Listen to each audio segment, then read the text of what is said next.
哥，你这又何苦？40年了，你还放不下他？圆圆，大伯在我结婚前一天玷污了我老婆圆圆，圆圆留下遗书后跳河自杀，第二天捞上来已是一具冰冷的尸体。我埋葬了圆圆后，拿着遗书报案。大伯秦建明死不认账，仅一封遗书不足以让秦建明认罪。看着得意的秦建明，我火上心头，把秦建明打瞎了一只眼，不巧赶上83年严打，故意伤害被判了8年。圆圆的死成了我一辈子的遗憾，至死都不能忘记。圆圆，哥，你这又何苦？40年了，你还放不下他？圆圆。哥醒醒，天亮了，你今天要去煤矿做工，要早早走呀。哥，我跟你说话，你这是什么反应？天都亮了，你还不出发去煤矿，等下又被大伯叨叨骂了。看着眼前15岁的妹妹，以及她说今天要去煤矿做工，懵了半天的大华反应了过来。我这是昨晚死了，今早又活过来了。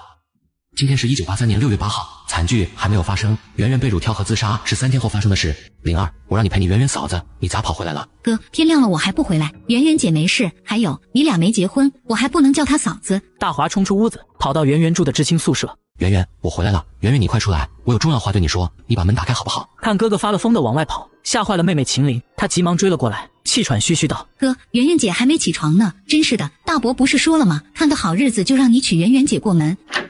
大华，你这么早来找我，有事吗？看着思念40年的女孩就这样站在跟前，大华激动的一把抱住圆圆。圆圆，我回来了，从现在开始，我绝不会让你再受一点伤害。大华，你放开我，灵儿在跟前呢，你有话好好说，别这么激动好不好？秦玲一把拽开自己亲哥，你想耍流氓啊？圆圆姐还没过门呢。灵儿，我跟你嫂子单独说会儿话，你跟来干什么？一边去。秦玲护在圆圆身前，谁欺负圆圆姐都不行，亲哥也不行，你欺负圆圆姐你试试。大华，你急匆匆来找我，出啥事了？圆圆，我现在带你回家。你现在带我回家？什么意思？你今天不去煤矿了？哥，你不听大伯话吗？他给你俩看个好日子，你才能把圆圆姐娶回家。灵儿，圆圆，我不能去煤矿，咱今天就跟他们分家，回自己家。啥？咱要跟大伯分家？哥，分了家大伯就不管咱们了，他不会同意你和圆圆姐结婚的。灵儿，他不是咱爸，他凭什么管咱？谁也挡不住我今天带圆圆回咱家，现在你和圆圆都要听我的。华子，大华转过脸，看到大伯秦建明朝这边走来。华子，你不去矿上，在这磨磨唧唧干嘛？愤怒地盯着秦建明。2年前爸爸走后，就剩下他跟妹妹，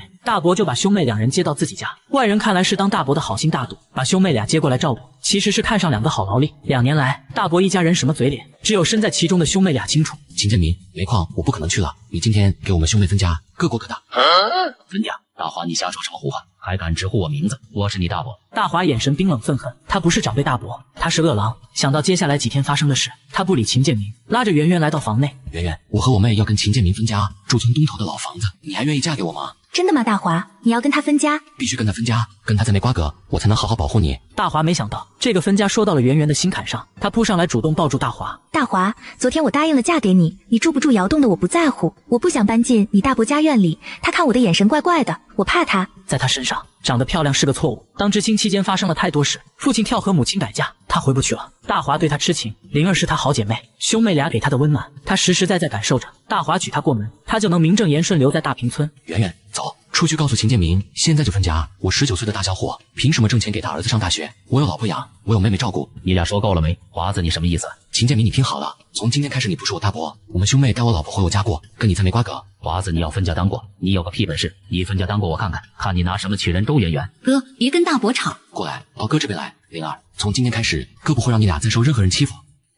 大华，你想过没有？你搬回那破房子，你怎么娶她过门？你听好了，我俩1拜天地，2拜父母，再夫妻对拜，跟房子破不破有什么关系？我说了，今天分家就不会再进你家院子一步。说完，一手拉妹妹，一手拉爱妻，往村东头自家老房子走去。走出没几步，听见秦建明在身后骂周圆圆：“老婆鞋生的小破鞋。”3人猛地停下脚步，大华转身返回，趁秦建明没反应过来，一脚踹在秦建明身上。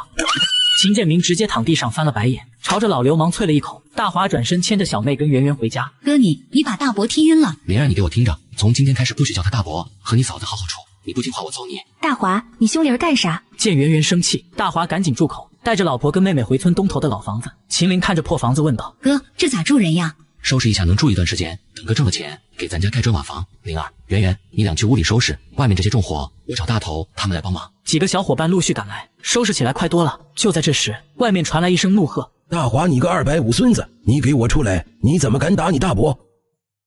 大伯在我结婚前一天玷污了我老婆圆圆，圆圆留下遗书，第二天已是一具冰冷的尸体。我暴揍了大伯后被判了8年，圆圆的死成了我一辈子的遗憾。意外重生后，为了不发生意外，我果断和大伯分家，一脚踹晕他后，带着妹妹和圆圆住进破房子。华子，你怎么能出手打你大伯？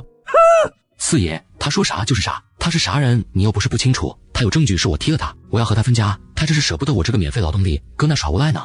哎，你小子怎么说话呢？好歹那也是你长辈，走，跟我走一趟。两人很快来到秦建明家，刚一进屋，秦建明咬牙切齿，站起身就要扑上来。你个混蛋250，你敢打我？老四爷一声喝住，住手，看看你像什么样子。秦建明气得要吐血，大家并不相信大华会打他，毕竟秦建明仗着当村主任，私下里没少办龌龊事，谁知道他是不是为了整大华故意说谎？华子，我爸说你踢了他一脚，是不是真的？二哥，你看见我踢你爸了？大哥，二哥，他骗圆圆进这个院里，还把我打发走，你们说到时候圆圆能有好下场？你们老子什么德行？你们不知道。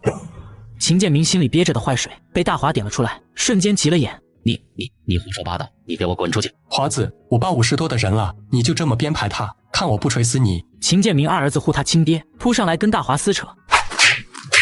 都好好说话。大华，你给我滚！从今天开始，我不是你大伯。眼看秦建明要赶人，这节骨眼上被赶出去，肯定是一碗米一碗面都不会给大华分。老四爷赶紧出来打圆场。华子，快给你大伯磕头认错！你不认错，你们兄妹俩今晚就没饭吃了。老四爷，今天这家是一定要分，是我的东西，1粒米1碗面我都要挣回来。大华态度坚决地说道。华子，你糊涂，你不为自己考虑，也要为你妹和周知青考虑。武堂叔也劝大华听你四爷的话，给你大伯认个错。我没错，为什么非要我认错？老四爷气得呼哧呼哧。华子，好汉不吃眼前亏，你跟周知青扯证，还得要你大伯开的证明，没有证明你俩就是非法同居。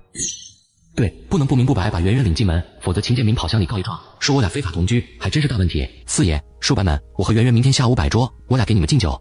你这个犟种，你拿什么摆桌请大家？秦建明还等着大华跪下磕头认错，然后啥都不给他，再把他一脚踢出门，却没想到大华这次这么硬气。滚！以后不许再踏进我家院里一步。那可不行，该分我们的粮食和土地还没给，这院子我还非来不可了。秦建明，这账咱们慢慢的算。说完，大华转身出了院子，路过驴圈时，看着父亲留给兄妹俩的驴，趁着屋子里人还没缓过来，手脚麻利的卸了驴圈的门，背着门板牵着驴迅速离开了。不管今天有没有这出，想从秦建明手里分到东西都不可能。既然如此，又何必委曲求全？但是现在分不到，不代表以后拿不回来。回到自家的院子里，周圆圆一脸的担忧。大华，没事吧？没打架吧？放心吧，没事，就算有事也不能说呀，这种事就该男人自己解决。大头一直暗恋着周知青，现在看着两人卿卿我我，心里酸溜溜的，但是没办法，朋友妻不可欺，只能按下心头的小火苗了。你不是跟你大伯闹分家吗？这不是还是你家原来的门板和驴，分的吃的呢？你让我们几个白干一下午活。大华闻言脸色讪讪的。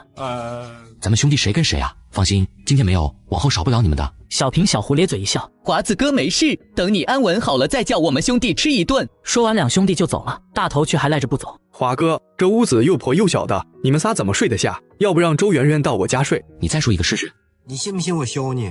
圆圆今晚睡在他家，跟他就说不清楚了，他咋想的那么美？华子，是老四爷送粮食来了。四爷，我就知道你心疼我，放心吧，明天还你1盘子鸡蛋。忒哈，你个犟种，要不是为了灵儿和周知青，我管求你，圆圆，今晚你和灵儿去跟你四奶睡吧。这才是老头跑来的主要目的。俩人事还没成，不能睡一起，会被人说闲话的。说话间，大头妈端来一瓷盆包谷面疙瘩糊，她心疼兄妹俩早早没了爹娘，时不时的都会周济他俩。华子啊，分家了好，日子自己过，早晚会红火起来哟。还把你家的驴牵回来了。看兄妹俩和周知青的晚饭有了着落，四老头转身回去了。三人坐在炕沿边吸溜大头妈送来的晚饭。周圆圆心下忐忑，本以为大华今晚能摆一桌吃的，把自家几个爷几个叔请来，给他们磕个头敬酒，他们就承认自己是华子媳妇，这样一来就能心安理得的跟大华睡一个炕上。现在名不正言不顺的，村里人该怎么看他？在这种尴尬的气氛下，三人躺在炕上，大华心中知晓周圆圆的顾虑，心中思索着明天无论如何都要把名分给到周圆圆。一夜过去，天色微亮，大华轻手轻脚起床，本想给周圆圆一个早安吻，却被灵儿抓个正着。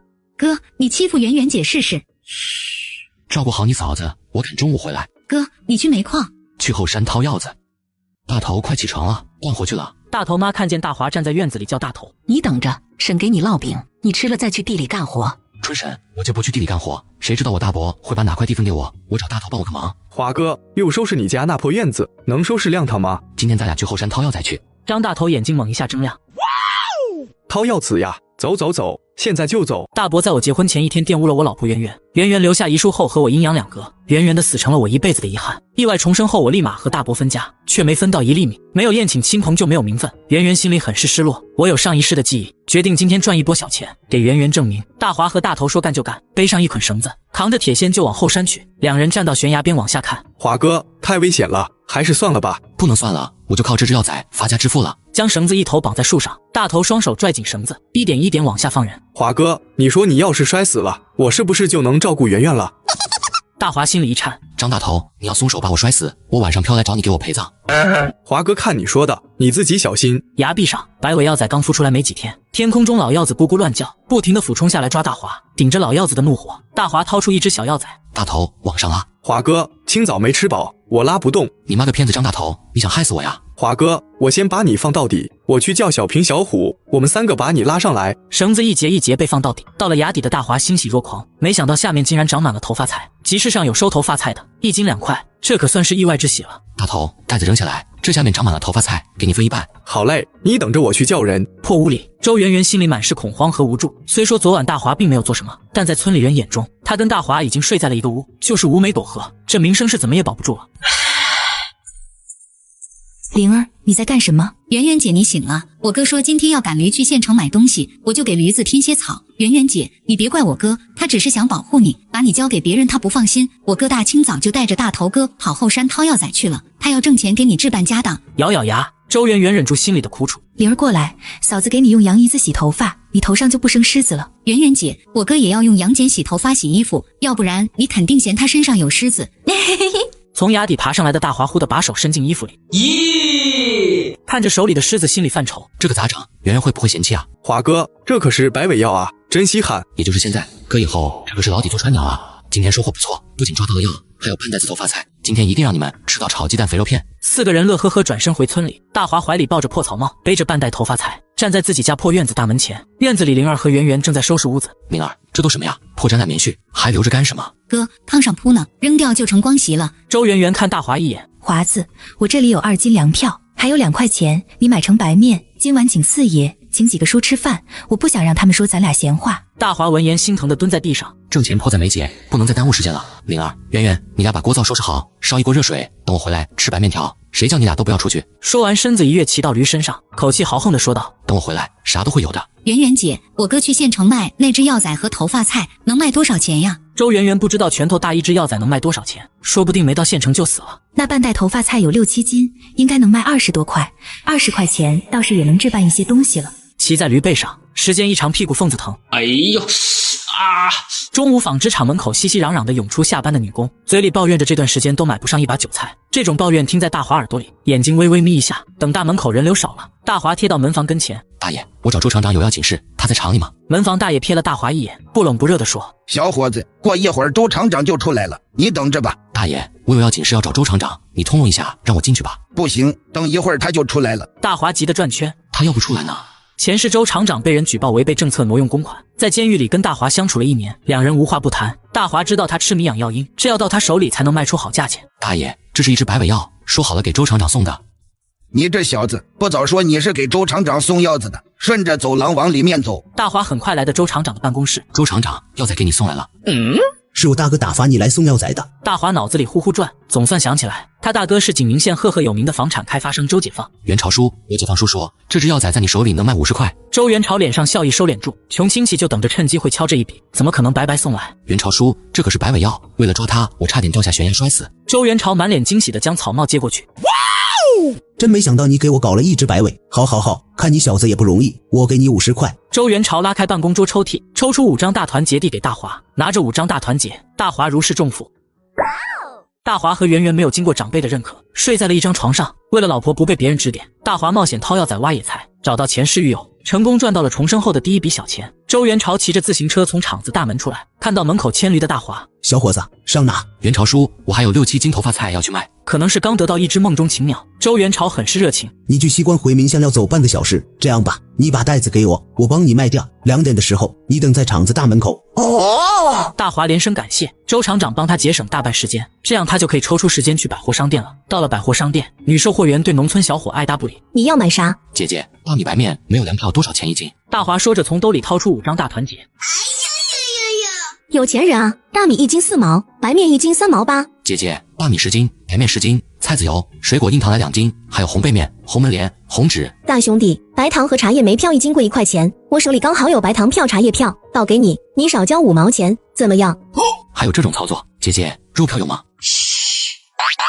别让他们听见。一番操作下来，大华省了5块钱，女售货员赚了5块钱。面对财神爷，女售货员更热情了。小伙子，你买这些东西是要结婚吧？是呀，今天摆席。大华又买了一些蔬菜零杂，直到50块钱花的一个子不剩，口袋里装的满满的才离开。大华牵着驴等在棉纺厂门口，周厂长骑着自行车拐到他跟前。小伙子，给你，一共18块钱。谢谢袁朝叔照顾，叔，我明天能在咱厂子门口卖韭菜吗？你小子有眼光，咱厂子人流量大，这生意亏不了。告别周厂长，大华牵着毛驴往回走。你问为啥不骑着毛驴走？这不屁股还疼着呢。到村口时，大人们还都在地里干活。华哥，你去城里啦？大华往2兄弟手里各放了几个羊糖。大宝二宝，四爷回来给他说到我家吃席，接着又向大头家走去。春婶，你去我家帮会儿早，我今晚招呼你们吃席。华子，你先回去，我再叫你2个婶子帮灶。大华转身往自家走去。秦林看到哥哥牵着驴回来，盯着驴背上鼓囊囊的袋子，脸蛋兴奋的红扑扑的。哥，都买了什么呀？快给我看看。灵儿，你圆圆嫂子这会儿干什么呢？哥，圆圆姐在屋里给你缝2件衣服。圆圆姐说今天咱要请亲戚们吃席，是真的吗？那肯定，今晚谁来咱家就给谁吃喜糖，吃白面条。哥，这些袋子里都是什么东西呀？这么多，挣的钱花完了吧？怕什么？花完了哥再挣。一群小孩吵吵嚷嚷围上来要糖，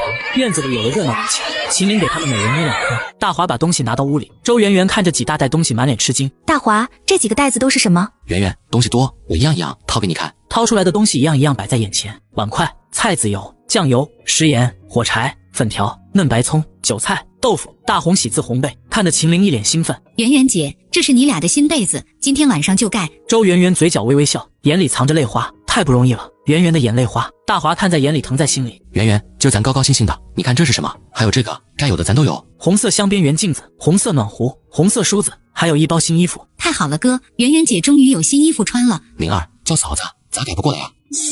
叫圆圆姐叫惯了。周圆圆一件一件摸着炕上的东西，脸上是笑，眼里是泪，心里踏实了一大半。哥，我都高兴死了。说罢，灵儿拿起红纸，剪刀咔嚓咔嚓，不一会儿几个大红喜字就弄成了，贴在土墙上、窗户上。春婶从外面小跑进院里，她跑了几家都没叫来帮灶夫人。灵儿，你来帮婶。好嘞。大华，你四爷四奶疼你，肯定过来。还有我们一家，刚好2桌，先挡住别人嘴里闲话，等条件好了，10里8村的亲朋，咱都请来招呼。屋子里，周圆圆神思恍惚。圆圆，今晚咱俩算正式成亲，来换上新衣服。我要帮春婶切肉炒菜呢，换上新衣服，我什么都干不了了。不干，哪有新娘子扒锅上灶干活的？拗不过男人。周圆圆换上新衣新鞋，一身红衣鲜亮，抿着嘴低着头，很不好意思。华哥，喜字都贴上了。哎呦，周圆圆，这咋就变了一个人？大头，从今儿开始叫嫂子。大头咧咧嘴，很不情愿地说：好好好，我叫圆圆嫂子。大华拉了下老婆小手，圆圆听话，不要跑厨房里帮忙。众人一阵忙活，倒腾出了2桌子饭菜。春叔，我和圆圆给你和春婶敬酒。环子，我去叫你大伯一家，他们不来，这会儿又跟你四爷吵上了。春叔，我跟圆圆结婚，他又不是我亲爸亲妈，他爱来不来？你这孩子，说到底他也是你亲大伯呀。春叔，我没他那样的大伯。张春也不明白，为什么华子跟自己亲大伯搞得跟仇人似的。刚才他去叫秦建明，没想到被秦建明骂出来了。这2年秦建明在大平村搞独断专行，谁要不听他话，他就给谁分最不好的土地。村里人对他满是怨言，没想到他对自己亲侄儿也这样黑心，甚至扬言谁要到大华家吃饭，就要谁好看。秦建明这一嚷嚷，想去大华家混一顿好吃的人都不敢来了。气死我了，这鳖孙玩意儿没一点长辈的样子，真不是个东西。华子，你想吗？想，圆圆，我都想死了，我怕你不乐意。我没不乐意。春天来了，万物复苏，又到了动物们繁殖的季节，山林的空气中弥漫着荷尔蒙的气息。大华家的破屋子里很是热闹。周圆圆身着红色喜服，和大华站在仙人桌前。华子，上炷香，献茶奠酒磕头。大华端起酒盅洒在地上，跪下磕3个头。大头喊哈：1拜天地，2拜高堂，夫妻对拜，送入洞房。你个孙子玩意，有你这么喊的吗？春宵一刻值千金，我这是在帮他们俩呢。在笑骂嬉闹中，两人简单的仪式完成了。洞房是隔壁小窑洞，大华拉着周圆圆，7、8个孩子拥着他俩进洞房。大头嚷嚷着：“都进来闹洞房呀！你个孙子不是说春宵一刻值千金，还闹什么洞房？都出来吃饭，不饿呀？”桌子上摆着平时吃不到的菜，一个个油汪汪的，大家就等着吃这一口。秦陵在院子里放了一串鞭炮，噼里啪啦，红纸漫天，喜庆的气氛更足了。听到鞭炮响，大华和周圆圆要给长辈敬酒。大华捏酒瓶，周圆圆端酒碟，请四爷喝我和华子的喜酒。秦万生端起酒盅，一口喝掉，随后给周圆圆塞了一个鼓囊囊的大红包。圆圆跟华子要好好过日子。之后是四奶、春婶、春叔，酒足饭饱，众人散去。灵儿，从今晚开始，你在外面大屋睡。知道了，哥。小窑洞没有门，比起大屋简陋不少。破旧的炕上有一床新被子，周圆圆坐在炕沿边，恍恍惚惚有种不真实的感觉。好几年没有今天这么高兴了。周圆圆摸出四爷给红包，语气里满是惊喜。华子，四爷给我的红包里包着10块钱，春婶也给了10块呢。大华嘴角微微一笑，没明说，四爷的是这些年老人家省吃俭用攒下来的，春婶的红包是自己包的。圆圆，明天一早我出门做事，下午回家给你拿回来50块。50块？这年头50块可是城里工人1个月工资了。华子，明早又去后山崖底下扯头发菜。不扯头发菜，我去十里屯韭菜地批韭菜，再拖到棉纺厂门口卖。周圆圆听得心动，同时又隐隐担忧，这算不算是投机倒把啊？圆圆，市场在逐渐放开，卖地头的蔬菜不算投机倒把。男人赚钱的计划让周圆圆心里扑通扑通跳。圆圆，从今儿开始，咱家天天有白面鸡蛋和肉吃。我可没说天天吃鸡蛋吃肉。两人说着这般悄悄话，身躯不自觉碰到一起，空气突然安静了下来。等了一会儿，见大华没有动静，周圆圆鼓起勇气：华子，你想吗？想。圆圆，我都想死了，我怕你不乐意。我没不乐意。那我来了。你轻点，慢点。这种时候还能忍的，不是不行，那就是圣人和尚了。大华一个翻身就要压向周圆圆，哗的一声，秦陵掀开帘子窜进屋里。哥，我怕，我要跟圆圆嫂子一块睡。大华黑着一张脸，你都15岁了，你怕什么呀？周圆圆笑得花枝乱颤，穿好衣服忍住笑，小声说：华子，我陪灵睡吧，他是真害怕呢。圆圆，可是我也害怕。周圆圆满脸挡不住的笑意，你也不怕妹子笑话你？走吧，灵，我陪你睡。大华一个人躺在炕上孤枕难眠，这叫什么事儿？迷迷糊糊间，一个又香又软的身子钻进被窝里。华子，我回来了。这次你别想逃。华子，你慢点，慢点，我害怕。圆圆，我爱你。圆圆给我生孩子好吗？一儿一女。你说生咱就生。春天来了，万物复苏，又到了动物们繁殖的季节，山林的空气中弥漫着荷尔蒙的气息。第二天清早，大华小心翼翼起身，轻轻下炕，洗漱完后带上干粮，悄悄上路了。35里外十里屯是3县2区蔬菜定点产地。太阳刚冒头，大华就到了韭菜地头。请问谁是菜主？小伙子，这片地是我的，我姓李。李伯，私人拉韭菜没问题吧？政策放开了，没问题。价格多少？价格和公家一样，8分1斤。8分就8分，捆成5斤的小把，给我装满这4个袋子。好嘞，这就给你捆。俩人弯着腰，大华学着李伯的样子一起捆菜。半个小时，捆好的韭菜过了秤，鲜绿水嫩，将20块钱递过去。大华笑着说：李伯，我下午返回时还来。小伙子，还有小油菜和菠菜，你要不？明天早上我再要小油菜和菠菜。小伙子，你这要天天做生意的话，还是得搞辆架子车。李伯听你的，明天一早我来装菜。告别李伯，到棉纺厂门口，刚好11点，将破床单在地上铺开，韭菜整整齐齐码一排。哟，这不是给周厂长送药材的小伙子，今儿在这里卖韭菜了。大爷，拿上一把回家包饺子吧，不要你钱。你看你这小子，咋能不给你钱？这一把得有5斤吧，1块钱。大爷，我卖的便宜，这一捆你给8毛得了。小伙子，听我的，这一把你就卖1块，你这可比大商店的新鲜多了。好，听大爷您的。这时2个女工从厂子里走了出来。这韭菜可真新鲜啊，咋卖的？大华看女工年龄似乎比自己大，嘴上甜丝丝招呼：姐姐，咱家韭菜和百货商店一样，2毛1斤，1把5斤1块钱。你俩咋跑出来了？快回去上班，否则周厂长看见了要扣你们工钱。我们买个韭菜就走。俩女工也顾不得讲价，各拿了一把跑回去了。瞧瞧小伙子，我说什么了？1块钱不愁卖。果然你大爷还是你大爷。张大爷这乐呵劲儿，好像赚钱的是他。大爷，你说的对，待会儿人多，您帮我盯着菜，不会让你白帮，行不？行，下班的时候我帮你盯着。二姑给圆圆送东西包红包，没想到却被秦建明抢走。气急的大华再次暴揍大伯，眼看父亲被打，秦建明的2个儿子却不能帮忙。看，2条狗还能帮我咬人，2个气管炎，老子养他们有什么用？随着下班铃响，厂里陆续有人走出来。哟，这韭菜真新鲜啊，多少钱一斤？姐，150斤1块钱。这菜和大商店一个价，品质却比大商店强上不少，给我来1把。从厂里出来的人越来越多，很快就把摊子围了起来。好新鲜的韭菜啊，多少钱？来1把。给我1把，我也来1把。就像大爷预料的一样，这菜根本不愁卖。没过一会儿，韭菜就被哄抢一空。大华正收拾摊子，周厂长从厂子里走了出来。小伙子，你这就卖完了，还没吃饭吧？这不刚收摊，还没顾上吃饭呢。走走走，我带你去厂里造省吃。周元朝很是欣赏大华身上那股子干劲，也有意提携他。小子，你说你是我家亲戚，你哪家的呀？叔，我老婆是你侄女，是周文生的闺女。周元朝一脸吃惊，我文生哥的姑娘。小子，啥时候得空了，把我侄女带来让我看看她。元朝叔，有机会我一定带她来见你。对了，元朝叔，我在咱厂子门口卖菜，对你没什么影响吧？你给我们厂子工人提供了很大的方便，这是好事，你放心卖。叔，我要是拉肉在厂子门口卖，没问题吧？小女婿，你可以把肉拉来这里卖，但一定要保证新鲜。元朝叔，你放心吧，绝对新鲜。那就好，你这小子还是有点眼光和胆量的，你放心大胆的干，市场监管那边我给你挡着。周元朝本就欣赏大华，再加上这层亲戚关系，更是觉得大华不错。从县城回来，秦林跟圆圆正在院里整理野菜，大华正要上前打招呼，却发现秦林和周圆圆眼睛红红的。这是怎么了？哥，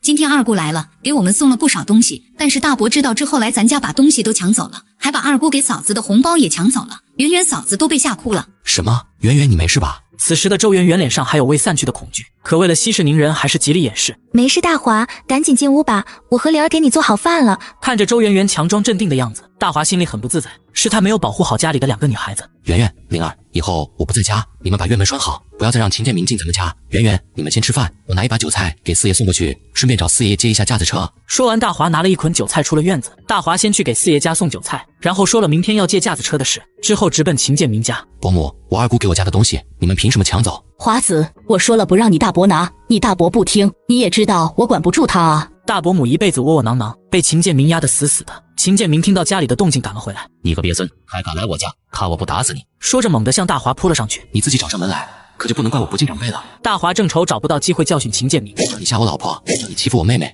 闯进我家抢东西，我揍不死你！一边说一边朝着秦建明挥舞着拳头。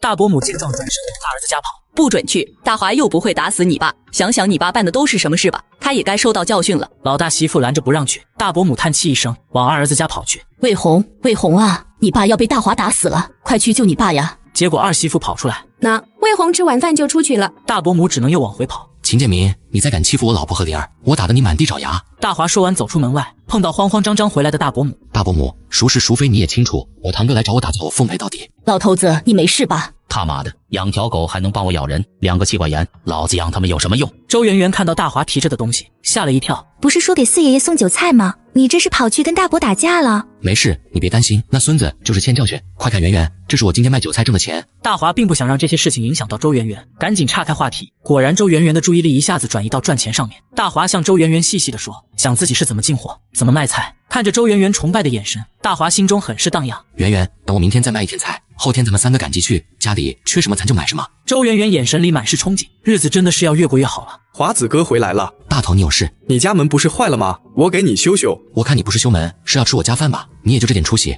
就想着吃。大头把门修好，正端着碗吃饭，春婶找了进来。大头，我说吃饭点咋不见你人了？你好意思再吃你华子哥家一顿吗？你也不看看你华子哥家现在什么情况，就随便蹭吃的，一个缺心眼货。大华听到春婶来，进屋拿了1捆韭菜，几个鸡蛋。婶，这个你拿回家吃，我现在能赚到钱，等我把门路摸熟了，我带着大头一起赚钱。行，那我就不推辞了。春婶刚走，老四爷拉着架子车进来。你咋又打你大伯了？你这再想分东西，算是彻底没戏了。你说你以后可咋过啊？大华不想这位老人过多的担忧自己，便没有过多的解释。想起前世他听到的一个秘密，四爷爷，我听说我爸是你亲儿子，你那么疼我，这不会是真的吧？不如你就当我亲爷爷呗。你个混小子，这是在瞎咧咧啥？你们爱咋闹咋闹，替我做甚？听着大华打趣的话，老四爷明显有些闪躲，又拉扯了几句，四爷爷借口离开了。晚上周圆圆又去哄秦玲睡觉，本想和周圆圆继续谈论人生的大华，没想到却被放了鸽子。原来周圆圆不仅把秦玲哄睡了，还把自己也给哄睡了。长夜漫漫，孤枕难眠，新婚小伙气血方刚，媳妇却不在身旁，那滋味别提多难受了。扛到后半夜，劳累了一天的大华在悲愤中沉沉的睡去。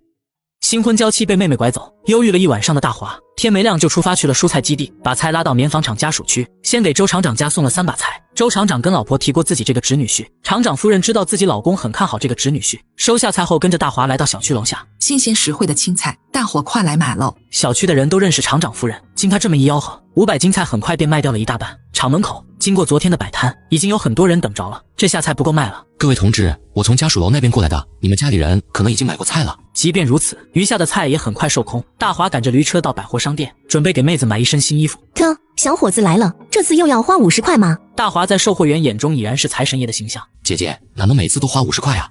说话间，大华看见他腿上穿的牛仔裤。你身上穿的这种裤子，给我来一条。小伙子眼光不错，看清楚，这叫牛仔裤，我们这没有卖的。那什么时候有？你想什么呢？这是我爸从省城给我买的。大华眼睛微微一眯，牛仔裤流行势头要开始了。那时候的大姑娘小伙子，多少人勒紧裤腰带，只为买一条牛仔裤。真要靠牛仔裤赚钱，还得去南省新塘镇批发。大华满脑子都是牛仔裤，也没心思闲逛了，赶紧给秦岭买了一套新衣服，买了几罐罐头便离开了，赶着驴车一路小跑赶回家。圆圆，我回来了。哥，今天回来的早呀？早上早的早，回来的就早。大华掏出新衣服递给秦岭，去把新衣服试试。灵儿惊喜的接过衣服，蹦蹦悄悄的回房间换衣服去了。大华把今天的卖菜钱递给圆圆，架子车拉的少赚的少，等有了3000块，咱买拖拉机。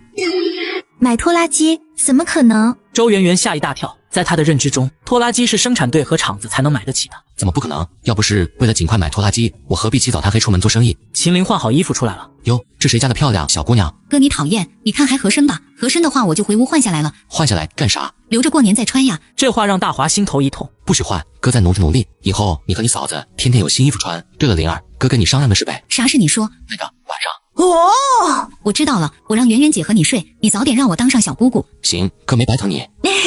你们两个说啥呢？这时院外传来大头的声音：华哥，你回来了。秦岭听到大头的声音，赶急跑回房间，怕大头看到他穿新衣服笑话。华哥，拉水的人太多了，插队都插不进去，从早上拉到天黑，就给我家拉了一回，给你家拉了一回。人畜吃水是个大问题。华哥，明天如果不关闸，无论怎样我给你家再拉一回水。你家今晚吃啥饭啊？大头知道大华赶着架子车出门做生意，肯定买了好东西。这时秦岭拿着罐头跑了出来。大头哥，留给你的。大头美滋滋的一口解决掉罐头，还把瓶子舔了个遍，一点也不浪费。华哥，今晚还炒鸡蛋吗？鸡蛋肯定要炒，你不怕你妈揍你？今晚留下来吃。大头嘿嘿笑道：只要有炒鸡蛋吃，天王老子来了都不管用。灵儿，给你大头哥多炒几个鸡蛋。哥，鸡蛋就剩10个了，那就都炒了。听到这话，大头感动得一塌糊涂。华哥，你比我妈还好，我们家2只老母鸡下蛋，我妈存起来拿到集市卖掉，鸡蛋臭掉了都不给我吃。这时传来大头妈的怒喝声：大头还不回家吃饭？你再混一顿华子家的饭，看我不揍死你！春婶，我们都做好了，大头帮我们拉水，辛苦了，就让他到这里吃了吧。他天天在你家蹭吃的，像什么话呀？他也不看看你家现在什么光景，等你们条件好了，他怎么吃我都不管。大头梗着脖子跟他妈犟：我华哥家条件咋了？我华哥家天天吃鸡蛋，顿顿吃白米饭白面条，咋不见你给我炒是个鸡蛋？春婶看到炒好的一大盘鸡蛋，心疼地说道：圆圆、灵儿，你们咋能这么惯着大头？真给他炒鸡蛋了？春婶，大头哥拉水忙了一天，中午饭都没吃，我哥说给他吃好点。你们不要惯着大头，他就配啃窝头。华哥，你听听，这是亲妈能说出来的话吗？灵儿，把炒好的鸡蛋分出来一半，让春婶端回去给春叔和2个念书的妹妹。这下把大头急的：妈，你不要端，我能吃完。一边去，我和春婶说2句话。婶子，我领着大头出门做生意吧，我一个人忙不过来。春婶一脸吃惊：外面钱这么好赚吗？还忙不过来？婶子，别的不敢保证，至少你们家5口人每天可以吃鸡蛋。大头听到跟天天有鸡蛋的吃，赶紧表态：华哥，我跟你去做生意。大头当帮手的事就这么敲定了。第2天，大华带着圆圆跟秦岭来到集市，家里的锅碗铲子都是临时借的，索性一次性把家里缺的东西全部买齐。大华还在集市上市上买了1头猪，准备晚上杀好，明天拉去棉纺织厂去卖。回到家，大华找来春叔、春婶还有4爷爷帮忙，几人一番操作下来，猪被解决了。众人美美的吃了一顿大餐，猪下水够几家人好好吃几天了。隔天一大早，大华带着大头出发，驴车拉着新鲜猪肉，又批发了200多斤蔬菜，赶到小区。大头呆头呆脑的不敢跟城里人打招呼。大头，做生意你要主动点，要给人家打招呼，要嘴甜，大爷、大妈、姐姐的叫。我这不是才来吗？还没上手，华哥我一定好好学。大华想着的是，摆摊卖菜只是个过渡期，这2天好好带他大头，到时候这摊子交给他。你在这等着，上去一趟。大华扛起猪后腿给周厂长家送去。小女婿，昨天咋没来？昨天我赶集去了，给家里买了些必需品，在集市搞了1头农家猪，今天在咱小区卖肉，这是1条猪腿，给你和周厂长留下。多少斤？我给你钱。老周昨天骂我说我要了你3把菜没给钱，现在就给你把钱补上。夫人取出2张大团结，硬要塞给大华。我看这得有10几斤，这20块你拿上。月娘，我不拿你的钱，我周叔同意我在小区卖肉卖菜，已经是大力支持我了，我再要你钱，那像什么话呀？你这孩子，这一条猪腿呢，我怎么好意思拿？你周叔肯定要骂我呀。月娘你放心，我提前给我周叔说好了，他不会骂你的。今天我带着我兄弟一起来，以后我俩还得靠周叔照顾呢。东西你收好，我得忙去了。妇人跟着下楼，我给你喊人，让他们下楼买肉。和上次卖菜一样，厂长夫人帮大华吆喝，因为肉鲜还不用肉票，一会功夫100多斤猪肉卖了的精光，还很多人没买到。华哥，这也太抢手了吧！我都没说几句话就卖完了。各位叔伯婶子，猪肉我搞不到太多，羊肉行不行？我们村有几家养羊户，隔三差五我拉来羊肉卖给大家，没问题吧？小伙子，甭管猪肉羊肉，赶紧拉来，不要肉票就行。好嘞，那明天我拉羊肉来。小伙子要天天来啊，记得还有青菜。大华带着大头到棉纺织厂大门口，等了差不多10分钟，周厂长从厂子里出来。小伙子过来，你这可不行啊，菜和肉你要收钱的，叔知道你也不容易。元朝叔你别说了，你的钱我不会收的。来大头，这是棉纺厂的周厂长，叔这是我兄弟，以后会跟着我一块做买卖。周元朝看这架势，明白大华的意思了。小女婿，你不要钱也行，有什么条件你说出来听听。元朝叔，我刚才来的时候看到那边在建房子，你留2间铺子租给我，我现在这样卖菜卖肉，刮风下雨实在是不方便。小女婿，你咋知道我要建成铺子啊？元朝叔，现在鼓励发展市场经济，你应该是大力支持个体经营户的，这些铺子做活了，对厂子来说也是好事。说得好，没想到你还懂市场经济。走，咱们去食堂边吃饭边谈。大华带着小伙伴大头开始做生意，在厂长夫人的帮衬下，卖菜生意很是红火。改革春风吹出遍地黄金，大头向周厂长求助，周元朝被大华的理论惊到了。元朝叔，市场经济不就是市场需求说了算，大家自由买卖，个体户自负盈亏，带动周边经济发展。好小子，没想到你还真懂怎么做生意。两人正聊得起兴，车间主任急匆匆冲进来。周厂长不好了，董大伟喝醉了，下午还有一批布料要送，这下咋整啊？周元朝蹭一下站起身。你说什么？董大伟又喝醉了？混蛋！我一而再再而三嘱咐他不能喝酒，他还喝酒，赶紧去调司机应急。周厂长，要是能调来，我就不来找你了。大华还从没见过周厂长急成这样。去他娘的，喝醉了也要把货给我送过去，多找2个人跟着。听到这里，大华猛地想起，就是这年纺织厂出了一档子车祸，3人死亡，5吨布料被毁。为了给3人家属赔偿，周元朝动了公款，上面来查实才出了事，因此周元朝才和他做了1年的狱友。不能再让这事发生。大华赶紧劝道：元朝叔，酒驾是会出事的，到时候车毁人亡损失更大。小子，你知道什么？这是我好不容易谈下来的一笔供货业务，今天是第一次给人家供货，货送不到这是信誉问题，以后还怎么和别人谈生意？元朝叔，要不我试试？用你的驴车吗？大华咧嘴笑道：叔，我开卡车给你送过去。周元朝瞪大眼睛看着大华：你会开卡车？我开起来看看就知道了。走，你开起来我看看。这个年代会开卡车的人很少，几人连忙赶回厂里。大华走向卡车，一番摸索之后发动汽车。周元朝跟张主任小跑跟出来。哟呵，你小子还真会开车，太好了。周元朝深呼吸一口气，小子，这次就拜托你了，你帮了我大忙。大头一脸崇拜地看着大华，我的天爷啊，华哥，你竟然还会开车！现在你知道跟哥混能吃饱饭了吧？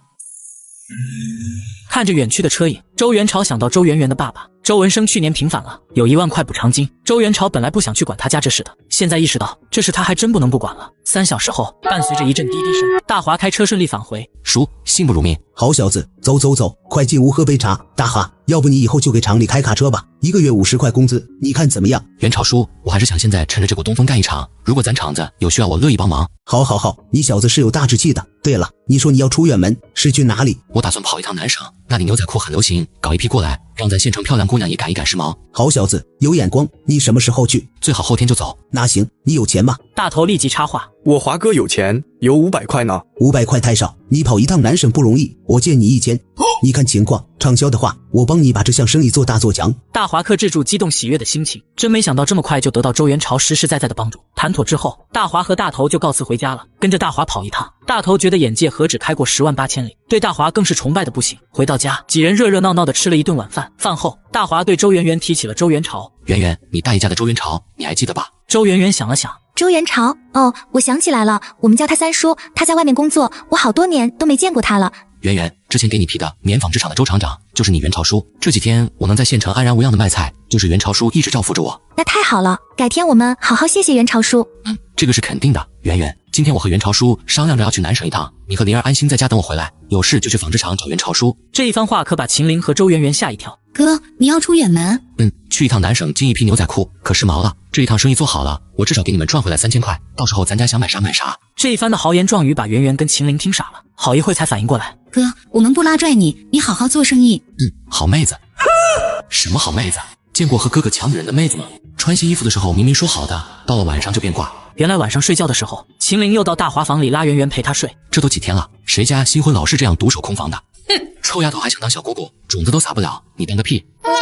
长夜漫漫，孤枕难眠，大华再次气呼呼的睡着了。隔天一早，大华和大头拉着2只羊，又去批了一车的青菜，来到棉纺织厂家属小区。现在大头没了昨天的矜持，张嘴吆喝起来：卖菜卖菜，新鲜的蔬菜，卖肉喽，又肥又新鲜的羊肉喽。哟，今天挺会吆喝的呀。那是，也不看我是谁小弟，我能给华哥掉链子。很快摊位前围满了人，大部分都是昨天没买到猪肉的，不一会儿菜肉都被卖了个精光。卖完菜，两人按昨天跟周厂长约好的去厂里吃饭。大华今天生意怎么样？还行，比昨天少了一点。假了，正好我帮你赚回来，麻烦你开车跑一趟，给咱县8个乡镇供销社送布料，送完货你可以直接开车回家，明天早上再开回来，这一趟下来给你40块。袁朝叔，我昨天说了，给你开车送货算帮忙。不是我给你运费，是供销社给他们送一趟布料5块，8家供销社每家给你5块。那行，我这就送过去。叔，你还有什么嘱咐没？华子，你要给各供销社的人说清楚，说你是我侄女婿。好嘞。大华大头两人一下午都在给供销社送货，然而人家掏的运费却都被大华推辞掉了。这一趟下来，供销社的人都知道了，周厂长有个会来事的侄女婿。傍晚，大华跟大头开车子回村，村里还是第一次来汽车，看到围观的村民，大头别说有多神气了。大头站在车子旁边，听着村里人的议论声和称赞声，心里很是满足。太酷了！回到院子，大华让大头叫来春婶。春婶，我说了大头跟着我做事，一天10块钱工钱，他忙了2天了，这20块是他的工钱。这年头20块可是一笔不小的收入，春婶想拿又不好意思拿。大华，你现在做生意正是需要钱，这钱不急，等你赚大钱了再给。春婶，这钱你先拿着，我明天要出趟远门，圆圆和灵儿还要靠你和大头照顾呢。大华把20块硬塞给春婶。你这孩子太客气了，你放心出门，圆圆和灵儿我帮你照看着。秦玲知道哥哥要出远门，今晚上特别有眼色的没有打扰两人。小破屋里总算春光荡漾了一回。第二天一早，李光灿两手空空的来找大华。大华，对不住啊，我家大羊都有羊羔，今天杀不了2只羊。你为啥昨天不说明白？我昨天也不知道啊，实在对不住了。得了，今天就这样吧，我着急着出门，回来再和你算账。真是对不住。那个大华，我能和你一块进城吗？李光灿一脸谄媚。我进城买个手表，我爸带我看姑娘去，带个手表洋气。这时大头走了过来，看到李光灿空着手急的骂：李光灿，你咋没给华哥宰羊？你个王八蛋，那些住户还等着我们的肉呢，这下咋办？大华赶紧把大头安抚下来。大头，今天就算了，我马上就要出远门，生意你自己先干着，跟昨天一样的流程，明天你找别人宰羊，只要新鲜，谁家都是一样的。李光灿伸着耳朵听，等大华进屋，拽住大头悄悄说道：你华哥出远门，你需要人打下手吧？大头，我给你打下手行不？想让我带你，那你得问我华哥去。大头想都没想的一口拒绝。切，真是个愣头，我还不信我摸不着你们的底。大华开着卡车去批发绿菜，今天没肉，比平时多拉了200斤绿菜。到了棉纺厂家属区，几人把菜卸下来。大华早就看穿了李光灿的心思，买表只是借口，于是故意问道：李光灿，你不是要买手表吗？怎么还不走？我这不是看你们人手不够，帮把手吗？李光灿，你想学我华哥，也不看看自己有没有那本事。你认识周厂长吗？你有厂长开的手续吗？闻言，李光灿脸上的兴奋劲一下子没了。安顿好大头，大华把卡车还回棉纺织厂。周厂长不在，张主任把大华拽进办公室，把100张大团结递给大华。周厂长说他中午不回厂里，让你不要侦查。顿了顿又说道：大华，董大伟他爸在县政府当领导，董大伟被调岗，这是给周厂长惹麻烦了。我本来不想告诉你，怕董大伟找你麻烦，给你提个醒，你注意着查。董大伟的父亲是县经济管委会，明年这个时间点，董大伟父亲被查出一连串问题，被撤职罢官，彻底凉了。张主任放心吧，我心里有数。中午吃饭的时候，周厂长还是赶了回来。袁朝叔，董主任难为你了。我怕董大伟找你麻烦，影响你在县城的生意。袁朝叔，你方便的话，帮我到工商局备个案，看能不能给我弄个个体经营许可证。这样一来，董大伟要找麻烦，我也有理由说话。这一提醒，周元朝恍然大明白，有手续和没手续大不一样。大哈，手续我给你办，上面有文件，鼓励个体户搞经营，这个证件还是没问题的。行，我得去赶火车，这事就多麻烦袁朝叔了。路上小心。大华马不停蹄地赶往火车站，从黄牛那里高价买了一张到西京的火车票，然后再从西京转车去南省。上车后，看到自己的位置被一个姑娘占着。姑娘，不好意思，这是我的位置。你的位置，这明明是我的位置。姑娘把自己的票拿出来递给大华，大华一眼看出她这张票是假的。姑娘，你的票是假的。你怎么说话呢？你的才是假的。两人的争论引来了列车员，列车员仔细查看2张车票。这位女同志，你的票是假的。啊，怎么会这样？看来你是被人骗了。行吧，那我补一张卧铺票。说着，姑娘开始在身上找钱，摸了半天却没摸出1分钱。我钱包被偷了，你有5块钱的话，先借给我，到了西京，我马上还你。看姑娘的穿着，也不像是赖账的人。大华掏出10块递过去，姑娘嘴上道了声谢，就跟着列车员去补票了。大华坐在自己的位置上，还没把屁股暖热，这姑娘就回来了，一屁股坐在位置上。喂，我借钱给你补票，你就这么报答我的？没卧铺了，只有站票，你躺你的，我就坐你边上，不影响你。见此，大华也懒得管他，把包抱在怀里躺下休息。你是去西京？不是，我是去南省，到西京站倒车。你是去进货的吧？我猜进啥货？多半是牛仔裤吧？那你可要去新塘镇。姑娘，你知道南省新塘镇？知道，牛仔裤就是从那儿往全国批发的。咱蓝城的牛仔裤是从西京转运过来的，西京有批发商跑南省。哟，这姑娘是行家呀！大华马上打起精神，俩人深入浅出的交流一番。姑娘，咱俩说了半天了，怎么称呼你？我姓张。姓张，长得还如此眼熟。大华脑子里使劲地回忆着自己曾经认识的女老板，小心翼翼地问道：“你认识张德芳吗？”那是我姐。你认识我大姐？大华赶紧把棉纺厂跟制衣厂，还有和蓝城百货公司供应成衣的关系说了一遍。因着这层关系，俩人聊得更投机了。这边大头卖菜，李光灿从头跟到尾，看着一捆捆的蔬菜变成钞票，眼红极了。大头，你也别太老实，这生意这么赚钱，怎么着也要跟你华哥55分啦！才10块钱的辛苦费，你也太容易满足了吧？大头从兜里掏出周厂长刚给开的证明。李光灿，你看证明上写的是我华哥的名字，这证明除了我华哥，谁都开不出来。没有这证明，谁也别想在这卖菜。那我想赚这笔钱是不可能了。嘴上这么说着，李光灿心里却想着明天也要在这里卖菜，少说不赚他个10几块。你华子哥可真能挣钱，估计以后他就是咱村最有钱的人了。他都是去过省城的人了。我华子哥才不是去省城呢，他是去南省了。这一趟回来少说能挣几千块。李光灿一脸惊讶：啥？几千块？不是，我瞎说的，几千块哪有这么好赚？意识到自己说漏嘴，大头赶紧辩解。李光灿心思活跃了起来。大华出发前往新塘镇批发牛仔裤，作为第一批个体批发商，捡钱的日子即将到来。却没想到家里面出了麻烦。大头跟李光灿刚准备回去的时候，身后出现一群人，冲过来将两人围住。带头的大个子一声怒喝：“姓秦的，你他娘的断我财路，还敢到城里卖菜！弟兄们，给我打！”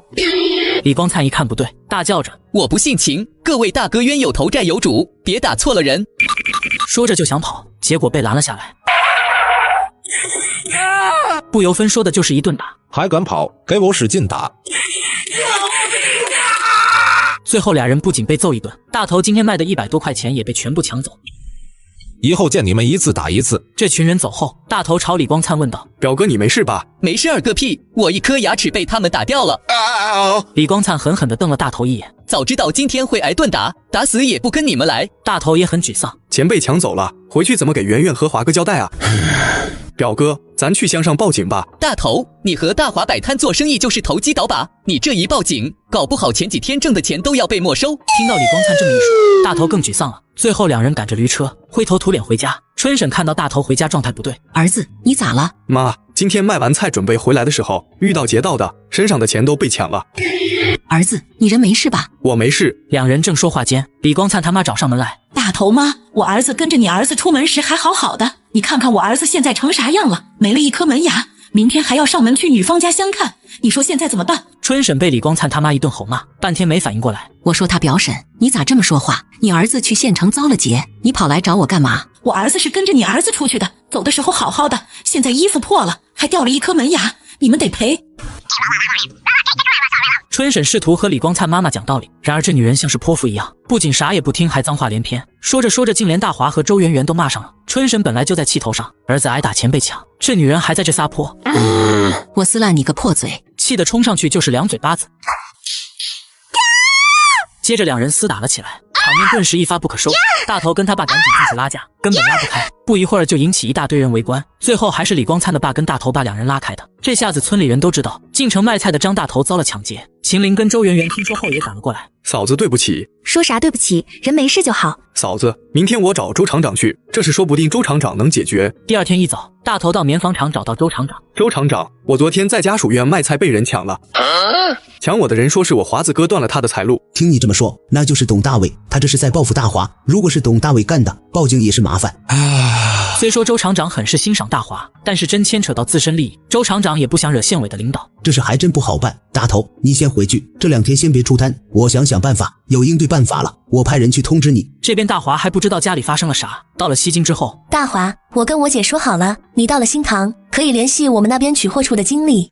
张德美掏出一个纸条递给大华，上面号码是我家的，你有事也可以找我。有了张德美提供的渠道，大华进货会方便很多，最起码不用跑来跑去各种求人了。担心大头一个人撑不起来摊子，大华跟张德美借来大哥大，给周厂长办公室拨去电话。魏元朝叔，我是大华。大华，你总算来电话了。大头卖菜捡被董大伟抢走了。果然董大伟还是报复了。元朝叔，你听我说，你通知大头继续出摊，让他们抢，保证人不受伤就行了。叔，他们抢大头时，你派人躲在暗处拍照取证，拍的次数越多越好。行吧，只能先这样办了。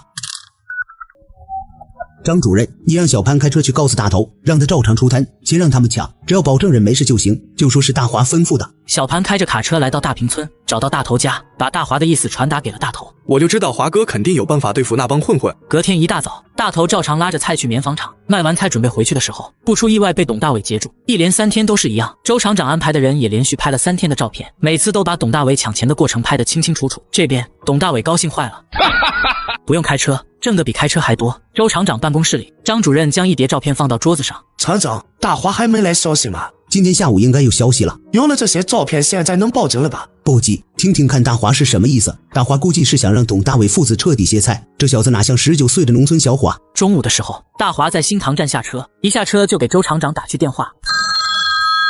元朝叔，我是大华。大华，董大伟的事你咋看？再等等，接着拍照。元朝叔，方便的话，我想和大头说几句话。几分钟后，大头接上电话。华哥，你什么时候回来啊？你不回来我心里没底，嫂子还天天问我呢。大概10天，你们安心等我，照顾好灵儿和圆圆。知道了，华哥，你放心吧。大华出去好多天都没回来，村里开始风言风语，传大华在外边投机倒把被抓了。秦建明听着外边的传言，偷偷摸进大华家。大伯，你来找大华？大华不在家，我找那小子干嘛？我是专门来找你的。说着，秦建明猥琐一笑，就朝周圆圆扑了过去。周圆圆立刻大声呼救：“灵儿，救命！灵儿，灵儿，快来人啊！”秦林去扯草喂驴子，走出没多远，发现忘记拿背篓，刚走到自家院子附近，听到圆圆的呼救，赶紧往家里跑。大伯，你要干什么？你个畜生，敢欺负我嫂子！秦林一把护到圆圆身前。秦建民，等我哥回来了，看他不揍死你！你哥回不来了，滚开，别坏我好事。秦建明一把推开秦林，秦林知道光凭自己拦不住大伯，转头跑到大头家。大头，春婶，我大伯要欺负我嫂子。大头春婶赶紧朝大华家里跑。大头冲进屋时，周圆圆正被秦建明压在身下撕扯着衣服。大头瞬间恼红了眼，二话不说跑上去对着秦建明就是一脚。你敢欺负我嫂子，我让你欺负圆圆嫂子，我让你欺负人。边说边对着秦建明拳打脚踢的。圆圆赶紧抱住自己嫂子轻声一念。春婶看大头打得差不多了，才跑去拉住大头，他怕大头万一把秦建明给打死了。秦建明鼻青脸肿的躺在地上，还不忘威胁大头。大华那小子投机倒把被抓了，你敢打我，你们别想分到救济口粮了。没了大华，我看你们怎么办。放屁！我前天刚和华哥通过电话，他过几天就回来了，等他回来看他怎么收拾你。想起之前大华的手段，秦建明下意识的抖了抖，但仍不信大华能回来，嘴硬道：我等着他回来。看到秦建明走了，春婶跟大头安慰圆圆：圆圆，你没事吧？春婶，我没事，还好灵儿回来的及时。圆圆，你把院门锁起来，大华没回来之前，你们俩住我家去。俩人简单收拾一番，跟着春婶回家了。秦建明回去后开始后怕起来，要是大华没被抓回来了，他不得打死自己。他把2个儿子叫来，把刚才发生的事跟2儿子说了一遍。2个儿子既震惊又觉得骚得慌。你多大年纪了，怎么能干出这么丢人的事？那是你侄媳妇啊！大哥，现在说这个没用，爸这次是把大华给彻底得罪了。之前听说大头在城里卖菜，每天都被抢，是因为大华得罪了人。你们去打听打听，看看这个人是谁。敌人的敌人就是朋友。秦建明决定找到这个人，跟他联手对付大华。大华南下批发牛仔裤，没想到老婆再次被大伯欺负，自知理亏的大伯竟想和董大伟合作，一起对付大华。春婶家里，大家正在商量，今天这事要不要告诉周厂长？圆圆无父无母，大华不在家，周厂长毕竟是圆圆长辈，还是不要告诉袁朝叔了，这事毕竟不光彩。圆圆一脸难过的说，大家都尊重圆圆的决定。大华这边顺利到新塘后，因着张家姐妹的介绍，很快就和厂子签订了区域代理的合同，以后在同城3县2区，只有大华能卖这个厂里的牛仔裤。之后大华又马不停蹄地赶到西京，顺利地跟张德芳签了一纸运输合同，利用张德芳的运输路线，还可以挂靠他们公司进行销售。有了这份合同，就不怕被当成投机倒把分子。正巧张德芳那有去同城送货的卡车，大华便被顺路带了回去。大华，你可算回来了，你看这些照片。袁朝叔，拿照片去报警吧。上头正好严打，这次要让董大伟父子吃不了兜着走。这样吧，大华你先回家，之后的事情交给我。那麻烦袁朝叔，我就先回家了，明天我带圆圆来看你。村里人看到大华回来都很是震惊，不是说他被抓进去了吗？秦建明听到大华回来的消息更是坐立不安。哎呀，完了！圆圆，灵儿，我回来了。叫了几声没人答应，大华转头就去了大头家，看到日思夜想的人回来了。周圆圆激动地站起身就想扑上去，却又因为有外人有些不好意思，秦玲就没那么多顾忌了。哥，你总算回来了。说着呜呜哭了起来。怎么了，灵儿？秦玲把前几天秦建明欺负周圆圆的事说了一遍，大华顿时火冒三丈，就要冲到秦建明家去，却被周圆圆一把抱住。大华别去，最近严打，隔壁村因为打架都被抓走好几个了，我不想你刚回来就出事。华哥，我已经帮你教训过那王八蛋了，我打得他差点爬不起来。众人的一番劝解使大华冷静下来，重来一试，自己不能再进去。进去了，妹妹和老婆便彻底没了依靠。思虑了片刻，大华决定用法律手段收拾秦建明。秦建明这边经过几番打听，已经跟董大伟勾搭上，俩人都不是什么好东西。再加上秦建明听说董大伟他爸是县领导，更是刻意的巴结奉承，两人是一拍即合，狼狈为奸，当即决定一起对付大华。等收拾了大华，那周圆圆就逃不出你的手掌心了。到时候我叫上你。就在两人高兴之际，周厂长拿着照片报了警。严打组正愁找不到典型，马上就安排人把董大伟抓了起来，还派了警车去大坪村接大头跟李光灿。看到警车开到自家院子，把大头吓坏了。谁是张大头同志？请问找大头有什么事？民纺厂家属去抢劫案，需要他跟李光灿配合调查。大头听到这么一说，松了口气。同志，我和大头一起去，他是帮我卖菜才被抢的。民警带上两人，又去接了李光灿，一起回到派出所。人证物证齐全，董大伟很快被定了罪。大华又顺便把秦建明的事举报上去，隔天就有警察到村里调查，结果秦建明死不认账，还让他儿子还有几户村民做假证。董大伟在里面想着怎么让父亲捞自己出去，却没想到他爸也被查出问题，父子俩人双双落网。为了争取宽大处理，董大伟把自己做的坏事全招了，连秦建明的事也被他捅了出来。由于碰上严打，秦建明被带走后被立为典型，这次是彻底翻不了身了。处理完这些事，卖牛仔裤总算被提上了日程。大华本想着先带周圆圆去见见周厂长，谁知周厂长去市里开会了，于是几人支起摊子，把牛仔裤摆放了出来。这不是卖菜的小伙们，怎么今天不卖菜，卖起裤子来了？嘿嘿，菜卖完了，这不是想让咱县姑娘和省城姑娘一样赶时髦，穿牛仔裤吗？多少钱一条？30。30，这裤子金子做的呀，可真贵。陆陆续续有人询问，可一听价格就放弃了。一早上一条牛仔裤都没卖掉，大头一脸失望。华哥，咱这大老远跑一趟，竟然一条都卖不出去，这可咋办？大头别急，这又不是卖菜，谁家都需要。就在这时，百货商店的售货员走了过来。哎呦，这才几天你就找到赚大钱的路子了。周圆圆看着眼前姑娘，一副和大华很熟的样子，微微皱眉。圆圆，这位是百货商店的售货员姐姐。你这裤子在哪进的货啊？商业机密，不能告诉你。大华一脸微笑，又指着裤子后腰上标签，看到没？有这个标签的裤子，在咱们县区只能从我手里买。哟呵，你可以啊，还知道贴牌代理。既然如此，你有多少条我全要了。25一条，一共130条裤子。没问题，给我送到百货商店去。行嘞。周圆圆惊呆了，这就卖完了。几人把牛仔裤送到百货商店，交易完成。大华带领几人去餐馆庆祝。华子哥，你早就有计划对不对？你压根就没想着自己摆摊卖牛仔裤，你等着有人成批从你手里拿裤子，你要当中间商赚差价啊！兄弟变聪明了呀！吃完饭，四人来到水务局。华子，来水务局干嘛？同志你好，我土高乡大坪村的，请问我们村打井需要出什么手续？华子，你要打井？咱们村人处吃水困难，你和灵儿10天半月洗不了一次澡，这口井必须要打。水务局的同志看着手里的华子烟，把大华当成大坪村的村长。你们村集资一半，政府出资一半，钱凑够就能去打。同志，如果这口井是我掏钱打的，那这口井的使用我能当家吗？交地收水费，吃水用水都我说了算。你自己掏钱？我们村凑不齐这钱。你别急，等我问问领导。等了10来分钟，刚才那位同志赶回来。同志，我给你开介绍信，证明这口井是你个人出资所打，你拿到你们乡接水所，只要交2000块，明天就能进村打井。还有，我可给你讲清楚，机井是你一个人掏钱，你可以收水费，但不能乱收费。我知道，谢谢了。之后大华掏20块钱，让水务局给自己家送2车水。安排好之后，大华带着几人又去了百货商店。咱们以后会经常往县城跑，我决定买几辆自行车，这样出行也方便。真的吗，华哥？太棒了！这边师傅把水拉到大坪村，谁知道村民看到拉水车，竟然上来就要抢水，这可把师傅吓坏了。正不知所措时，大华几人骑着自行车回来了。我看谁敢抢我家水，你们想和秦建明作伴了是不是？想要水可以拿粮食换，还有我自己掏钱给咱村子打了一口机井，谁再闹事，以后一口水都不给你们用。村民听见大华这么说，纷纷安静了下来。大华让水罐车跟着自己，几人骑着自行车往自己家方向去了。村里人看明白了，这大华出息了，以后只要不得罪大华，虽说捞不上好处，至少也不能落得像秦建明一样。看人家大头抱紧大华大腿，现在自行车都骑上了。第二天，百货商店的李艳找到大华家。秦老板，看不出来你挺低调的，你这是做最挣钱的生意，住最破旧的房子啊。看姐姐你说的，我这不是低调，是真穷，我是我们村最穷的一家。切，我信你个鬼！这时圆圆从房里出来，李艳姐你咋来了？弟妹，我急着见秦老板，他没去城里，我就找来了。秦老板，咱们谈谈。周圆圆大眼在李艳身上扫视，心里止不住酸溜溜的。哼！无耻大伯终被绳之以法，大华坐袋里打机警，开启飞行模式。秦老板，这次我订500条牛仔裤，20块一条，怎么样？23，一分钱都不能少。大西洋牛仔裤质量杠杠的，我是整个同城代理人，你要觉得不行的话，可以回去了。大华不怕裤子披不出去，毕竟现在同城只有他能搞来这样的好货。李艳不甘心的又拉扯了几句，大华始终不松口。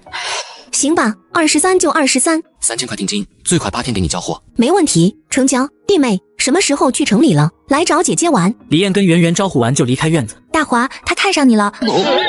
瞎扯，我有老婆有家的。我是女人，他看你的眼神都不一样。傻瓜，别胡思乱想了，我这辈子就疼你一人，其他女人就是天上仙女下凡，我也不看一眼。哼，油嘴滑舌。周圆圆心里美滋滋的进了屋。这时秦岭走了进来。哥，城里太好玩了，大头哥还给我买了发卡。灵儿，哥知道大头对你好，可你还太小了。秦岭脸一红。哥，你瞎说什么呢？好了，去叫春婶到咱家吃饭。酒足饭饱之后，大头对大华说：华哥，王华雄看咱挣钱了，他想跟我们一起做生意。说曹操道。正说着，王华雄可就过来了。华哥，吃过了吗？刚吃过，你有事？华哥，咱也是表兄弟，我想跟着你卖菜，你看成吗？成啊，听说你妈之前骂我老婆和春婶来着，叫你妈来给我老婆和春婶道歉，我就安排你跟着我卖菜。王华雄一脸为难，这个我妈那边不好说，那就算了。华哥，她是你长辈，还是个女人，咱一个大老爷们和女人计较什么呀？我不计较，那谁想骂我老婆就骂，我老婆就活该被人骂，不道歉就滚。王华雄骂骂咧咧走了。我还不信，没了你我就卖不了菜。第二天，大华跟大头还有四叔进城卖菜，王华雄偷偷跟在后边，刚到厂区门口就被穿着制服的人拦住。这里不允许私自摆摊。同志，我们有营业执照。说着，大华拿出周厂长给的营业执照。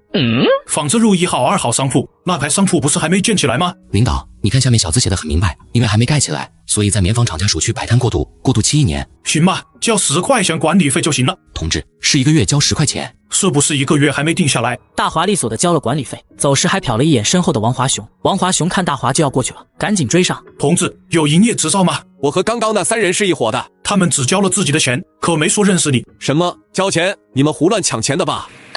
原本笑呵呵的工商同志听到这话，脸色刷一下阴沉。你小子说什么呢？你们一天挣80、100，我们打劫你几块钱，工商税收支不知道。别以为谁想进来摆摊都可以，今天开始整顿严查，不符合条件不许摆摊。王华雄脸上拧巴难看，公家人不好惹，忙满脸陪笑的道歉。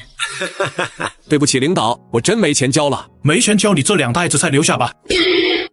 别，我去找人借，东西都放这，我几分钟就回来。王华雄往城里棉纺厂家属去了，大华他们已经开始卖菜了。大头，我能借你点钱吗？就借一点，等我菜卖完了就还给你。我真没钱，我钱都是华子哥给的。大华见王华雄老是缠着大头。王华雄，你妈骂我老婆和春婶这事，你们不道歉就别怪我无情。王华雄知道今天这菜是卖不成了，准备带回村子换粮食。同志，我不卖了，这就走。然而工商局见他和大华不是一伙的，没有经营许可证就学别人卖菜，你这2包菜被没收了。为什么要没收我的菜？你们这是抢劫！你再骂一声试试，信不信我把你自行车也扣下，不办证不交管理费，你还有理了。回到家，王华雄把今天的遭遇跟他妈说了一遍，他妈二话不说，跑到大华院子里撒泼打滚，要周圆圆赔偿王华雄今天的损失，把周圆圆吓得躲在房里不敢出来。院子里围满了看热闹的村民，大家伙算是听明白了，他儿子还没进城就被罚了100多斤韭菜，为什么大华就没有被罚？这是人家大华有手段啊！大华回家的路上遇到了急匆匆的灵儿，灵儿出啥事了？你慌成这样？王家那个泼妇，他坐在咱家院里骂嫂子，可凶了。春婶跟春叔上去拉他，还把春婶给抓伤了。顾不得那么多，把驴车交给大头。大华急忙往家里跑去。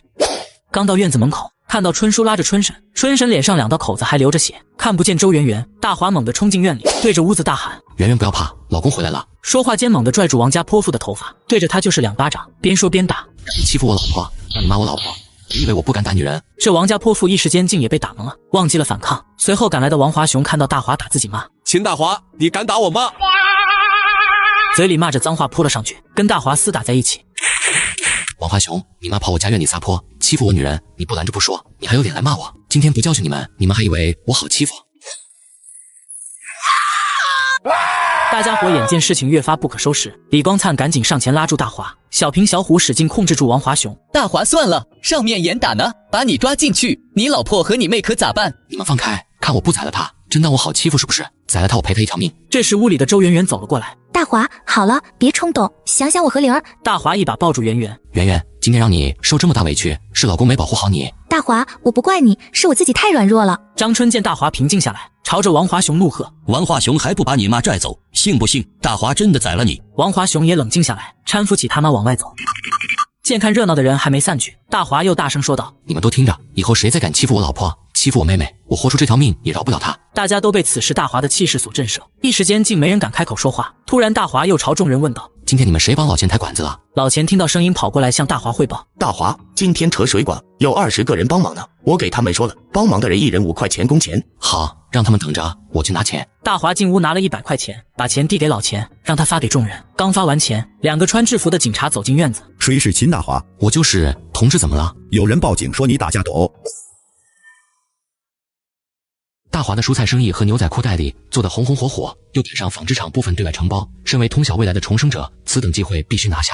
叔，咱亲归亲，这白纸黑字的承包合同还是得签一个。好小子，我还能坑你不成？袁朝叔，你别多想，我这不是防你，毕竟你们这种企业太复杂，上头的人要是看我赚钱了眼红，你说我怎么办？好小子，你这么做没错，让我给你的合同把关。衣帽厂只负责做产品，收取承包租赁费用，包含场地、水电、器械以及人工，做什么卖多少钱均由承包人说了算，衣帽厂无权插手。周厂长看了合同大体的意思，想了想说道：华子，虽说签了合同有了保障，但是那帮顽固派可不好对付，他们再这么下去，衣帽厂迟早倒闭，到时候我怕你的承包费。叔，只要衣帽厂好好和我合作，盈利是很轻松的，至于说服他们的事，就劳您多费心了。行吧，叔就陪你干一把，你等我消息。俩人商量完之后，大华跑去后勤拉菜，昨天拉的菜都被拉棉纺厂仓库了。大头赶着自家驴车进来。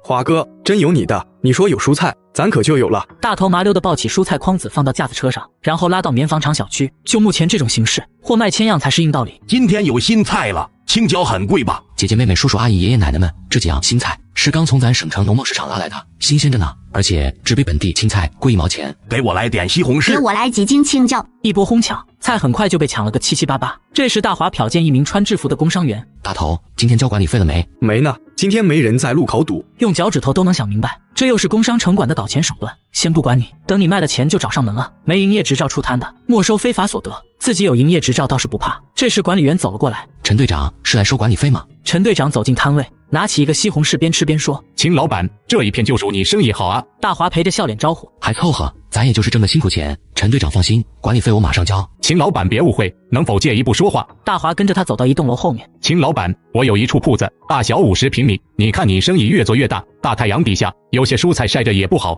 稳定的铺子总比流动摊位要好，是不是？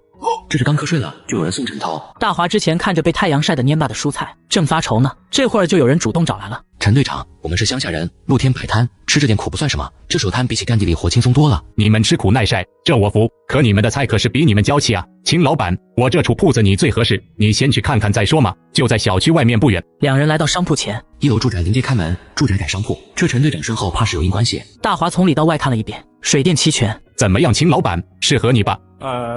合适是合适，但是我只卖蔬菜，犯不着就这么大铺子。陈队长，不如咱们这样，我想上点肉类卖卖，可现在对猪肉管控的太严，你要是能给我牵个线，不管成不成，这铺子我租了。只是牵个线而已。陈队长想了想，就爽快答应了。最后俩人以1年500块的租金签订了租赁合同。兄弟，以后就叫我陈哥吧。好，陈哥，今天下午6点，锦宁饭店请您和领导们成吗？就这么定了，下午6点见。大华回自己摊子上继续卖菜。华哥，你跟他是不是谈搞猪肉的事？大头，现在能耐了，这都能猜出来了。哈哈哈，都是华哥教的好。周圆圆独自一人在家，招呼完打机井的工人吃饭，正要躺下休息。灵儿，皇子在家吗？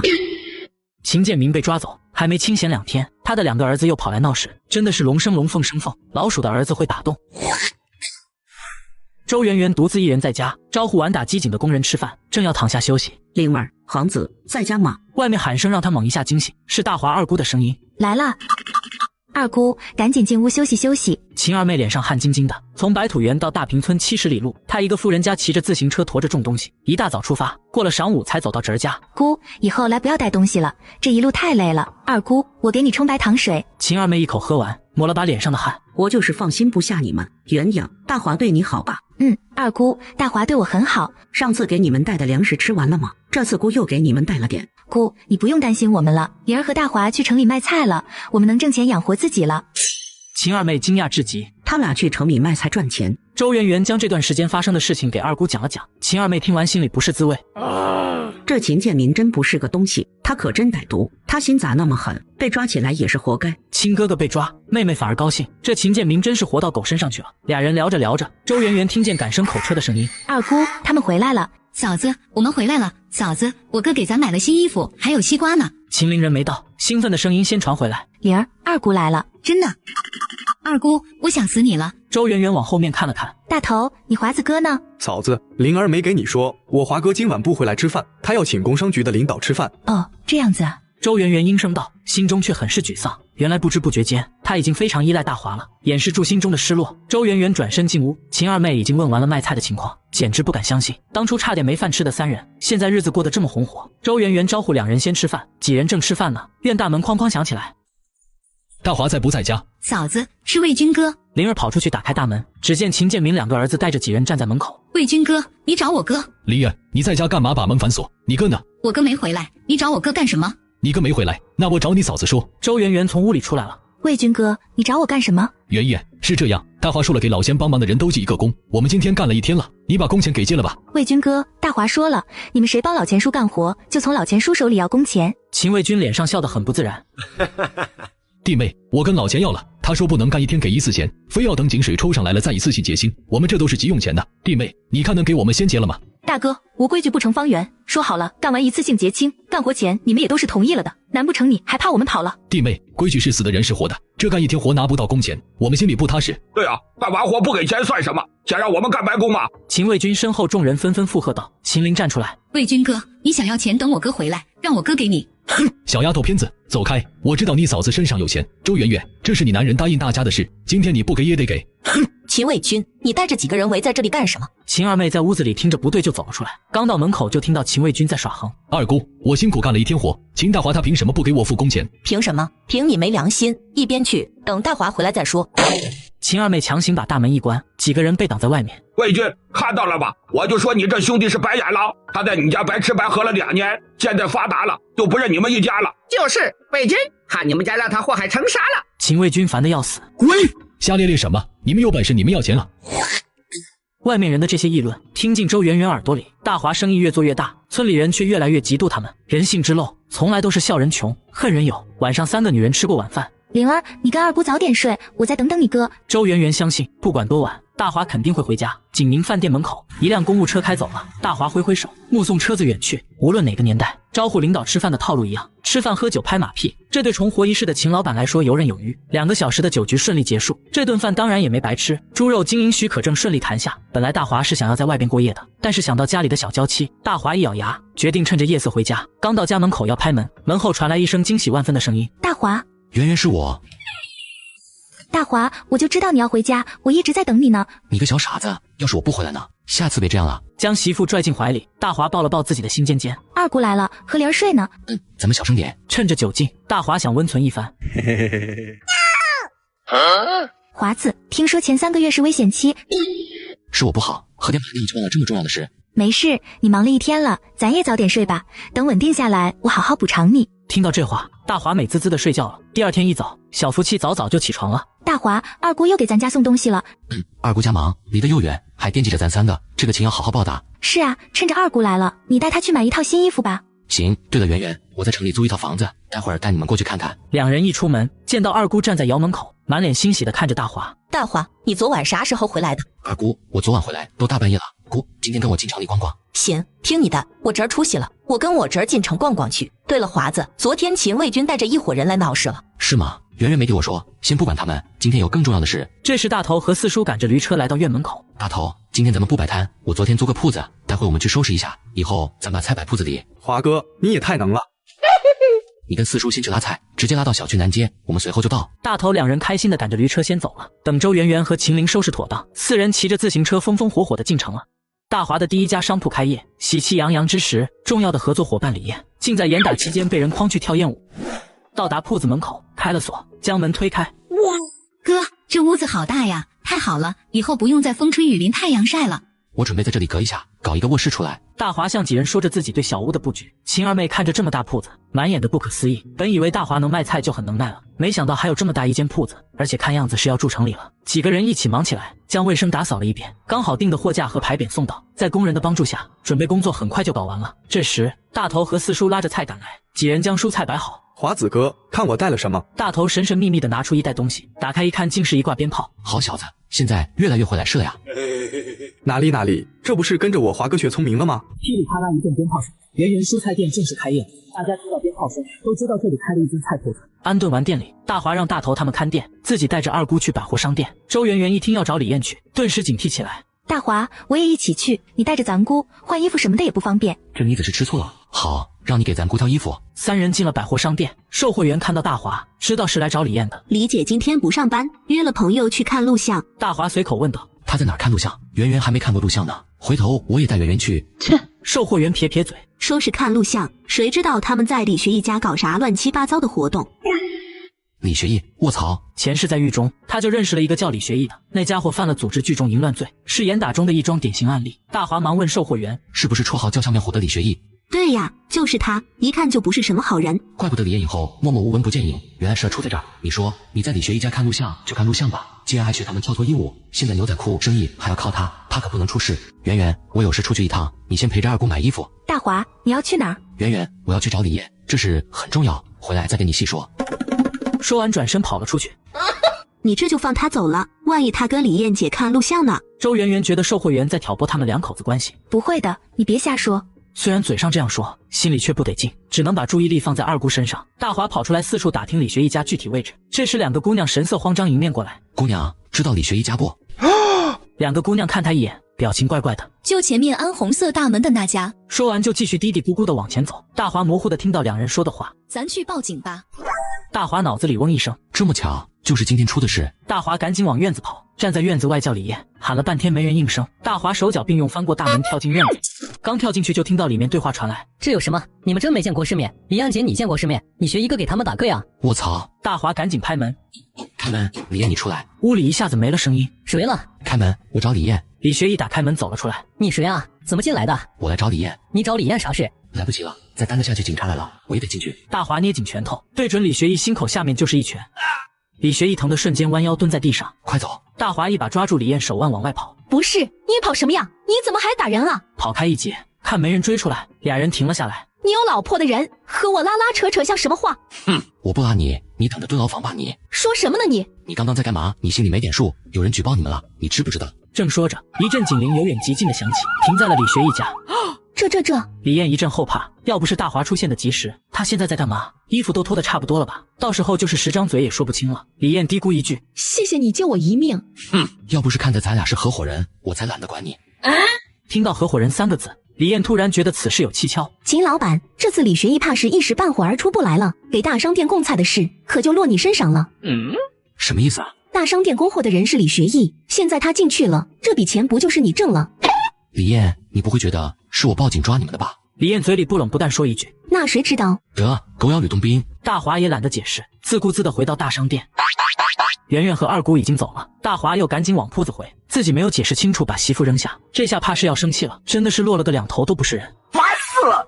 灵儿，你嫂子呢？哥，你扔下嫂子跑哪儿去了？嫂子好像不高兴了。大华来到周圆圆跟前，媳妇。周圆圆低着头翻手底下的账本，根本不看大华，果然生气了。大华一把将周圆圆搂在怀里，媳妇，我不是故意丢下你的，当时真有急事，来，亲一亲就不生气了。别闹，二姑在呢。大华拉住周圆圆的手。圆圆，我不是跟李岩看录像，咱们还要和他合作。当时我要不去找他，这会儿他就在警察局了，咱的裤子咋办？目前他是咱最大的客户，是咱的财神爷，我不能让他出事。真嘟假嘟。真的，你要相信你男人。大华又哄了2句，这是算是翻篇了。圆圆、灵儿、二姑，你们帮着招呼顾客，我领大头四处去厂里补点菜。到了厂里，大华安排大头他们去拉菜，自己赶去衣帽厂车间。周厂长说喇叭裤已经开始制作，他要去看一看生产情况。刚走到车间门口，看到从里面出来的周厂长。袁朝叔，你也在啊？进展怎么样？别提了，都在那儿磨洋工呢，没活的时候怕拿不到工资，都盼着干活，这有活了，都一个个的磨洋工。袁朝叔你也别气，工人们都是拿死工资，干多干少都是那么些钱，哥谁都没啥积极性。袁朝叔，正常情况下一个工人一天能出多少条裤子？一般10条左右。大华想了想，这样，袁朝叔你告诉员工，一个人出10条裤子，加1块钱提成，额外每多做1条就多2毛钱，当然前提是必须保证质量。大哈，这个办法我也想到了，可这笔钱厂里出不了，你知道的，工人们的工资都是上面定死的。叔你多虑了，严格说起来，这笔钱也是该我出的。华子你要知道，那帮技术工积极性一旦起来，到时候这可不是小数目。袁朝叔，我知道，舍不着孩子套不着狼，我这搞批发的，没有量还怎么挣钱？两人前往办公室，又商量了一些生产运输的细节，还有借用棉纺厂车子采购蔬菜的问题，一直说到了中午下班时间。袁朝叔，那就这么定了。哈，大哈，我去运管局跟你协调驾照，我刚说的几样手续你尽快拿来，这样棉纺厂的车子你也可以使用，既能解决你的问题，也能解决棉纺厂后厨采买的问题。华哥，工商局的陈队长找你。大头急冲冲地冲进周厂长办公室，慌慌张张的像什么样？秦卫军刚欺负完周圆圆，竟然又舔着脸来问大华要猪肉，护妻狂魔怎么忍得了？接上集，大头慌慌张张地闯进周厂长办公室。华哥，工商局的人找你。慌慌张张的像什么样？大华将大头训斥了一番。那袁朝叔，我先走了。钱，你忙你的去吧。俩人匆匆赶回铺子，灵儿正在招待着陈队长。陈哥，你来了。小齐啊，看看我给你带来了什么。陈文明在裤子兜里掏一把，猪肉特许营运正展开。陈哥，我还没交户籍证明和照片，这就办下来了。嘿嘿嘿，你小子这是明知故问了。两人你来我往聚几句，陈文明提着一大袋子免费蔬菜满意的离开了。圆圆，从明天开始，咱铺子里可以卖猪肉了。真多。能多赚100来块呢。大头，你拿着许可证去北湾养殖场拉出来的猪，拉回村里屠宰干净，然后把猪肉先放到地窖里，明天拉店里卖。好嘞，华哥，保证完成任务。几人忙活到下午，蔬菜卖的差不多了，小两口决定让灵儿和二姑先看着点，两人回村看看大头收拾的怎么样了。刚到村口，就看到一群孩子往张春家方向跑。你们跑什么？大头哥家拉回来1头猪，杀了摆桌呢。摆桌，想的倒是挺美。大华哭笑不得，跟着众人走到大头家，远远的就听到有人问：张成，又是大华在集市上买的便宜猪？不是集上买的，是在北湾养殖场买的。大华有经营手续，以后每天能拉来1头，收拾好了拉去菜铺子里卖肉。春叔，我回来了，猪收拾好了，这不马上就好。看到大华回来，村里人都议论纷纷，想不到大华现在连猪肉许可证都能办下来。让一下，让我过去。秦卫军从人群里挤了出来。嗨，孩子，你回来了，哥跟你说点事。秦卫军挨上来，给大华递了一根烟。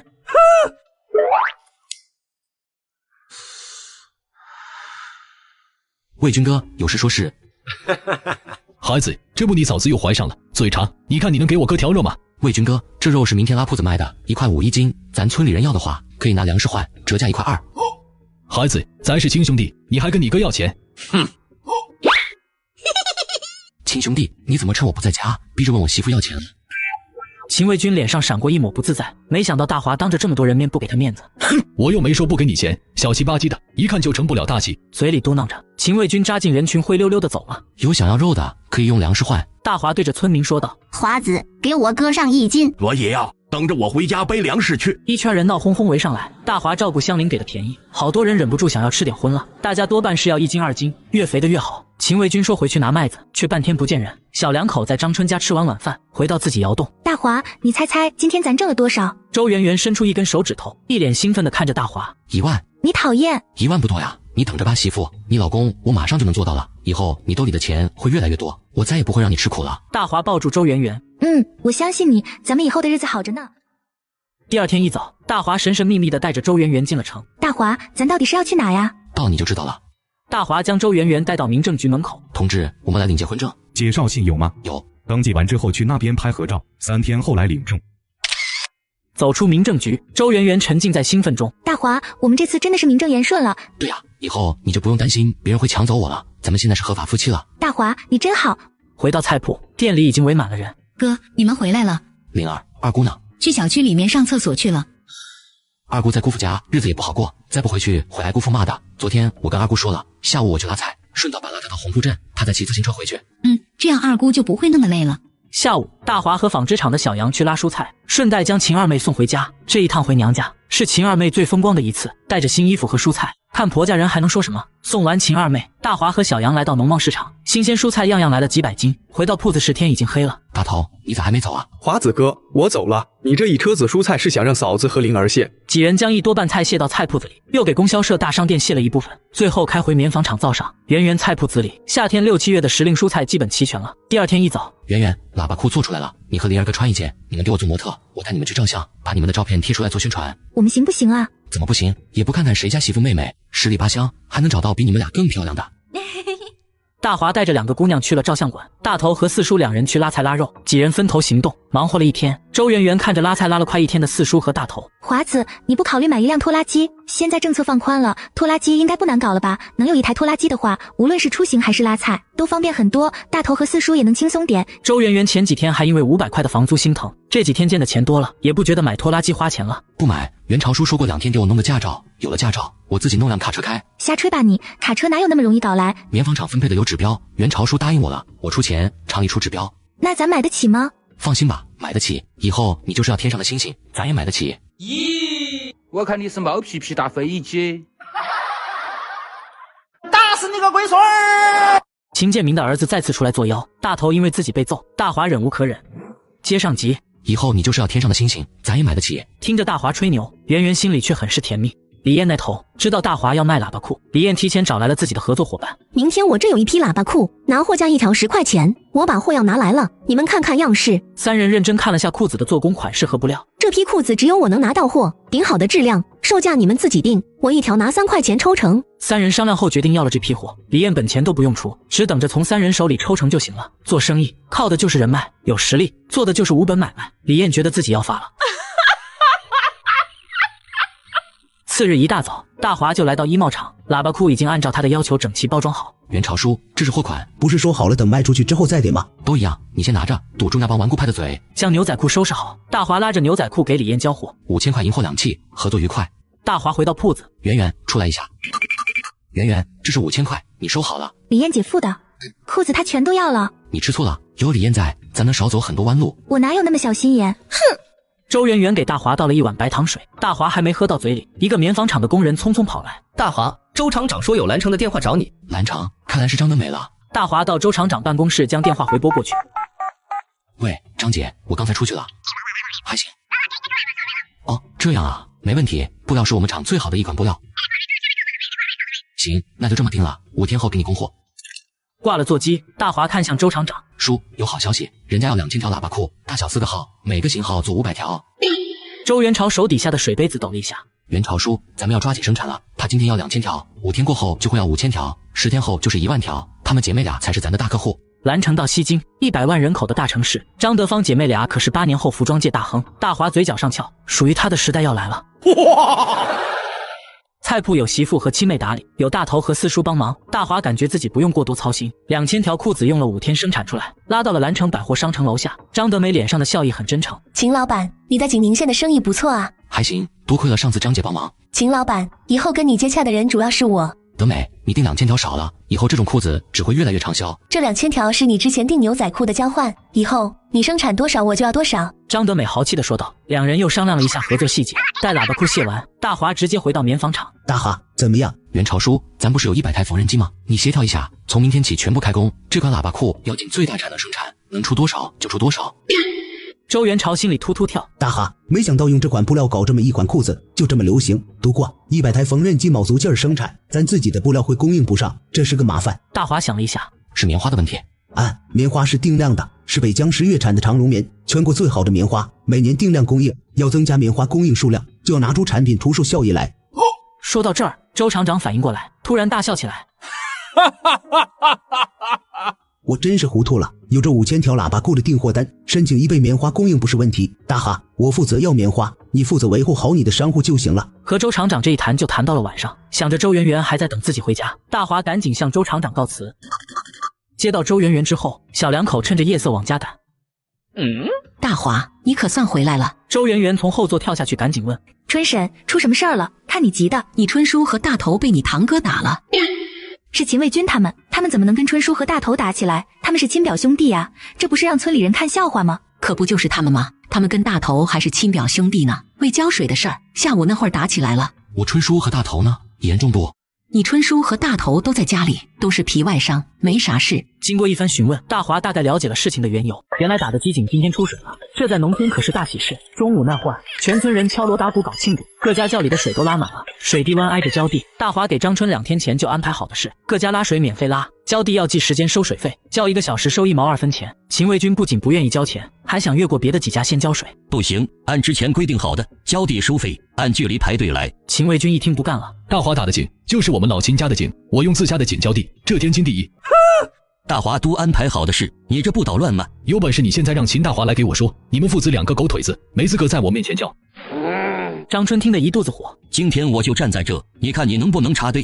哟呵，你个狗腿子竟敢咬二主子了，看我怎么收拾你！一个故意找事，一个被彻底激怒，2个人直接干了起来。秦卫红见大哥跟张春打起来，就去拉住张春，打他！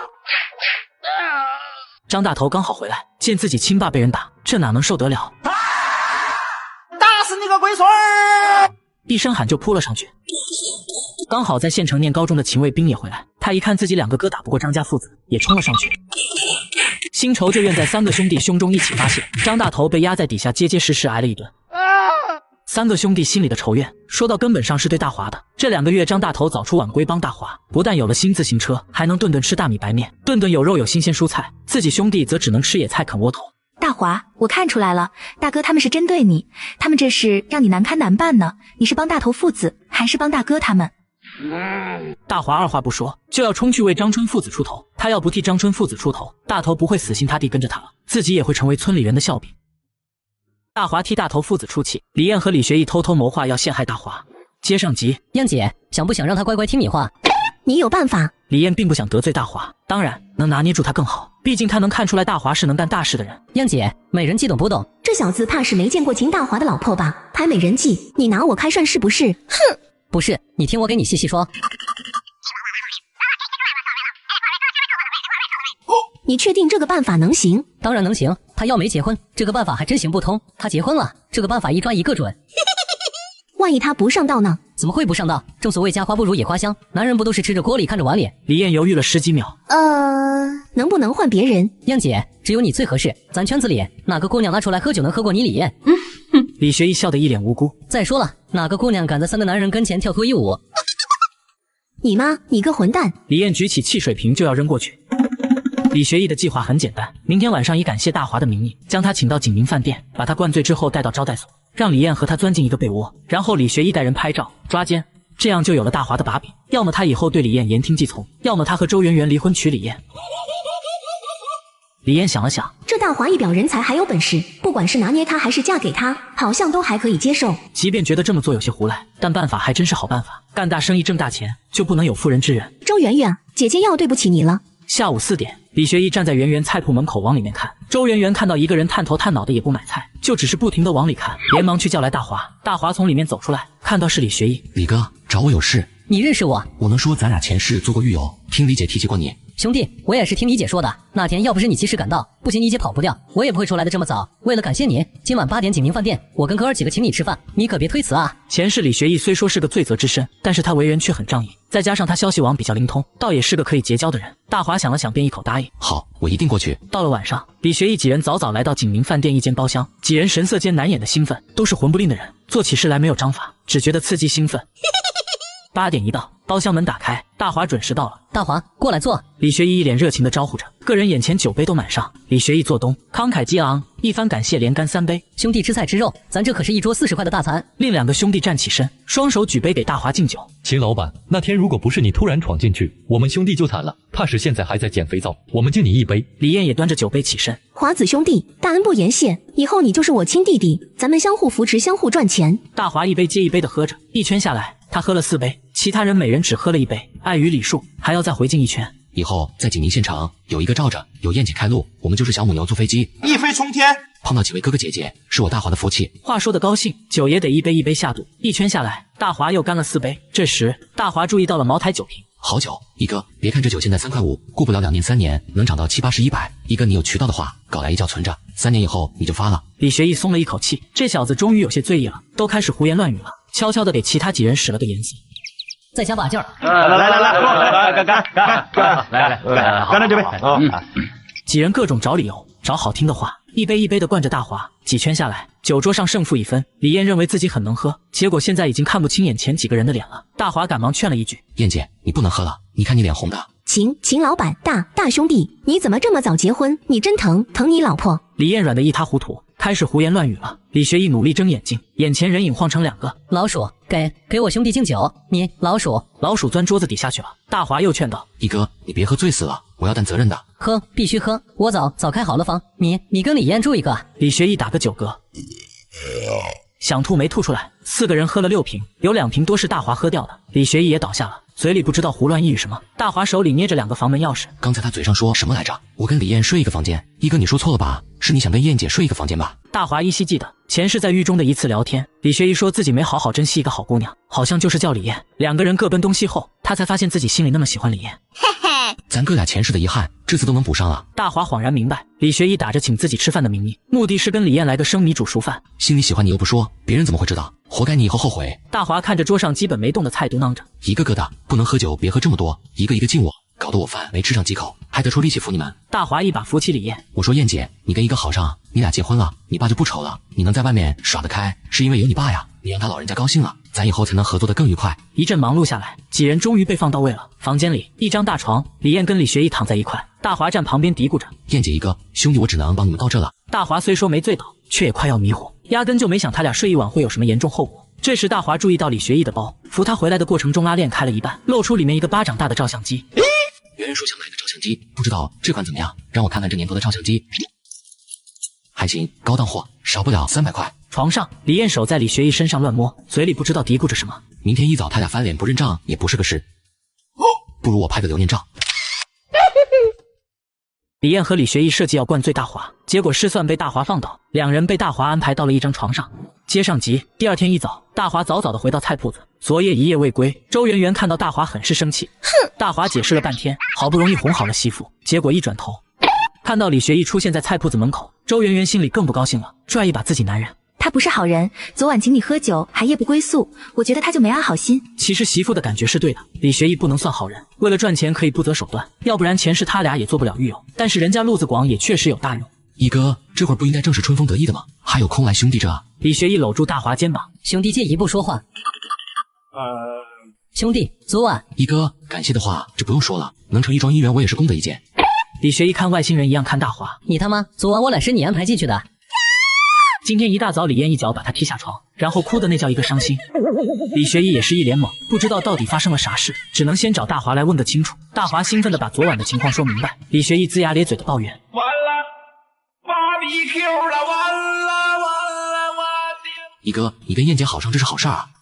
看着大华清澈而不做作的眼神，李学义一时间也不能判断这孙子是不是故意的。李学义拍了一下脑壳，感觉头越来越疼。我就没见他哭过，这次我把他毁了。嗨，怎么能说你把他毁了？大华有着30年后略开放的观念，只觉得他成就一番好事，却没想过这个年代对女性的苛刻。走，我帮你一起劝劝燕姐。2人返回饭店房间，房间里李艳本就因为宿醉头疼难忍，此时看见大华更是一肚子火，偷鸡不成蚀把米，还不知道这小子是不是故意的。李艳蹭一下站起来，咬牙切齿：“秦老板，你趁我喝醉，你都干了什么？”燕姐，什么叫我干了什么？干没干的，一哥最清楚。你敢问一哥，一哥你不给燕姐个说法？李学义讪笑着接上话茬：“燕姐，事已至此，要不咱俩把证领了？”你想都别想。嘿，这李艳果然不想负责。燕姐，我昨晚看到一哥的照相机，想着玩一玩，结果不小心拍了几张照片。大华轻飘飘的一句话，李艳傻眼了，她尽可能冷静地说：“秦老板，你想干什么？”燕姐，我没想干什么，我怎么可能会去回你们俩呢？咱们可是合作伙伴啊！虽然嘴上这么说，但是看2人早上的反应，大华算是看出来了，昨天晚上的这些事很有可能是给自己准备的。要不是自己酒量好，又为人正直，现在跳进黄河洗不清的就是自己了。既然你们不仁，就别怪我不义了。大华决定反过来拿捏住他们，否则不一定哪天就被他们坑了。李学义也听出来大华什么意思了。秦老板，我把你当兄弟，你却反过来要坑我，信不信我让你在景宁县消失？一哥，你这话说的就不对了，我只是看你俩两情相悦，想要做一回月老而已。李艳听到这里，知道事情已经无可挽回，不能因为他的事情影响到自己父亲。他爸爸能做到副县长的位置并不容易。李艳满脸妥协道：学义，你准备一下，咱俩把证领了。李学义目瞪口呆。燕姐，你不是不同意吗？哼，我还有的选择吗？大华回到菜铺子，周圆圆一脸担心。他找你干什么？一哥给我发请帖。发请帖？燕姐跟一哥要结婚了，他们拿我当兄弟，让我去给他们出主意。大华不想周圆圆担心，嘴上打着哈哈。大华，你一天天的忙着厂里的事，你是没看到，大头和四叔一趟趟的用驴车拉菜，天天累得像散架了一样，店里没个男劳力帮忙，那么重的菜篓我和玲儿都抱不动。媳妇，你这还怀着孕，可千万别出力干活，店里的事我想想办法。今天早上我问过袁朝叔，说下个月才有一辆车子的批示，能不能批下来还不一定，到时候真弄不来，我去农机站开一辆拖拉机回来。那也行，你上点心。放心吧，我记着呢。媳妇，我待会儿要去一趟咱乡变电所，村里机井要装变压器，咱村的通电了。这是要紧事，你赶紧去。安顿完，大华骑着自行车出去了。土高乡变电所文所长终于等来了大华。秦老板，你们村今早来了10几个人，非让我先把变压器装上，说等全村人集够了钱再把钱补上。文所长，这钱是非要我们村集资？那倒不是，是你们村那些村民说不能让你一个人交钱，他们想办法集资交这1000块。大华掏出1000块。文所长，井是我掏钱打的，装变压器拉电，这钱自然还是我掏，其他的你别管了。文所长收钱开票。秦老板，我这就去给你安排，明天就能抽水浇地，解决你们大平村秋粮收成问题。文所，麻烦你出个证明盖个公章，证明大平村的电是我拉的。文所长脸上难堪。秦老板，有些事可以做，但不能摆到明面上，这个证明我不能写。秦老板，你是个明白人，就别再提这件事了。他这一提醒，大华马上想明白了，村里的水电资源都放在他的名下，有心人想搞他的话，还真是一抓一个准。是我考虑不周了，谢谢文所提醒。文所，你多督促一下，明天一定得给我们村拉上线。秦老板放心吧。大华转头回村里，心里还是没明白，张春带一帮人来变电所闹事是几个意思。到了张春家，他家院里闹哄哄。张克，你表侄回来了，这事儿咱要给他说明白，不能由着他折腾。叔伯，婶子们，1000块钱已经交上去了，文所长答应明天就拉电，咱大平村也有电了。乱哄哄的声音戛然而止，他们没想到自己这些人商量半天都难凑齐的钱，大华跑一趟变电所，这笔钱就交上去了。张克，你们父子跟着大华挣钱没人说什么，现在你还跟着他管控村里水电，这算怎么回事？对呀，现在他秦大华把水电都买了，以后他想给谁家交水就给谁家交，想拿年水就能拿年水。张春满脸无奈，这帮人咋想的？华子交钱打井，又交了钱装变压器拉电，这反而落了不是？大华一眼看过去，都是原本拥护秦建明的一群人。华子你别管了，他们爱咋弄咋弄，惯求的他们毛病。大华咧嘴哼笑，春叔，你咋不把他们赶出去？你还带他们去变电所？文所长说是你带头闹事。张春冤枉死了。我带大家去变电所，就是催一下想赶紧拉上电，没有闹事的意思。哼，你们挟过我春叔去变电所闹事，让文所长以为是我教唆你们去的。你们到底想干什么？王华雄梗着脖子。秦大华，机井不能是你说了算，不能你想收多少水费就收多少水费。就是你说1个小时1毛2就1毛2，我们不交这个钱。10来个人纷纷应和。大华眼睛扫过去，这10几个人里有一半是墙头草，真正带头闹事的就那么几个。大华对他们自然没好脸色。今儿来这个院里的人，有一个算一个，当着我的面，当着我春叔的面，咱把话说清楚了，不愿交水费的报名。大华从包里掏出本子钢笔。王华雄、王德全、李光新，你们刚说不交水费，还有谁？我一个一个记。张春小声问：环子，你记清楚要干什么？大华瞥了眼众人，谁不交水费，我就不让谁用水。听到这话，刚才闹腾的人都干瞪着眼。虽说用水要交钱，可这和没打井之前的情况比起来，简直好了不止100倍。大家都不是傻子，谁都不想当那个出头鸟了。王德全阴着脸：秦大华，你不就在城里摆摊卖菜赚了2个钱吗？有什么了不起？别拿出水和拉电的事威胁我们，你不给我们交地，你试试。乡上我告不响，我告县上，县上我告不响，我告市里，告省里。大华给村里打井拉电，做好事却被村民怨恨。接上集：秦大华，你不就在城里摆摊卖菜赚了2个钱吗？有什么了不起？别拿出水和拉电的事威胁我们，你不给我们交地，你试试。乡上我告不响，我告县上，县上我告不响，我告市里，告省里。王德全这么一说，其他人都跟着起哄，就是不让用我们就去告。张春一肚子火，这说着说着咋就没边了呢？王德全，你说那是人话吗？大华给咱打了井，还给咱拉电，这生活比以前好上了多少？还去县里去省里告状，你真是活到狗身上去了。张春，你他娘的，我说错了吗？他秦大华手里抓着水电，我们又还得给他交钱，这不是霸占搞垄断是啥？你！张春气得说不出话。大华也看出来了，春叔代替自己管着村里的机井，可他嘴笨不善争论，这些人便聚集起来拿捏他。都给我住嘴！大华怒喝一声，众人安静下来。我是说谁不交水费就不给谁交地，但我没说必须先交钱再交水。我的意思是谁用了谁耍赖皮不交水费，我就不给他交地。大华顿了顿，又说道：且不说这井是我掏钱打的，就说这机井用电，你们用水还得我报电费。至于装变压器拉电这事，以后电费是人电站收的，我占着你们什么便宜了？还找县里市里，你就算找联合国都没用，不信你们就试试，一个个的给脸不要脸。呸，啥也不是。大华这么一说，众人顿时哑口无言，只能讪讪的散去。王德全黑沉着脸站院子里没走。你还要干啥？不干啥，我在张春家待的，又没在你家待，你管我？说着，他看向张春，春子，我那口子不行了，惦念着想吃一口瘦肉粥，你看能不能给我挖上一碗肉啊？我给你钱。王德全从衣兜里掏出一堆分分钱，凑够1块。我本来想去镇上买1块钱的肉，可今天去，人家说猪肉卖光了。张春看着这场景，有些心软了。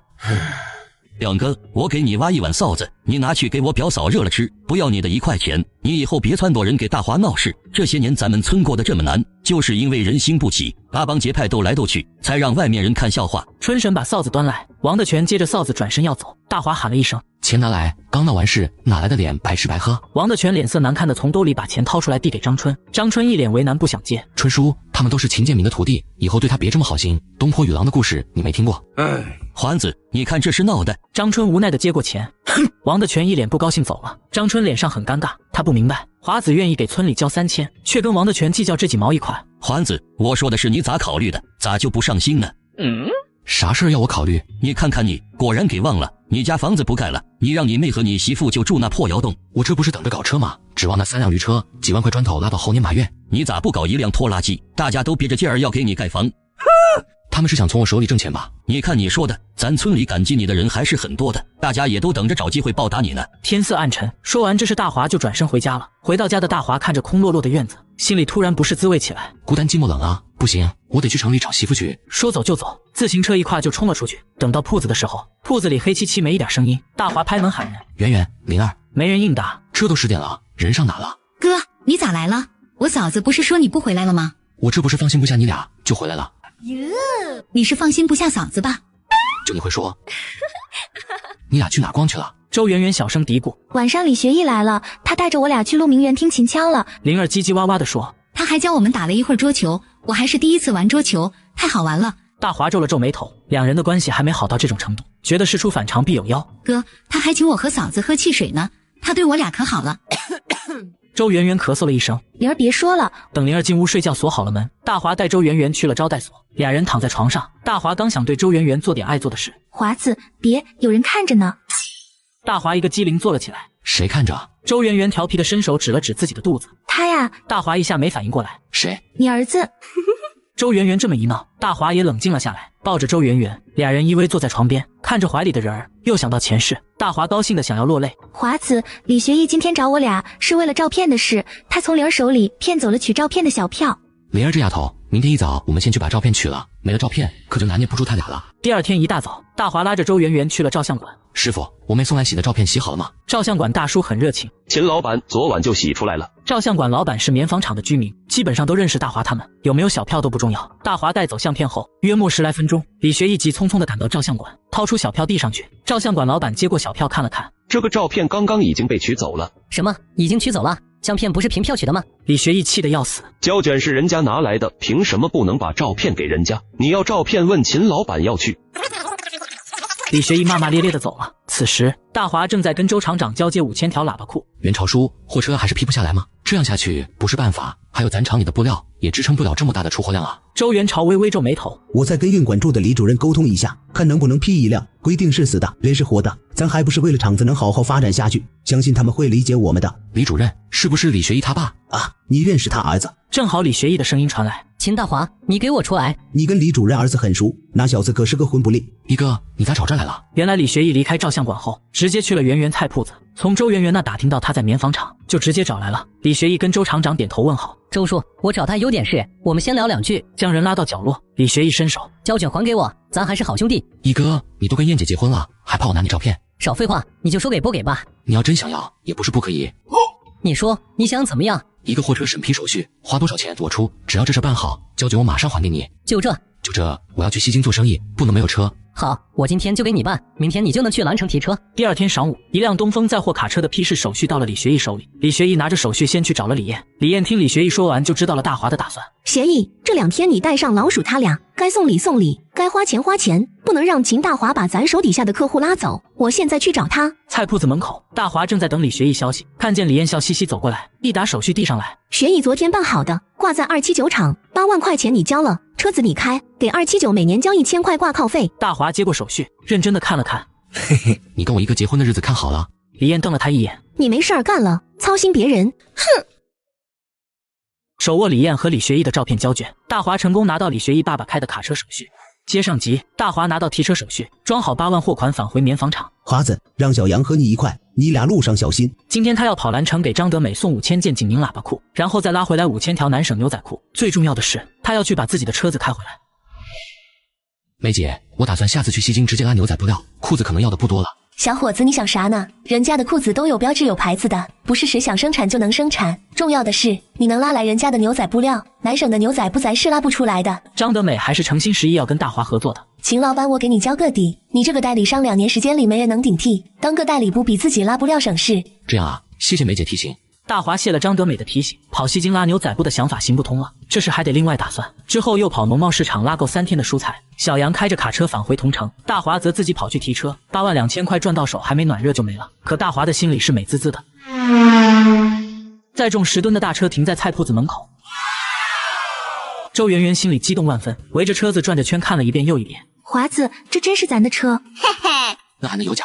这车看着真气派，以后咱再回村就方便了许多。周圆圆不敢相信，几个月前刚跟大华的时候，他们还是一穷二白，现在不仅顿顿吃肉，能住在城里，连卡车都开上了。他这辈子最正确的决定就是没有拒绝大华，大华真的可以给他好日子过。下午处理完菜铺里的菜，两人在店里商量着菜店的工作安排。大华，咱不要牲口车了，四叔怎么办？你带大头不带四叔说不过去，他毕竟是你亲叔。再说四叔平时对咱也不错，不能寒了四叔的心。我这不是有了很多事干着都不方便，四叔多帮衬着你也放心不是？好，都听媳妇的。村里的事继续让春叔安排，我给四叔安排别的事干。商量完后，两人开车回家。东风卡车风驰电掣开回大坪村，平时骑车2小时的路，现在不过40分钟就到了村口。路过王华强家门口，大华，你又把棉纺厂的车开来了。嘿，强叔，今天忙啥呢？我这不是听你安排，带着姑娘们给你拾掇你家那几亩地呢。强叔，今儿咱机井上的变压器装好了没？变压器装好了，但是变电所的人说给咱村里拉电要3天时间，本来是给你家先拉，结果村里人又闹，最后啥也没干成。本来就是大华交的钱，给他家先拉电理所当然。强叔说的意思，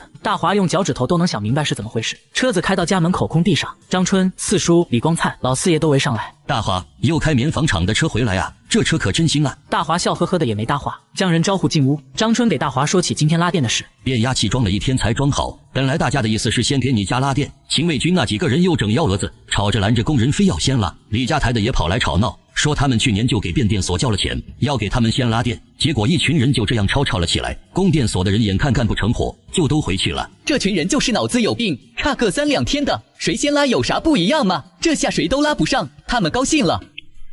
这些人就是心术不正的缺德货，他们就是在那恶心我呢。真给他们拉上电，他们舍得那电费。本来都安排好的事被破坏，大华心里很是郁闷，各自骂了几句，几人开始讨论起家常。四爷笑眯眯地盯着大华，华子，今儿大家伙还讨论呢，这村子里终于能拉上电了，你现在也挣着钱了，你看你能先给咱村搞一台电视不？剩下的3人也是目光炯炯地看着大华。电视有这么吸引人？你还别说，那方和这比吃肉还稀罕人，大家就想看地道战地雷战，他们说每天都在电视上放。对对对，还有西游记呢，我都没见过美猴王长啥样呢，听说还有长得贼好看的妖怪。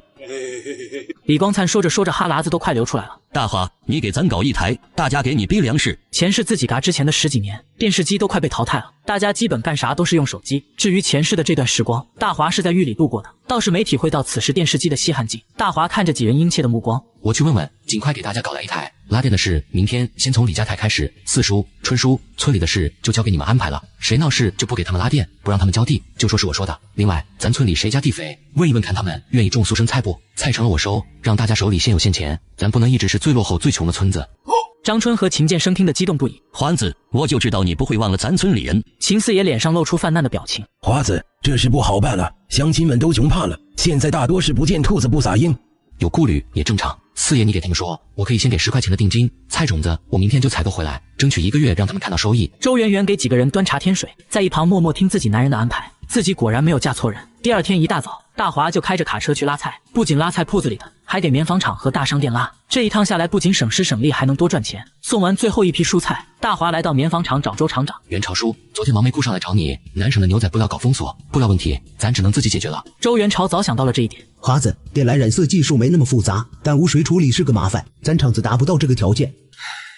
牛仔布料咱慢慢想办法吧。华子，100台缝纫机已经全部开工，有一部分缝纫工手脚慢，还有一部分裤子要返工，能出裤的最多也就800来条。800条也不错了，咱同城范围和蓝城张总10天供一次货，基本上也够了。周元朝沉思着，我还想着衣帽厂要不要扩大车间呢？扩车间？大华眼睛一亮，可以再扩产100台缝纫机，咱缝制的确200衬衣。这年头最流行的一款衬衣就是白衬衣，配着牛仔裤，相当时髦。这边大华和周厂长紧锣密鼓地张罗着，计划着怎么将生意越做越大。大坪村却迎来了一位意想不到人。村口骑进一辆自行车，骑车人头发油光锃亮的。魏学武在村口顿了一下，叹一口气，他在这个村子当了3年知青，也被耽搁了3年。本来今天是高考的日子，可想起几年前和心上人的约定，他决定不考了，来接心上人回家结婚。2年没联系了，也不知道他如今过得怎么样。自行车往大坪村知青点那排房子去，狗剩儿和孬蛋在房檐下掏鸟窝，看见来人陌生，喂，你干啥的？这房子里住的人呢？你哪来的？找谁？你管我是哪儿的？这房子里住的人呢？孬蛋皱眉问，你找我嫂子干啥？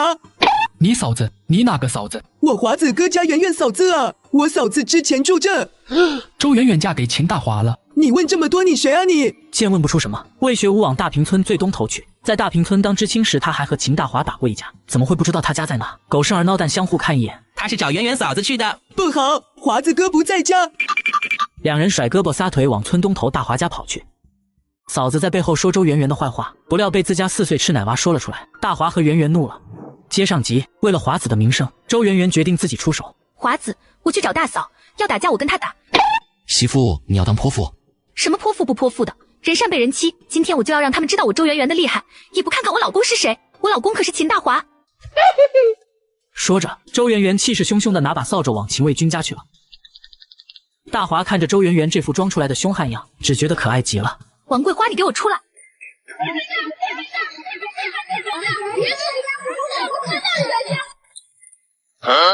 秦卫军夫妇还不知道家里出了小内奸，一脸疑惑地走了出来。圆圆忍不住指着王桂花的鼻子骂道：“我们家哪点对不住你？你在孩子面前编排我，你个杀千刀的！你！哼！”你了半天，周圆圆也没有你个所以然出来，好半天积攒起来的气势瞬间去了大半，只得向大华求助。老公，大华难得看到周圆圆这凶悍的一面，觉得有趣。这回又看到周圆圆这副骂不下去又强撑着，憋得脸蛋红红的样子，心脏瞬间被击中，只觉得自己媳妇萌得不要不要的。大华默默调整了下被妻子萌到的表情，站了出来。秦卫军，我们正常宴请同学，你老婆却骂我老婆，你当我们家是软柿子吗？今天你们不道歉，以后你们就别想再用电用水了。秦卫军听到了大华的话，终于明白是怎么一回事了。且不说挨了几次揍的他算是彻底怕了大华，最重要的是由俭入奢易，由奢入俭难。体会了抽水电灯的便利后，他再也不愿再过拉水点煤油灯的日子，转头对着自己老婆就是一顿输出。你他妈的管不住自己那张破嘴，你招惹谁不好，招惹周圆圆，你不知道他后面站着秦大华吗？王桂花听言瞬间炸了。他后边站着秦大华，我后边没站着人，你还是不是男人？被自己老婆指着鼻子骂不是男人，秦卫军觉得自己太丢脸了。我是不是男人，你他喵的不清楚，我让你惹是生非。说着，秦卫军一巴掌扇老婆脸上。秦卫军，你敢打我，老娘跟你拼了！王桂花说着歇斯底里的扑了上去，俩人一下子扭打起来了。大华站边上也不拉架，还时不时煽风点火。秦卫军，你再不好好管管你老婆，你家的菜我也不收了。听到大华的话，两口子打得更起劲了。我把你个皮嘴，我让你乱说，我让你乱说。秦卫军一边打一边骂，王桂花被打得鼻青脸肿，坐在地上哇哇大哭。大华就说了2句话，就让他们夫妻互殴，帮自己解了气。周圆圆看得目瞪口呆，对自己男人更崇拜了。大华看着周圆圆崇拜的眼神，得意地说：“看着吧，咱这大嫂肯定要回娘家住一段时间了，秦卫军有的折腾喽。”两人也不再恋战，施施然的回家去了。刚到家，张春就找上门来：“大华，咱村这电费怎么收？咱村用灯泡的不多，也收不了几个钱，就当是我赞助的吧。”那可不行，你不收钱，他们就该浪费了，到时候就不是1块2块的事了，那时候再收就10升米阴斗米抽了，不能惯着他们毛病。那你和我四叔，你俩照着公家的电费来吧。还有，这是我和你建生叔统计的名字，30多家人，大概能种个10样菜，你看看。大华接过本子，越看越高兴。好，就这样安排。这几样菜种水地湾，10天半个月就能见收益。菜籽我想办法尽快弄来。春叔，你们怎么劝了这么多家种菜啊？我原本以为能有5、6家就不错了。哈哈哈！张春脸上嘿嘿笑，我帮他们算了算账，不管怎么样，都比种梅子荞麦好。大家手里有钱，鸡毛蒜皮的事就会少点。大华点点头，大家手里都有钱了，看我赚钱就没那么眼气了。隔天，大华就跑县城弄来了一些蔬菜种子，交给张春，让他按照土地发放出去。菜铺子门口，李学义等了大半天。兄弟，你忙啥呢？一天天的都见不着人。一哥是要给我发请帖，发个屁请帖，燕姐不乐意。这是你要的茅台，1箱20块，给你拿了5箱，快给钱，我还有事呢。之前大华看到李学义能搞来茅台，想着后世茅台被炒成天价，就让李学义给搞了几箱，以后不管是送礼还是让他升职都不亏，将钱递给李学义。一哥，你要是还能弄来的话，多多益善，我来者不拒。行，我知道了。收完摊回到村子里，周圆圆和秦玲已经准备好晚饭，刚吃上几口，一阵拖拉机的声音响起来，一直到大华院子前才停下来。华子在家吗？秦玲打开门，哥，是罗家湾的罗叔。罗叔，你怎么知道我家缺煤炭？这是专门给我拉了一车。你个臭小子，来你家我也不能空车是吧？嘿嘿，表叔，进屋吃饭。华子，今儿我来是给你介绍笔生意，你看你做不做？罗维江是罗家湾走出去跑生意的人，他在小松沟煤矿折腾了一摊子，从开煤厂子到开煤矿，是小姚煤老板。表叔，作家说，到职给矿区拉蔬菜和水果，3天一趟，一趟能赚个200块，做不做？罗维江来大坪村找大华的主要目的就是这，他的拖拉机拉煤染得乌漆麻黑，再拉蔬菜水果人家不乐意要，他要找个合伙人。菜单子我列好了，你照着单子拉就行，货交完有人跟你清账，你看能不能做？大华看了看单子，罗叔，拉这些蔬菜没问题，但猪肉不行，我的菜铺子每天只能拉1头猪。罗维江呵呵笑着又掏出一份证明，到职，你看看这个。大华接过证明，这是矿务局的介绍信，养殖场给矿区供300斤猪肉，有了这个证明那就没问题了。表叔，这活你咋不自己干呢？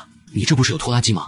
我这拖拉机乌漆麻黑的，矿上领导可不想从猪肉里吃出煤渣子。好，这活我接了。赚钱不赚钱不重要，重要的是这个关系。这个罗维江也是个能干事的。第二天，大华就开卡车拉着大头几人，先到十里屯菜地装3000斤绿菜，再到北湾养殖场拿出矿区矿务局的介绍信。矿区给养殖场入了股，朱主任不敢怠慢，300斤猪肉很快就包好装车。没想到让你秦老板给他们送肉，你小子有能耐啊！还得朱主任多多关照。半车蔬菜猪肉拉进县城，自家菜铺子卸1000斤，棉纺厂食堂卸300斤，大商店卸500斤，接着就赶往小松沟煤矿。大华是1分钟都不敢耽误，送完这一趟已经是中午。回到菜铺子，李艳已经等了好久。秦老板，你给人拉菜才能挣多少钱啊？一早上忙得不见人影，你这是捡了芝麻丢了西瓜，扔下5万块钱不挣，忙着挣300块。大华已经猜出来个8、9不离10，有要5000条牛仔裤的大客户，是中卫市的2个商户，张口要5000条牛仔裤，我答应了。你现在就联系你的供货商，发5000条牛仔裤。燕姐，价格怎么说的？人家在咱同城调查好的，价格还是一样的价格，你尽快联系那边。大华开玩笑的说道，能不能高1块2块？你想啥呢？做生意的都不傻，你这要高1块2块，人家估计直接跑蓝城了，会找咱们。李艳这话是实话，中卫的服装商要是有运能，蓝城西京人自己就跑了，跟他们做生意做不了多久，等人挣够钱，自己就能搞一辆车跑西京进货去了。长久生意还得看景明棉纺厂的服装。拿了李艳递过来的供货意向书，大华往棉纺厂赶去，李艳紧跟着。为了自己的空手套白狼生意能长久，他的 CPU 疯狂运转着。大华的服装生意越做越红火，给村子买电视的许诺，今天终于可以履行了。接上集，两人到棉纺厂门口碰到了去纺纱车间巡查回来的周元朝。华子，你这2天忙坏了吧？元朝叔，有大客户，景宁喇叭裤要扩大生产车间，咱要加快景宁布料的优化产业调整，争取成为咱景宁县的龙头企业。大华，你放心，技术部正在研究策略，生产线肯定要扩大，建分厂的计划已经在考虑中。说完厂里的事，大华去厂长办公室打电话给南省新塘肖经理。肖经理，我这边订1万条牛仔裤，你发到西京代收点，收货人是我，景宁秦大华。现在发货5天后到西京是吧？好，定金一会就给你打过去。对，到地方我自己开车去取。好的，那就先这样，您先忙。李艳一脸不可思议，秦老板，你刚提了辆8万块的车，你还有钱提1万条裤子？大华嘿嘿一笑。这你就不用操心了。大车跑一趟西京，来回需要3天，大华一个人不得行。李学义主动提出来跟大华跑这一趟，两人先到蓝城，将景宁喇叭裤卖给张德美。梅姐，这次的喇叭裤不顶牛仔裤了，直接结现钱。他这是要自己去西京拉裤子。梅姐火眼金睛，景宁喇叭裤在蓝城各大商场售卖，半个月卖出去了5000条，每条赚10块钱，这钱赚的不要太轻松。姐姐张德芳正在策划将这款裤子打进西京市场，没想到这秦大华竟然想自己进西京，来是肯定拦不住，只能想办法合作共赢。你一个人开车去西京，还有我一个，2个人够了。大车上了路，一路往西京。兄弟，你不是只去过一次西京吗？怎么数得好像你跑了无数趟似的？一哥，就这一条大路，我想拐都没地拐。第二天傍晚，两人到达西京大市场货物集散地，1万条牛仔裤，1000个包裹，车厢里装得满满当当。回到景宁县，中卫的客户已经等在李艳跟前。李艳是不想让自己这俩客户和秦大华接触的，可5000条裤子只能由大华的大车送过去。李艳看着远去的卡车，和李学义商量，等咱挣够了钱，一定得买一辆卡车，否则秦大华迟早越过咱俩。我就不信了，等我有了自己的车，我还干不过他。到时候我自己跑南省拉裤子去。得了吧，你能想到的别人想不到。傍晚时分，大车返回菜铺子。离开的这3天时间，灵儿和圆圆守着菜铺子，四叔和大头用驴车忙了3天。看到大华平安归来，众人都是松了一口气。华哥，既然你哥10天要跑一趟西京，我觉得咱不如花3000块钱买一辆拖拉机，这样我一个人拉菜就够了。健生叔也能忙村里事了，大坪村蔬菜生产基地得有一个咱自己人全盘把控。抽时间我去把这事办了。大华跟周圆圆开车回家。圆圆，你还晕车不？现在不晕了。要是不舒服就赶紧给我说。哥，你咋都不问问我？一边去，我还不知道你。哼！灵儿吐了吐舌头，看向后面的车厢。哇，哥，你拉回来半车西瓜，给煤矿送的，剩下了10来个拉回村里，咱自己吃。车子开到村路上，秦四爷背着锄头慢慢的走着。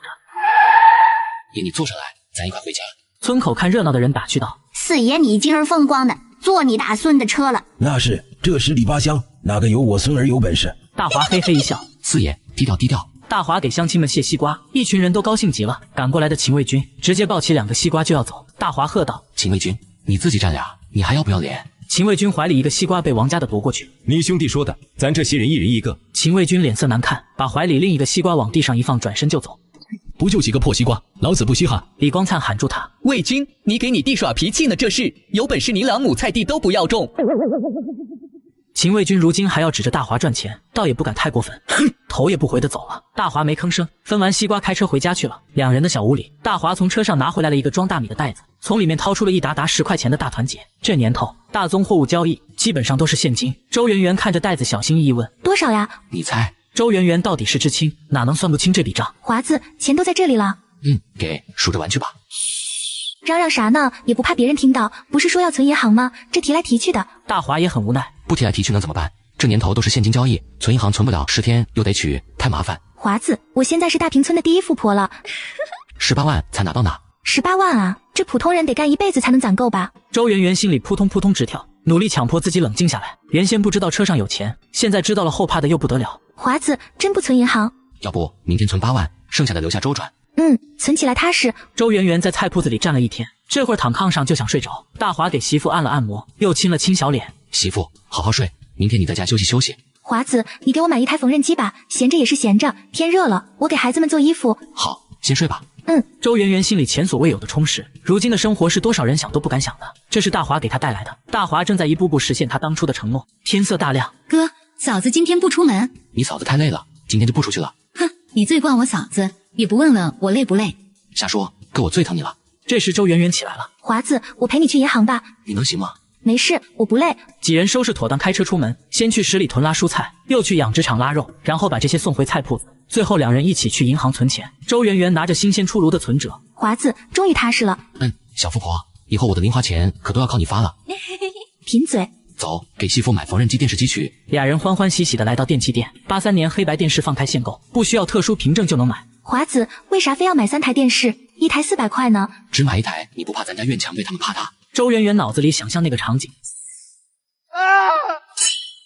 给李光灿家1台，李家台的人都到他家看去。四叔家装1台，咱秦家户的人到四叔家看去，咱家的就咱们3个看。装好电视机，大华又开车到棉纺厂拉了1台缝纫机。回到菜铺，灵儿和大头看到电视兴奋的直嚷嚷：“哥，你开车小心点，可别摔坏电视了。”瞧你那点出息吧！一行人开车风风火火的回村去了，正巧碰见放羊的李光灿。光灿，你的羊早些赶回去，待会儿给你加装电视。李光灿一脸惊疑：“给我加装电视？华子，你可别开玩笑！我还能逗你吗？你回去准备一个10米的杆子装天线，一会儿来我家包电视。”旁边的李家人、王家人突然兴奋了：“咱们终于有电视看了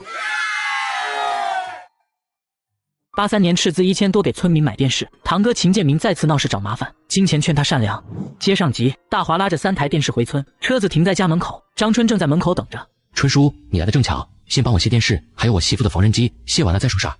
华子，你咋拉了3台电视？你加1台，我健身叔加1台，李光灿加1台，原本是要留自己家一台的，但是回来的路上，周圆圆和大华商量了一下，决定把这台电视放春叔家，自己家会有巨额现金，要是有人来家里看电视，小孩子会不自觉地往屋子里钻。周圆圆觉得不踏实，李光灿匆匆赶来，华子，真有我家一台电视？大华开玩笑地说道。有，不过你得有养抵账，400块抵完为止。李光灿犹豫了，他不舍得这400块，可又太想看美女妖怪，纠结了一会儿。李光灿咬咬牙，没问题。看李光灿表情的大华乐了，逗你玩的。那我可把电视抱走了，赶紧搬回去试试。晚上当心美女妖精从电视跑出来找你。我倒是想他们跑出来找我，跑出来可就回不去了。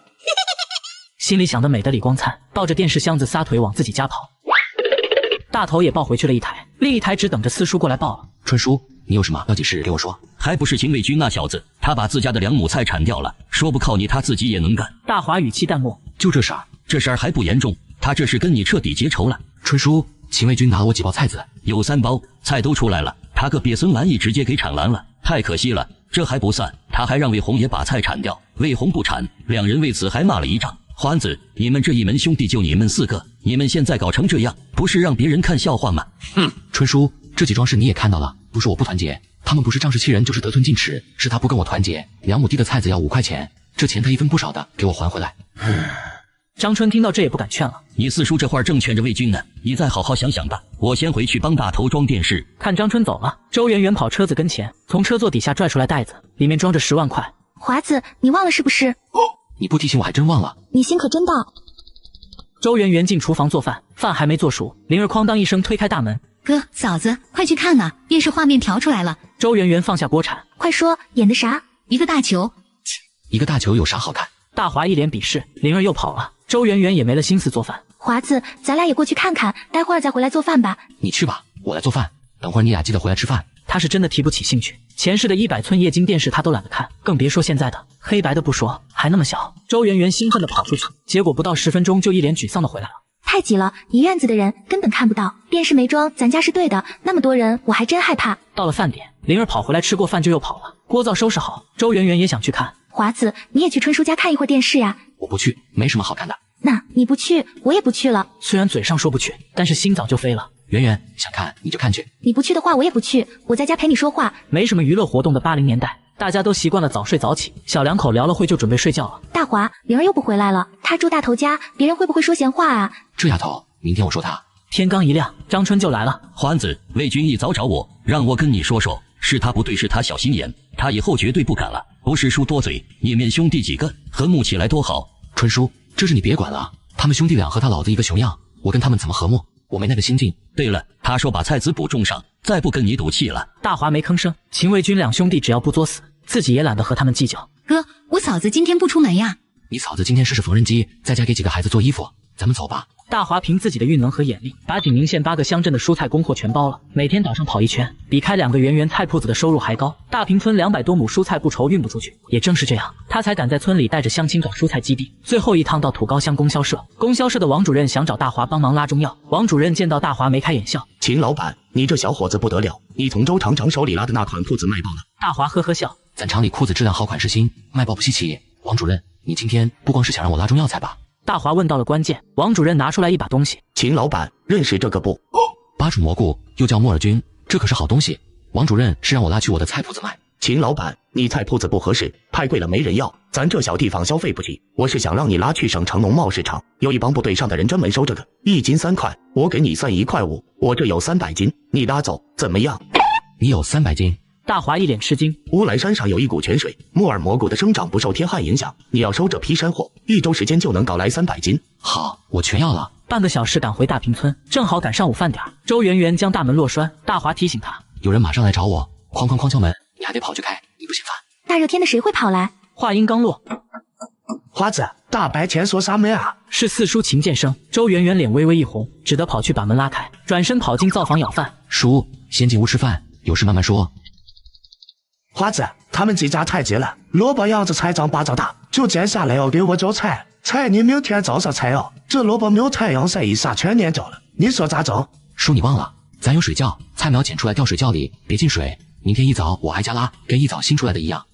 秦建生站起身，碗里饭2嘴吃光。你看我笨的，咋就没想到这个办法？我这就给他们这家说清楚。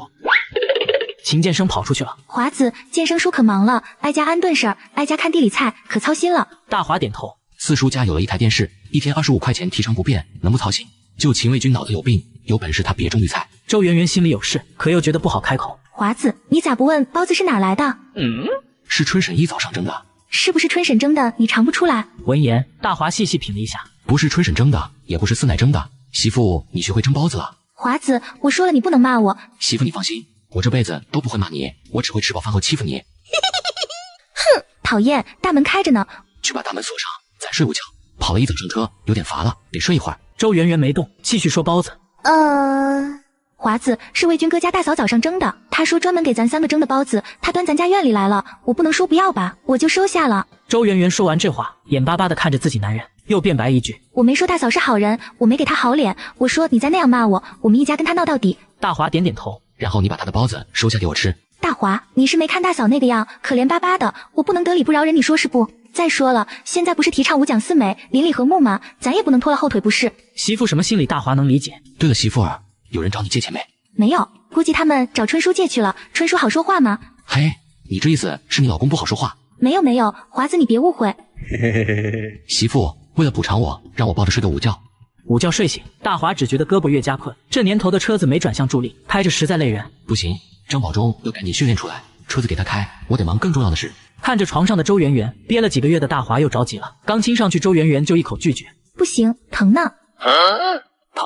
你这可真奇怪。可能是母性本能，有崽了，不想再让雄性接近。村里妇人生娃一窝接着一窝，大家会说这妇人像个母猪一样能生，这在那时候可不是骂人，是夸人，人多力量大。大华心想，即便是夸人，我也不想自己媳妇被人那样说。心里想着乱七八糟的事，忽然就笑出了声。你笑什么？哦，我笑那个王喜忠，咱乡上更销售的主任。他有什么好笑的？周圆圆来了兴趣，眼巴巴问。他吃的好油水大，肚子隆起来这么高，像马上要生的婆娘。我觉得他跟他老婆都没办法负距离接触了。周圆圆没听明白，负距离接触啥意思啊？大华一脸坏笑的比划了一下，周圆圆的脸一下就红了。你真是个坏蛋，脑子里净想那些乱七八糟的事。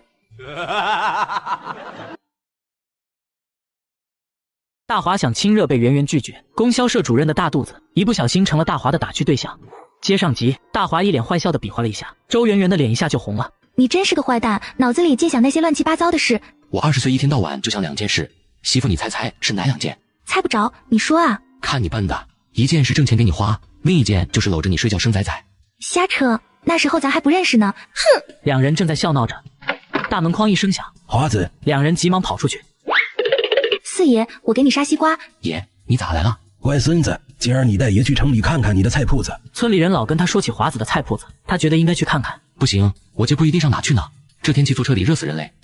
老人脸上不高兴了。四爷，我今天回来给你买奶油蛋糕。大华像哄小孩一样把四爷劝走了。菜铺子里，灵儿收拾完了货架，一些不好的菜叶装袋子里带回家。小花帮着灵儿收拾。这么多绿菜叶子丢了多可惜，要是家里有兔子，就给兔子吃。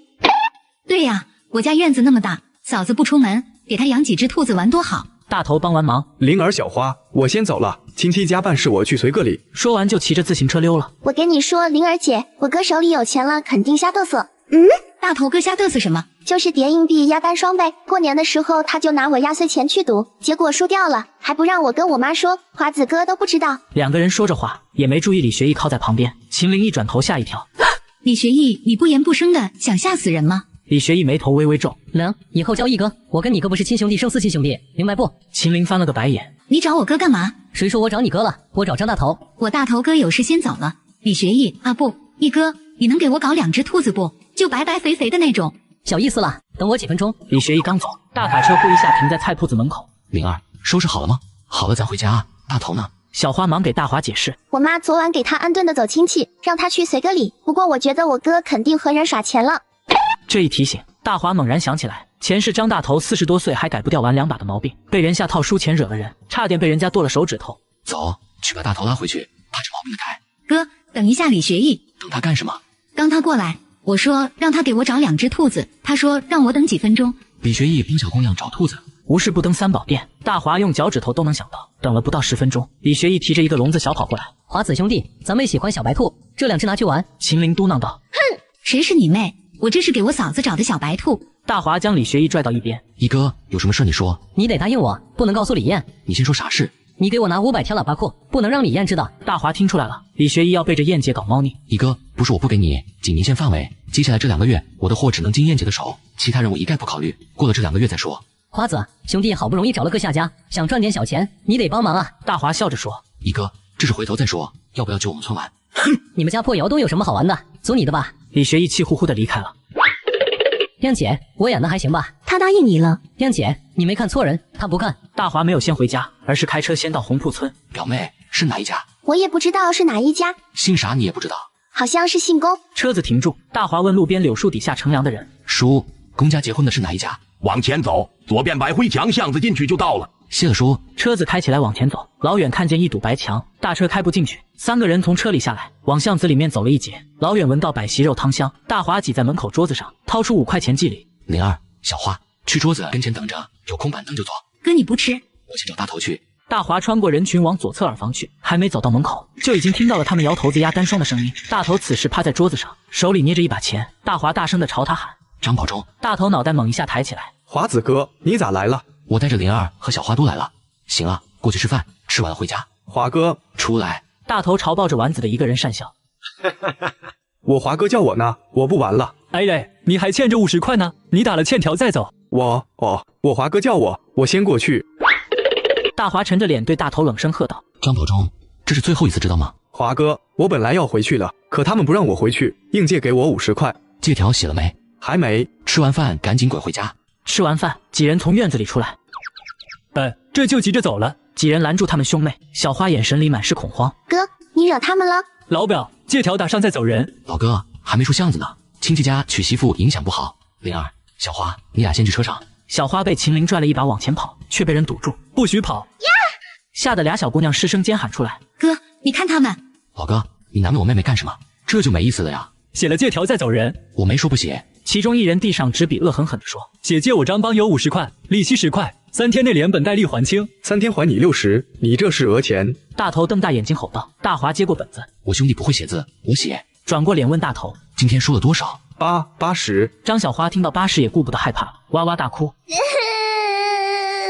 哥，我要回去给爸说，让爸打折你的腿。大华将写好的本子递过去，男人看了一眼，脸上的笑意凝固住。你写的什么？借条啊！你张帮友抢走了我兄弟80块，我写成你借我兄弟80块，你看我好说话不？你签个字摁个手印，我不急着要，你有钱了还我兄弟就行，咱不伤和气。你他妈找揍是不是？张帮友扑上来就要厮打大华。好好说话，亲戚结婚不兴打架。张帮友一手扯住大华衣领，拳头就要挥上来，被大华灵活躲开，反手朝他心口窝下面1寸处就是一拳。张帮友瞬间疼得捂住胸口，蹲地上喘不上气。大华一脚踢他脑袋上，给你脸你不要，非要挨这2下。张帮友的同伙眼见他吃亏，猛地一下扑上来，大华一个侧身踢在他面门上，对方一屁股坐地上，捂着嘴起不来了。大华弯腰从张帮友裤兜里掏出一沓数80块，两清啊！大头、灵儿、小花走了。车上大华阴沉着脸一句话不说，大头只感觉大华那2脚是踢在自己头上，心里惶恐万分，坐立不宁。华哥，我保证再不玩了。小花气呼呼骂：哥，我就知道你这德行，看我不告诉咱爸。路过张春家门口，大华阴着脸下去。大头不敢多言，带着自己妹子灰溜溜的下车了。到家之后，灵儿丢下一句话就跑大头家了。灵儿这妮子为了看电视都不理我了。周圆圆笑着打趣道：走，咱们也去看电视，待会再回来吃饭。灵儿可不是为了看电视，咱这会儿去大头家不合适。怎么不合适？走，看电视去。周圆圆不由分说的拉着大华去大头家。大头家里老远就看见门口趴着一堆脑袋，周圆圆嘴里嘀咕：他们怎么不进去？还没走到门口，就听到大头一声声的惨叫传出来，把周圆圆吓得一激灵。秦四叔正好在门口。华子，怎么回事啊？大头回来，你村叔把人都赶出来了，这回正用铝鞭子抽他呢。周圆圆隐约听到屋里抽鞭子的声音和大头的闷哼声，急得转圈圈。华子，春叔为啥打大头？到底怎么了？他去红铺随礼，结果压丸子耍钱，输了80块。啊，输了80块啊？这还了得！本来还可怜大头呢，这会儿只觉得春叔打得轻，该揍，不揍不长记性。秦剑生愣神，这怎么可能？这孩子平时老实巴交的，还真没看出来好这口。这时大门拉开，小花跑了出来。华子哥，我爸正好让我去叫你，你进来吧。大头小赌成瘾，被大华训斥后，回家又被老爹暴打。接上集。我真不敢了。大头此时正跪在屋子里，听到有人进来，大声吼道：让人看到他这样，他以后还怎么在村子里混？张春手里捏着驴鞭，又在他身上抽了一鞭子。你耍钱的时候怎么没想过不敢呢？说完，张春转过身，将手里鞭子递给大华。欢子，你来抽2下解解气。春叔，我是大头的表哥，我没资格拿鞭子抽他。你有资格，你带他做生意赚钱，带他学大车，你不仅仅是他表哥，也是他师傅。当师傅的教育徒弟，有什么不应该？大华接过鞭子，兄弟，记住了。华哥，你打吧，我服你。大华伸手将大头拽起来。春叔，是我带大头走出去的，我有责任带好他，我给你担保他以后不敢了。张春语气悲切，欢子，爹不死而不成人，都是我教育的不好。春叔，相信我，大头这是最后一次。爸，我真的不敢了，我发誓我以后好好跟着华哥干，再也不去耍了。看来大头是真的知道错了。张春叹口气出去了。我的女儿国国王演过去了，都怪张大头，不行，我得再抽几鞭子解解气。不要啊！这是算是翻篇了。一大早，几个妇人背着鼓囊囊袋子站在大华家大门口。大华洗完脸拉开门出来。嘎婶、六嫂、表婶，咋这么早啊？这不是怕耽误你是吗？华子，你先把昨天的菜收了，新鲜着呢，一点都没蔫。秦建生小跑过来，嘴里抱怨：你们这帮人，天不亮就等我这儿家门口，就这么着急？秦建生知道他们是怕误了大华的事，早早的就跑来验货交菜。我昨天安顿得很清楚，一小把一小把扎起来，你们扎了没有？扎了扎了，收拾的可干净了。几人叽叽喳喳的说着，大华挨个给菜苗过秤掏钱。几位嫂子，这菜苗是嫩，但是也太小了，这样不长进秤，收着你们不划算，再让长个3-2天，你们收入都能翻倍呢。妇人们纷纷应是，从大华手里领了钱，乐呵呵走了。四叔，我没时间去水滴湾看大家捡菜苗，这一摊事你协调好，我每天给你25块，月底结账。欢子，你元朝叔1个月才80块钱工资，你给我一天给25，太多了，这不合适。你管理几百亩地呢，这笔收入你就安心拿着。四叔，今天我得跑一趟省城，回来给你烧2个台秤，你每天早上拿来收菜也方便些。周圆圆脑袋从大门伸出来喊：华子，早饭做好了，赶紧进来吃。大华进屋吃完早饭，将磨磨唧唧的还在炕上的秦玲拽下来。哥，我能不能不去啊？我在家陪嫂子。不行，你不去铺子，大头和小花忙不过来。华子，你今天中午不回来吃饭？今天我要跑一趟兰城送裤子，你要不想在家待，就去菜铺子，下午回来拉你回家。不是，我想让你给我捎些东西。周圆圆将一张写满的纸条递给大华，大华看一眼纸条，都是些做衣服用的材料。车子从大门口开了出去，大华有意让大头学开车，所以这次把方向盘交给了大头，自己坐在副驾驶上。坐在后面的俩小姑娘哇哇叫，只害怕在路边沟里。大头，踩离合挂低速2档，速度提上来，再挂低速3档，再挂高速档。搓了搓冒汗的手心，大头认真按照大华的教导开车，顺利将车开起来。大头哈哈笑。华子哥，开车一点都不难吗？会车、拐弯、错车、应急措施，这些学会了就不难。从今天开始，来回都是你开，争取半个月熟练，1个月后拿到驾照。这年头路上基本没啥车，大头开的还算顺利。到土高乡供销社，王喜忠笑着问：那300斤山货卖掉了没呢？我今天去兰城把它们处理掉。离开土高乡，车子开进十里屯蔬菜集散地，青椒、茄子各种蔬菜都装了几百斤，自己菜铺子放一半，几个供销社商店和矿区输送点送一半。猪肉给自己铺子拉200斤左右，给矿区拉300斤。拉菜车停在菜铺子门口，李学义已经等了老大一会儿。兄弟，你今天迟了半个小时，啥事耽误了？一哥，我迟了半个小时，你都能算来。哼，先帮你卸菜，卸完了有要紧事跟你说。几人将菜卸进菜铺子里。燕姐咋不见过来？燕姐今天上班，你这边我跟你衔接就行了。你跟我衔接，燕姐同意？燕姐咋能不同意？她对咱俩最放心。一哥，你这前几天还想单干呢，燕姐能对你放心？前2天不会是你俩联合给我下套吧？李学义尴尬的咳了一声。兄弟，你怎么能这么瞎猜？你放心，我跟燕姐100%信任你。来，你看，咱商量下挣大钱的生意。李学义从皮包里掏出一沓手续。兄弟，东风2代越能比你这一辆大。李学义这是又搞了一辆卡车的认购手续。一哥，怎么个合作法？说明白。10万块你出，车是你的，今天就能交钱提车。工程那边我已经打好了招呼。一哥，你怎么知道我手里有10万块？你那一袋子钱拉来拉去的，你也不怕被人顺走？好你个李学义，见天就盯着我兜里那点钱的是吧？李学义哈哈笑。我和另2个兄弟给你开车，拉货生意运能是关键，再不搞1辆车黏住顾客，同城市就有人接走咱的买卖了。我和燕姐商量过了，要想稳定手底下顾客，他们要多少货就要给他们提供多少货，每次要货都要等个10天8天的，极有可能流失一部分客源。李学义乌拉拉的一顿说，他希望大华能想明白这中间的道理。你俩这算盘啪啪拍的可真响。大华打趣道，咱是时候成立个贸易公司了。贸易公司，个体户能开公司？兄弟，你没开玩笑。一哥，改革政策就是鼓励个体户开公司，咱本着吃穿住行这4项民生产业搞下去，保准出不了问题。对了，一哥，我这会得去棉纺厂拉裤子，你去燕姐那帮我把这些东西搞一下。大华拿出圆圆的购物清单。好嘞。李学义拿着单子兴冲冲的找李燕去了。哼，就他忙，你都成他跑腿的了。嘿嘿，燕姐，有钱赚，有大车开。大华兄弟让我跑哪儿我就跑哪儿。那个燕姐，咱俩啥时候把证领了呗？滚！你想啥呢？走走走，你个脏心玩意，拿远滚哪去！李学义灰溜溜的走了，叫了2个兄弟回到了菜铺子。老鼠跟他一块去蓝城提车，小五帮大华2个妹妹看菜铺子。一哥，你可算来了，我等的花都快谢了。嘿嘿，兄弟，咱先去提车，你再把农贸市场的货单给我，我跟老鼠去农贸市场帮你拉货，你交你的裤子，时间上不耽误。大华递给他拉货单。对了，这是我兄弟小五，我昨天听咱妹妹说了大头的事，张帮友是棉纺厂车间主任的堂弟，大头这事估计他会找你麻烦，咱走了。裤子里就2个小妹，让小五帮忙看着点。一哥你放心好了，他们要来找麻烦，我说这是你的铺子，你给我听清楚，裤子里2姑娘是咱亲妹，她俩要出一点事，看我不收拾你。哎，谁是你亲妹？别乱认啊，兄弟，等我和一哥赶回来，咱们下馆子吃大餐。小五哈哈笑，华国仗义。大华生意做得红火，李学义帮他搞来第2辆大卡车，要开公司做大做强了。接上集，华子兄弟，这辆车我可费了不少劲，燕姐让我提前给你交了押金。你俩就不怕我不要？押金打了水漂。秦老板你是大局任大体，一定会拿出来10万块提车的。可是据我所知，燕姐手里至少有4、5万块，你俩凑一凑，完全可以自己搞啊。大华将这个疑惑问出来，燕姐说先给你搞，我俩现在指着你赚钱，你赚的越多，我俩也能沾光不是？大华点点头。一哥，你以前开拖拉机给咱景宁县供销社送杂货，现在还在送。你这么一搞，开拖拉机换成开大车，送货又快又多还拉风，想法挺好啊。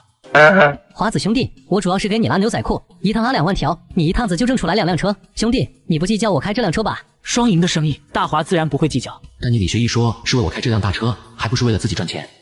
虚伪。花1个小时办完手续，拿了车钥匙的李学义眉开眼笑，好像这一辆新车是他的。花子，你去找你的方姐姐梅姐姐交裤子，农贸市场我帮你跑，单子上的菜一斤不少给你拉回去。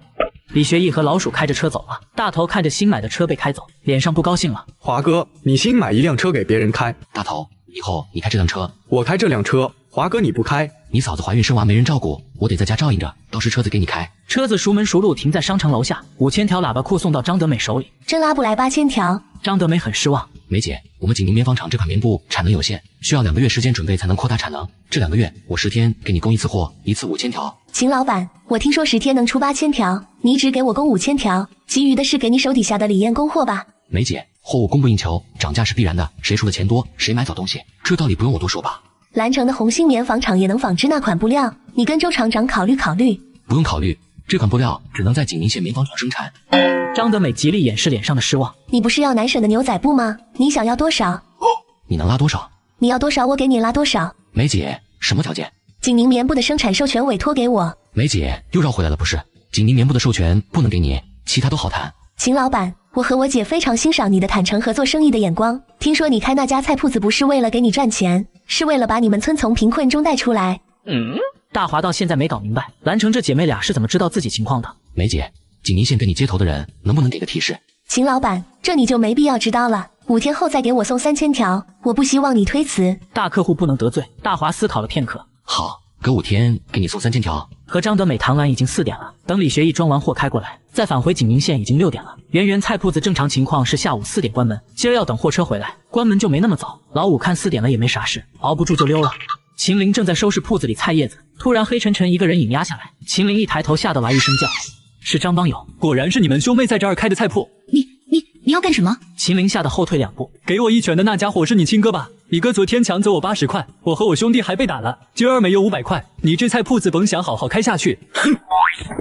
说着，张帮友一脚踢翻地上菜筐。我看你是小姑娘，我不打你，拿钱。张帮友带来4、5个同伙在铺子外面守着。秦陵下意识捂紧布包，看着这家伙气势汹汹，想到哥哥说过，遇到任何情况保护自己不受伤害为主。秦陵赶紧示软，我给你钱，我给你掏500块，1分都不能少。秦陵刚要数钱，就被张帮友一把抢了过去。告诉你哥，我还要找他。看着几个街混子勾肩搭背的走了，秦陵交代道：小花，你看着铺子，我看看他们要去哪里。秦陵盯着他们往南街鼓楼那边去了，转身跑回菜铺子。1分1秒煎熬到快6点，听到外面车响，秦陵和小花赶紧跑出去。哥，今天卖菜的钱都被抢走了。别着急，慢慢说。你俩有没有事？没，他们说我们是女孩子不打我们，只是把今天卖菜的钱都抢了。大头吓得身子一紧，失声问：被谁抢走了？昨天跟你打架的那个人，他说他还要找你，他带来5个同伙，都是街溜子混混。灵儿，你做的对，钱给他们，人没事就行。哥，我给圆圆嫂子怎么交代？正说着，花子，给咱小妹看看他哥的2辆大车。李学义笑得合不拢嘴。一哥，你手下那个老五兄弟半路跑了，张帮友从我妹妹手里抢走了500块钱。这个混蛋老五，半路撂挑子，知道哪儿找张帮友去。哎呀，我他们吃完牛肉面往南街鼓楼那儿去了。你和小花在铺子里等我一会儿，我去把咱的钱要回来。李学义带老鼠坐进车厢，大头坐副驾，车子开往鼓楼方向。快到鼓楼跟前，李学义小声问：“兄弟，办到什么程度？”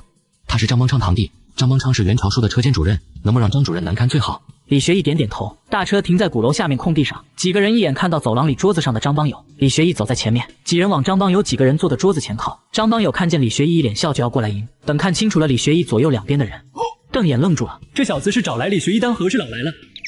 一哥，柚子，你办事不地道啊！你一哥的菜铺子都敢抢。一哥，我可打听了，菜铺子是这俩小子的。这小子不就仗着关系开棉纺厂的车吗？昨天他们可是抢了我80块钱呢。你这么说可就不地道了，到底是谁先设套骗钱的？我只是拿回我们本来的钱而已。哼，大坪村的乡巴佬，你在城里混2天就不知道自己姓啥了。要不是今天看在一哥的面子上，我让你在这儿见血，你信不信？柚子，既然你说看在我的面子上，500块钱还给大华。凭什么？柚子，这事真不好商量。李学义脸上的笑容收敛。一哥，你是不知道他昨天出手有多狠，我和他没什么好商量的。柚子，前段时间枪毙了一批人，里面有个司机叫董大伟，他抢了我兄弟300块，吃了1粒花生米，你500块1粒花生米，算起来比他还划算呢。听到这，张邦友虎躯一震，嘴上还要狡辩。一哥，你是不知道昨天的情况，他打伤我和我兄弟，抢走了我兜里80块钱。你先炸走大头80块，我再从你兜里掏回来的。哼，反正我没同意，你这个也算抢。柚子，你亲口承认的，他从你兜里掏走了80块，你今天强迫他亲妹拿走了500块，要不咱去派出所掰扯掰扯。张邦友脸上抽抽，问题就在这儿，菜铺子小姑娘一口咬定是他抢的，这就麻烦了。张邦友掏出500块递过来。一哥，真是误会，这钱我还回去，我1分不要。一哥，咱小妹被人讹钱讹了500块，你还让他叫你一个？知道了，兄弟你先走，这事我帮你处理完。返回菜铺子，灵儿扑上来。哥，你没事吧？给，钱要回来了。李艳从灵儿后面走上前，把周圆圆要的东西交给大华。金大华，李学义能服的人不多，你算一个。你说什么他现在给你做什么，你别把他当枪使。哪能呢？一哥马上回来。几个人坐进了车里。燕姐你再等一会儿，我一哥马上过来。灵儿，小花，不要告诉你圆圆嫂子有人跑铺子里讹钱，这事哥解决了就完了，别让你嫂子待在家担惊受怕。知道了哥。秦建明家出了大乱子，为了村子的和谐，大华选择去添把火。接上集，大头兄妹俩到家就下车了，秦岭也要下去，被亲哥一把拽回来。电视比你嫂子还重要。秦岭嘟嘴嘀咕：“哼，说不定我嫂子这会就在春婶家看电视呢。”兄妹俩回自己家，老远看见大门口聚着几个小孩，看那些孩子，天都要黑了，还在咱门口玩，也不知道回家。你嫂子喜欢小孩，到时候给我生一堆，你是亲姑，你得帮我带。你想得美，现在不让多生。灵儿说的对，这年头不鼓励多生。这2年农村土墙上刷的标语都是要想富，少生孩子，修好路。看到大汽车开过来，小孩呼啦一下4散跑开了。原来他们在欺负一只小狗。秦岭将小狗抱起来，你们一群兔崽子，修狗这么可爱，你们怎么能欺负修狗？说着抱着小狗回到院子。周圆圆听到动静出来，看是自家男人回来了，赶紧端出来一盆水，先让大华和秦岭洗手洗脸。秦岭一个手抱着狗仔，一个手拽嫂子。嫂子，赶紧走，就看一会儿。灵儿，吃完饭再去，我哥自己吃，赶紧走，咱回来再吃。周圆圆被灵儿拽着走。大华，你自己吃饭，我很快回来。姑嫂俩走远了，大华觉得惯的妹妹没个样子，自己一个人在厨房吃饭。华子，在家不？大华听到喊声出来。四叔，华子，我来给你汇报工作了。四叔，你这是笑话我呢？明天早上有800斤绿菜，我怕早上耽误你时间，都称好了书袋子封了口，你看看我这的账，明天按这个数按家数就行了。大华看满满2页，有53家人交菜。秦四叔听出来这儿语气很高兴，最多的一家交了50斤，多半交10几斤，总共算了800斤，咱村一共103家种菜，我和你村叔怕你数不完，就分2波轮流着来，这样大家都有收益，不会把谁家给落下。四叔，没啥就分吧，别有人难为你和我村叔。他们能种菜卖钱靠的都是你，能有啥就分，都乐呵着呢。四叔，你跟我村叔监督好就行了，让他们捡干净，别有土渣石头。等过段时间天亮下来，大家还有一摊子活要干，我给他们开工钱。秦建生眼里放光，华子，你还有什么活让咱村里人挣钱？扑杀低压管子，从明年开始，咱大坪村种西瓜，一茬就能卖上1000块。秦建生觉得这日子越来越有盼头了。环子，张春也过来了。哟，老秦也在啊。环子，有个事我不知道该不该跟你说，是不是又是秦卫兵家里的事？我看卫兵那小子有点不正常。大华一听，想起了前世，秦卫兵连续复读8年，一直没考上，最后整个人魔怔疯了，嘴里一天到晚念叨着复读复读。卫兵今儿要10块钱去学校查分数，他爸不是住进去了，他哥不给，俩人在家骂仗呢。春叔，秦卫兵现在在家，在呢。我从他家出来的时候，他还在骂呢。这家伙已经不正常了。趁他清醒，大华要把他的疯劲儿扼杀住。走，咱去找秦卫兵，不能让他复读了。环子，他复读不复读，你这么关心干什么？叔，他现在已经不正常了。他要是被高考落榜刺激疯了，咱村出个疯子还能安宁吗？三人急忙出了院子。春叔，王小云今儿查分去了。大华清晰地记得，这年王小云考了个大专。这个年代上个大专都是非常了不得的事，这是他们村第一个大学生。最主要的是，秦卫兵在这次高考预选中没选上，压根儿就没参加高考。王小云替他瞒着，他俩去学校查分，秦卫兵编个分数，王小云帮他瞒过家里人，等开学了继续复读。大华现在过去就是要把这个情况捅破，打破他的复读梦。先到张春家把看电视的秦卫红叫了出来。二哥，这一声二哥叫的秦卫红一激灵，这秦大华都多久没叫过他哥了？这跟上段投胎时给吃顿好的一样，一股不祥的预感顿时笼罩住秦卫红。二哥，今天卫兵要去查分，你知道不？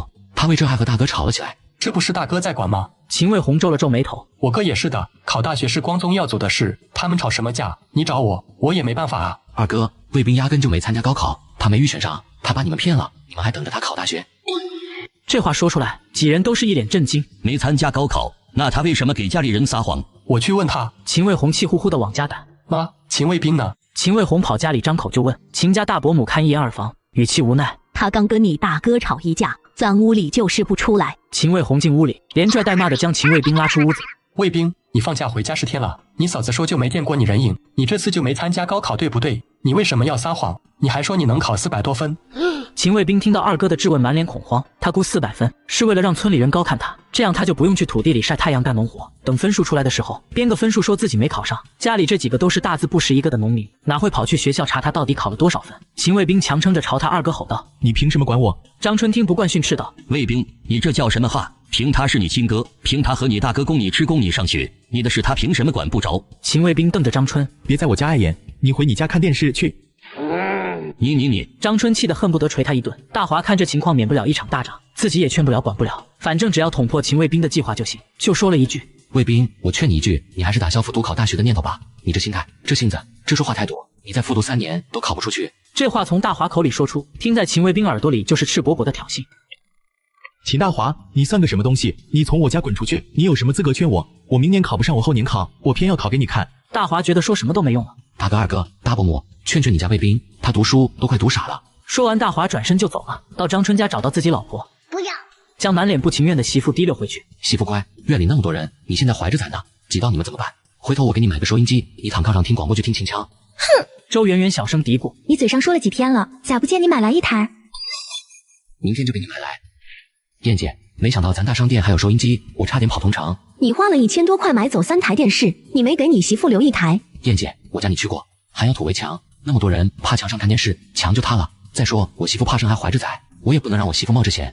这段时间，周围邻居家大姑娘小媳妇都爱找我媳妇说话。我家还有2只兔子，1只小奶狗，再有这台收音机，我媳妇就不寂寞了。还有燕姐，我媳妇再有7个月就生宝宝了。燕姐，你都25岁了，你不考虑生宝宝当妈妈？也不理会李艳娥狠狠的眼神，大华自顾自地说着：“女人这辈子还是要当妈妈的，不为了帮男人传宗接代，就为了自己去感受那份温情。你觉得我说的对不？”李艳觉得秦老板这会儿特别讨厌，一口一个他媳妇，一口一个生孩子，简直烦透了。行了，秦老板，没啥事你走吧，别打扰我招呼顾客。李艳再提醒一句：“说好的，5天后给我3000条仔棉纺厂喇叭裤，1万条牛仔裤，1条都不能少。”大华龇牙咧嘴乐呵，如今这生意是越做越顺了。燕姐，你当柜台售货员还要当几天？哼，要你管，管你媳妇去。燕姐，你对我这态度可不行，我这次为了一个能开大车是真玄乎，资金链差点就断了。秦老板，我听说你岳父跟前的人不乐意咱报销这款裤子，你要注意着他们。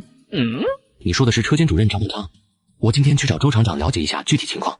棉纺厂的警民部不给同城制衣厂供货，惹了同城的江厂长周元朝被调走，车间主任张邦昌开始出阴招。接上集。燕姐，同城市范围这些客户，你要牢牢捏在手里，该砸钱砸钱，该陪酒吃饭就陪酒吃饭，实在不行给他们跳脱衣舞。秦大华，你瞎说什么？李艳急了。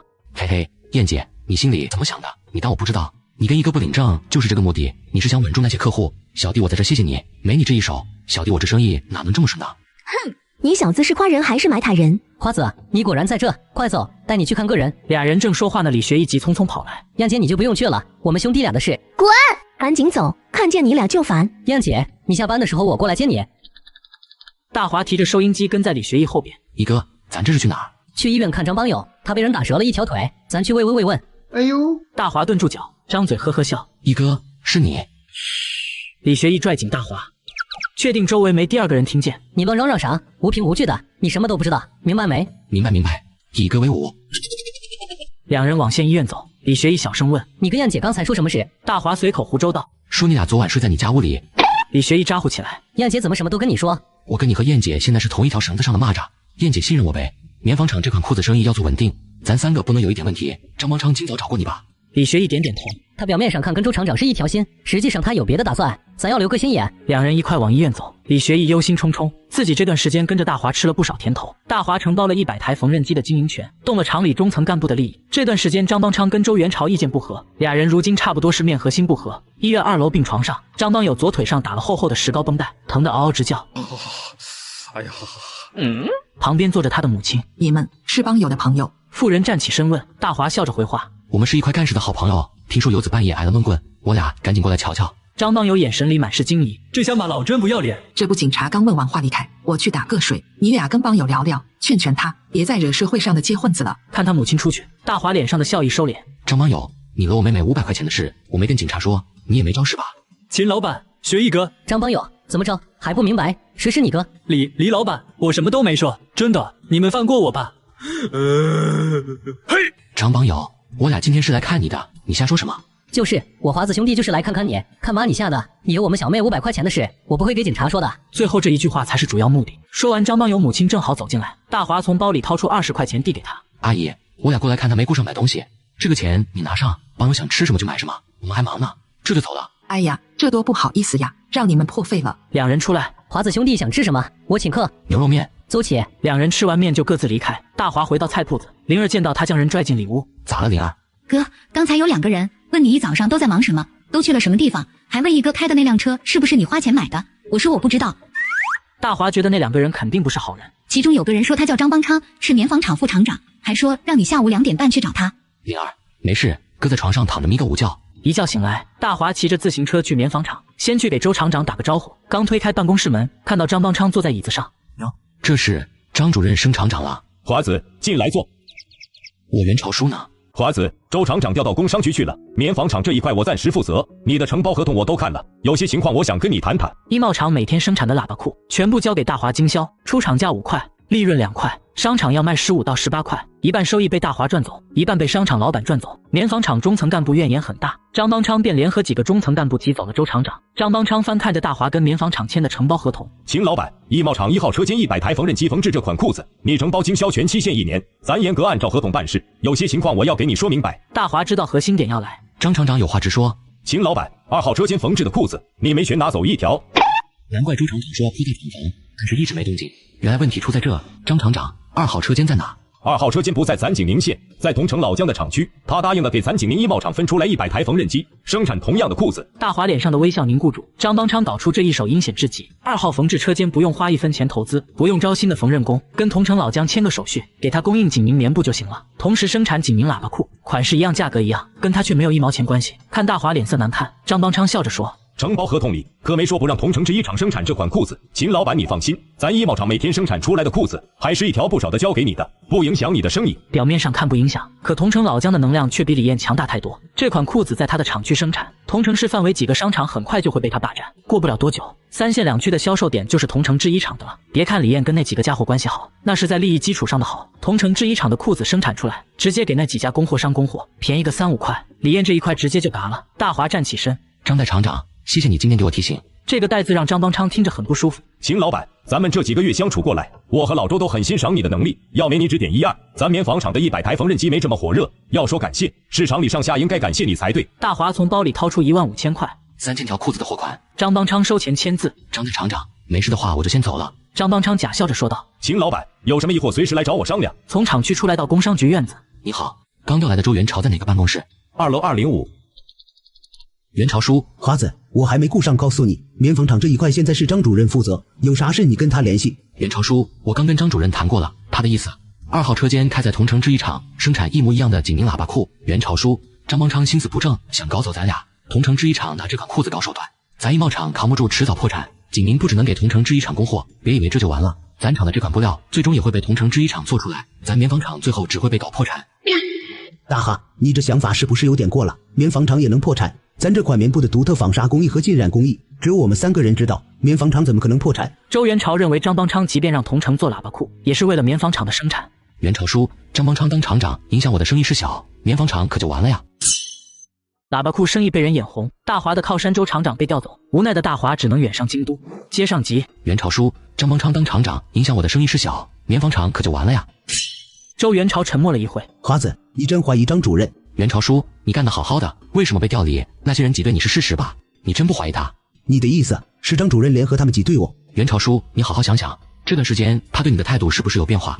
周元朝沉默了会，华子，你提醒的对，我刚走没2天，他就跟同城老姜联系上了，这里面不正常，我去找领导谈，不能让张邦昌管棉纺厂。元朝叔，找领导没用，景宁棉布纺织工艺和染色工序的秘方，具体细节只有3个人知道，这里面没有张主任吧？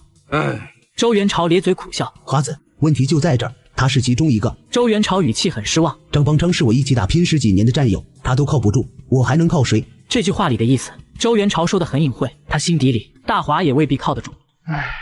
大华也看得很明白，这位远房岳父对他侄女也没多上心，嘴上说要抽时间去菜铺子看侄女，但他一次都没去过。元朝叔，张主任你不能100%信任，你只能相信你自己。什么意思？元朝叔，这款布料真正能保护它的是申请国家专利。85年国家才出台了专利申请的详细法规，从78年到今年，几年的准备已经有了备案流程。这款布料工艺专利不能以集体单位的名义申请，只能申请在个人名下。这些意思给周元朝解释了半天。华子，专利的意思我知道，外国人就搞这一套，可咱国家还没有，你说的这个路子不好走啊。元朝叔，我刚说了，去京都备案，再过个1-2年就能拿到专利证书。咱要怎么做？元朝叔，你跑一趟京都工商部，拿到这一套专利申请备案回函，有这一纸回函当证明，别有用心的人就翻不起大风浪。2号缝纫车间，即便在同城江厂长手底下，也是咱说了算。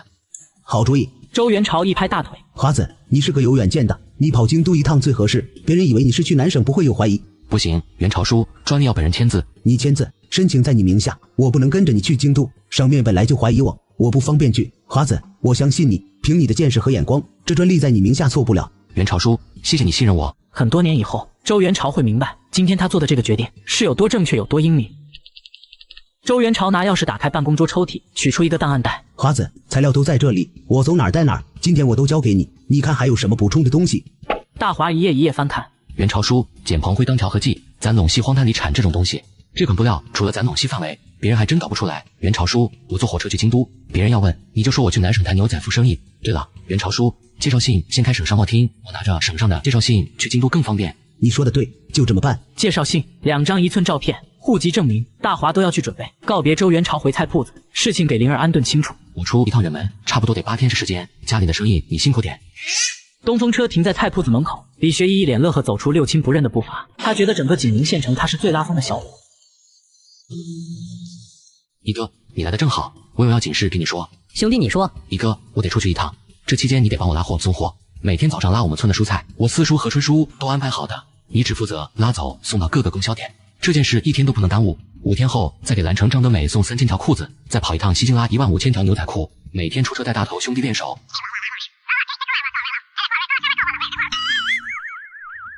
李学义听得头发晕，兄弟，你这是要出去多久？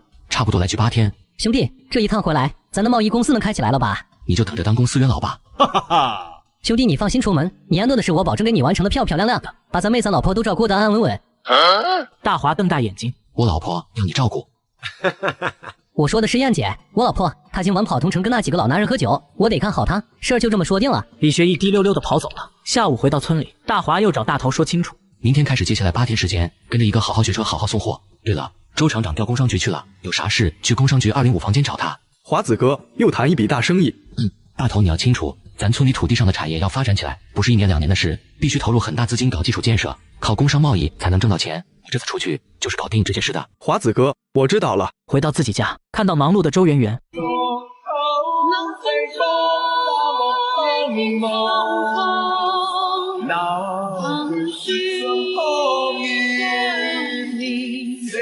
大华心里担忧自己要出门7、8天，灵儿要守菜铺子，周圆圆一个人在家实在不放心。圆圆，我要出门8天，你自己一个人在家我不放心，明天让咱二姑家表妹来陪着你好不？行，华子，我记得你说过没必要去了，咋又去一趟？这次还这么长时间？媳妇儿，计划不如变化，这次不去不行。天黑下来，秦建生和张春一起进院里。华子，按个村称菜，这会儿才忙完。现在咱村里菜一天比一天出的多，你要收不完就是个麻烦事。春叔、四叔，咱村的绿菜新鲜，价格便宜，别说2000斤，5000斤都能送完。张邦友还算个人，想让大华退出服装贸易，就找领导沟通，把拉菜送菜这一摊生意让出来给他。当然，也是为了堵住他的嘴。春叔、四叔，从明天早晨开始，李学义开台车进村里拉菜，有多少拉多少。我还是那个意思，干净、鲜嫩，不打农药。菜叶子上有蜜虫的话，用草木灰水早晚冲洗。你要出远门？我出门8天时间，拉菜这一块我安排好了，这是2000块，够这8天给大家付钱了。张春从大华手里接过钱，华子你放心，我跟你四叔一定搞好这一摊子，你安心忙外面的事。第二天，大华到了龙省商务厅，接待他的人是个50岁左右姓蒋的干部。这位干部看材料看得认真仔细，口气掩饰不住激动。秦先生，景宁棉纺厂成立有20年了，这款布料很有特色，在咱们省厅有备案的。你刚才说要申请专利？对，申请工艺专利。大华笑着强调一遍，申请专利可是咱省厅的第一个业务。好啊，第一个。大华有些意外，这是好事，我们支持。大华微微松口气。秦先生，虽说现在政策放开了，但大家都是摸着石头过河，这个流程可能会比较麻烦。蒋主任，我是这样想的，现在咱省厅备案，我再拿去京都备案。蒋主任脸上露出一抹惊讶。小伙子，你要去京都商务部备案专利申请。蒋主任，只能在京都备案才有效，我拿到备案回函跟拿到专利证书是一样的效果。好啊，小伙子有眼光有魄力，厅里给你开这份证明，好东西肯定要受到专门保护。大华心里暗自庆幸，遇到了一位开明的领导。大华成功拿到专利回函，要开始反击了。接上集，秦先生，我去给你开介绍信，到时你先去咱龙省的驻京办事处拿到处理的证明，再去商贸部递交材料，到地方会有人带你去。这年头，越往上的部门和领导越好说话，不好说话的反而是下面人，拿着鸡毛当令箭就知道刁难人。等了半个小时，蒋主任拿着一份省厅介绍信过来。秦先生，国家鼓励个体经营，你走得高走得远，到时候可别忘了家乡。厅里领导刚嘱咐我，拿到京都的专利备案回函，先到我这儿在咱省厅备份，再去市里备份，最后再拿回你们景宁县，这样别人不会有质疑。小伙子好好干，走大运了，碰到了好干部。好的，谢谢蒋主任。大华连声感谢。小秦，你等会儿，我安排厅里车子送你去火车站。不用，不劳烦蒋主任了，我自己过去就行。蒋主任把他送出商贸厅办公楼。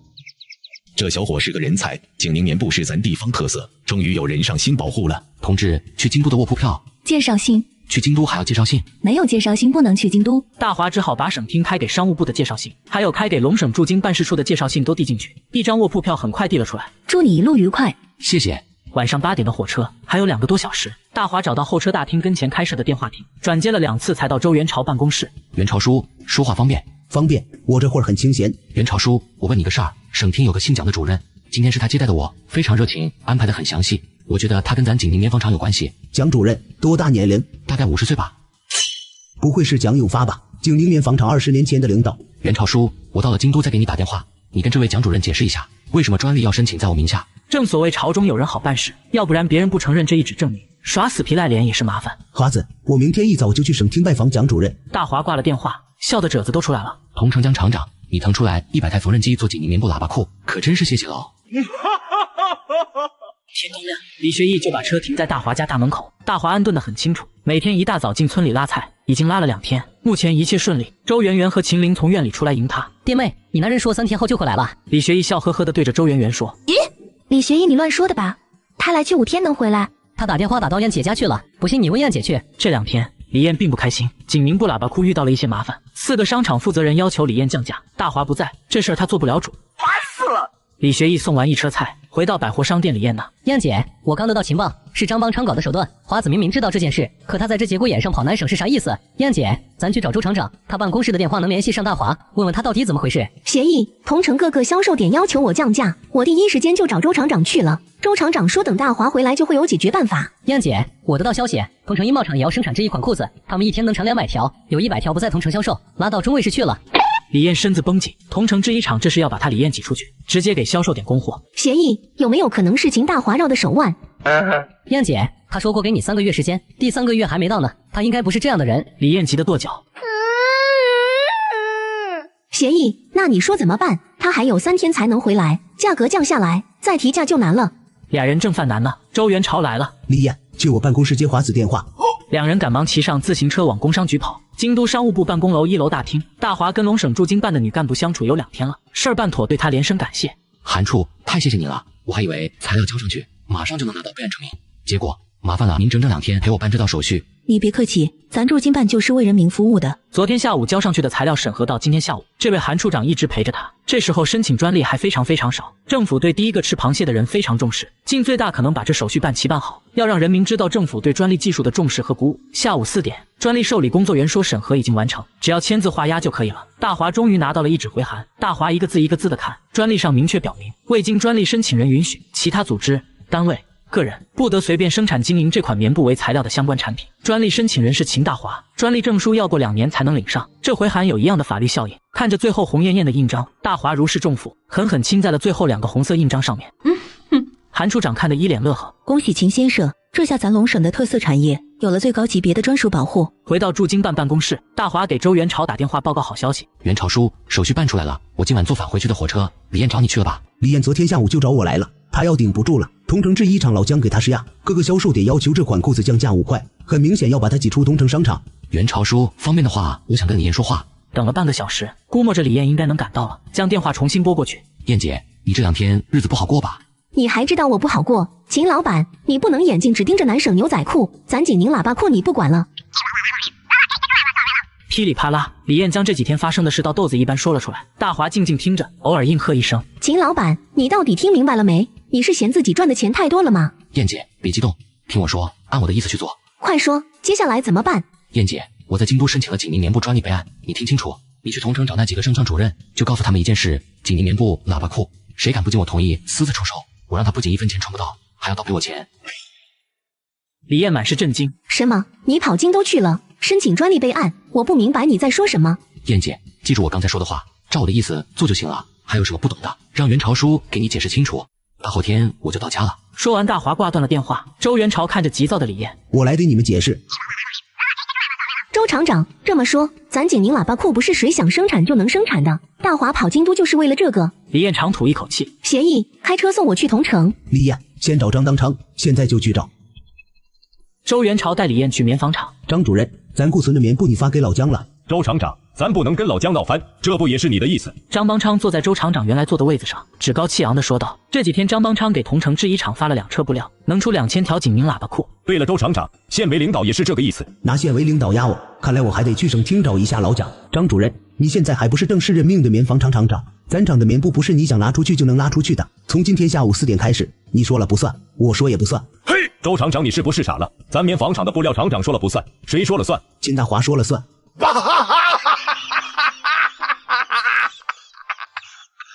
张邦昌听到这哈哈大笑。周厂长，我没听错吧？衣帽厂生产这款裤子的经销权承包给了他，这我知道他说了算，可棉布的经销权他也说了算。你别逗了，赶紧回你的工商区好好上班吧。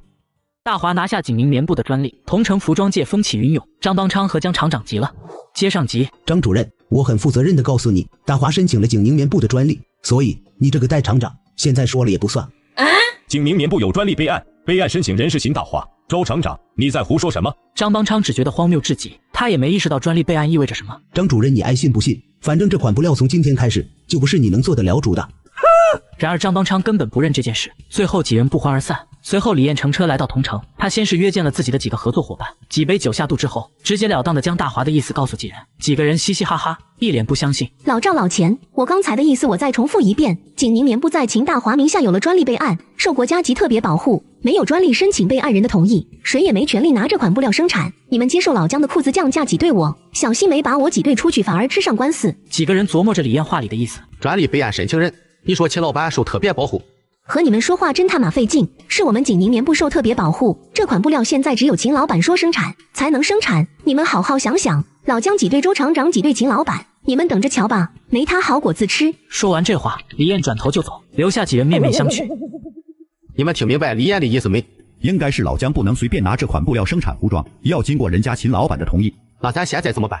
这样，咱两边都先应付过去，等搞清楚李燕嘴里这个姓秦的是怎么回事，再做决定。一大早，同城商场负责人老赵坐在制衣厂老姜办公室。赵主任，考虑的怎么样？姜厂长给4家销售点供景宁喇叭裤，出厂价5块，零售价10块，比景宁衣帽厂便宜5块，只等他们表态签协议拿货了。老赵，我知道他们几个听你的。叫厂长，裤子的零售价不能降5块，我们觉得还是15块钱最合适。老姜脸上笑意凝固住。什么意思？叫厂长，你8块钱出货，我15块零卖，大家都能多赚点，怎么样？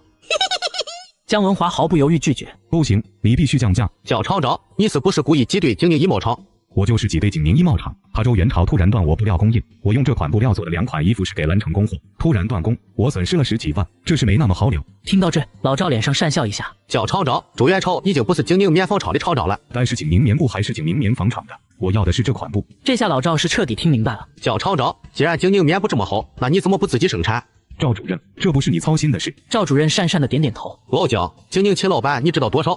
那小子有点本事，你们手底下的牛仔裤就是他从南省拿过来的。老赵吐一口气。蒋厂长，我得到消息，景宁棉布生产的衣服，他是唯一代理人。姜文华盯着老赵。赵主任，这话不要乱讲。蒋厂长，昨天下午李艳来找我了，李艳是我和秦老板的中间人，他说秦老板是景宁棉布专利备案唯一代理人，昨天下午出来的专利备案。老姜脸上神情突然恐慌，申请专利备案，那要去京都商务部才行。本来姜文华也是想着将景宁棉布生产工艺拿到手后去申请专利的，没想到却被人提前截胡。就在此时，电话铃响了起来，姜文华顺了顺气。喂，我是同城制衣厂姜文华，您那位？哈哈，老蒋，好久没见了。什么？老周在你身边，你不能听他的一面之词。老蒋，我知道你的意思。那行，后天见面再谈。电话挂断，好一会姜文华才缓过来。老赵，就先按你的意思办，零售价还是15块，出厂价10块，据跟库管衔接吧。蒋厂长，出厂8块行不行？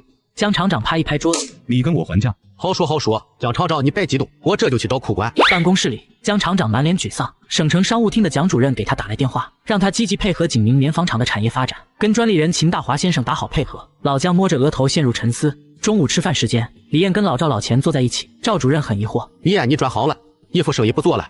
谁说我的衣服生意不做了？我顺手做批蔬菜生意，还是要靠你们帮忙。同城四合院商场老钱抬一下下巴。李艳，赵主任跟同城农贸市场老杜关系熟。赵主任，给你添麻烦了。李艳，你在哪儿搞的菜？有多少？大坪村秦老板家村子，他扶持他们村里人种了200亩蔬菜，让他们村里人脱贫致富。又是秦老板。李艳，你帮他出售他们村蔬菜，你能拿多少？你别说你是帮他1分钱不挣。废话真多，3天后他的车拉来15000条牛仔裤，你就说这钱你们赚不赚？李艳语气里满是不屑。你们不帮他卖菜，裤子生意你们也别想。李艳，你用这款牛仔裤拿捏不了我们，我只想知道这位秦老板到底是何方高人。李艳，你听明白赵哥的意思了没？只要秦老板真有本事，大坪村200亩蔬菜，我们尽最大能力帮他消化。李艳听明白了，这2个老家伙压根不信秦老板。赵主任，你听好了，从明天开始，这款布料不会再给同城衣帽厂供货了。想卖喇叭裤，你只能通过秦老板挣这笔钱。老赵脸上的微笑收敛一下。李艳，你身后的秦老板，如果真那么有本事有商业头脑，他就不会和蒋厂长对着干，他应该会和蒋厂长合作。你好好想想看，我说的有没有道理？赵主任，你的意思是说，秦老板用手里的专利给姜厂长权限，让他生产这款布料，生产这款裤子，大家有钱一起挣。为什么不这么做？李艳，这件事他要真做的漂亮，大坪村的蔬菜别说2万斤，有5万斤我们也能帮他消化掉。可秦大华会这么想吗？赵主任说的对，他跟姜厂长撕扯，不是解决问题的最好办法。李艳坐不住了。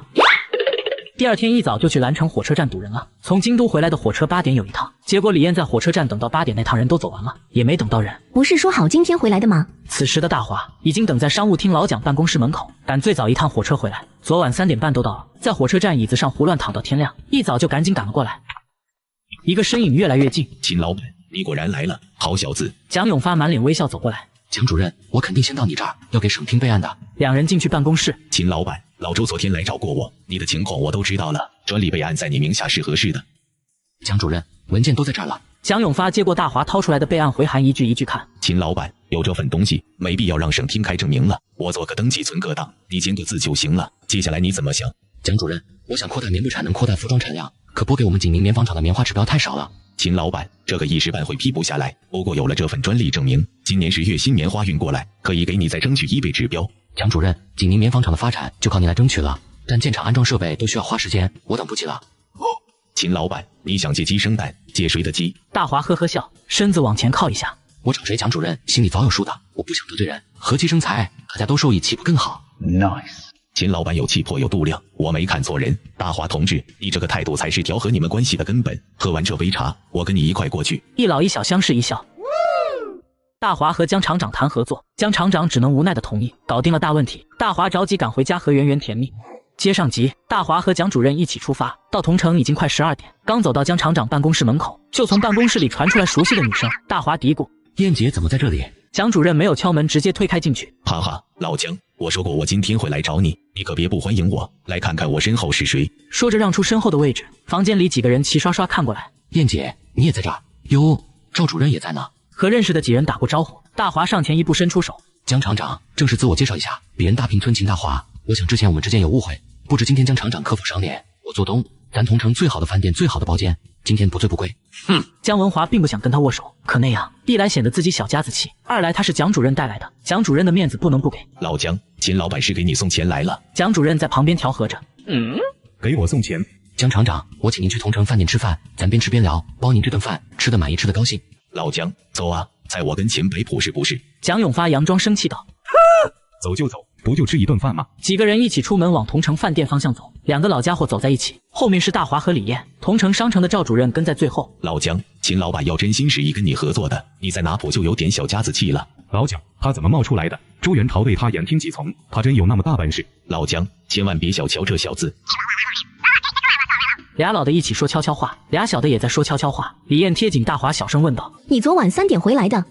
在候车室椅子上躺到天亮，先去找的蒋主任，然后我俩一起坐班车回的同城，没想到你也在。后面的老赵觉得他俩这样不好。兄弟，不是我说你，你老婆要知道你跟李艳贴这么近说悄悄话，肯定饶不了你。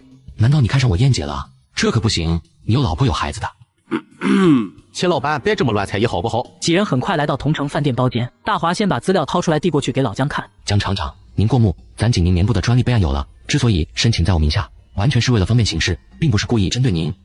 资料在周元朝手里，他说申请在谁的名下就申请在谁的名下。老姜心里不服气，却也说不出个什么。姜文华一页一页看过去，你想怎么硬？独木难支，想要做大做强，仅依靠景宁纺织厂肯定是不行的。秦老板，你要给我授权生产棉布。江厂长，棉布不能给你生产，但以这款棉布为原料的裤子，你想生产多少就能生产多少。来，咱边吃饭边谈这件事。一顿饭吃了2个小时，大华把自己的计划在这顿饭桌上给江厂长详细做了说明，总结起来就一个核心意思：景宁棉纺厂能做大做强，同城衣贸厂也能发展壮大。事已至此，江厂长已经不可能拒绝，但脸上的表情还是有些不甘。大华呵呵笑着站起身：江厂长，我诚心实意跟您合作，你要计较那些得失，那我也没办法。兰城张德芳姐妹也有制衣厂，规模比咱同城的大，我景宁的布料也可以拉给她们姐妹俩。这才是给姜文华的杀手锏。老蒋听了赶紧劝一句：老姜，你还敢犹豫？姜文华端起茶杯站起身：秦老板，我下午要上班，我以茶代酒敬秦老板。江厂长，我是小贝，以后就叫我华子，我听着舒服。那好，以后就叫你华子。俩人一口喝光杯子里茶酒。那就这么说定了，我同城制衣厂用你的景宁布料做衣服，给你提成，等敲定价格咱就签手续。好。酒局散了，老姜老蒋还有话要说，就一起回厂里。李艳和大华一起回景宁县，老赵家在中间当了一局电灯泡。兄弟，你们村有多少蔬菜？赵主任对我们村的蔬菜有兴趣，先拉一车过来，到农贸市场找杜金峰，你的个体户经营手续拿上，要登记的。李艳，我就先走了，答应你的事儿我说到做到。燕姐，她答应你什么事儿？拉你们大平村的菜，最少2万斤。燕姐，你帮我卖菜图什么呢？哼，图你不洗澡，图你长得丑。你这样说我媳妇可就生气了呀。俩人坐班车回到县城里，赶紧去菜铺子看你妹妹，早点回去看你老婆。谢燕姐提醒，等有机会请你吃大餐。灵儿正在忙呢，一转头看到自己哥哥。哥，你回来了。想哥了，你嫂子怎么样？嫂子好着呢。小花和大头都从铺子里出来。这次去京都是有要紧事，没时间给你们逛东西，等有机会了哥带你们过去玩。对了，这几天家里还顺利吗？顺利，家里一切都好。几人收拾完菜铺子里卫生，大门一锁，开车回大平村。华子回来了。村口说家常的妇人们看到大华回来，纷纷打起招呼。整整7天不见你人，大家想死你了。想我是想吃我车上西瓜吧？车子到了张春家，大头兄妹俩跳下去，灵儿也要跟着下车。灵儿，大头家是你家了。秦陵瞪一眼亲哥，你先跟我嫂子腻去，我过一会儿再回去。车子呼一下到家门口。圆圆，我回来了。华子，周圆圆在院子里听到大华的声音，丢下手里的活赶紧跑了出来。大华赶紧迎了上去。慢点慢点，将自己媳妇搂在怀里。媳妇，我咋感觉你胖呢？你讨厌，是孩子了。华子，我感觉肚子里是双胞胎。真的假的？我看看。傻呀，你哪能看明白？要在医院拍片子才能看明白。走走走，进屋去。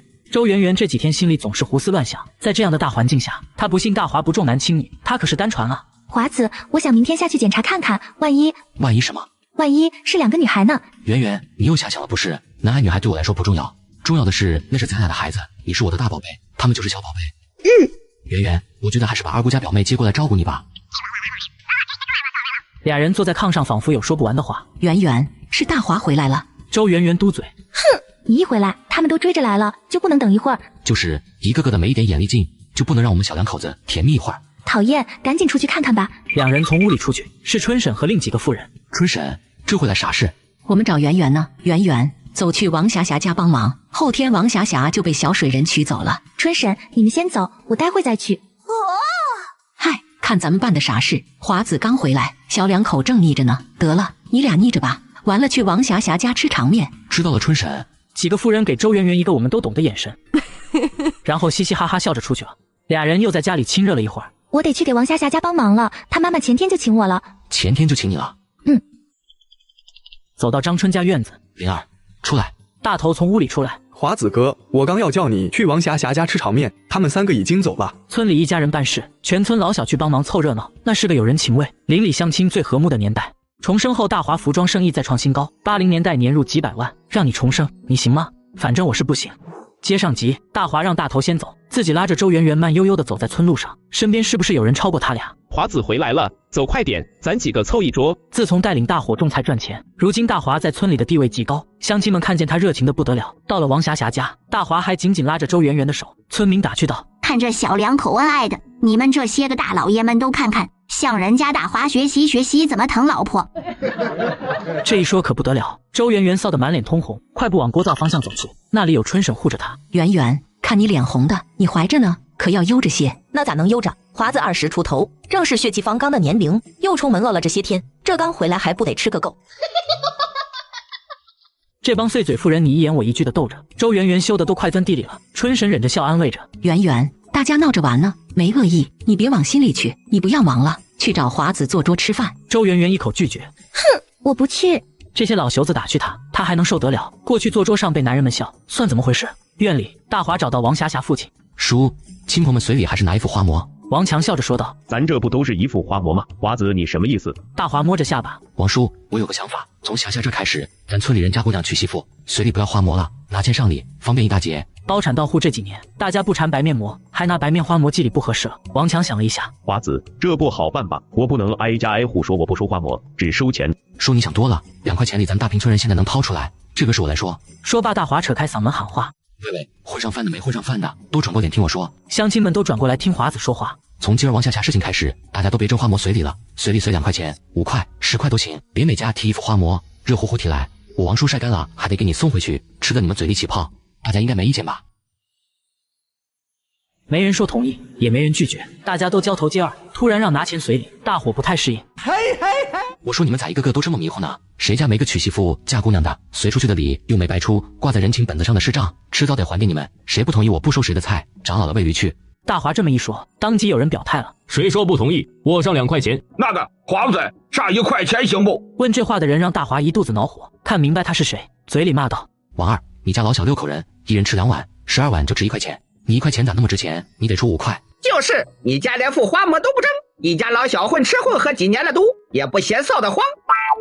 王二脸红到脖子根了，弱弱的问：我真记5块。旁边李光灿推他一把：华子说的话难道是假的？谁家人口多，谁家记5块。大华这样也有另外一层作用，看谁不要脸，以后合作的时候就能直接筛掉了。随礼的事就这么敲定了。院子里的年轻人除了闲聊打屁的，还有玩硬币解闷的，2毛5毛1块的玩。大头到处晃悠着：大头，来玩2把。大头不理人，嘴里捣鼓：谁拉我玩我跟谁翻脸。哟，大头，你爸揍了你那一回，1毛2毛你也不玩了。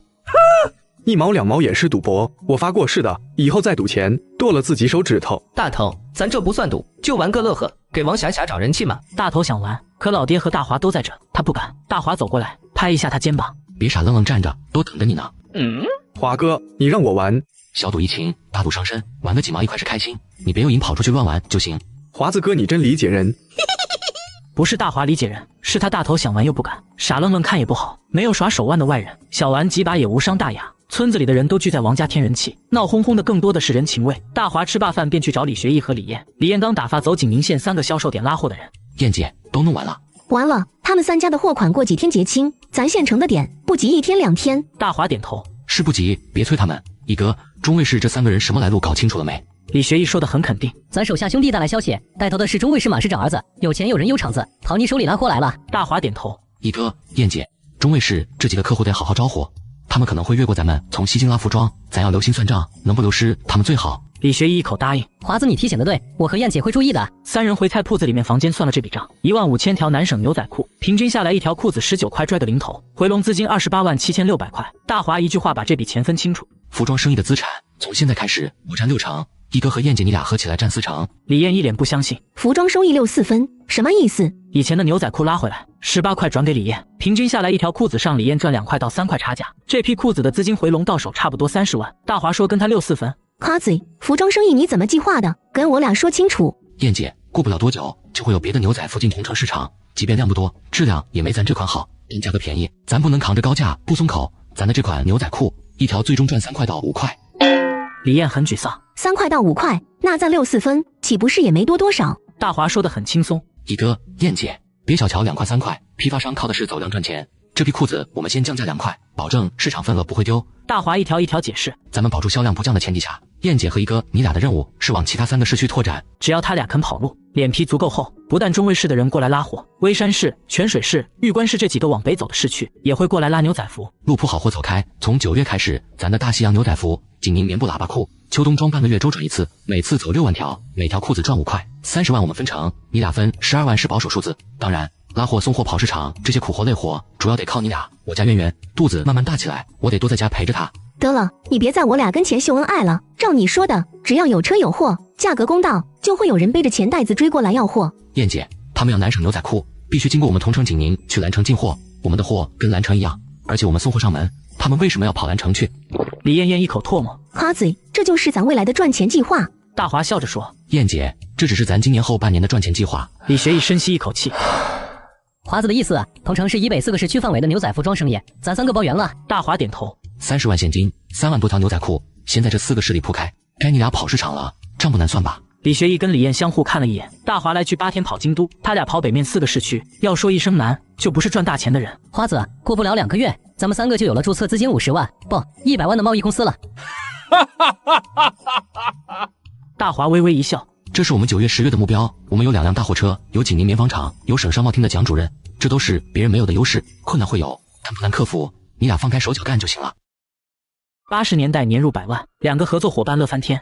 接上集，安排好工作分工后，李学义和李燕跟着大华回到大坪村，一起吃了李燕燕的出格饭。我说一个燕姐，你俩是不是钱多烧的，跟着我来的，怎么还随上你了？我俩现在好歹也是跟着你做大事的人，怎么能白吃白喝？得，你钱多你乐意，我也不管了。今天咱喝个尽兴，晚上睡我家窑洞。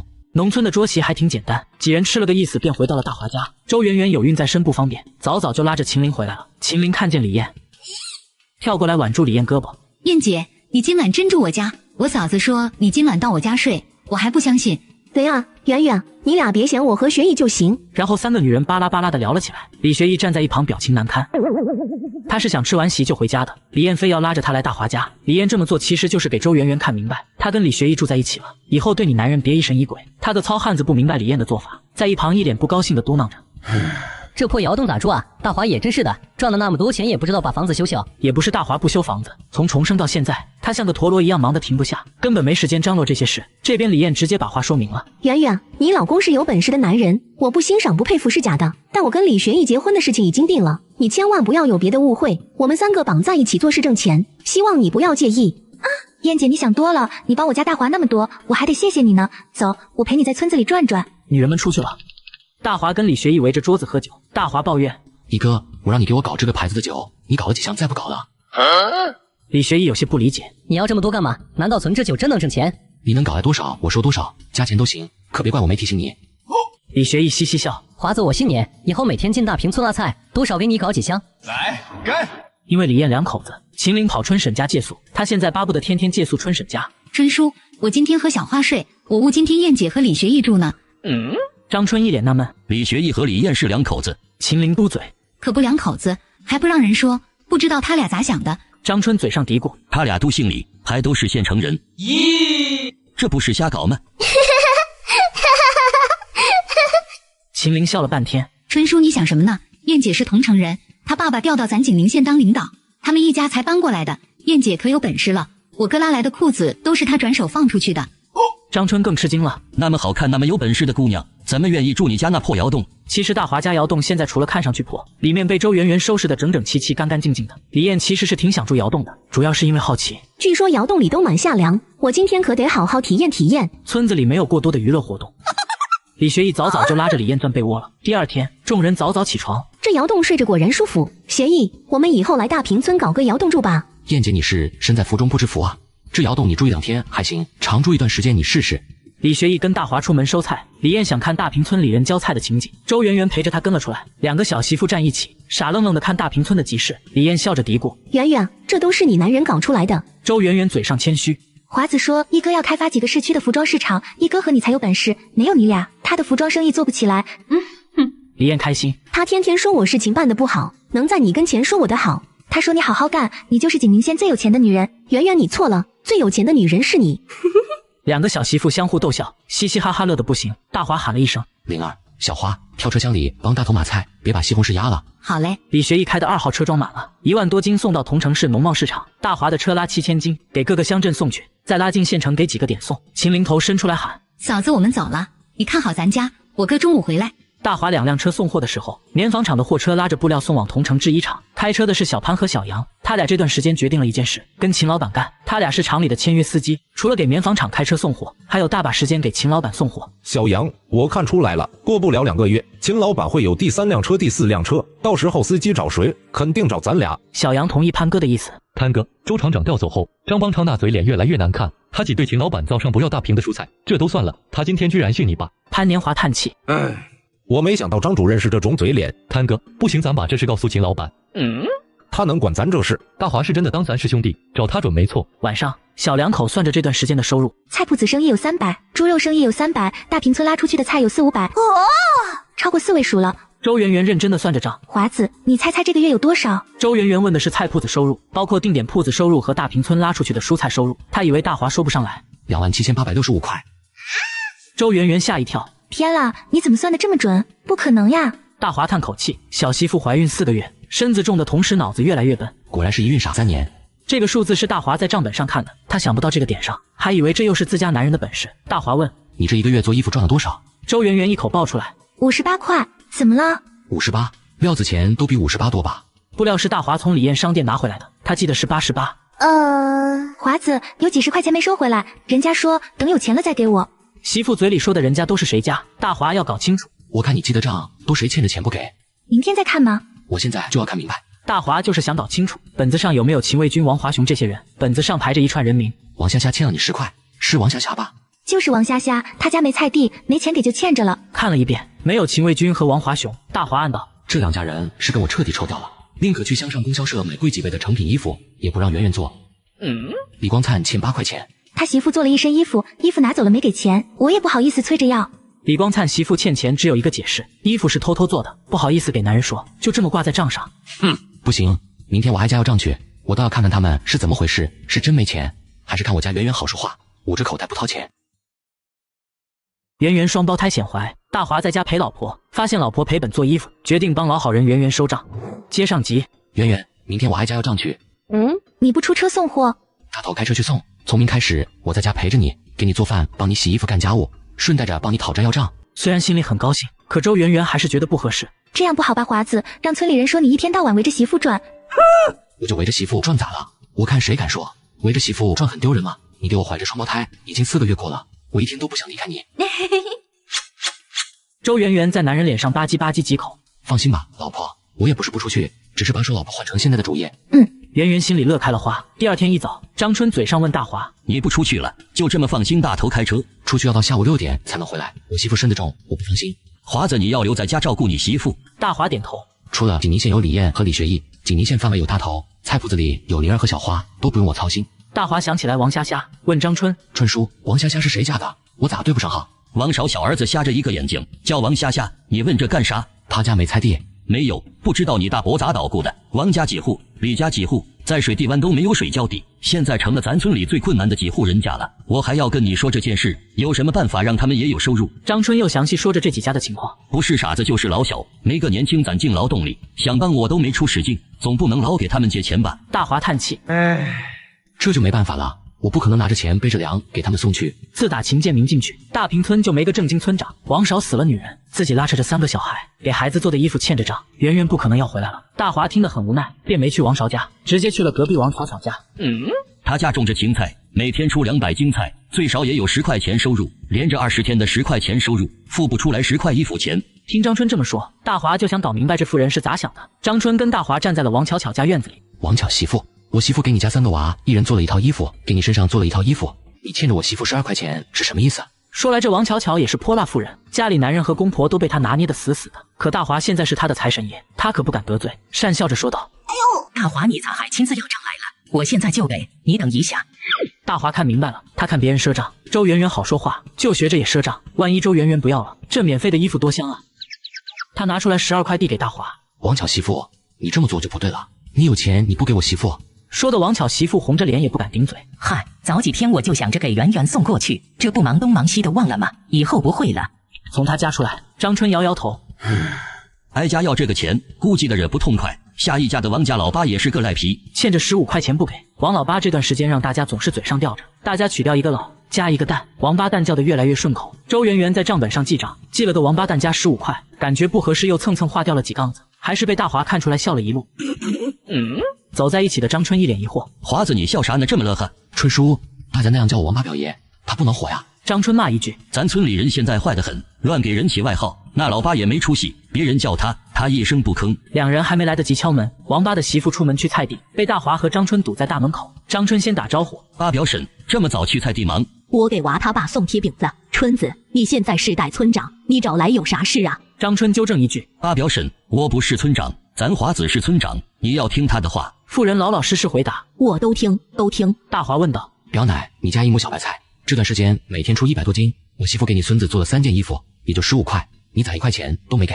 妇人脸上抽抽，回一句：“大华，我身上没钱啊，有钱我能不给你媳妇？”张春气笑了：“嘿嘿，你的菜钱呢？每天早上7、8块结到你男人手里，你说你没钱？”妇人脸上又抽抽：“反正我身上1分钱都没有，不信你搜。”大华气笑，这摆明了是要耍赖了。妇人又说：“大华，听说你一天700、800块的收入，钱多的床板底下塞不下了，你还差我这15块。”大华皱眉：“刚才说他们老两口人老实，这老是他奶奶个腿。表奶，谁说我家板底下塞着钱？大家都这么说呢，不信你去问他们。”妇人理直气壮，没有一点欠人钱的觉悟。大华懒得跟他纠缠，直截了当地说：“表奶，今天你交的180斤小白菜9块钱顶账了，明天再收180斤抵账。”妇人一脸难看：“你这一顶账，你爸爷还不把我踹死？”说罢，他看向张春：“春子，不能这样弄，你爸叔会打我的。”哼，八表婶，华子今天留在家，就是要挨家要回他媳妇给你们做衣服的钱，有钱给钱，没钱拿菜顶账，就这样，再别胡搅蛮缠。张春说完这话，转身要走人，被妇人一把拽住：“不行啊，春子，你爸叔是暴脾气性子，他会锤死我的。”张春也是一肚子火：“哼，他锤死你我看看。你们是看我这儿媳妇好欺负，这是15块。不是1毛5，1块5，张嘴闭嘴打个白条就不管了。”张春不理会妇人，他也怕华子突然翻脸来硬的。华子，咱们走，跟他说什么废话？妇人叫苦：“春子，你可怜可怜我们老两口，儿子不孝，女儿不管，我俩死了他们都不知道。”张春满脸厌烦：“表婶，你跟我说这么多干什么？你儿女不管你俩，你就能不给圆圆衣服钱了？圆圆给你们做衣服本来就没赚钱，你这是寒了好人的心。”大华又问一句：“爸表奶，我媳妇给你做的新衣服是给你孙子穿啊？不给我孙子穿，给我穿啊！”大华点头：“那行，不扣你今天菜钱了，我跟你儿子儿媳妇要这15块。”妇人一听心里更慌：“不行不行，华子你不能找他们要钱。”张春烦得不行：“哎呀哎呀！华子，别和他扯这些乱七八糟，2天的菜钱扣掉完事。”两人一甩手去往下一家。大华回头看一眼傻站着的妇人：“春叔，他真会挨打。”你别说，老王八对外人蔫得很，在家里可是真打老婆，各家念各家的经，咱也管不着，打了打去。张春看周圆圆记的账本：“咋这么多家？圆圆咋不告诉我？”大华苦笑的解释一句：“我媳妇好心，想着跟大家搞好团结，搞团结也不能紧着一人受委屈啊。”就是我媳妇出了力的，不说赚钱，本钱他们总得给我掏出来吧，要不然圆圆该生气了。华子，你是不知道，咱村的人没法说。王霞霞结婚你说的明明白白，都上2块钱，结果呢，上2块钱的没几家。王霞霞家到老还是晒了一房顶花母。两人边聊边走，10几家账一早上走完要过来了，有钱的给钱，没钱的拿菜顶账，没菜的给大华干活顶账。春叔，你刚才说没菜的给我干活顶账，给我干什么活？你有安排？你还好意思问？盖房子的事儿你忘了？你们真住2孔破窑洞住到过年，拉砖拉木头，马上安排上，咱盖医院最阔气的新房，才能配得上你秦老板的身份。守财奴老王八因为15块暴打媳妇，大华出手惩治王家不孝子。接上集，两人要完账已经中午。华子走，中午去我家吃饭。不去，我得回家给圆圆做饭呢。说罢，两人就各回的家。大华急匆匆进屋，发现周圆圆已经做好了午饭，热得一头汗。大华赶忙拿扇子给她使劲扇凉。回来晚了，老婆辛苦了，又做饭又怀娃的，下次你留着我回来给你做。周圆圆不好意思的很，哪有媳妇待在家不做饭，让男人回来做饭的道理？恰巧此时邻居房子传来一声呵斥：“你个臭婆娘，带到屋里干求啥呢？饭都不做，想饿死老子？欺负自己女人，这种男人饿死饭求。这80年代农村媳妇太好说话了，任劳任怨，打不还口，骂不还手。再过个30年，男人敢这样骂媳妇，就顶着当老光棍吧。”华子，你想啥呢？对了，媳妇，65块8毛3，给你要回来了，你咋谢我？大华说着就要使坏，不许坏！春婶刚就进来了，说带我去菜地，我说等你回来跟你一块去。听着这话，大华有点恍惚。如果不是从40年后重生回来，如果圆圆不发生意外，这应该就是小两口过的日子。自己去菜地忙活，圆圆在家给村里人做衣服，就这么平平淡淡的过完一生。华子，你又想啥呢？媳妇，不对，小富婆，他们都说你不计较10块8块，都想不了了之。周圆圆撅嘴，哼，他们以为我忘了以前的困难日子，1分钱我都要挂账要回来。那你咋不要？我想着等你回来，你领我去要账，可你一回来，看你泪哇哇的，我就不好意思叫你出去了。大华夸赞圆圆，媳妇，你这个态度是对的，我就怕你真不计较10块8块，你那不叫好心帮他们。从今儿开始，谁来做衣服都不能欠账，给欠钱，惯的他们毛病。你笑啥？我说的不对吗？讨债很辛苦的，欠钱的最后都是爷。两人正说着，春婶进来了。华子，你们小两口说什么悄悄话呢？看把圆圆笑的小心些，真是双胞胎。大华口气相当坚定。春婶确诊了，最少2个，耳朵贴在肚子上一听就能明白，说不定最终3个4个。哼！周圆圆打了大华一下。瞎扯，我是母猪啊，生3个4个。春婶叮嘱道：“圆圆，你要小心点，华子留下照顾你是对的，我看出来了，咱村里说疼媳妇的男人，除了华子没第2个。”哈哈哈！这话大华爱听。春婶叫周圆圆去菜地，不是忙活，是带小两口去看热闹。你四爷刚从地里回来，说老王八打他老婆，打得可凶了。你春叔跑下去看了，你和华子也下去看看。周圆圆满脸惊讶：啥？他们老两口在菜地里打架？为啥呀？大华当然知道为啥。走，我路上给你解释为啥。周圆圆听明白了。华子，他这是怪你和春叔跟他要账，气撒在自己老婆身上。我们大平村一半男人都这种德行，老王八只是其中的一个典型。菜地里，老妇人嘤嘤直哭，边哭边埋怨张春：“我说他打我呢，你不信。”王老八又骂：“你劈嘴再犟一个！我说不要给他们碎货做衣服，你偏要做，你穿到身上都算呢，你还跟我要钱。”周圆圆没想到做个衣服会牵扯出来他俩闹架。华子，八表婶给他孙子做衣服，2头都落不到好，你说咋调节呀？大华想了想，决定用自己的办法调节这件事。大华走到老王八跟前：“八表爷，你家这一亩菜长得不错呀。”王老八抽着一根旱烟，不满地说道：“哼，大华，这一副钱就该他俩的你媳妇，偷我的菜钱不合适。”他说的是他俩亲儿子。八表爷，你儿子就在这儿，我今儿把话说清楚，你家一亩菜地，你儿子的一亩菜地，从明天早晨开始，我1斤都不要，你们拔着喂猪喂牲口去吧。王华明蹭一下站到跟前：“华子表侄，你这不讲道理吧？你不能牵涉到我家。”大华问：“我八表奶是不是你妈？”王华明老实承认，不知道华子想干什么。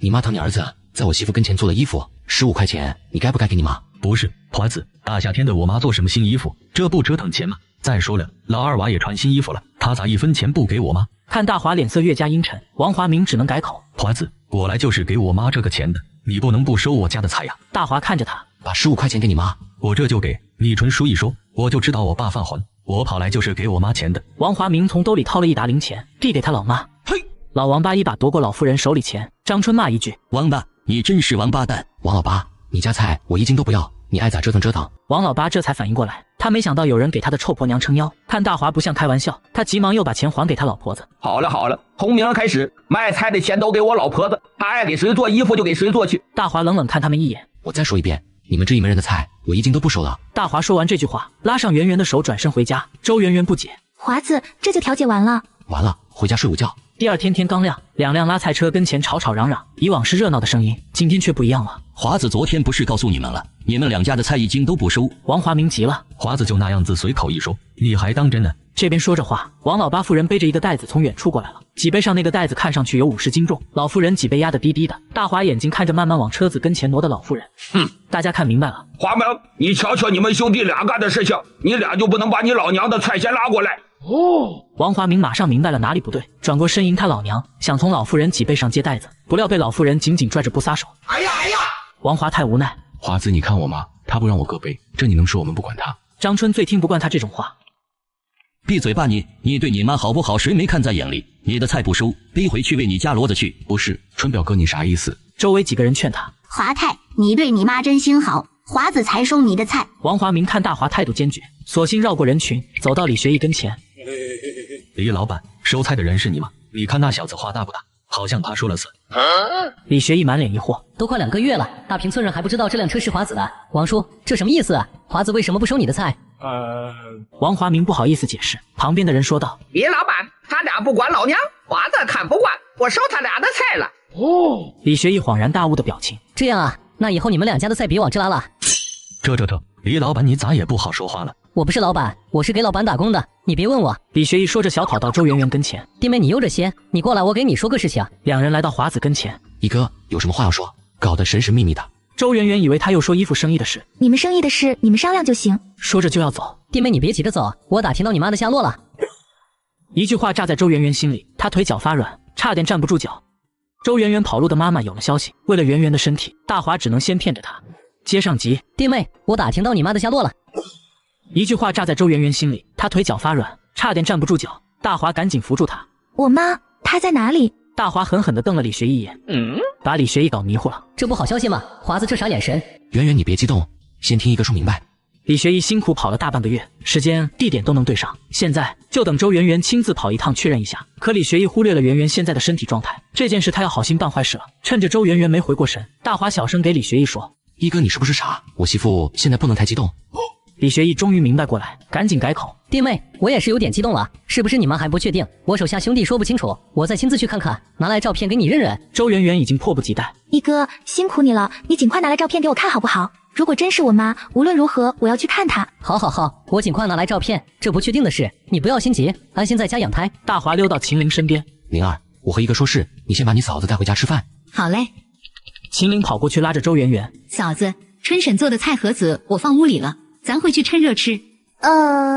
周圆圆还想问更多消息，被自己男人抓着肩膀转个身，然后被秦陵拽回家了。媳妇不在身边，兄弟俩才说实话。一哥，你应该先告诉我的，这下麻烦了，他满脑子想他妈。李学义赶紧道歉。花子，你看我这嘴，我只想着让圆圆高兴呢，没想那么多。那妇人就是你丈母娘，我给周厂长看照片了，确定无疑。大华问：你有照片？在按杰手里，他说明天给你媳妇看。大华想了想，一口否定。不行，一哥，这事必须听我安排。看大华口气严肃，李学义赶紧答应。好，你怎么安排我就怎么来。周围几个妇人竖着耳朵听他俩说话，这帮长舌妇擅长传话改话整舆论，大华可不敢当着他们的面说这个话题，拍了拍李学义肩膀。这事急不得，有机会我跟你细说。一哥，你先告诉燕姐，明天来村里的时候拿一张别人的照片。李学义心里不明白，嘴上却赶紧答应。好的，燕姐绝对听你的。大华给他一个信任的微笑。照顾好燕姐，忙完这段时间给你俩摆宴席。2辆车离开村子，众人散去，留下王华明兄弟俩大眼瞪小眼。架子车上的菜果然一斤没收。张春说道：怎么着，华明，你以为华子是说着玩的？回去好好反思一下，对你妈好点儿，说不定华子还收你们兄弟俩的菜。兄弟俩灰头土脸的拉着架子车走了，嘴上不满的嘀咕着：华子昨晚还说不收老娘家的菜，今儿咋收了？神经病，鬼知道他心里想什么。听着这话，张春气急，说那么多你俩还不明白，以后菜别拉过来了，直接喂猪喂驴吧。大华回到屋子，周圆圆正在吃着早饭。圆圆，你现在的任务是吃好喝好休息好，千万不能想不开心的事。周圆圆连连点头。华子你放心，我没有乱想，是他了挺好，不是了我也早就伤心过了，我现在只想好好的给你生娃，你尝尝春婶做的饭可香了。虽然圆圆嘴上这样说，大华却并没有放下心，那毕竟是亲生母亲，圆圆怎么可能这么轻描淡写。我家圆圆真是个顾大局的好媳妇，我得抽空把这事处理了。圆圆，明天下午燕姐来，她联系了县医院崔大夫给你做孕期检查。周圆圆不想乱跑，咱村的妇人都没去过，不都照样生娃了？去检查咱们放心。其实我也挺害怕的。这话让圆圆十分不解。不是华子，我去检查你有什么害怕的？我害怕是男大夫摸来摸去的，我不是亏大了。圆圆笑着打了大华一下。胡说八道什么呢？这时院子里响起了二姑的声音：华子、圆圆，你俩都在家呢。小两口一起迎了出去。秦二妹满头大汗，自行车后面驮着袋子，后面跟着她二姑娘。大华问表妹：方圆，二姑一辆自行车带着东西，还能带住你？姑娘一脸苦相：表哥，我都快累死了，我妈就拿了一瓶水，我都渴死了，她还骂我作。周圆圆拉住她：走进屋，嫂子给你切西瓜。几人一块进屋。二姑你来的正好，我刚弄了一款的确凉花布，给你和方云方霞都做上。秦二妹嘴上推辞：圆圆，你看你，我一来你就要给我做衣服。华子，男人应该以事业为重，我把方云带过来是让他照顾你媳妇，你该忙什么你到外面忙去。二姑是好心，但照顾自己媳妇，大华不想靠别人。二姑不用表妹，媳妇，我能照顾过来。华子，你听姑的话，反正方云不念书了，他留在圆圆跟前，多少也能帮上忙。大华瞪眼，什么？他不念书了？为啥？秦二妹把责任推出去，他爸不让他念了。念书这件事，大华要问清楚表妹是什么意思。方云，你心里真不想念书了？小姑娘一脸不乐意。我爸说家里条件不好，不让我念能省点钱，让我弟弟好好上学。我妈说不念就不念，让我来照顾表嫂，我就跟我妈来了。他压根就不知道自己心里要什么。大华知道前世的情况还在重演，学习很好的方云被他爸硬抽下来，4年后18岁就嫁了人，整日围着聒噪转，被婆婆压迫。她当了婆婆也自然的压迫自己儿媳妇，一辈子活在埋怨抱怨中。大华最讨厌这种恶性循环。二姑你糊涂，念书真能改变命运。秦二妹叹气，村里离乡上中学远，娃不会骑自行车，吃住在学校，受罪的很。再说我家这条件你也知道，我们村像他这么大的多少都生娃了，他爸就干脆说不念了。大华一口拒绝，不行，方云的书必须好好念，将来咱是要念大学的。小表妹满脸惊喜，真的呀，表哥，你能劝住我爸？我不用劝你爸，我把你转进我们景宁县城关中学，你不用住校，吃住在菜铺里，跟你灵儿姐搭伙。秦二妹一脸难堪，我让他来是要照顾圆圆的，怎么说到让他念书呢？二姑，我媳妇我自己照顾，你再不要有女儿念书没用的想法，你要硬着来，我姑父能说了算，这事儿你必须听我的。表妹念书的事情就这么定了。大商店后面办公房，算盘珠子啪嗒啪嗒响。李学义跟李艳算着近半个月服装生意上面的账，李艳报出来一串数字，538600。李学义一脸惊喜，咱俩的。李艳抬头，华子的。李学义嘿嘿笑，我还以为这是咱俩的，他说利润对半分，咱俩不也应该是这个数？华子多20万，我5分成是从7月21号那批牛仔裤开始的，不包括他菜铺子的收入，具体是多少我也忘了。你给他背回去的你不知道？我咋知道他手里具体有多少？5个袋子背给他，我看他随手家里一扔，压根儿不在乎袋子里装了多少钱。李艳一脸吃惊，他不在乎这笔收入。李学义满脸惆怅，说他不在乎吧，7块8块的他一分不让，跟他们村里人斤斤计较。周圆圆做衣服的欠账，他一分不少的要回来了。李艳无语了，这家伙几10万的生意都不管，在村里围着周圆圆计较7块8块，他脑子是不是让周圆圆啃了？大华窝在家里照顾老婆不管生意，惹李艳不满。接上集，这家伙几10万的生意都不管，在村里围着周圆圆计较7块8块，他脑子是不是让周圆圆啃了？李学义摆摆手，不说这了，央姐，华子特意嘱咐了周圆圆母亲的事，他说现在还不是让他们相认的时候。什么意思？李艳一下子没明白，他不管他媳妇亲吗？华子说有一些问题还没解决，这个时候贸然相认对他们都不好。行吧，这事儿听他的，但是你说华子不管公司，整天围着他们那破村子是啥意思？我琢磨着，应该还是放心不下他们村子，他们村子是10里8乡出了名的贫困，很明显，华子兄弟挣了钱，没忘记他的穷乡亲，他是想让他们全村人过上好日子。李艳点点头，华子是个重情义的人，咱知道，但是他是不是有点本末倒置了？他有钱了，啥事给村里办不了？总归得让他们自己去努力富起来，授人以鱼不如授人以渔。看不出你懂得还不少呢。落后就要挨打，想跟着华子兄弟混，我也不能太差不是？那个央姐，今晚我约了几个朋友玩，晚点回去。李学义，李艳瞪眼，刚夸你有点长进，你就来劲了不是？瞧瞧人家华子，不是努力赚钱就是照顾老婆，哪像你有这么多狐朋狗友？你跟他们喝酒喝得醉醺醺，明天怎么开车给人拉菜？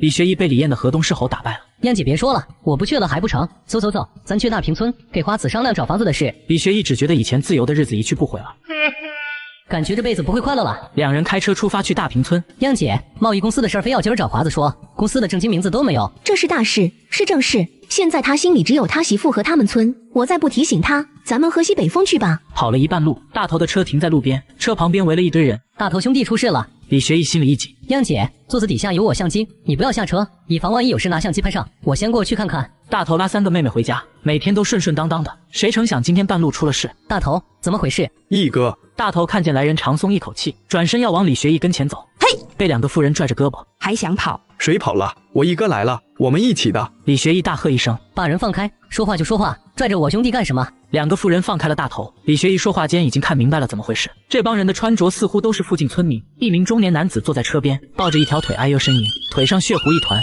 义哥，这群人不讲道理，我说先把人拉去医院，他们偏偏非要给钱。李学义看地上坐着的中年人，再看周围一圈村民，你们要多少钱？我给你们拿。一看这2个开大车的是一伙的，那2个妇人嚷嚷，你们把我们人腿压折了，最少5000。李学义一口答应，好，5000，拿了钱，这人送不送医院我们不管。好，我们自己送他去医院。李学义转过身走到车跟前，央姐，拍清楚我给他们钱的照片，多拍几张，让了人第一时间不让送人去医院。我看8成是碰瓷，周围那几个人拍清楚，谁也跑不掉。我知道了。李学义拿了钱转身过去，李艳用包挡住相机，卡卡拍起来。李学义把一沓钱递给要钱的2个妇人，5000整，点一下。周围人拥上来，赶紧数钱。大头，带妹妹们上车回家。几人分别坐上车子。秦岭，来坐这辆车，亮姐在车上。车上，李学义详细的问了事情的经过，秦岭解释了一遍。晕了，从头到尾他们没说要把人送医院。一哥，他们一口咬定先赔钱，说他们有医生能包扎，有组织有纪律，你们这是遇上碰瓷了。可是哥，咱都把钱给他们了。秦岭，相信你哥，他们拿不走这笔钱。天微微黑一行人回到村子，刚一看到大华，秦岭顿时委屈的哭了出来。哥，怎么了？出啥事了？大头兄弟，给你华子哥说清楚事情经过。大头说了一遍，和秦岭说辞差不多。说完，6双眼睛齐刷刷盯在大华脸上，等着他表态。5000块。大华冷笑一声，要的太少。嘿嘿，我就说吧，他们这钱拿着烫手。华子兄弟，自稿还是报公家，我们听你的。他们尝了甜头，还会故伎重演。一哥，给潘哥和小杨打个招呼，提前做好准备，拍好照片留证据，咱们走着瞧。说完，和李学义交换了一下眼神。大头听得云里雾里。华哥，我没明白。很快你就明白了。好了，接下来说说咱的正事。李艳抽出一张公司注册申请表，先填你能看明白的，不明白的我给你说。大华接过表格，在李艳吃惊的目光中刷刷填完。景宁平安贸易公司，你这名字怕是早就想好了吧？我养的孩子的名，平平安安，好听吧？切，多少孩子都叫这名。燕姐，你过来看，我给你做的2件短袖，先试试能不能穿。好嘞。大华填完公司注册申请表，李学义一项一项看完，吃惊的不得了。花子，你怎么好像什么都懂啊？你真的是从小生活在大平村。一哥，现在的人是真幸福。大华说了句让李学义摸不着头脑的话。钱是跟工商部门、工信部门数不完的部门，打不完的交道，填不完的表格，交不完的手续，这一张表算什么？公司场地是燕姐想好了的，大商店后面1排平房，法定代表人要你亲自签字，明天早点过去。还有大头兄弟这事儿，今天也要搞个眉目。明天一早我和圆圆一块去。这时李艳出来了，夸嘴，你媳妇可真能干，做的衣服比电视上那些明星穿的都好看。大华一脸乐呵。李学义递过去表格，华子填好了，你再看看，没什么问题，明天交给袁炒书，10天后应该就能申请下来。李艳跟李学义睡灶房窑洞，炕上收拾的舒舒服服。亮姐，你要我像华子一样疼媳妇，你也要像周圆圆一样疼自己男人，相互的吗？李艳看了李学义一眼，易哥哥，小女子会好好疼你的。燕姐，咱有话好好说，我再也不说胡话了。大华2口子在隔壁窑屋说悄悄话。华子，这些钱明天一起带过去，带去存银行。燕姐和一个手里的资产够周转了，咱的钱存起来，给娃买奶粉、买玩具啥的。啊，50多万给娃买奶粉、买玩具，你净瞎胡说。周圆圆睡不着。华子，刚才燕姐问我想不想去城里住，转城里户口。那你怎么想？我觉得现在挺好，你到哪儿我跟你到哪儿呗。好媳妇，委屈你了，先等我把村里这一摊子搞起来再说，好不好？一觉到天亮，今早除了拉35000斤蔬菜，还拉走了5个袋子。李光灿看得咽唾沫，实在憋不住给周围人小声嘀咕：看到了没？那5个袋子都是大华挣的钱，在家放了1个月，今儿拉走要存银行。那人看傻子似的对李光灿说：你放羊放傻了吗？你知道那5袋子能有多少？有多少？50、60万。李光灿惊得下巴都掉了。大华这边带着媳妇来到医院，周圆圆已经进去了10分钟了。大华在门口走来走去。哎呀，这咋还不出来？大华，你安心坐下等着就行。不行，我坐不住，我现在就想知道圆圆的情况。秦大华，你够了。大头被碰瓷团伙讹诈5000块，大华联系各个车队要反诈碰瓷团伙。接上集，周圆圆做检查，大华度过了漫长的10几分钟，可把李艳给恶心坏了。家属可以进来了。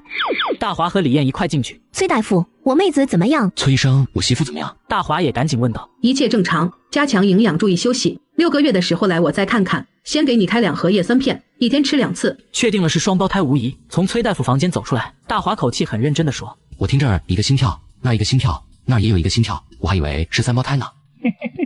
李艳斜眼嘲讽他。另一个心跳是你媳妇圆圆，想吃啥姐带你去吃，别理这性球。男人跟在他俩身后，满脸不高兴。下次带媳妇检查，今天就不带李艳。刚走到门口，碰到李学义回来。兄弟，怎么样？双胞胎？崔医生说就是双胞胎，一切正常。男孩女孩？你能听出是男是女？李艳对道。燕姐，他们说崔大夫一把脉一听诊就能知道是男孩女孩。崔大夫都被大家传成了妇科神医。李学义拽了拽大华，小声提醒：花子，咱俩找小潘司机。走。2个人一起去棉纺厂。潘年华见到大华热情得很。华子，我这2天正要找你说事情，走，出去说，这儿不方便。如今的棉纺厂不是周元朝在时的和谐。潘年华说的话不想让别人听见。3个人坐在了牛肉面馆里。华子，周厂长说你要开贸易公司，真没想到这么快。我和小杨说好了，以后给你开车，我俩随叫随到。今天早上给周元朝送去的公司申请材料，中午这会儿潘年华就知道了。小杨师傅呢？小杨在厂里看着装货，下午要给各个乡镇送一批。华子，张邦昌这个代理厂长当不了多长时间，周厂长还得调回来。听说是省上领导发的话。大华提醒他，潘哥，你只负责拉不掉送不掉。张邦昌当代理厂长这段时间，你不要乱说话，省得给自己惹麻烦。李学义把昨天出车祸的情况说了一遍。严打期间还有这事儿，这帮人胆子也忒大了，你们咋不报警处理？潘年华很疑惑，报警抓人，咱能得到什么好处？说不定5000块钱都退不回来了。华子有别的计划，听华子安排。他们有计划有组织，我们也要有计划有组织，听我安排。一番安排听得潘年华连连点头，这比报警处理有意思多了。华子，我准备多少钱让他们讹？5000。开什么玩笑？我哪有5000？我最多拿出来500块。大华推过去一个纸袋，拿着，我出钱。李学义的照相机也给了潘年华。一哥，你去279厂，那的开车师傅你刚好认识，也嘱咐一遍。好嘞。三人分开各自忙活。大华来到大商店门口，老鼠开着一辆拖拉机晃悠悠的赶来，是李学义以前给大商店拉货用的。这拖拉机我开走了。大华说道。李学义现在开大车，这拖拉机反正闲着也是闲着。拖拉机从主道下去，开进村道。大华吃嗓子喊道：换菜喽！茄子、辣子、洋柿子、小白菜、莲花白。再往前走一截，一棵大柳树下围着一圈人下棋，棋子摔得啪啪响。拖拉机也停在大柳树底下，等了半天，终于有人注意到大华。你这娃娃，你不去城里卖菜，你拉到村里能卖掉，赶紧拉城里去。一大爷看到大华，好心提醒道。大华马上顺势掏出一包烟递给大爷。爷，我想换你们村包谷黄豆，你看行不行？我们村。大华顺着话题开始和村口大爷大妈攀谈起来。得，看来我是换不了了。既然换不成了，我请叔叔们吃。大华搬下来一筐西红柿给众人分了分，吃人嘴软，吃着大华分给大家的西红柿。村里人和大华攀谈得更热情了。大华见时机成熟，随口一问：爷，我听人说昨天有辆拉货大车撞死了你们碾湾子人，真的假的？大爷口气很不好。哼，小伙子，你听谁说的？我们碾湾人好好的，那帮坏怂瞎搞事。另一位大妈说：小伙子，别听外面人瞎说，不是撞的我们村里人。外面说你们碾湾子人被撞死了，赔了5万块钱呢。5万块？你都听谁说的？根本不是那回事儿。掉胡子大爷气汹汹地说：那是咋回事？那是鸡爷，你不是有事？你跟卖菜的瞎扯什么呢？赶紧回去！一个大叔推搡着这位大爷。你别推我，我说的是实话。你们小伙子，你赶紧走，别瞎打听出来。目的已经达到，大华也不再多留。大华避开柳树下那帮人眼光，拖拉机停在一家土围墙底下，从座子下面拿出一罐白糖，顺着大爷离开的方向摸了过去。小伙子，你咋跟到我家来了？爷，跟你打听点事。说着将手里的白糖递了过去。是昨天车祸的事，你打听这事干什么？跟你有关系？爷，我是土高乡大坪村的秦大华，昨天那2辆拉货车是我的车，我知道没有撞死人，现在外面传言是你们碾湾子人有组织有阴谋的讹钱，大爷你明事理，我想知道真实情况。大爷嘴唇动了又动，想说不敢说。大爷，你们村民生被他们搞抽掉，这样下去不好吧？你这小伙是展宗强家亲戚搞的事，你去问展宗强，再多我不敢说。爷，事处理完我再来谢你。出了这家院子大门，往自己拖拉机跟前走，还没走到就看到一个妇人抱着个娃娃围在拖拉机跟前。这位大姐怎么了？没啥，就是看看。大华给孩子递过去一个西红柿。大姐，展宗强家是哪家？我拉着菜进来，卖不出去，这西红柿就谢他家了，随便给邻居们分。哦，你是哪里的？我爷表姨的舅舅家的侄女的外甥是展家亲戚。妇人想了半天也没理清个关系。巧了，我娃爷就是展宗强，我给你去叫人。大华等了10来分钟，一位40多岁中年男人走过来。姨，你是找我的，你刚才不说清楚。就是拽着掉胡子大爷的人。叔，昨天大路上出车祸的事，你应该知道点啥吧？小伙子，我家大坪没有亲戚。展叔，这不是偶然车祸，是你们串通起来讹钱吧？这事我要报警的，警察介入一查一个准，要抓走吃花生米的。听到要报警，展宗强脸上浮现出恐慌。小伙子，进院里说。展叔，我看出来了，你不是糊涂人，你咋跟他们连起来坑路上货车司机？展宗强拍大腿。这是干的，小伙子，你听我说，我们几个就不知道他们是抢钱的，要知道我们能干吗？原来昨天他们一帮人在大柳树下面看下欺骗闲传，2男2女找了过来，聊了一会儿天，聊成了亲戚。那4个人说让他带几个组里人去大路上挣钱，然后就是大头遇到的事了。展叔，为这10块钱，你们搞这一出，不仅让你们碾湾子人名声臭掉，警察抓他们也抓你，你们这是犯罪同伙。小兄弟，事完了我们才知道他们搞这一手，这我们后悔也晚了。展叔，你好好想想，是想当他们同伙进去几年，还是指认他们自己脱身？你好好考虑清楚。要么你来大坪村找我，要么我明天带着警察来找你。这小伙子，咱不能这么办事啊！大华再次谈成大生意，托李燕的福，县长亲自赶来慰问。接上集。展叔，我就先走了，咱什么时候再见？你好好想一下。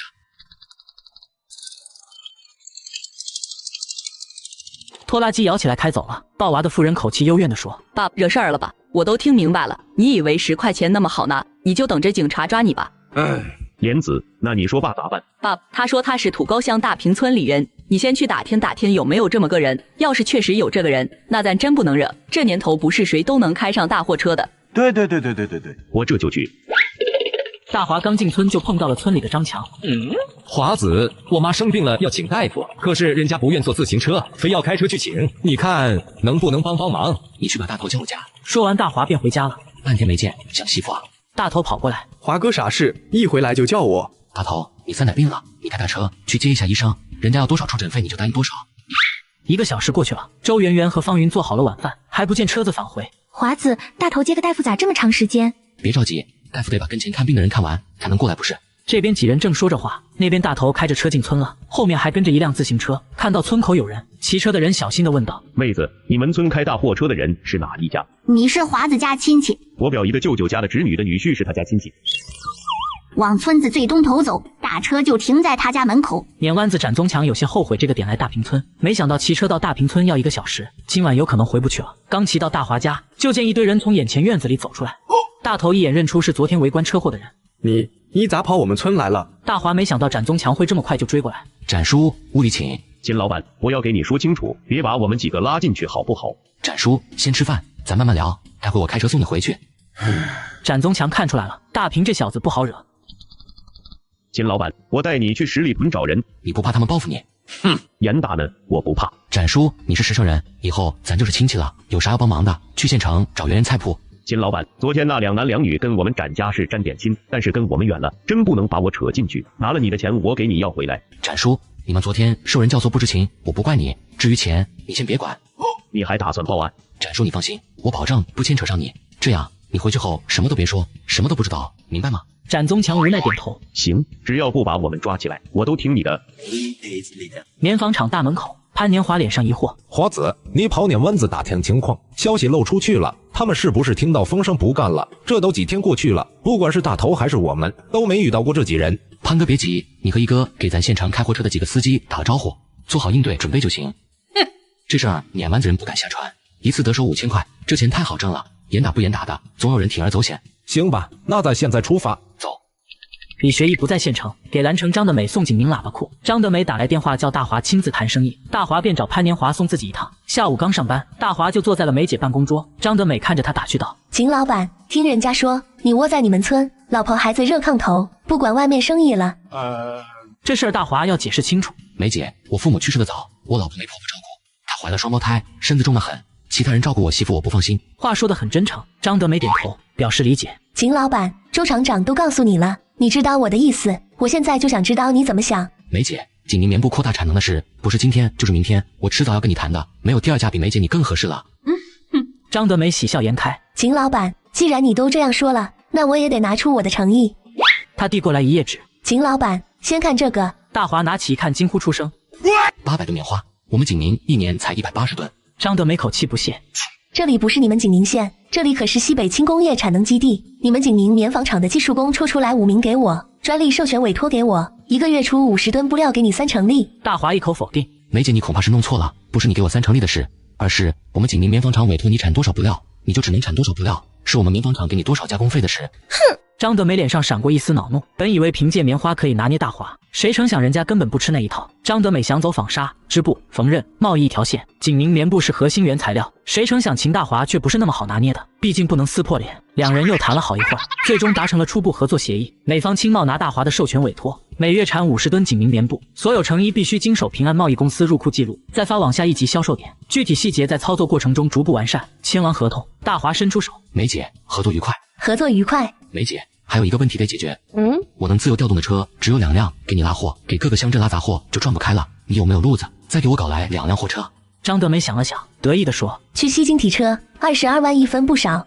还以为你小子无所不能呢，还不得求我？梅姐爽快。返回景宁县，大华先到工商局，把跟张德美谈的情况给袁朝书如实汇报。从周元朝办公室出来，大华直接来到大商店，先买一堆家用零碎。接待他的是小张售货员。秦老板要点啥？白糖、饼干、罐头、茶叶，一样东西搬过来摆满一柜台，装了2个编织袋。装完之后，来到大商店后面是一处平房大院，7、8个人帮忙收拾房间里杂物。李艳父亲跟供销社领导打了招呼，这处院子的一半房间腾出来，给他们搞一摊场地，代价是李艳答应他爸跟李学义结婚生孩子。李艳带大华先看一间房，有床有缝纫机有衣柜，玻璃窗擦得锃亮。燕姐，这间屋是睡人的。你们2口子的，你不能一天到晚待在你们村的破窑洞，这儿就是你俩以后生活的地方。燕姐，我媳妇这段时间在村里很开心，接过来之后人生地不熟的，她还怀着孩子，我怕她不适应。那你出来一天，你媳妇身边是谁照顾？我二姑家表妹，她这段时间放暑假，你表妹要上学呢。我照顾呀，我亲媳妇怀孕，我不照顾谁照顾？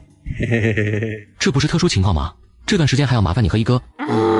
秦大华，提你得。这时李向前声音传来：小燕，你怎么跟秦老板吵起来了？原来李艳爸和周元朝一块过来了。大华见到来人赶忙打招呼：秦老板，短3个多月，你折腾出来了这么大一摊子，我女儿跟着你干事业，我放心。大华谦虚道：都是领导们支持的好，又赶上了好政策好环境。李艳站在旁边听着官腔直翻白眼。周元朝从包里掏出一沓资料：华子，收好这些证件资料，后面还有些东西要完善。几个人坐在了收拾出来的一间办公房里。李富宪问得很真诚：大华，你这边目前最大的问题是什么？大华给他们泡茶水，一杯一杯递过去。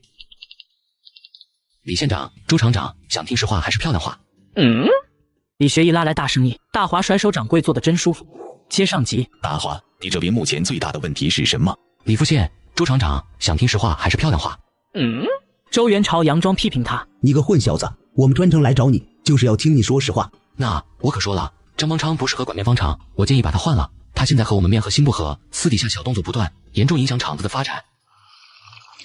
李富宪喝了口茶：你的意思是让元朝回到棉纺厂，这样最好。行吧，这事儿县委班子会认真考虑的。不过这段时间棉纺厂的经营越来越好，张邦昌身为代理厂长，这边不好找理由换掉他。李富县，棉纺厂越来越好，不是张邦昌的功劳吧？你小子说话能不能别这么直接？周元朝劝大话道：华子，人事调动没你想的那么简单，这事慢慢再说吧。聊到下午4点半，跟领导握手道别。李叔、元朝叔，我媳妇怀孕呢，家里没人照顾，今天不能和你们把酒言欢了，还请你们多多见谅。理解理解。几人随后告别分开，回到大平村。大华将李艳的意思传达给媳妇。周圆圆嘟一下嘴，犹豫不定。华子，我还是在村里待着吧，我身子重，在村里还能有个照应，村里的人对我都挺好，这段时间我很开心。圆圆，我会尽快安排好城里那摊事，尽可能多在家陪你。其实你没必要一直在家的。媳妇，你别说了，我现在最重要的任务就是守好你。周圆圆幸福的点头。吃过饭，大华带着周圆圆去张春家看电视。最近很火的《射雕英雄传》可把周圆圆稀罕死了。大华和张春商量村里的事。环子，自打你让他们开始种菜，咱村的条件是越来越好了。现在的问题是，那些没有地能种菜的村民，他们现在可眼红得很，别再闹出点啥事就不好了。春叔，我找你就是要说这个事，你组织起没菜地的家户去修西沟、汉川地头到村里的坡路，我给他们出工钱。大华的计划里，大平村人在西沟汉川发展起来500亩沙地，未来10年的产业，大华打算用这个秋冬搞出来。春叔，先给你1000块，你明天一早挨家动员，做好登记。大华你好样的，果然没忘了咱这帮穷乡亲，你尽管安排，我听你的。大华微微一笑，独木难支，并不是一个人强大就行，众目成林才能真正震慑到别人。电视剧完了，秦陵和周圆圆出来了。哥，《射雕英雄传》可好看了。好看也不能差点贴电视上啊，你眼睛还要不要了？再说你嫂子现在需要愉悦的心情，你趴那么近都等着她了，她看不到想看的还能开心？哼！一大早，2万斤绿菜装起车，拉去桐城市农贸市场。大华脑袋从车窗户伸出去，嘱咐方云：表妹，看好你嫂子，别让她干动火。表哥，我知道了。大华在车上聊着关于小花几人上学的问题。回头我让燕姐帮忙，看能不能把几个姑娘转城里。正说着呢，眼睛瞄见4、5个人在大路上慢悠悠地走着。大华心生警惕，大头，注意看，看是不是有人要故意靠上来。小花和灵儿顿时紧张起来。这时其中一个妇人伸手堵车，大华脑袋伸出去问：老乡，什么事儿？小伙子，能带我们一节吗？是想搭顺风车的人。坐不上了，车上拉着菜呢。几个人一脸失望，车子继续走。哥，刚吓死我了，我还以为又碰到坏人了呢。灵儿，虽说这世上好人多，多留个心眼总是没错的。几人正说着话，棉纺厂的拉货车停到他们跟前。原来昨天和领导说过话后，周元朝专门找了张邦昌，要厂里车子给厂里食堂，给供销社拉大瓶蔬菜。张邦昌不乐意，却又没办法，毕竟这是上面领导给他下的任务。大华笑着说：潘哥，今天麻烦你了，我健身叔和春叔会给你装点好品种数量，你出车的费用回头我给你单算。潘年华赶紧推辞：不用，华子，我这属于棉纺厂正常出车，费用自然是走厂里。那感情好，潘哥你忙，我先给桐城农贸市场送货去了。车错开个跑个的路，大华脸上一抹忧虑，领导这事办得他有点捉摸不透。大平村的蔬菜，他宁可让大头多跑一趟，辛苦一些，也不想看张邦昌的脸色。大头口气很得意，华哥，张邦昌那么冲淡，现在还不是听华哥你的意思？这老小子还算有点脑子，他要一直跟你和元朝叔扭着来，迟早得滚蛋。大华提醒，大头你胡说个啥？在外面可不能这样。华哥我知道，我也就给你说说。1号车开到菜铺子门口，几人卸下菜铺子需要的菜，大头继续送菜去同城农贸市场，大华则骑自行车去平安院子找李燕。李燕是个好搭档，一大早就在这处场地里忙活，看见领头人，脸上微笑，心里踏实。我还以为你今天不来了，圆圆在菜铺子。我媳妇没下来，这车上坐不下。大华也拿起家伙事帮忙收拾，李燕站在他跟前。我的意思你给圆圆说清楚了没？说清楚了，我媳妇知道你是为她着想，还让我谢谢你，等学生开学她就下来了，跟你在一起好好说说话。李燕脸上一抹乐呵，你媳妇在这儿，不影响你在大平村干事业吧？没什么影响不影响的，村里有我健生叔和春叔，他们先带大家种菜整地，等我建文叔回来当村长，一切就顺利多了。李燕点头，很佩服大华的口气。我爸夸你跟别的私人老板不一样，你挣了钱，先想着让你们村富起来，就凭这一点，在政策上应该好好扶持你。你爸要当县里一把手？那倒不是，我爸下个月就调走了。为什么调走？我没听到风声啊。对了，给你带了2本管理公司的书，你没事学着看看。李燕开心的接过来，翻了几页就扔一边去了。太难了，跟天书一样，等你家圆圆下来，他看完了教我就行。你就懒吧，到时候我考你，不合格可得扣工资。对了，你爸咋回事？我爸是同城市银川公司干部，来景宁县挂职1年，期限到了自然要调回去。大华猛一下抬头，银川公司李向前是你爸？我还以为是别的李向前。原来10年后，银川集团下属的化工厂发生爆炸事故，李向前引咎辞职，隐没在同城市。怪不得李燕没在商界冒头，有可能是他爸出了这档事的原因。李燕一脸懵，你知道我爸？大华没回答这问题。燕姐，叔叔调过去是什么职务？有可能是总部班子一员，也有可能是分巢领导，我不太清楚。他工作上的事儿我不问，我在外面干的事他也懒得搭理。燕姐，李叔懒得搭理你，昨天还专程跑过来。跟着你开贸易公司这事，他确实很上心。他说我总算干了一件对的事，要不是秦老板你带我走这条路，我这会儿还不一定在哪荒废青春呢。大华想了想，一脸坏笑的说道：燕姐，我知道你在哪。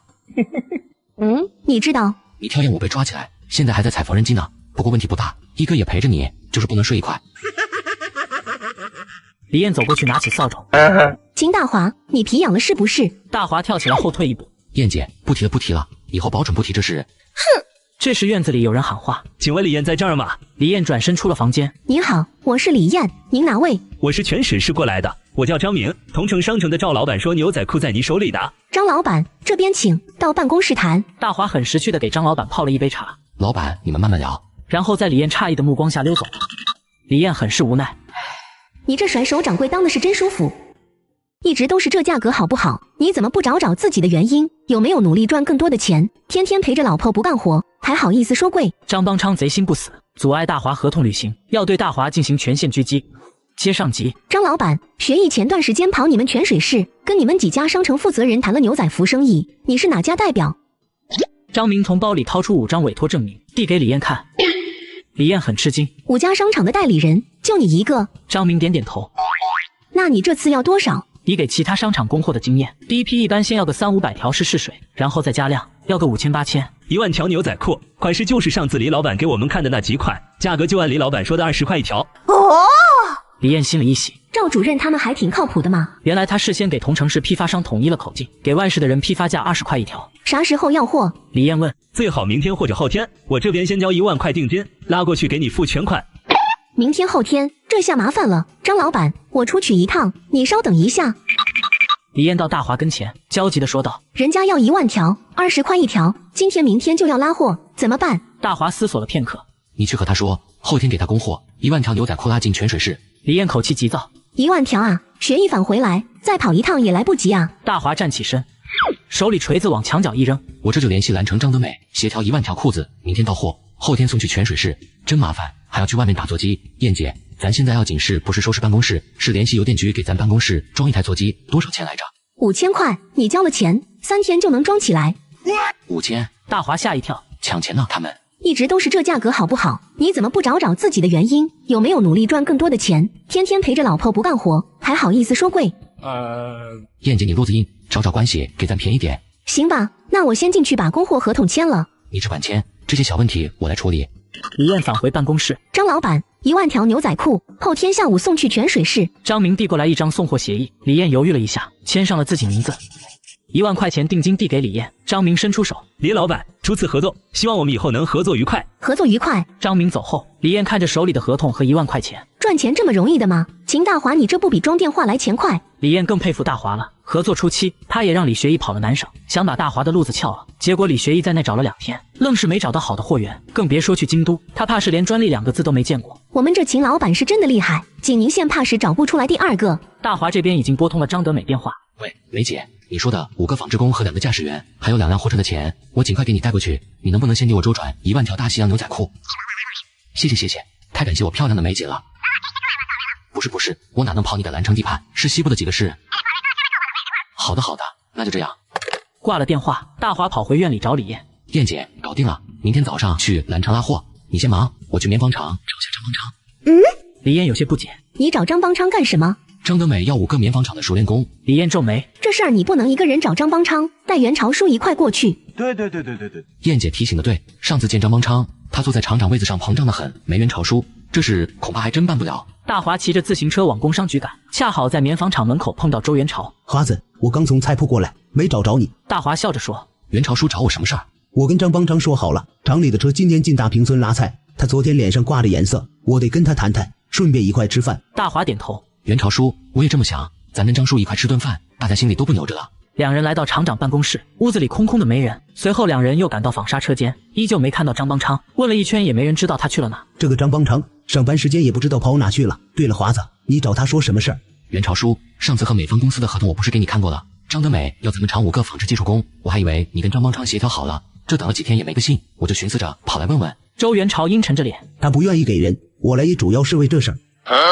他不愿意？这笔合同对厂子这么好，他怎么想的？袁朝书，他不是替你安排吗？周元朝摇摇头，这是他不听我的，他说有规定，厂里技术工不能调去私人企业，我也没办法。大华骂骂咧咧，规矩是死的，人是活的，这合同对厂子有利他不知道。袁朝书，蓝城美方姐妹每月出50吨锦宁棉布，给厂里2万块技术服务费，人家这是掏了钱的，他不同意是几个意思啊？我也没明白他几个意思。等到下班时间还不见张邦昌人影，2人只能先返回了办公楼2楼。张邦昌从窗户看着2人离开，长长的吐了一口气，终于走了，老子都快尿裤子了。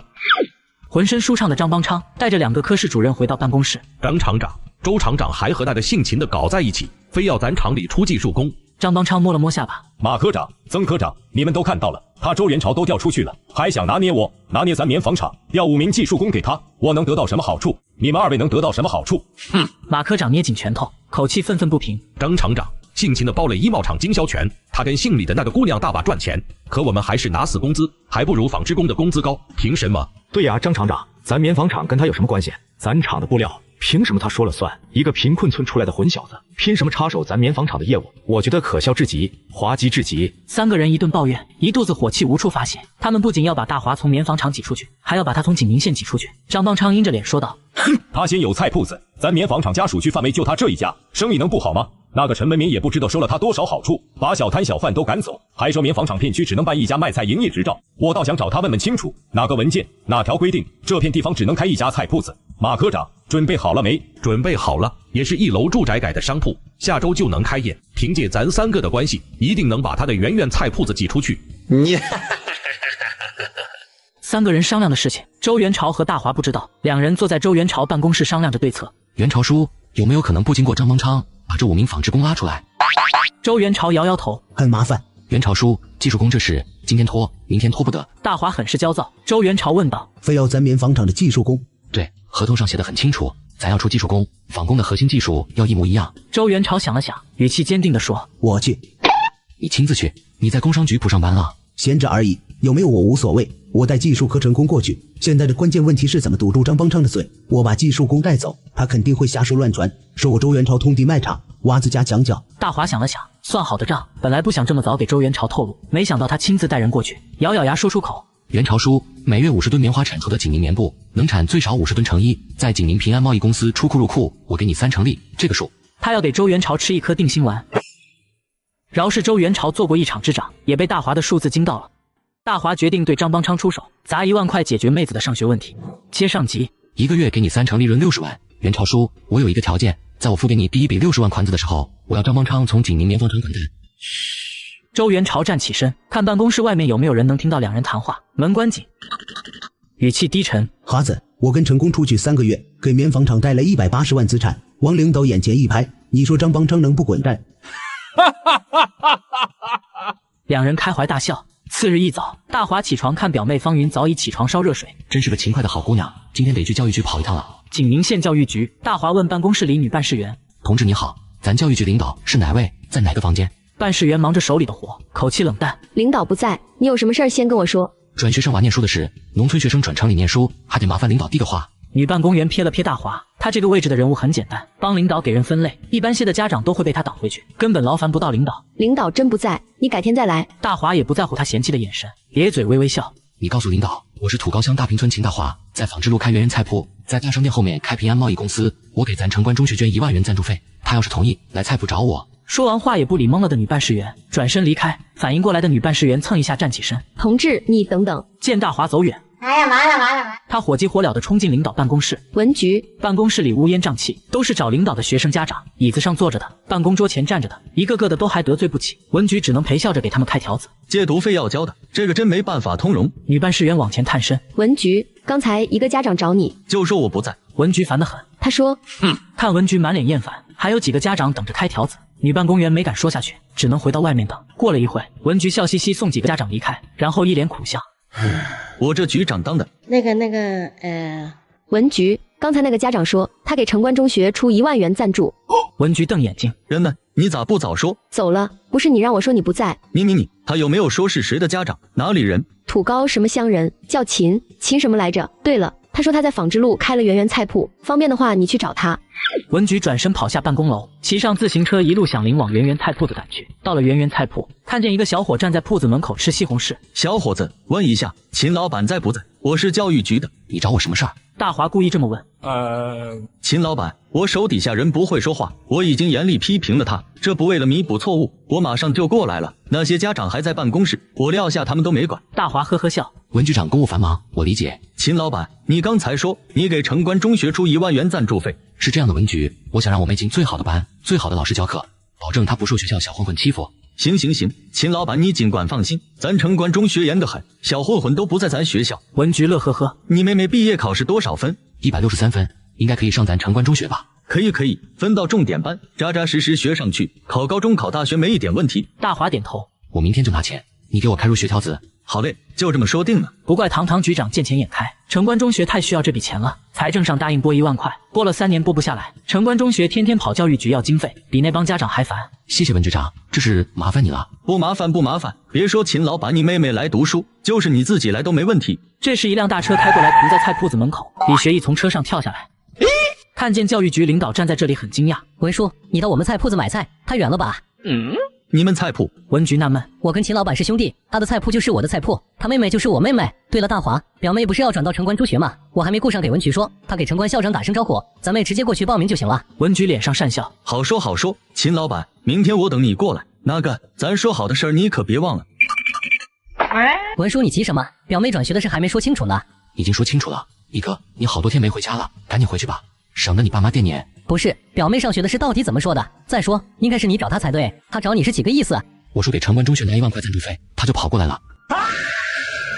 李学义气得要跳起来骂娘。兄弟，你钱多的没处花是不是？大风刮来的，我说一句话就能办成的事，你花1万元。一哥，我已经答应了人家，何必让你欠人家一个人情？人情债最难还，花钱能办的事，咱没必要去欠人人情。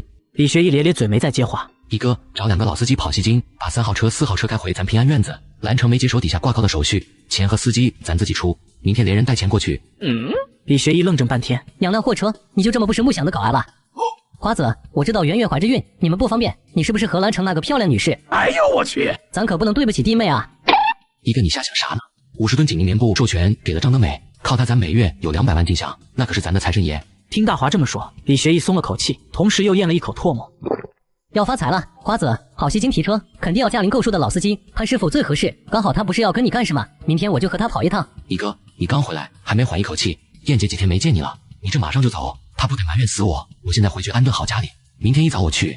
李学义咧开嘴呵呵笑，兄弟，你好好照顾弟妹，跑长路这种事儿还是我们来吧。大华脸上笑，一哥，我是担心影响你和燕姐的2人生活。李学义苦着脸，瞎扯，燕姐什么人你不知道？燕姐眼里只有钱没有我，只要是搞钱搞事业，她就把我忘了，把我当工具使唤。你以为她像你媳妇一样温柔体贴你？你媳妇怀孕呢，还每天给你倒洗脚水。大华瞪眼睛，谁说的？明明是我每天给我媳妇倒洗脚水。行了行了，明天一早我跟潘师傅跑西京，3天后3号车4号车给你稳稳当当开回来，外面跑路的活你就放心交给我们吧。大华吐一口气，给李学义详细说了此次的行程。华子，知道你惦记老婆，你开2号车回大平村。李学义骑自行车回平安院，嘴上给李燕抱怨：燕姐，华子花1万块转他表妹进城关中学念书，我一张嘴的事，他还说不让我欠人情，几条烟搞定的事，他非花1万块，这叫什么事儿？李燕刚办完装电话的事，听李学义这种抱怨，想了一下，华子应该不止转他表妹一个人，估计张春家表妹也要转，以后大平村上初中的孩子都要转，他花这一笔钱是给他们村里孩子的教育投资，值得。不是，他们村其他人家孩子上学不上学，关他什么事儿？李学义很不理解。李燕看着自己男人，叹了一口气，唉，这就是为啥他比咱小，却能当咱老大。他的眼光和心胸，你和我比不了。放眼整个景宁县，我们是遥遥领先。大头变成了电视信号塔，80年代家里有电视也成了烦恼。接上集，这就是为啥他比咱小，却能当咱老大。他的眼光和心胸，你和我比不了。李学义恍然明白，华子确实有手段，我求着我老爹才能搞2号车的挂靠手续，华子转个身跑一趟兰城，3号4号货车就开回来了。3号4号货车什么意思？李学义把大华的安排给燕姐说明白。李燕瞪眼，这家伙这么要紧的事儿一个字都不给我说，2辆货车明天就开回来了。哎呀，燕姐，明天回不来，差不多得3天，明天大后天都一样。李燕觉得很开心，她心里的激动，李学义不理解。协议，平安贸易公司还没剪彩开张，就有了4辆运货卡车。放眼整个景宁县，我们是遥遥领先。这年头，谁有运能，谁跑得路远，谁就挣钱多。华子有眼光有魄力，待在村子里运筹帷幄，不声不响的就给咱铺了条宽展大道，他以后就是咱老大。学义，你抓紧时间带司机师傅，平安贸易公司用不了多久就会有5号车6号车全国各地跑。车子开进大平村，大华来到春叔家接媳妇，空地上坐满了人，看见大华过来，齐刷刷一排脑袋转过来。华子回来了，快来看电视，这会正精彩呢。华子赶紧进去看，你媳妇你妹妹都在前面坐着。张春站在人堆外围，拉着个脸。春叔，你咋没进去看电视？不看，糟心。对了，大头呢？前面呢，你看。只见大头一脸委屈的站在板凳上，手颤抖着举着天线。大头你别动，你一晃画面就糊了，这会正精彩呢。春叔你别说，这院子老的老小的小，这活还就他合适。张春满脸无奈。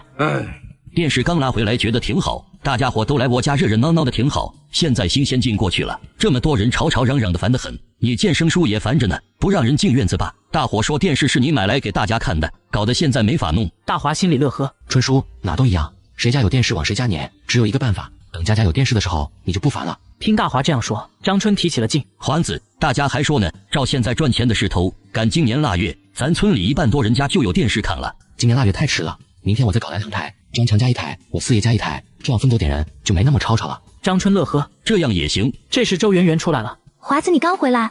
媳妇，电视剧没完，你咋出来了？我等着你看完咱再回家。周圆圆小声嘀咕，不看了，看的时间长了坐不住，站起来又挡后面的人。小媳妇站在自己男人跟前，听春叔跟自家男人商量村里事。春叔，西沟修路的事动员的怎样了？张春又是乐呵口气，一家子先给10块钱，能不积极？有病的都没病了，腿瘸的都会跑了。大华乐了，那就好。春叔你招呼着安全就行了，有什么问题就和我说。说完这些，大华拉着媳妇回家了。晚上小两口在床上悄悄话。华子，那个院子收拾好了没？燕姐是不是天天问我下不下去？可不是嘛，燕姐天天能说800遍，你媳妇什么时候下来呀？你媳妇下来了，离医院近方便，你媳妇怎么地，说的我头都大了。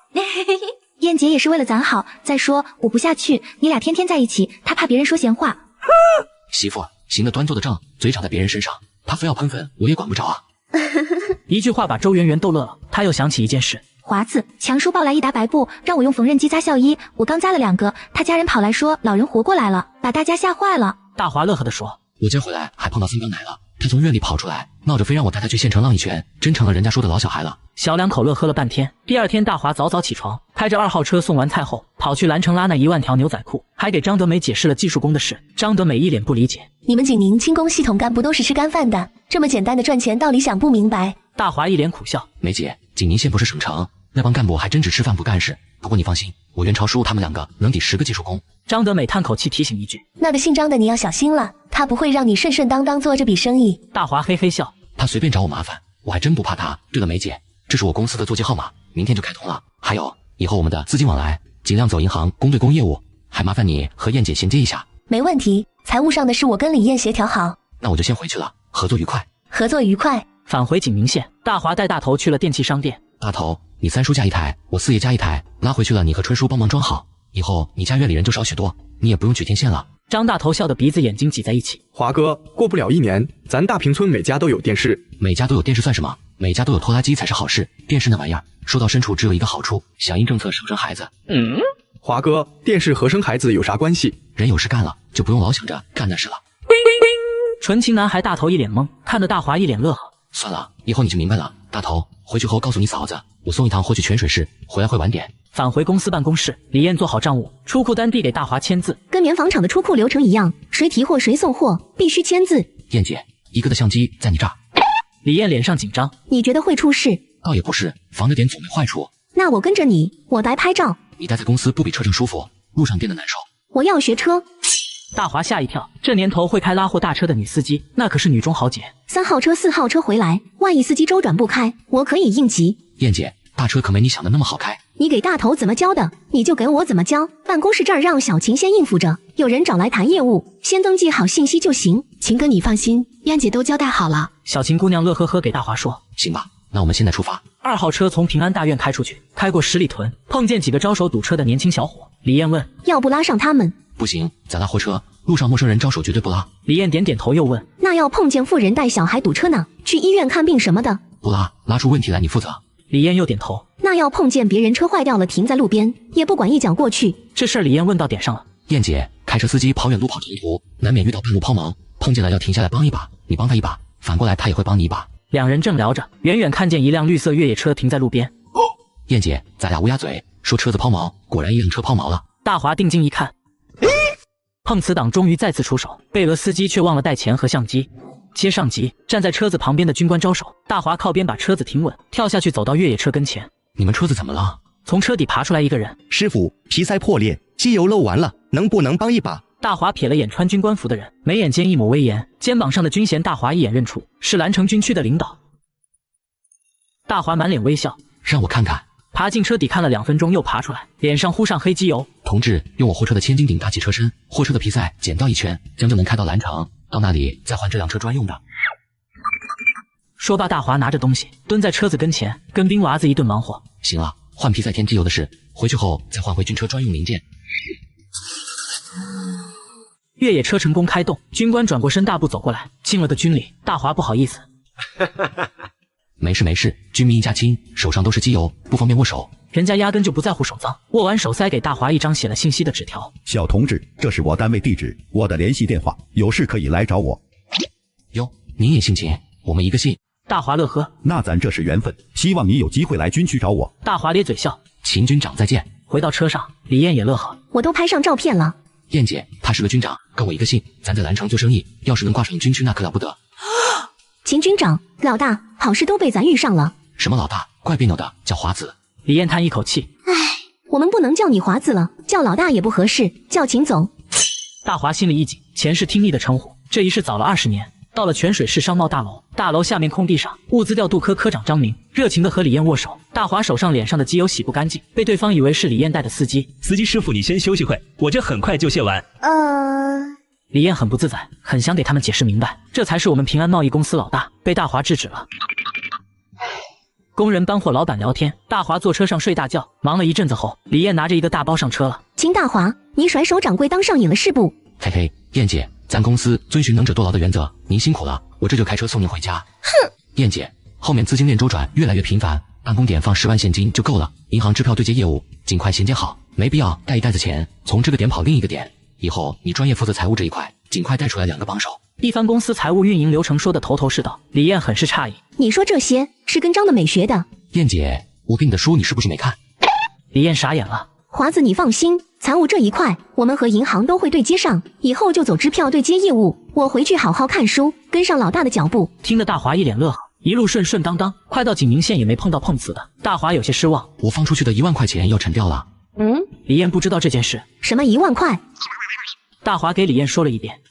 你还想着用这一手赚钱，不是正经路子吧？燕姐，不是我想用这个手段赚钱，是要给咱们跑车司机讨个公道。这种歪风邪气只能以牙还牙。这么说你现在是盼着出事？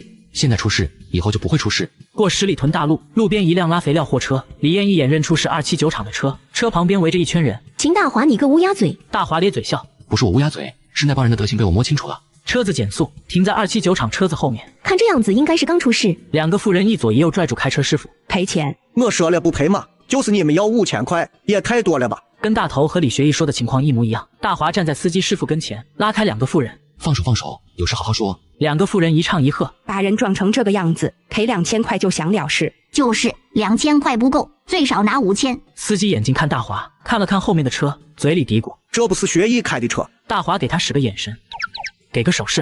哦，这是他们景宁货车司机之间才懂得交流。大华问妇人：“最低多少？5000，一分都不能少。”大华回到车子，燕姐能多拍就多拍，我喝水的罐头瓶给我。你要罐头瓶干什么？回头再跟你说，我干什么你拍下就行了。 说罢，拿着瓶子走到满身污血的男子跟前，在他胸部使劲一撕，血污衣服撕下来一片，塞罐头瓶里。那2个妇人扑上来：“你要干什么？你们开车撞了人不赔钱，还扯人衣服？谁说不赔？5000块一分不少。”大华后退一步，甩出一叠钱，拿到钱后，人群退到一边。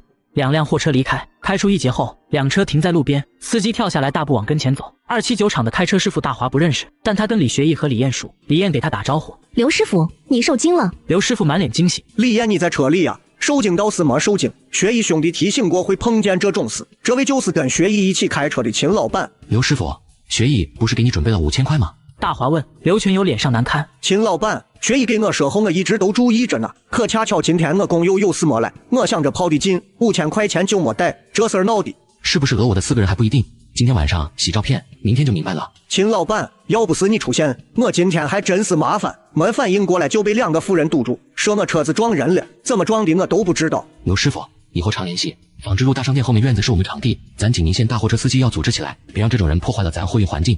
这事儿明天我一定处理好。需不需要我帮忙？刘全友口气很真诚。如果不能私了，就要动工，不能让警方和稀泥。你要有认识的警方领导最好。刘师傅哈哈笑，我还真认识公安领导。如果他们真是有意碰瓷讹钱，那就是打砸抢，他们死定了。大华心里乐呵，那可太好了，他们没必要死定，赔钱就行了。把李艳送回公司已经凌晨。哈嘴，开夜车不安全。你菜铺子里有一张大床，平安院里有一张大床，舒舒服服睡到天亮，再回村拉菜。燕姐，也就40分钟时间，你不要担心我。圆圆有那么小心眼，非要你大晚上回家，还是他猜疑你跟我有什么？他要那么猜疑，我就不认他这个妹妹。燕姐，我习惯晚上睡觉摸着我媳妇的，不摸我睡不着。李艳脸一红，瞪他一眼。燕姐，我和一哥都很单纯的，除了赚钱就这点爱好，你要理解。李艳红着脸说：“滚吧滚吧，路上小心。”车子停在大门口空地上，大华刚要跳墙进去，大门里面压低声音呼唤：“华子，媳妇，是我。”大门打开，圆圆欣喜地抱住大华：“华子，我就知道你会回来。”不要吵醒灵儿和方圆。2人回到屋里，媳妇，你一直在门口等我。不是，我听到车子声音了。以后万一我回来晚了，你别熬着。2人躺进被窝。燕姐不让你这么晚回家，你非回，对不对？你咋猜得这么准？我能不知道吗？燕姐把她当咱姐姐，她能放心弟弟跑夜路。她不让我走，我说我媳妇习惯了抱着我睡觉，要不然睡不着。圆圆刷一下红了脸。天啦，这种事你还给燕姐说？哟，媳妇都老夫老妻了，有什么好害羞的？哼，讨厌了啦！来钱太快，碰瓷团伙忍不住继续作案。多亏正义村民指点，大华再次找到案发现场，接上集，一觉到天亮，2车蔬菜装齐准备开走。3个村民围了过来。叔伯们有事。华子，我们3家跟你春叔说好了，你今天再抱回来3台电视，我们一家先出200，剩下的钱下个月再给你，赶10月底就给你结清。不到半年的时间，从贫困村到买电视，这是他们以前想都不敢想的。张春走过来，华子，你顺路的话就给他们烧个呗。行吧，只是有一点我不太明白，大家伙赚到钱了，不该先修院盖房子吗？电视这玩意又不急。3人互相瞪眼没吭声。张春把大华拉到一边，华子，你不知道。他们本来要拉砖盖房子的，不知道谁嚷嚷了一嘴，人家华子是咱村首富，他还住着破窑洞呢，你们好意思比首富住得好，闹得现在也没人拉砖盖房了。大华听得一阵尴尬，这和我比个啥呀？那没办法，你现在在乡亲们心里的地位和财神爷差不多了。得，等我家圆圆生了，我立马盖新房。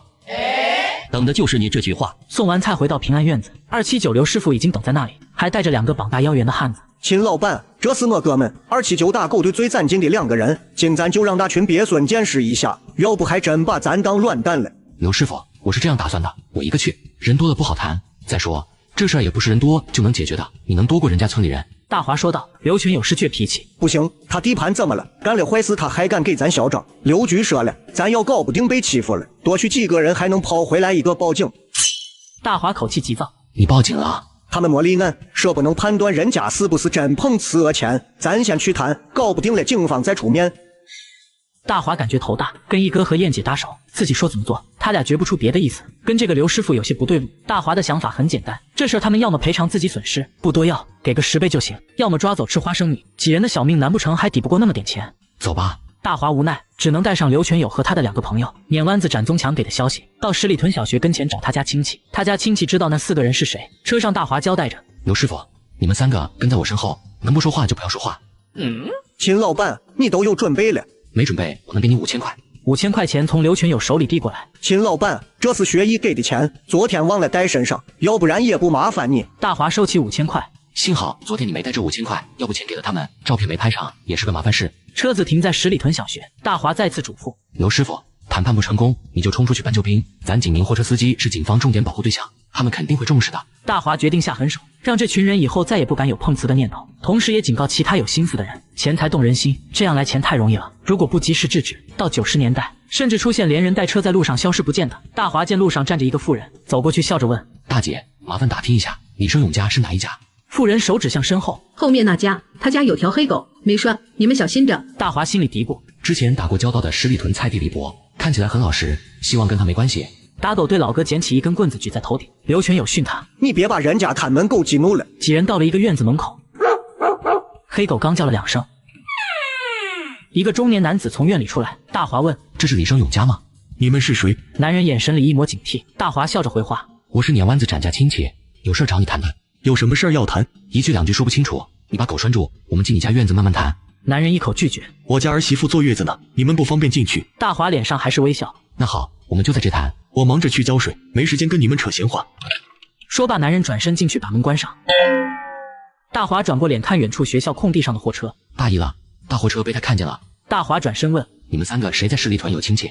没有，我是京川县人，景宁这边没亲戚。刘师傅摇头：我俩也没有。大华叹了口气：行吧，只能见机行事了。几人往前走，走到看不见学校门口货车的地方碰运气。一家门口一棵大树底下，一个40多岁中年人乘凉。大华走到他跟前：叔，我找你问些事。兜里烟掏出来给他发过去。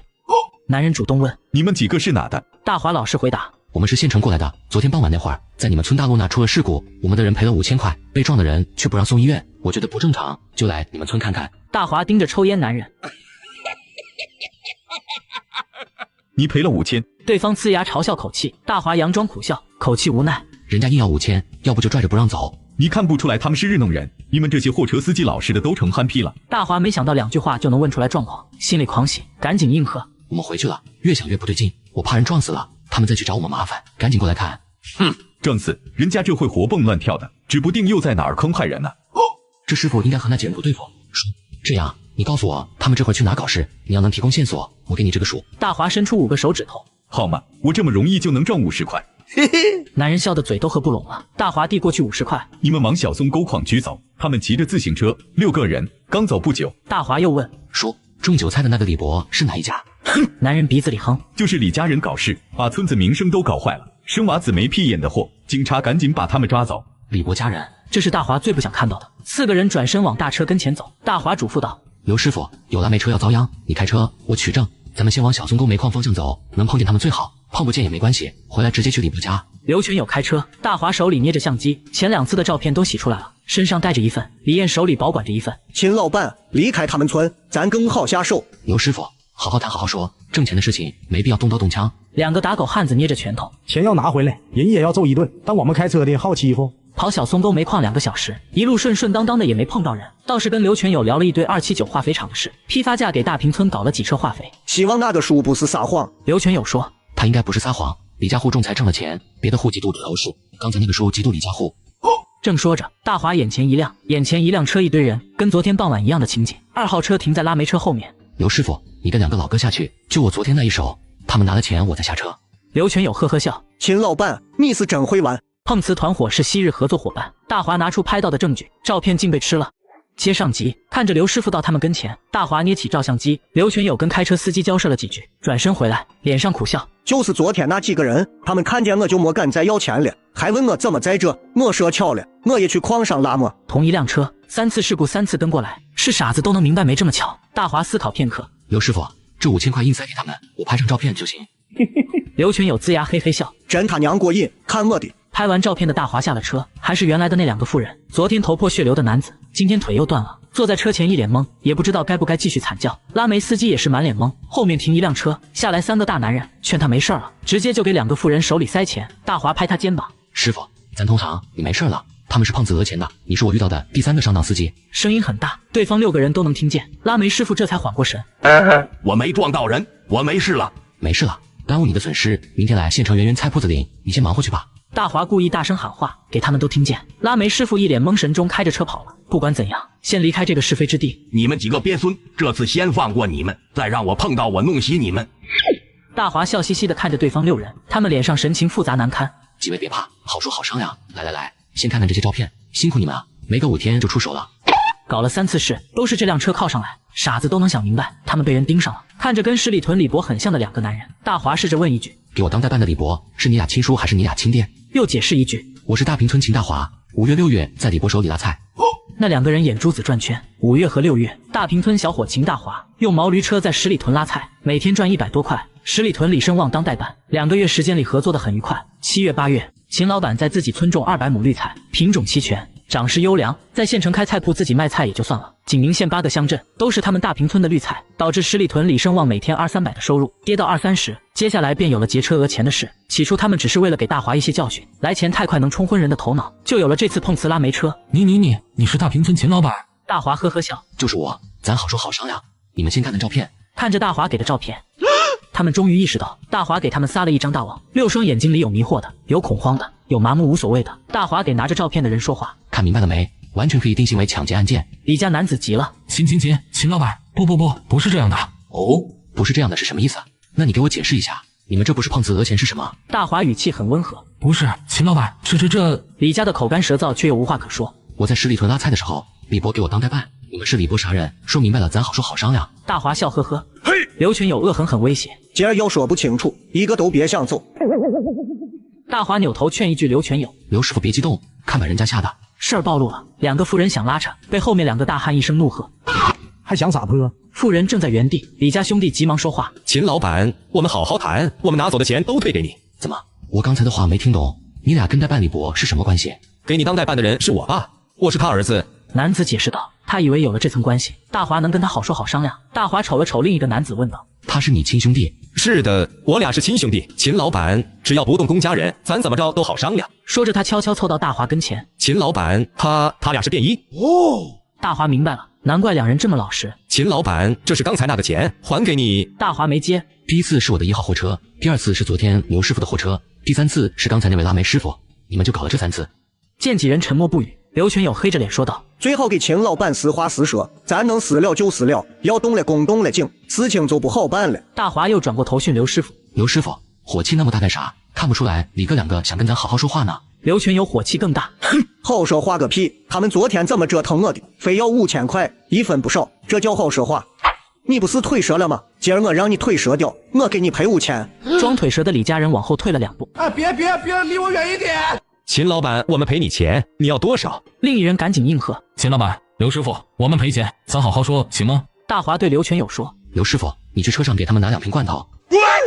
还给他们吃罐头。刘全友很是诧异，看大华肯定的眼神，不情愿地转过身去拿东西。大华给李家兄弟俩笑呵呵。李大哥，李二哥，我听李博说，你们家在十里屯种了3年菜，生意好得很，1个月有400-500收入，你们家早就是十里屯的10万元户了呀。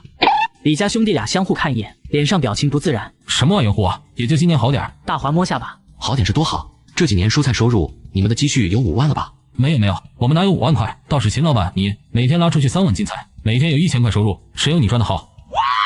李哥，我每天有多少钱收入？你们竟然算得这么清楚，怪不得要搞我手里的钱。这，秦老板。2人语塞，大华再次说道：李哥，当初我用架子车拉菜的时候，董大伟一伙一共劫走我手里500多块，结果没过几天他就吃了花生米，这事你们应该也听说了吧？几人脸色变了。大华继续说道：“你们拿走我15000，你们俩和这2个妇人，以这些照片上的情况看，4颗花生米应该够你们吃了。”刘全友抱着2个罐头走到跟前，听到秦老板这个意思也吓一跳。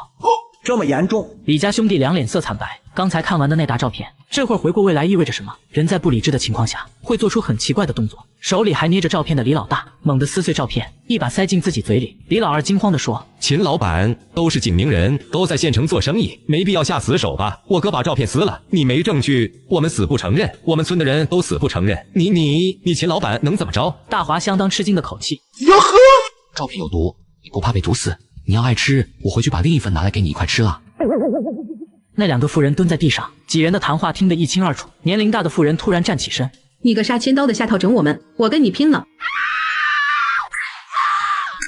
妇人被大华一脚踢翻在地，踢脚收腿一气呵成，一圈人都看傻了。大华嘴里骂道：“我们男人之间谈事情，你个泼妇想干什么？”妇人坐在地上捂着嘴，掉了2颗门牙。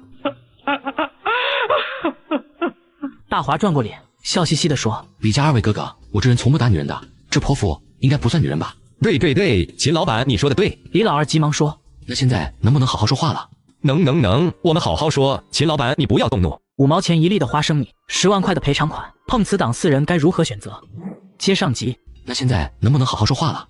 能，我们好好说。秦老板你不要动怒。李老大也指着妇人骂道：“你俩滚一边去，别惹秦老板生气。”站在旁边的刘全友拧开罐头瓶盖子，递给大华：“兄弟，你喝上先。”给李家2位哥哥压压惊。刘全友手里罐头递过去，拿着，我兄弟给你面子。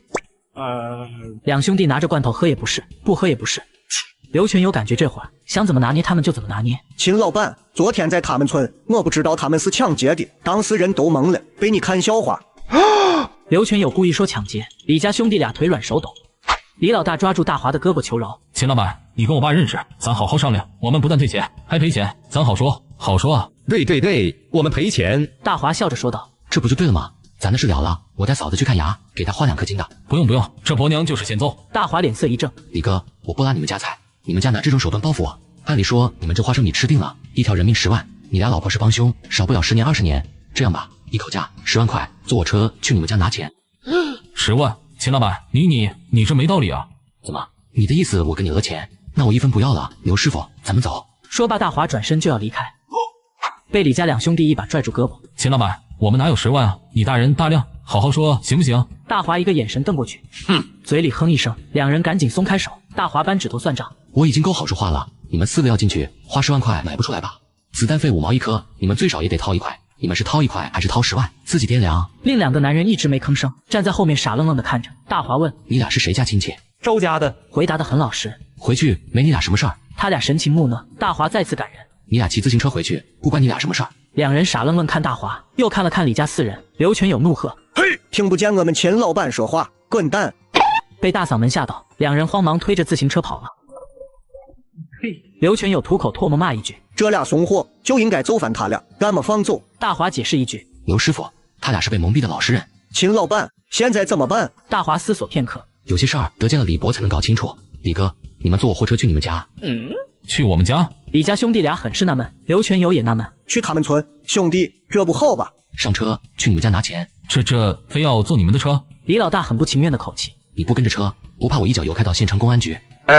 李家兄弟感觉被拿捏死了，自行车扔车上，爬进车厢。大华开车，刘全友坐副驾，2个打狗队坐在车厢里看着他们4人。刘全友很担心的口气：“兄弟，咱是不是折腾过了？万一到他们村被他们族人缠住，到时候就麻烦了。”大华信心满满：“刘师傅，你放心，不会出现你想的那种情况。且不说现在是特殊时期，大家心里忌惮，不敢轻易聚众斗殴。就他们村别的族户，对李家这一门人也是嫉妒的，巴不得他们出事呢。”大华给他一番解释，刘全友这才松口气：“兄弟，你刚才那一脚了不得。”刘全友乐呵呵。大华咬牙：“刘哥，你可别嘲笑我打女人，我最讨厌泼妇了。”“那能，我只想说干得漂亮。”然后又把话拐回来：“秦老板，他真能给你赔钱。”李胜旺这个老家伙最阴险，买菜钱在他手里，他不能眼睁睁看着他儿子儿媳被带走严打。刘全友还是疑惑：“就算他花钱买命，他家有10万。”“哼，没有10万，最起码也有5万。别小看改开3年，日入几百只是他们明面上的收入，在十里屯他家可是大户。再说我要10万的最终目的是能拿到5万8万。大华跟李胜旺打了2个月交道，对他还是有些了解。他之前就搞手段比对其他人，附近的菜农都要在他手里剥菜，他再抽1分2分利，自己断了他的财路。他能不作妖才是有问题。大车再次停到学校边，众人纷纷从车上下来。大华脸上笑呵呵：“李哥，我们在这等着，你们兄弟俩跟你爸好好说话。李伯应该不舍得让你们吃花生米吧？”李老大说：“秦老板，我回去跟我爸说，可你说的10万肯定是不可能的，少1块我1分都不要。”秦老板，李老哥，你现在不是买菜买衣服，你们要明白，你们买的是什么？你们在和我砍价，我不能保证你们会不会赔。4人眼神里满是胆怯，乖乖的不再吭声，转身离开。刘全有口气疑惑：“我们不跟过去，他们跑了咋办？”没有村里介绍信，没有无犯罪记录证明，他们连县城都跑不出去。他们开不上，不知道，反正这是只有2个结果，要么他们被抓，要么他们赔钱。不对，还有第3种结果。大华一愣神，第3种是啥？鱼死网破，他们把钱给你，然后去自首认罪，再把你定性为勒索报案。听刘全有这么说，大华笑了。刘师傅，你太看得起他们了。不说他们有没有这鱼死网破的胆量，就是有，他们也拿不出证据。放心吧。打狗队2人凑上前，笑嘻嘻地说：“秦老板，我俩过不了几天就能拿到驾照，你那边帮忙留意，看能不能给咱兄弟找个活干干。”短暂的相处，大华觉得2人还算不错。你俩拿到驾照后，能来平安贸易开车，1个月120。小乙兄弟给你开120，不一定给我开120吧？原来他们都认为平安贸易是李学义和李艳的。大华顺着他的意思：“我帮你说话，一哥应该会同意的。”说话这会儿，远处走过来3个男人，大华一眼认出是十里屯代办李声旺。50多岁李声旺走得急，心里更急，嘎吱窝下家的布包递过来。华子啊不，秦老板，这是2万块，我手底下所有的积蓄，这2个逆子搞的事，我是真不知道，要不然我早抽死他们了。大华冷冷地看着他：“李伯，想救你儿子、你儿媳妇的命，10万块1分都不能少。刚给他俩说的一清二楚，我不想再啰嗦了。”李声旺哀求：“秦老板，你是有大本事的，看在咱合作2个月的份上，放过我们这一门人吧。”李伯，你不糊涂，拿钱了事，我这就是放过你们。李伯继续哀求：“秦老板，我们以后再也不敢了。”李伯，你确定用这2万块打发我？这里面还有我的1万。秦老板，李声旺还想说什么？牛师傅，我们走，这生意做不成，回去直接开去派出所。李伯慌了：“秦老板，你等等，你俩去拿钱，柜子里的现金都拿来。”2个儿子低着头不肯动。你他娘的不想嘎就去。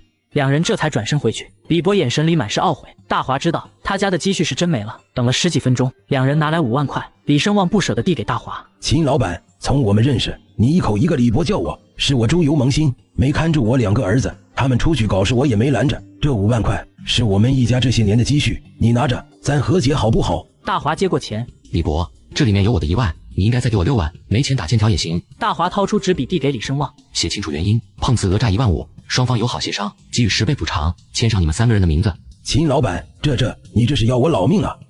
你俩儿子被抓，才是要你老命。父子3人认命的写了欠条。刘全有看得心里一惊，这秦老板年纪轻轻，心思真的很啊！刚处理完碰瓷讹诈的事，还没松口气，张邦昌出手了。用不了几天，就让他圆圆菜铺关门大吉，往后你就能大大捞钱。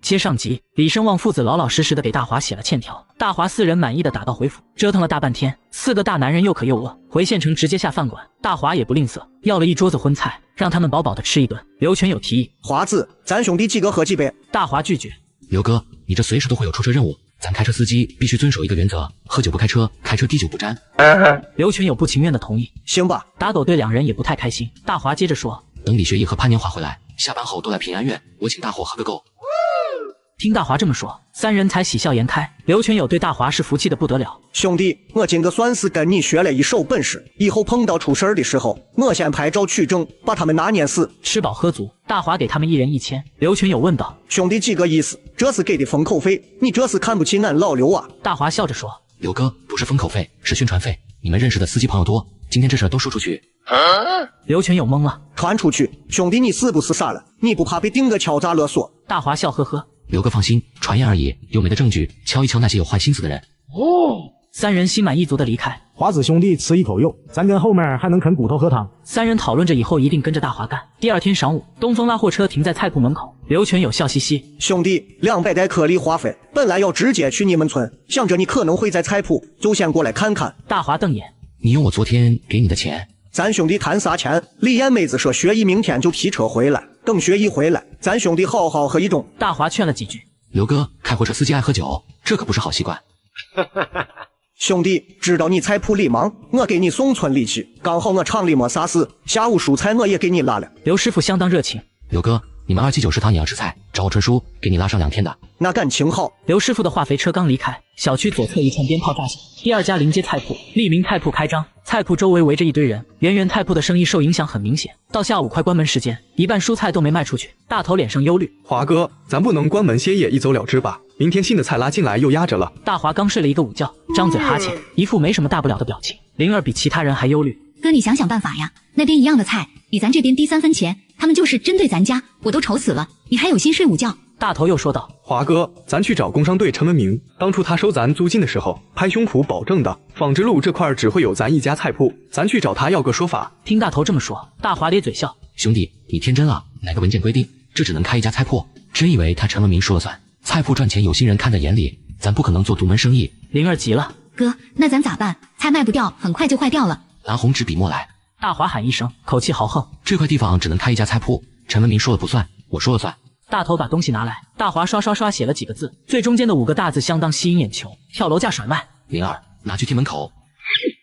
所有菜品降价5分，凡进店买菜的顾客均送1把香菜，红纸黑字，墙上铺子一贴，相当显眼，效果也是很明显的。利民菜铺热闹气氛马上消散干净。冲啊！圆圆菜铺子一波疯抢，很快就清了仓。看着空空的铺子，大华说道：走了，今天能早点下班回家了。秦玲还是不高兴，菜是卖完了，少了80块收入。哥，我进他们家偷偷看了一眼，他们里面搞得很大，明天咱的菜能不能卖出去还不知道呢，都怪那陈队长瞎扯。他说这一块只有咱一家菜铺，这下可好，说不定明天就有第3家。独家买卖突然被别人分走，灵儿心里很不爽。大华摸了摸妹子的头：放心吧，过不了10天，他家菜铺就得关门歇业。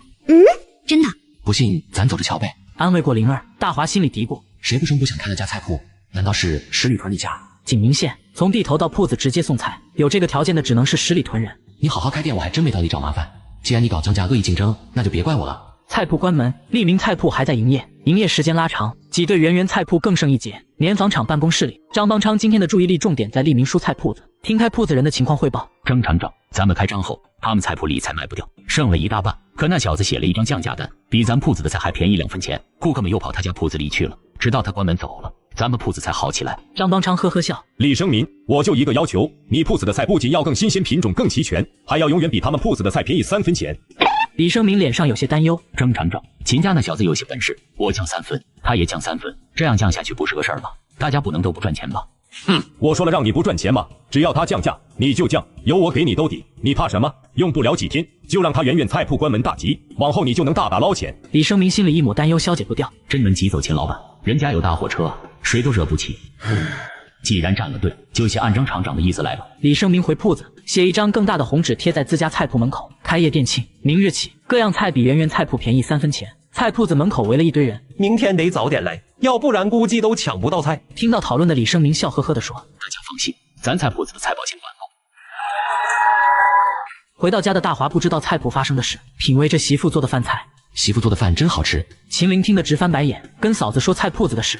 嫂子，小区另一边又开了一家菜铺，咱铺子的菜一下子卖不掉了。周圆圆一脸疑惑：陈队长不是说这一块只能我们一家菜铺吗？大华就像没听见，吃完一碗面疙瘩，满意的说：香，真香。哥，你咋就不急呢？明天他们要学你降价，大门口也贴一个红纸单子，咱怎么办？咱继续降，比他们便宜2分。秦玲不认同这个方法，这么比来比去的，降到白送人呢。在村里收菜，给大家开5分到6分，再降就赔钱了。周圆圆呵呵笑：灵儿，你就别操心了，你哥会有办法的。大华站起身：灵儿，从明天开始，铺子里装一台电视，你们姐妹3个晚上就睡铺子里。秦玲还想说什么，张春的声音传来：华子吃着饭呢。大华迎了出去。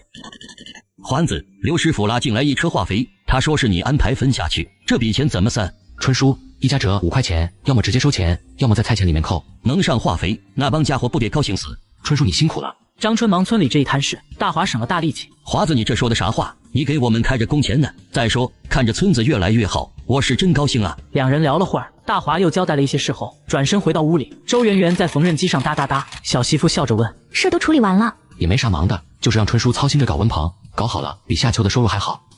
温棚蔬菜，咱村里能搞起来。华子，你一心要在村里发展蔬菜产业。我现在有这个能力，为什么不搞？我挣钱最快，也能带着大家挣钱。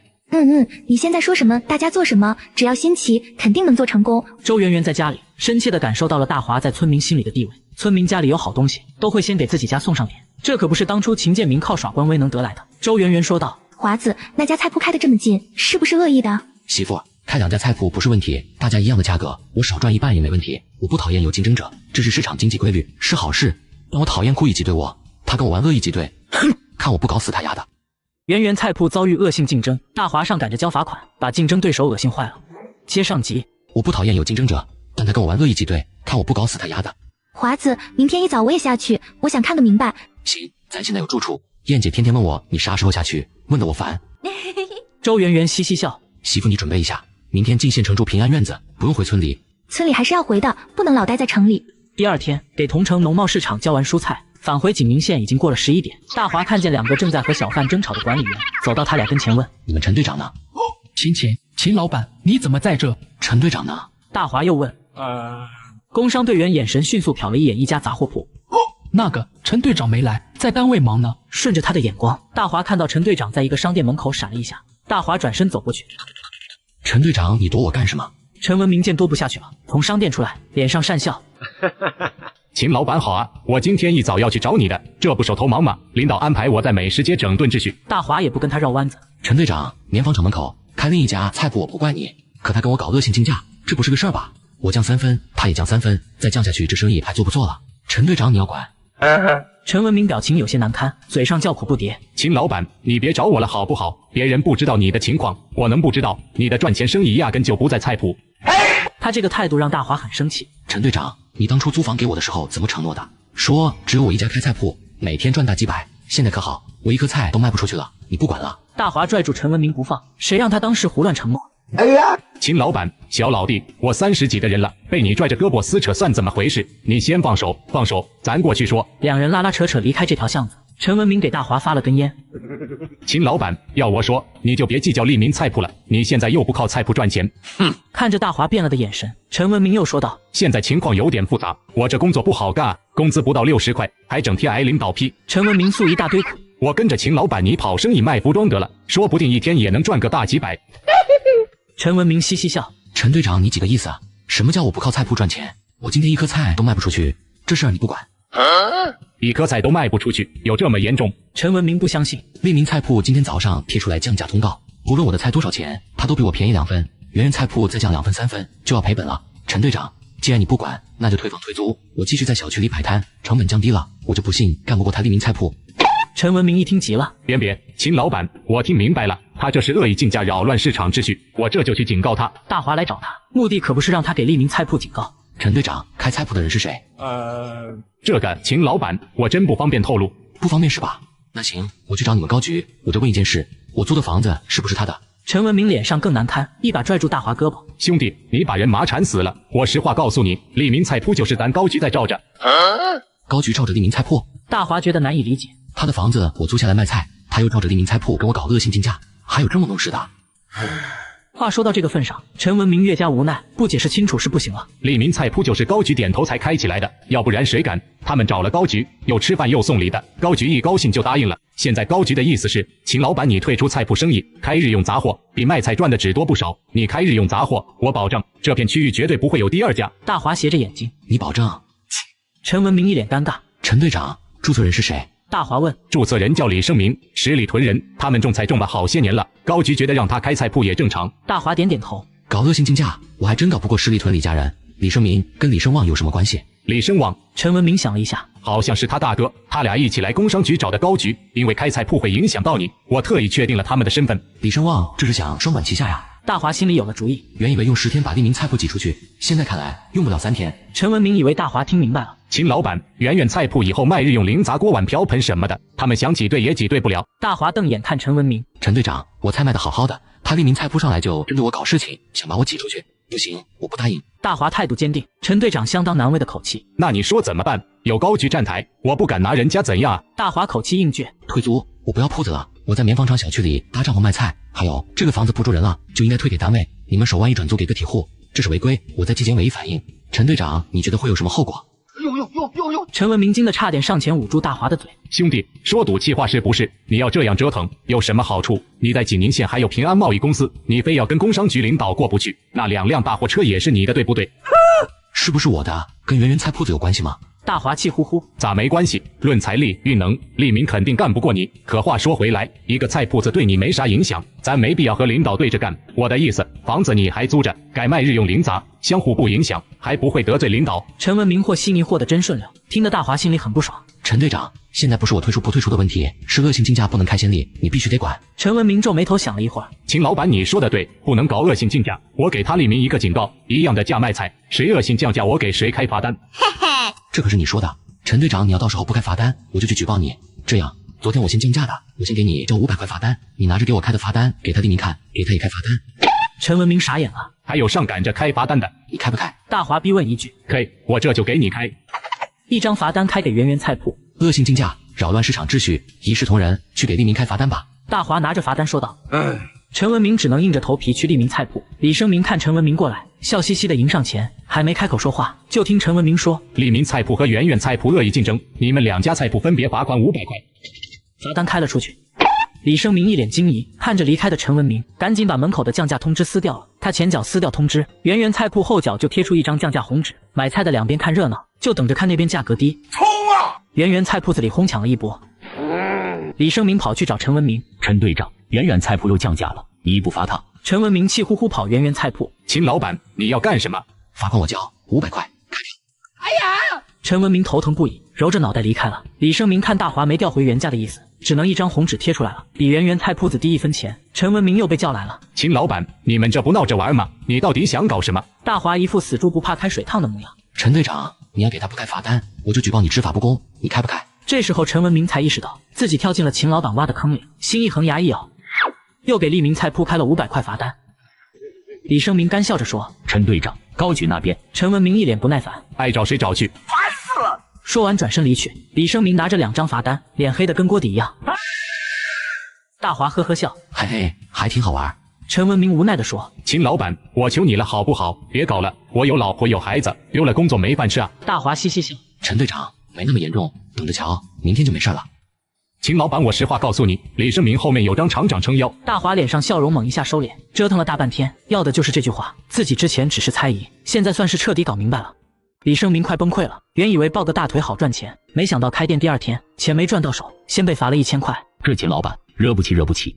接上集，被罚懵了的李生明来到棉纺厂办公室，2张罚单递给张邦昌，把罚款的过程说了一遍。张厂长，我不干了，我退出，1分钱没挣到，我交了1000块钱罚款，你也别给我报销了，算我花钱买一个教训。真是个废物，还不到3天就要退出，太没出息了。张邦昌心里骂李生明3代祖宗，嘴上却很淡定。李哥，你别急，我去工商局找高局，把陈文明调一边去。哼，一个管个体户摊子的小队长，也敢跟我作对？李生明脸上的表情痛苦不堪。这事压根就不是陈队长的事。张厂长，我趁早退出，跟秦老板作对，哪天我怎么死的都不知道。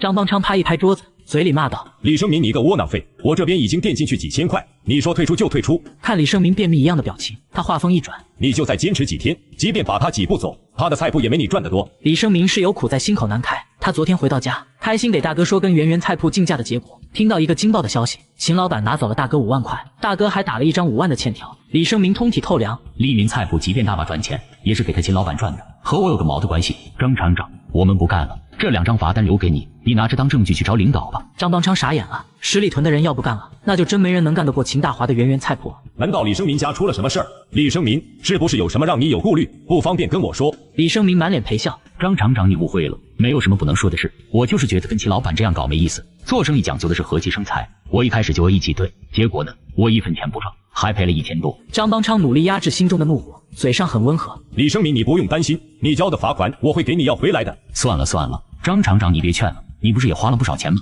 这罚款要回来算你的。李生明铁了心退出。哎呀，你就不想想，他秦大华这几个月干的事，让你们李家损失了多少收入？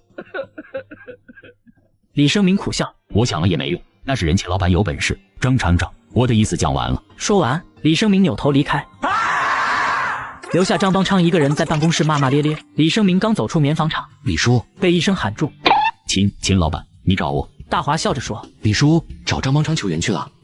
这可把李生明吓了一跳。不是，秦老板你误会了，我找他是要退出的，我不开菜铺了。那李叔你有什么打算？李生明不知道该怎么回答了。大华笑着说：李叔你可以开杂货店，一样赚钱，货从蓝城批发市场进，我给你了。这下把李生明搞迷糊了。秦老板，你这是什么意思？李叔，一开始你就搞错了，这么近的距离怎么能开2家菜铺？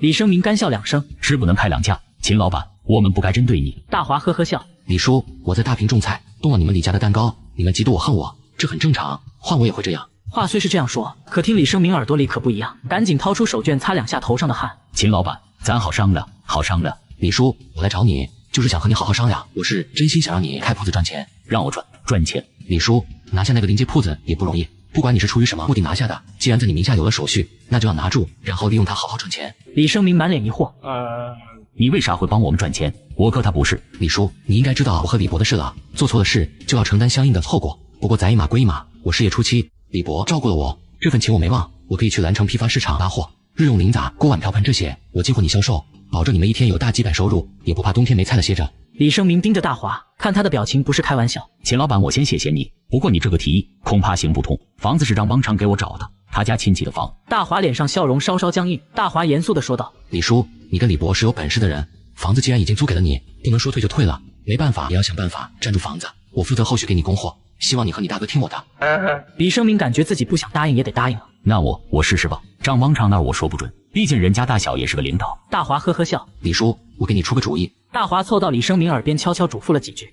秦老板，这能行吗？怎么不行？他张邦昌就一蠢蛋，没你想的那么厉害，就照我的做，保证他不难为你开杂货铺。开杂货铺好像也不错，只能先这样了。看李生明下了决定，大华笑嘻嘻地伸出手。李叔，和气生财。对，和气生财。大华心满意足地吹着口哨回平安院子。周圆圆和李艳做好了一桌子菜等着他。周圆圆先问话：你跑哪儿去了？大半天不见人，我和燕姐辛辛苦苦做了一桌子菜，都快放凉了。大华乐呵地坐饭桌上，有这么好的媳妇和姐姐，咱这日子是真美，给个神仙咱都不换。嘿嘿，头上挨了周圆圆一筷子。贫嘴，好好吃饭。吃饱喝足，大华问道：燕姐，学艺没来电话吗？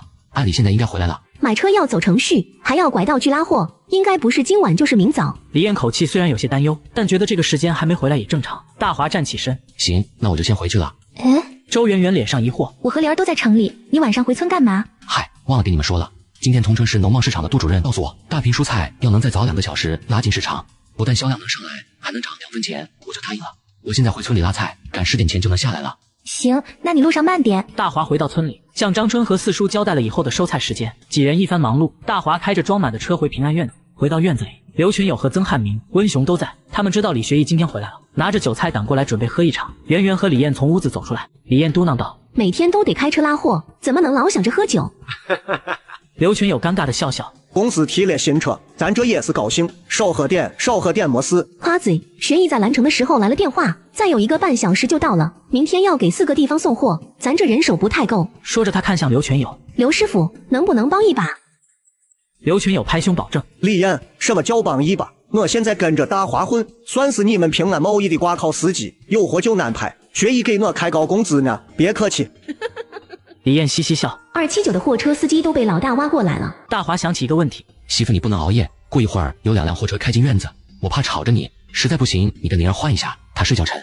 周圆圆摇头：没事，我用棉花疙瘩把耳朵塞住，你们也别忙太晚了。说完转身回屋睡觉去了。几个人吃着小菜喝着酒，等2辆货车到了快12点，2辆东风卡车开进院子，李学义龇牙咧嘴的从车上跳下来蹦了几下，哎呦一路开回来没停，腿都要僵掉了。小潘抱下来一串鞭炮放地上，李艳劝住：圆圆在房子里睡觉呢，明早上她醒了再放炮。弟妹搬过来了，好吗？燕姐你得好好的照顾着她。说完李学义又唏嘘：西京的电视是真便宜，拉到咱景宁一台最少能赚200块。大华怎么也想不到，自己倒卖东西赚的小钱，还要为各种手续跑断腿。接上集，李学义感慨着西京的所见所闻：西京的电视是真便宜，拉到咱景宁一台最少能赚200块。众人很是惊讶，可惜咱没拉过手续。大华疑惑：拉电视还要手续？可不吗？这2个月出来的规定，我问清楚了，有咱蒙省工商、发改、物价、运输4个管理部门的证明，电视就能批量从西京挖进咱同城市范围。以咱们几个的底子，这笔手续跑下来不是问题。华子，你觉得导电视能不能干？大华还没开口，李艳接上了话：能不能干？李学义，你问这话白痴不？这几年人民的生活水平都提高了，黑白电视卖得多好，你不知道？燕姐说的对，咱既然有能力搞到手续，不能让这笔钱跑别人手里。商贸厅有蒋永发，我和他联系一下，他的乔迁条线应该问题不大。燕姐，你明天跑兰城对接银行业务，顺便找找这几家部门的领导，套关系，摸个底。这套手续咱尽快开上。没问题。李艳爽快的答应。李学义听得懵了：不是，我就是顺口这么一说，你们不用这么急吧？大华笑着说：一哥，做生意信息为王，咱有消息有人脉有运能，要是因为行动力不足，把这赚钱的买卖给丢了，那不成傻缺了吗？行吧，我暂时也就是个送货的，你们安排就行。刘群有3人在后面听的是目瞪口呆，原以为大华只是个和老板关系好的司机头子，现在看李学义和李艳的态度，好嘛，原来这家伙才是正牌大 boss。第二天早上5点，大华便轻手轻脚出了屋子，伴着夜色开车出了大院，给桐城农贸市场送完货，又马不停蹄地装上衣服赶去泉水市。泉水市是石油产区，经济条件好，本地人也傲得很。如果不是越过景明拉货不划算，他们才不会跟大华做这笔生意。进入泉水市的地界，2个穿着泉水市交通运输制服的人拦下车。拉的啥货？牛仔服、黄瓜、西红柿。西红柿和黄瓜是他随手扔车厢里，准备来开发蔬菜市场的。检查登记过后，交通员严肃地说：拉服装就拉服装，拉蔬菜就拉蔬菜，不能混着拉。这次看你菜拉的也不多，先提醒你一下。大华赶紧陪笑，递上去2盒华子。明白明白，麻烦领导了。接过烟的交通员摆摆手：行了行了，赶紧拉去送货吧。到张明所在办公大楼下，大华向张明说了路上被查的事。张代理，什么情况？上次我和李艳过来时都没这么紧张。谁知道上面搞什么幺蛾子？幸好你手续齐全，不然就麻烦了。现在不是谁想拉什么就能拉的。卸货的伙计一脸乐呵。张主任，秦师傅还拉了1筐黄瓜和1筐西红柿，也卸下来嘛。张明神情疑惑。秦师傅，这黄瓜和西红柿也是给我拉的。张代理，咱泉水石油工人缺牛仔服，更缺新鲜蔬菜，你当代办，我来送。张明脸上一抹不屑的笑。你这司机会的挺多啊，顺路还要赚个油钱。如果是2万斤呢？大华笑着问。2万斤？张明脸色一正。秦师傅，你的菜想进我们泉水市，要有农产品运输资质和经营资质才行。还有，你们景陵县的不行，得要你们市级单位的资质。大华拿出平安贸易公司的货运资质和源源太铺个体经营资质。你看这样的行不行？张明仔细看了看手续。我也不是很清楚，得去给你问问。行，那我等你消息。货很快卸完了，不见张明回来，大华也没地方去，干脆窝在车上睡大觉。到了快下班时间，大华守在车旁，张明路过看见他，语气吃惊：哎呀，我以为你早走了。大华呵呵笑：张代理，我这不是等蔬菜供应的消息吗？张明嘴斜着笑：能抽几分利？你这么上心？嘿嘿，一般般。怎么样，手续合不合适？咱泉水是除了缺蔬菜水果，还缺电视吧？长风、熊猫黑白电视，1台零售500块，给你拉来多少？张明很是吃惊。秦师傅，你不像一个拉货司机，想开特市场的代理人，很有做生意的头脑。蔬菜还需要开你们市级单位的资质证明，至于电视，后面再说了。大华此行的目的达成。好，就这么定了。张代理，还有一件事，我辛苦跑这一趟，不能开3个小时空车回去。我记得咱泉水是有一家玻璃厂，我能不能拉一些合适的玻璃回去？这让张明很意外。你们平安贸易还做玻璃贸易？不是倒卖玻璃，是我要拉回村子搞蔬菜温棚产业。玻璃温棚？张明很是疑惑。秦师傅，为什么不用棚膜而用玻璃？棚膜？大华惊喜。现在就有棚膜了吗？我还以为棚膜还需要几年才能生产出来。张明哈哈笑，景宁人没见过世面的样子真有意思。大华庆幸，幸亏说明白了，差点因为消息闭塞吃了亏。张代理，那你帮我问一下，以平安贸易公司的贸易资质，能不能正常拉棚膜？行吧，有消息了我给李艳打电话。他的意思让大华回去等消息。大华塞上来100块现金。张代理，麻烦你现在问一下领导，你回个消息我就走。钱的威力还是很大的。张明态度马上软和一大截。秦师傅，你这见外了不是？你稍等，我这就去给你问。大华看着态度转变的张明，默默地伸出小拇指。嘿嘿，拿捏。100块的消息很快就带回来。秦师傅，你要有件蔬菜大棚的批示手续，在你们桐城市管农业生产的部门办，有了手续就能拉走棚膜。大华心里很惊骂，你们这位领导脑子让驴踢了吧？做个买卖这么费劲，这么搞还怎么促进社会进步？心里骂着，脸上陪着笑。好好好，我这就回去办。3个小时后，大华的货车停在桐城市农牧局门口，拿着平安贸易公司的手续上办公楼找主管领导。领导你好，土高乡大坪村要发展200亩温棚蔬菜，去泉水市拉棚膜，人家要市级单位开的资质证明。领导很疑惑的表情。土高乡大坪村搞温棚蔬菜产业，没人报上来啊？大华比他还疑惑，种的菜还要上报？是的，先报县里，县里报市里，然后调研，开讨论会，符合条件了，经费才能拨下去。大华马上听出了问题所在。领导，只要市里给我开资质，我1分钱都不要顺便掏。庞主任有点惊讶，小伙子，你年纪轻轻，有理想有壮进是好事，能理解。可咱桐城市全市范围，温棚蔬菜产业还在调研阶段，你们村不经过学习指导就想搞这一手，还有，你不要我们拨钱，你知不知道1亩地的温棚下来的多少钱？大华信心满满的说。领导你放心，我不给领导们添负担，只要你给我开资质，让我拉来棚膜就行。庞主任听得很无奈。小伙子，你的意思我知道了，明儿这个时间我给你答复。大华写下一串座机号。领导，大坪村的温室大棚搞起来，村民们的日子也能好起来，您多多费心。这是我的座机号码，有消息请您第一时间打这个座机，事儿办成我请您吃饭。小伙子嘴真甜，放心吧，你该忙忙去，我这就给你咨询处理。返回平安大院，景明平安贸易公司的牌子已经挂上。燕姐，这就挂上了，不叫县长来剪彩，海珠招呼他们吃饭啥的。李艳满嘴乐呵，圆圆不喜欢那种剪彩热闹。再说，领导往这儿一站，吧嗒吧嗒一堆假大空，想想都烦。4辆货车停在院子里，一锅煮羊肉满院子窜香。平安贸易元老齐聚。一哥，燕姐，咱这个团队从今儿挂牌子开始，就算名正言顺了。还是那句话，加油努力向前看，大家都有好日子过。李艳举起酒杯，加油努力，为了人民币。李学义撇了撇嘴，燕姐你真俗。李学义，你想睡地板是不是？好男不跟米斗，来华子兄弟加油努力，为啊，为了媳妇儿当富婆，你家圆圆当大富婆，我家李艳做二富婆。大老板辛苦在外面跑业务，老婆却被自家员工欺负。华着院挺着大肚子天天睡觉，要睡觉回你们那破村子睡，干嘛留在这里膈应人？接上集，平安贸易公司正式挂牌成立。大华在屋里给圆圆交代着事情。媳妇，公司刚成立有点忙，等手续跑完，再招上几个司机，到时候我就好好陪着你。你先在屋里看看书，做做衣服，无聊的去菜铺找灵儿聊天，有事情了找小琴。华子，你放心，我没问题的。人差不多齐了，我来安排一下工作分工。听见李艳说话，大华来到院子，为了当好甩手掌柜，大华让李艳当公司的出头人。1号车大头负责给景宁县各乡镇送蔬菜杂货，2号车你们手底下要带1到2个学徒当机动人员。业务很忙，4辆车也很紧凑，公司的一切在大华的安排下有条不紊的进行中。这天周圆圆在灶房做午饭，整理完资料的小琴跑来跟周圆圆聊天。嫂子，秦师傅出车，1个月能拿多少工资？周圆圆猛一下没反应过来，华子还要拿工资？一想就明白过来，华子是幕后老板，这事他应该不知道，他以为华子只是个货车司机。这个我们家的钱都是华子在管，我也不是很清楚，你打听这个干什么？小琴撇了撇嘴说道，嫂子，你别怪我多嘴，男人手里不能留太多钱的，尤其是这些大车司机，我可听说他们都喜欢在路上找那个。周圆圆一脸疑惑，找啥？哎呀，就是帮男人起飞降落的服务。看周圆圆还是一脸迷惑的表情，小琴摆了摆手，算了，不说这个了。嫂子，燕姐安排我男朋友跟秦师傅学车，他今天就过来了。行，我让华子好好教。周圆圆是个闲不住的人，便主动承担起了做午饭的活。燕姐、小琴、灵儿还有大头的2个妹妹。小琴突然问一句，嫂子，菜铺子里你3个妹妹还来这儿吃饭？对啊，他们那坐着也不方便。小琴听完撇着嘴离开了。到了中午吃完饭，小琴看秦玲把剩下的菜都装起来。嫂子，我走了，小花小红在店里等着呢。赶紧回去吧。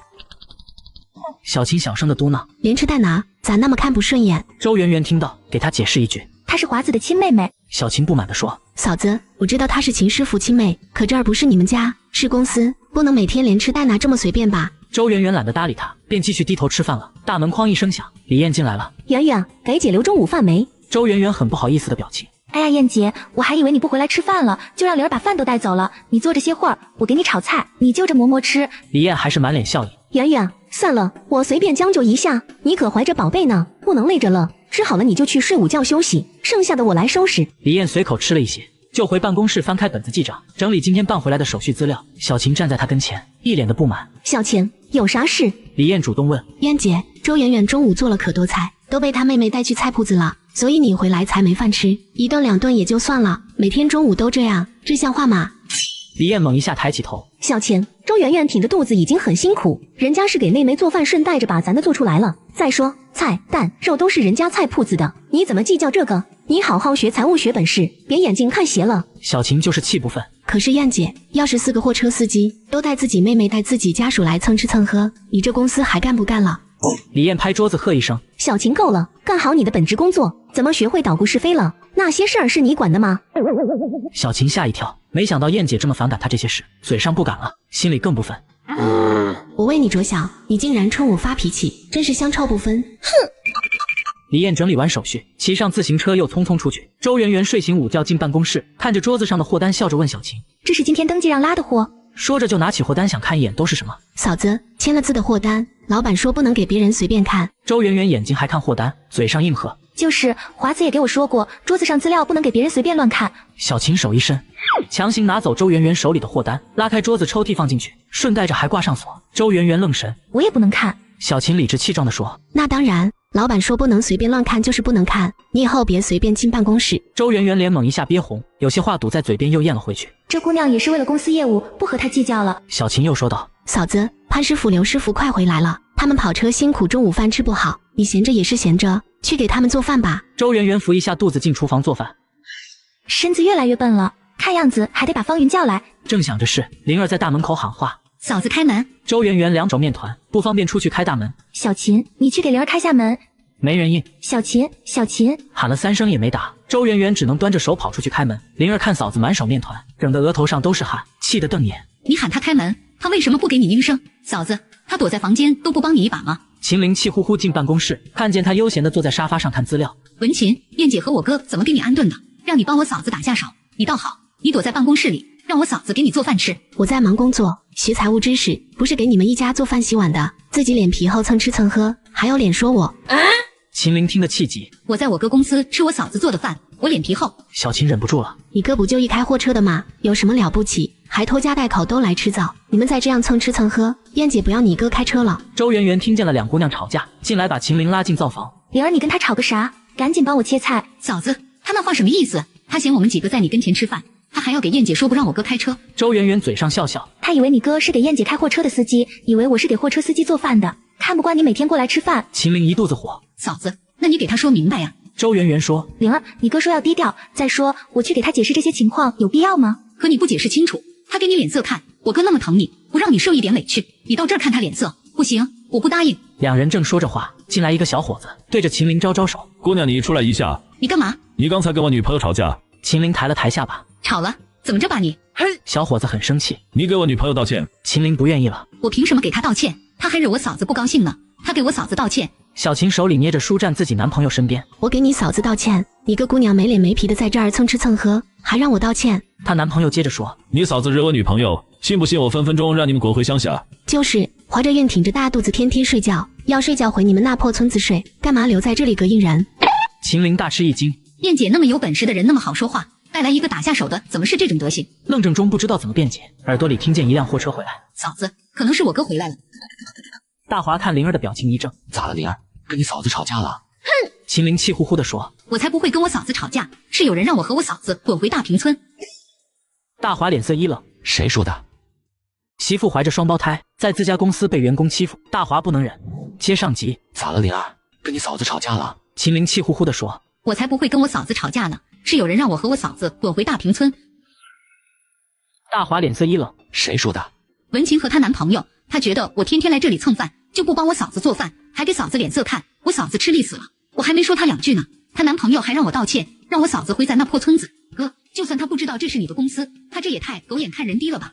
大华看灶房门口站着的文琴两人，男子下巴抬得高高的。秦师傅，你会开货车，燕姐和一哥器重你，你也不能这么拿大吧？你老婆你妹都来燕姐灶房吃饭，还惹我女朋友，过分了啊！大华明白了事情缘由，脸上微微笑。恋爱期间想在自己女朋友跟前表现，可惜他找错人了。大华问，你叫什么？你管我叫什么？你惹我家小庆，信不信我让你在燕姐手下干不成，还想挣100块钱工资？老老实实滚去开你的菜铺子去吧。见周圆圆站到门口，大华没理会男子。圆圆，昨天煮的羊肉还好着吧？热上我先吃点，快饿死了。我已经热上了，再炒2个菜就行了。说完，周圆圆转身进厨房。灵儿，去给你嫂子打下手。好嘞。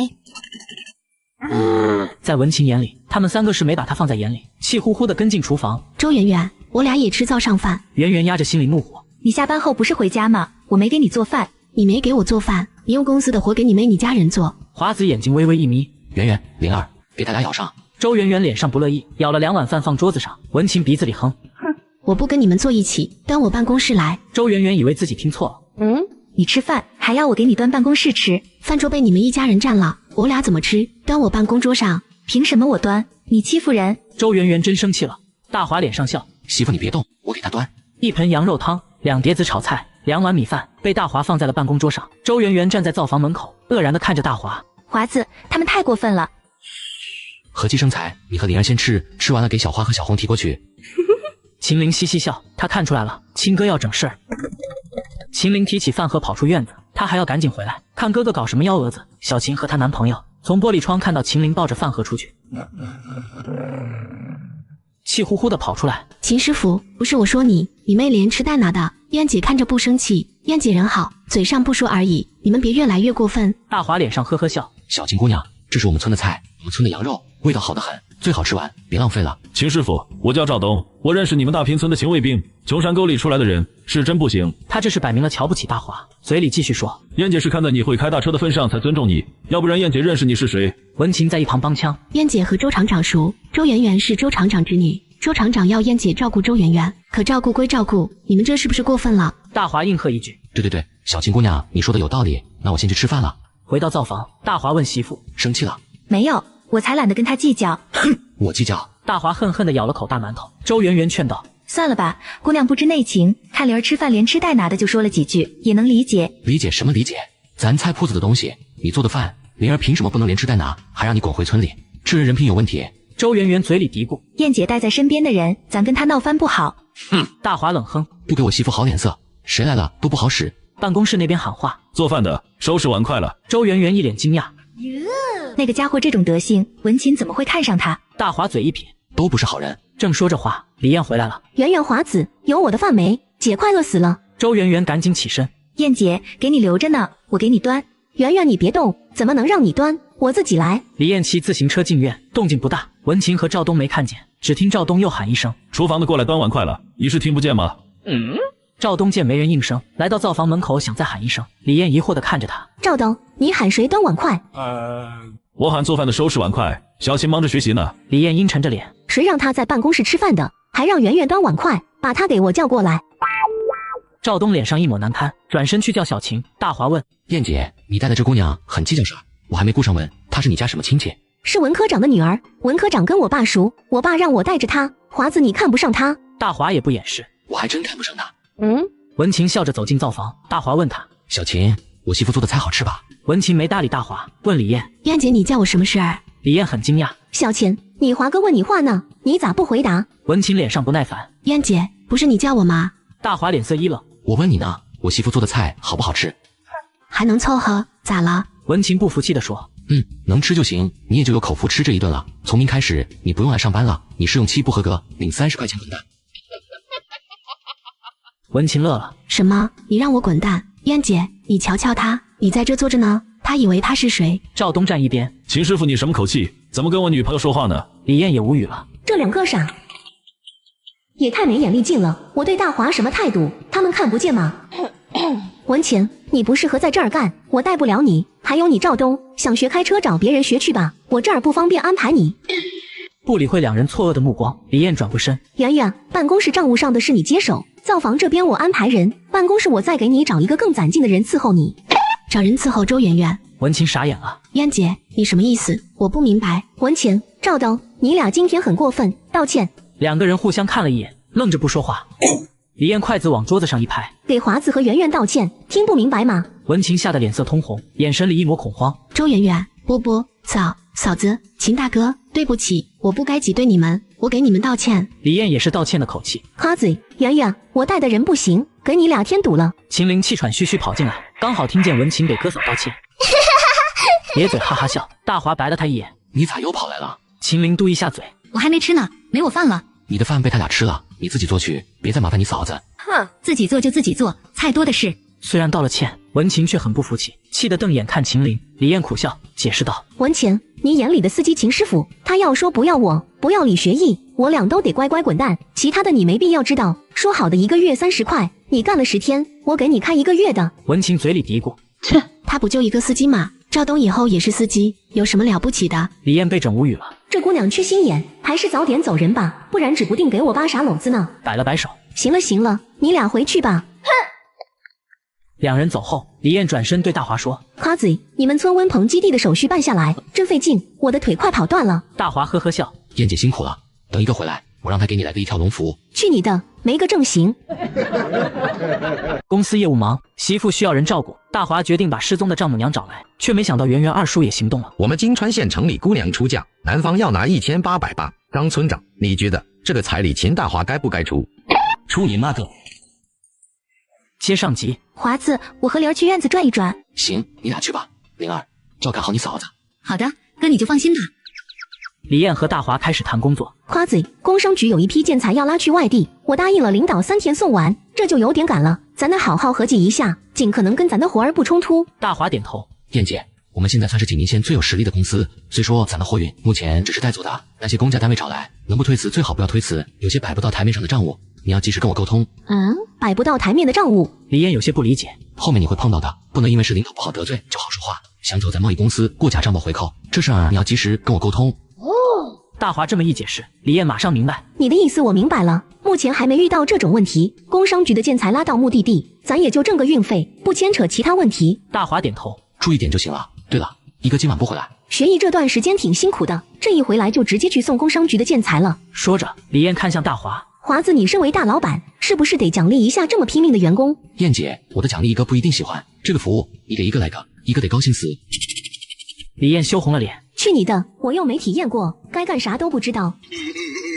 大华渐渐的笑，不碍事不碍事，这流程一哥熟，你让他知道你。李艳蹭一下站起来，你说啥？指定是我燕姐想我了。燕姐你别误会，没有的事，我也就是口嗨，你想想，一哥哪有时间去享受啊？大华好一番狡辩，总算是把李艳安抚下来。李艳看了看院子里的圆圆，夸嘴，说正经的，圆圆身边总要有一个攒劲人照顾，再过2-3个月就动不了了，要专门有人伺候。我找的人你又不放心。大华点点头，是要找一个可靠人，对圆圆一心一意好。要不我回去把春婶找来。李艳想了想说，夸嘴，春婶毕竟不是亲娘亲婆婆，她还有自己的家要照顾，圆圆现在要给她真正心里需要的人。这句话说的大华心里一紧。燕姐，我媳妇心底里真正需要什么，你都看出来了，我能看不出来？李艳紧接着问，那你怎么想？顿了顿又说，既然有了圆圆亲生母亲的下落，为什么不把她找回来？有那么难？李艳很疑惑。夸嘴，让妈妈来照顾女儿，我觉得最合适不过。大华捏一下拳头再松开。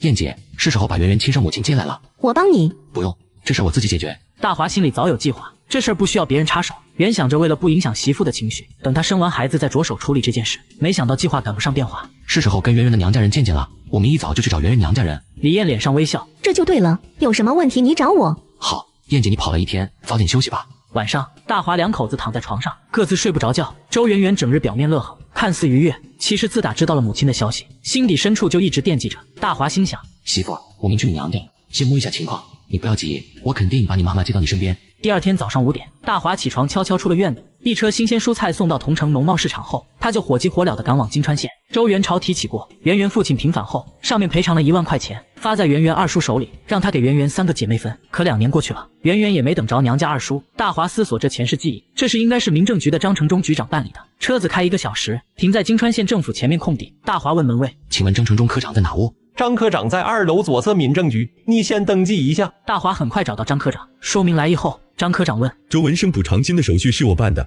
你是他什么人？”我是他3女儿周圆圆的爱人，这是我俩的结婚证。大华笑着递上一张结婚证，是景宁县土高乡的印章。张科长看着结婚证上的信息，嘴里嘀咕：“土高乡大坪村的，你是要那笔钱来的？”张成忠看着结婚证的颁发日期：“你要不来的？为什么？”大华笑着问：“周文生的补偿金被他亲弟弟周文堂领走了，他亲女儿不见人，你一个女婿找上门。再说，你结婚证上的日期是今年5月，在程序上来说也跟你没关系啊。”大华小心翼翼问：“那个张科长，发赔偿款的手续我能拍下来吗？我跟周文堂要这笔钱，空口白牙怕他不认啊。”这个要求被张科长一口拒绝。不行，文件不允许外人拍照，你跟周文堂好好沟通去吧。大华无奈的点点头。行吧，那麻烦张科长了。大华这边跑着问圆圆家的事，大坪村发生的事他不知道。圆圆二叔，圆圆娘家人，圆圆不是不跟他们联系了吗？张春急忙骑自行车赶往知青居住点，一男一女笑着说：“我是圆圆二叔，这是他二婶，我们去秦大华家了。为人，你们村人说应该找你。”张春脸上微笑：“华子在城里忙一摊子，圆圆也在城里，你俩应该去城里找他们。你是村长，我们先找你。他们都说圆圆跟你亲。”张春很自豪的口气：“圆圆跟我亲那是当然，我待她跟亲闺女一样。走走走，去家里坐。”张春手忙脚乱的给2人泡茶，心里有些虚。华子跟圆圆一起过日子，没请娘家人，真不，人家找上来了。周文堂问：“张春，你现在是村长？”原来的村长被抓了，现在村里事情我代管。你2位来看圆圆，应该去县城看，他们2口子在县城开了菜铺。这个我知道，我堂弟周元朝在你们景宁县棉纺厂当厂长，秦大华也是受了他照顾，才能在县城开菜铺做生意挣钱。我听说生意还不错。张春脸上陪笑：“周厂长确实挺照顾华子的，菜铺子生意挺好的。这孩子脾气很执拗，跟圆圆结婚的时候应该办酒席请你们娘家人的，看这事儿整的。”听张春这带着歉意的话，周文堂心里一喜。张村长，我近来也是这个意思，我侄女该办的事情要办，哪有一声不吭钻我亲侄女的空子，白领媳妇的道理？我侄女儿在这件事情上什么都不懂，也怪我大哥过世的早。他秦大华不声不响的娶了我侄女，才能靠着我们周厂长做生意发财。你自己说，他这事是不是办得不地道？张春听得一愣，这不是来判亲家结亲的，是来兴师问罪的。周厂长确实帮了华子，可那也是我们华子有本事，能吃苦有头脑，是做生意的料。亲家，你俩大老远跑来，不光是看你侄女吧，你们还有什么话就直说吧。周文堂也不遮掩了。张村长，不管怎么样，你们大平人娶圆圆过门，是要通知她的娘家人的，不声不响是什么意思？真以为周家没人了？张春脸上难堪，心里却不忿。圆圆在大平村当了5年知青，父亲死了，母亲失踪，中间回去了2趟，之后就不想再跟娘家人联系，说是娘家族亲嫌他累赘，跟他一家断绝了关系。你们现在这样是几个意思？周文堂接着说：张村长，圆圆的事你说了算吧。张春思考片刻，有些事情我说了算，有些事情不一定。周亲家你绕来绕去的，你就直说，我看看能不能替华子做主。那我就不绕弯子了。我们金川县城里姑娘出嫁，男方要拿1888。张村长，你觉得这个彩礼秦大华该不该出？出你妈个！大华讨要圆圆父亲赔偿款是闭门粥，断了关系的圆圆二叔却顺利的要到了圆圆的彩礼。接上集，我们金川县城里姑娘出嫁，男方要拿1888。张村长，你觉得这个彩礼秦大华该不该出？出你妈个！张春心里骂，嘴上却应和道：咱也不是蛮不讲理的人，彩礼是应该掏，但我觉得这事儿还是要等华子回来，让他自己处理比较好。周文堂早有准备。张村长，嫁娶拿彩礼的事都是双方家长之间谈的，我实话给你说，你侄儿秦大华什么态度，我在我堂弟跟前已经了解得很清楚了，他1分钱都不想出。你想想，我侄女1分钱彩礼都没有就嫁过来，她在你们村会有人说那个周圆圆是免费送上门的，不被人尊重。她回娘家会有人说周家3闺女是个赔钱货。你说她还能不能抬起头？传出去那都是笑话。她秦大华不考虑这些，咱做长辈做家长的能不考虑？听他这么一说，张春也觉得有点道理。周亲家，娶你们周家闺女，我们当长辈的不能1分钱不出，我们大平人脸皮没那么厚。你等会儿，我去和他叔爷商量一下。张春赶到秦卫军家，秦卫红、秦建生、秦万生聚在一起，几人讨论了一番。卫军、卫红，你俩是华子一个人名下的兄长，遇到事儿要相互撑劲儿。圆圆的二叔说他们街坊邻居家姑娘都是1800彩礼。秦卫军点点头，我觉得彩礼是该出，就是这1800是不是有点多了？秦卫红接话，他孙子姑娘都是1800的话，圆圆也不能少，那样会显得圆圆不值钱。秦建生皱眉头，怎么说话的？什么值钱不值钱的？礼钱肯定要出，但这个礼钱给圆圆二叔，难道不是给圆圆父母？张春叹一口气，圆圆父亲5年前死了，他妈妈2年前下落不明，是死是活都不知道，所以人家二叔才找来。他是圆圆正经的族亲，给他不也一样吗？说着，他看向秦万生，四叔，你看我说的对不对？秦四爷想了想说，我觉得彩礼钱得交到圆圆妈手里，圆圆和他叔关系怎么样还不清楚呢，直接给他太草率。张春无奈，四叔，刚才不是说了吗？圆圆母亲下落不明，他俩这件事不能就这么搁着，对圆圆名声不好。我们先把这笔钱给圆圆二叔，等找到圆圆母亲，让他二叔把钱给圆圆妈不就行了吗？秦四爷撇嘴，华子肯定不同意你们这样搞的。四叔，我实话告诉你，华子就是不同意，这事儿也由不得他，咱做长辈的做决定，他2个哥哥做见证。1800我手里有，我现在就给圆圆二叔，省得落人口舌。另几个人都同意张春掏这笔钱，秦四爷反对无效。张春带着秦建生返回家里，周亲家，我和建生代表华子的长辈，给你拿1800礼钱，你们别说我们大平人娶媳妇是坑蒙拐骗。周文堂接过这笔钱，张村长，你们是好说话的人，不好说话的是你家侄儿，你们多劝劝他。我大哥没了，嫂子丢了。圆圆这孩子可怜，他要是在你们这受了委屈，我们老周家可不同意。张春赶忙答应，亲家你放心，华子对圆圆还是挺好的，我们也会好好待圆圆的。拿到了钱，周家2口子满意的走了。华子屁股后面的一桩麻烦事儿解决了，张春心里松活一大截。家里发生的事大华不知道，他此时来到金川县风雷街，看着眼前的周家大院，大华满脸阴沉。周圆圆的家现在被别人占着。大华敲门喊一声，有没有人？出来一个抱娃妇人，眼神里警惕。你找谁？大华认出这是圆圆二叔家大儿媳，笑着自我介绍，我是景宁县大平村的秦大华，周圆圆的丈夫，这是他家，我来看看情况。妇人是3年前嫁进来的，对周圆圆没什么印象，眼神里是漠然。娃他爸上班，中午能不能回来还不一定。他的意思是他不方便招呼人，你哪来的回哪去。嫂子，这是我媳妇的娘家，我媳妇让我来的，听明白了吧？抱娃妇人脸上是惊疑，带着怒意问一句，周圆圆的男人我们不知道也没见过。圆圆嫁人，怎么着也要跟娘家人说一声吧。大华无奈，这点自己确实理亏。当时婚事办得突然，自己问圆圆要不要请她娘家人，圆圆说姐姐联系不上，其他人跟她家断了关系。圆圆知道父亲赔偿款的事，只是跟大华结婚后，短短3个月，她成了大坪村最有钱的媳妇，又怀了双胞胎，行动不方便。她不想给自己男人添麻烦，准备等孩子生下来再跟娘家二叔算这笔账。她不知道，她心里装的事儿大华都知道。嫂子，我媳妇说，我岳父的补偿款有1万块，在你公公手里。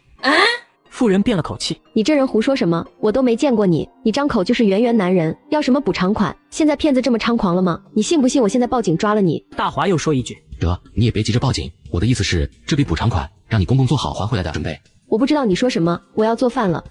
妇人说完就关上门，大华往门口一坐，自顾自地说道：嫂子，我等大哥回来，我跟大哥说，真是的，我到了岳父家门口，连一口茶水都喝不上。过了片刻，听到响声，大华抬眼看过去，周圆圆堂哥周有为回来了。咦，你是谁？坐我家门口干啥？大华笑呵呵地说：大哥下班了，我是圆圆男人，我叫秦大华，有事儿和你们商量。你是圆圆男人，就是景宁县开菜铺子给我元朝叔开货车的秦大华。大哥知道我？大华笑着问：我有个妹夫在景宁棉纺厂，听他说起过你，我爸妈今早去你们村找你去了，就是商量你和圆圆的事儿。妇人开门咳嗽了一声，有为，你先进来。周有为看一眼大华，神情里一抹疑惑，还是跟着媳妇进了屋。大华又被晾在门口，脸上一抹冷沉，直接大声问：大哥大嫂，不叫我进屋是几个意思啊？周有为笑着跑出来，妹夫，你第一次来，一张口就是补偿金，我媳妇都没反应过来，还以为你是骗子。来，你进屋，咱好好说。总算坐在椅子上了，真他娘的不容易。大哥，你刚才说二叔二娘去我们村找我了？对呀，今早上去的，圆圆的事儿不能不管。大华点点头。大哥，圆圆心里挺苦的，虽然给我们闭口不提她的娘家人，但她还是希望娘家人关心她的。周有为脸上尴尬。是啊，妹夫，我父母去你们大坪村就是看圆圆的。大华又说：我去找过民政局张科长，他说的很清楚，我岳父名下有1万块补偿金，被二叔领走了。不提前相亲相爱，提前恩断义绝。周有为眼神里闪过一丝厌烦。你是来问这个情况的？是的，大哥，圆圆也一直记着这事呢。周有为仍是一脸笑意。妹夫，等我大伯母回家，这笔钱我们会一分不少还回去。大华一愣，这和前世的剧情不一样啊。大华清晰地记得他们撒泼打滚的样子。早10年，差距这么大吗？这房子是圆圆家的，你们一家会从我岳母家搬出去的，对吧？那肯定要搬出去的，这是我大伯的家，我们先住着是怕荒芜掉，房子住了人才有人气，你说对吧？大华点点头，站起身微微一笑。我知道了，那我想办法找回我岳母。周有为神情里的恐慌一闪而过，很紧迫的口气。妹夫，你知道我大妈在什么地方？大华唉声叹气。这段时间我在外面跑，能找的地方都找了，能问的人也都问了，可什么消息都没有。圆圆在我们村待了5年，她2个姐姐嫁到哪她都不清楚，愁死我了。这个也不能怪圆圆，那几年家里出的事儿太多，大家心里都怕。大华叹口气，慢慢找吧，活要见人，死要见尸，不能不明不白。周有为赶紧应和，是，总要有个音讯。行，那我就先走了。大华告辞离开，身后周有为站在大门口盯着他背影，脸色阴沉。为了圆圆，大华只身救丈母娘。面对精神不太正常的圆圆妈，大华只有一次机会。接上集，周有为盯着大华离开后，返回自家屋，满脸阴沉，也没了心思吃午饭。他媳妇满嘴抱怨，他这是专门跑来要那笔补偿款。不要脸的瘪犊子，不声不响霸占我堂妹，现在还想霸占我大伯的补偿款，哼，门儿都没有。妇人是2年前嫁过来的，她的彩礼要了1880，就是用的那笔钱，拿到手的钱哪有还回去的道理？周有为，我可跟你说清楚，你们给我父母的礼钱不能要回来，这个院子也是你爸妈答应了给咱一家住的，我可不会搬。这个院子位置好，住着舒服，你一来就想让我搬出去，怎么可能？然后又给自己男人唠唠叨叨一大堆，周有为很是烦躁。哎呀，谁知道圆圆嫁的人这么有本事，还能跑来咱家，现在当务之急是不能让他把大妈找回来，那小子开车来回跑，说不定还真跑宁阳去了。周有为突然夹住，后面话咽回肚里，即便是自己老婆，也不能知道圆圆妈在什么地方。啥宁阳和周圆圆有关系？周有为一瞪眼，你管那么多干嘛？我问都不能问一下，你们父子是不是有什么事儿瞒着我？哼，你个富人家瞎操心什么？不该你知道的别瞎问，好好的带孩子做饭就行了，赶紧去给我舀饭。哼！大华开着车慢慢的往回赶，脑子里翻来覆去转。如果是周家人故意让岳母失踪，他们有可能很快将岳母转到别的地方。这一趟已经打草惊蛇，他们极有可能今晚就搞手脚。一个一番心血打听到岳母的下落，又要泡汤，稳妥起见，现在就去接圆圆母亲。一打方向，大华朝200公里外宁阳方向跑去。跑3个半小时，总算到了目的地附近。大华肚子饿得咕咕叫，在自己媳妇娘家院里，中午吃饭的点儿，竟然没吃上一口东西，给我等着！我让你们见识见识，什么叫一个女婿半个儿。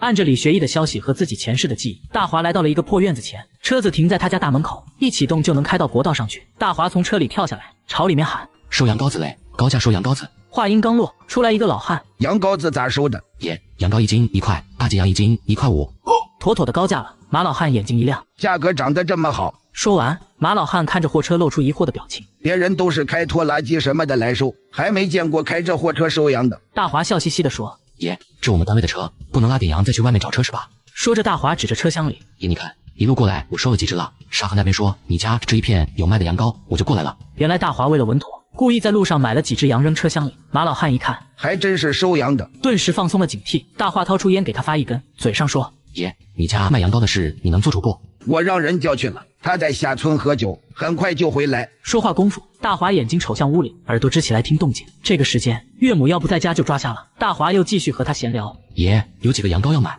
？10几个呢，前2天有人来收，我家没卖，这还真涨起来了。”马老汉很是乐呵，大华赶紧接话：“爷，我是单位急需才给的高价，别人还都是8毛呢。”两人又聊了会儿，大华说道：“爷，我得走了，你的羊我下次再收吧。”“小伙子别急呀，哎呀，这边孙咋还不回来？喝酒喝死掉了。”大华假装要走：“不行不行，公司有规定，再不回去要罚我钱的。”马老汉拉着大华恳求道：“小伙子，再等一会儿，就一会儿。”大华说：“爷，你这也没个准点，我回去晚了真要罚钱的。”顿了顿，大华又说道：“你家没有别人了吗？帮一把忙抓羊羔，能数数会算账就行。”马老汉稍稍犹豫了一下：“你等着，我去叫人。”大华看他从大门进去，传来一阵铁链声，以及马老汉压着嗓子的声音：“你别乱说话，帮忙算好多少钱，有钱了天天给你吃肉。”不一会儿，就看老汉领出来一个女人。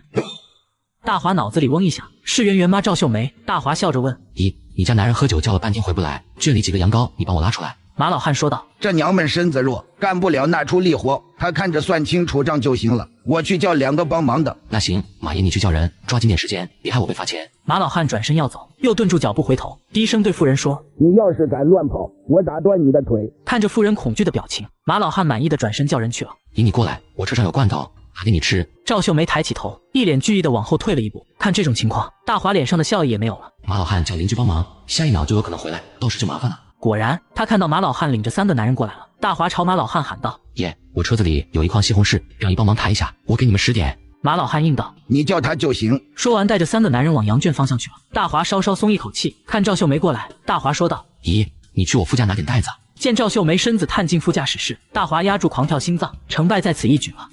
他窜到赵秀梅身后，一把抱起妇人就往车里塞。赵秀梅本能反抗着，大华赶紧说：“妈，我是圆圆男人，你女婿，我带你回家，你千万别喊。”赵秀梅身子一僵，不再乱动。大华把她推上车：“妈，我带你回家。”说完转身跑进主驾，车子启动，车轮下面搓起一股尘土。马老汉听见声音追出来：“我操！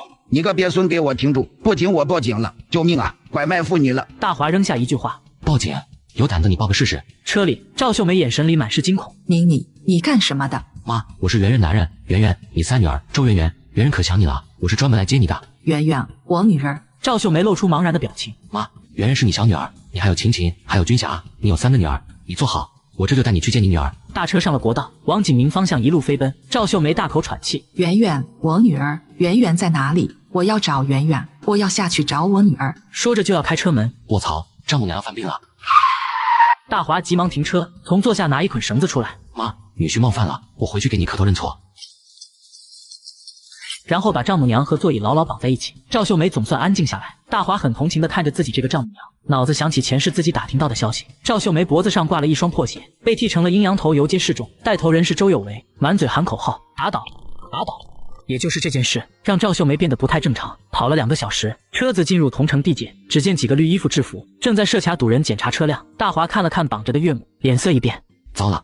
大华惊险救出岳母，岳母犯病非要下车找女儿，无奈把她绑在座椅上，没想到遇到设卡查车，糟了！大华嘀咕一句，赶紧减速，一手握方向盘，一手伸过去，赶紧把赵秀梅身上的绳子取下来。检察员小跑过来：“下车接受检查，驾照拿出来，车子拉货手续拿出来。”手续倒是都在车上。大华看一眼丈母娘，她是唯一不确定因素。他要大喊大叫，说自己被绳子绑在座子上，那就麻烦了。虽说肯定不会有事，解释清楚之前肯定要扣车扣人的。大华不想费时间费精力在这儿拉扯。大华满手心汗：“妈，警察查车子，我下去解释一下。检查完我就带你去找圆圆。丈母娘，为了圆圆，为了你自己，千万不要大喊大叫喊救命。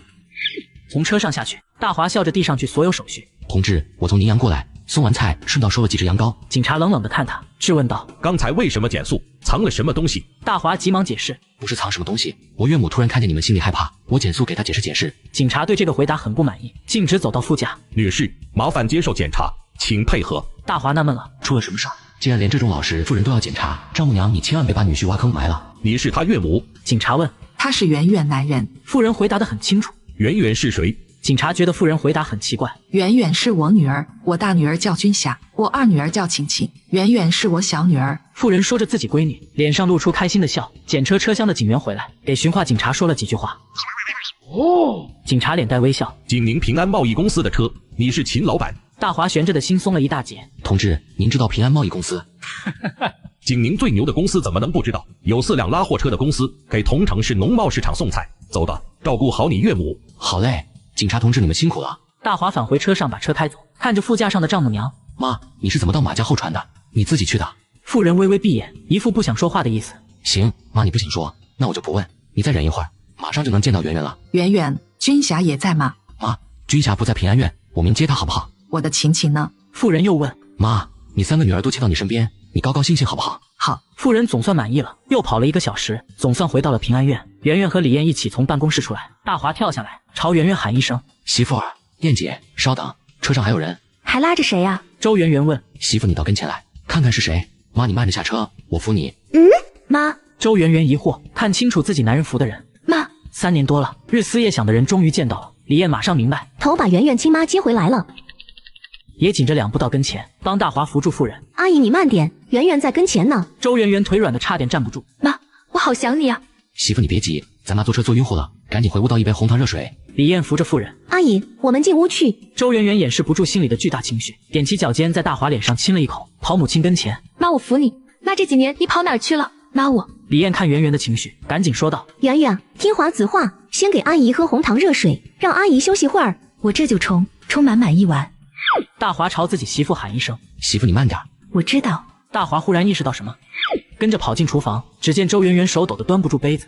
媳妇，我来，你别激动，小心点。华子，我手怎么抖得端不住碗？傻瓜，你这是太激动了。李艳扶着赵秀梅进来了。圆圆，咱妈喝了红糖水，吃上1碗热乎饭。你跟燕姐今晚照顾好咱妈，我得回大平村一趟。能不能不回去？不行的，媳妇，车上拉的有羊，今晚不送回大平村就死掉了。周圆圆一脸吃惊：你咋拉着一群羊？你拉羊干什么？李艳满脸疑惑：这个1句2句的解释不清楚，等我明天回来给你们解释。大华把今晚留给圆圆娘俩，母女俩好好聊聊。大平村里，张春心里纠结成一疙瘩。他们连华子人都没见过，就说华子不行，而且2个人好像都没问圆圆的情况，他们来就是为了要钱。哎呀，老糊涂了。张春摸着自己头，真的是关心则乱啊。下午大头把春婶从菜铺拉回来，张春老老实实的交代了事情。1880。春婶听得一肚子火，拿起笤帚在张春脑袋上咣咣2下。手里钱多是不是？舍不得给自己买1斤肉吃，给2个不认识的人1880。张春心里越加惊恐了。等到快睡觉了，听到外面车子声音响，2口子都跑到大华家。华子，叔今儿犯糊涂了。华子语气轻松地说：春叔，圆圆娘家二叔来咱村里找你对吧？要走了一笔钱，说是圆圆的彩礼。张春吃惊：欢子，他俩又去城里找你了？没有，我去圆圆娘家了。他儿子说他俩一早来了大平村，我猜他俩打着圆圆彩礼的名头，从你手里要走了一笔钱。张春心里猛一下轻松。孩子，我也是忙糊涂了。那2口子说是圆圆二叔二娘，我一点没怀疑，想着你办事没通知圆圆娘家人，是咱理亏在先，就把钱给了他，结果人走了，我越想越不对劲儿，难受了一下午。大华脸上微微一笑：春叔，这事不怪你，周文堂一家子不是好人，他们眼里只有钱，霸占了圆圆父亲的不成金，还敢跑来要圆圆的彩礼，这是我没想到的。张春没明白。欢子，既然圆圆父母不在了，他们是圆圆的长辈，这笔钱给他们不也可以？谁说圆圆没了父母？圆圆妈我就接回来了。张春2口子惊讶的眼睛瞪成铜铃大。你把圆圆妈接回来了，在哪儿？大华把今天下午接来圆圆妈的事简单讲了一遍。春叔，帮我弄下车上的羊羔，为了接圆圆妈，我赔掉了大几百。张春又一脸惊疑，赔了大几百是啥意思？大华又是一番解释。我不赔这几百块，我丈母娘还不一定能接回来。平安院里，李艳安顿好周圆圆母女俩后进了自己房间。周圆圆给母亲梳着头，眼里的泪水忍不住往下流。妈，华子真了不起，突然就把你找到了。他不跟我说，是怕他也找不见你，让我空欢喜一场。妈，你给我说说，这几年你都是怎么过来的？赵秀梅失踪到现在已经整整3年。赵秀梅拉着自己女儿的手，恍恍惚惚的神情，什么都不说。妈，你累了，你好好睡一觉，你好好跟我说说话好不好？圆圆，你是圆圆。妈，我是圆圆。以君霞姐和你亲姐呢，他们不要妈妈了。圆圆扭头抹了把眼睛。妈，瞧你说的，我2个姐姐怎么能不要你呢？你放心，华子明天就把我2个姐姐接来，好好陪你好不好？赵秀梅眼睛直愣愣看向黑洞洞的屋外，手掌在女儿脸上摸摸。圆圆，你也会扔下妈妈死掉吗？当年周文生留下遗书，跳进家附近的苦水河，圆圆忍不住哭了，紧紧抱住妈妈。妈，从今开始，女儿守着你，我好好的伺候你。大华惊险救回丈母娘，圆圆安慰着精神失常的母亲。圆圆，你也会扔下妈妈死掉吗？却因妈妈的一句话破防大哭。接上集。妈，从今开始，女儿守着你，我好好的伺候你，再不让你受一点委屈。第2天晌午，周圆圆在厨房忙活，给亲妈咕咕哒哒的说着自己男人有多了不起。赵秀梅只是满脸微笑的干着手上活，也不说话，不知道能不能听得懂。大华开车回到院子，不见圆圆出来，轻手轻脚站在灶房门口，听母女俩说什么悄悄话，也想看一下丈母娘的病情是不是很严重。妈，华子回来，照着你的地方找过去，肯定能接回我大姐。一转头，看到自己男人站在门口，圆圆小跑过来，踮起脚尖朝大华脸上镶了一个。大华乐呵，哟，以前我可没这待遇，果然有妈的孩子像块宝。圆圆这情绪明显开朗很多，媳妇很开心吧？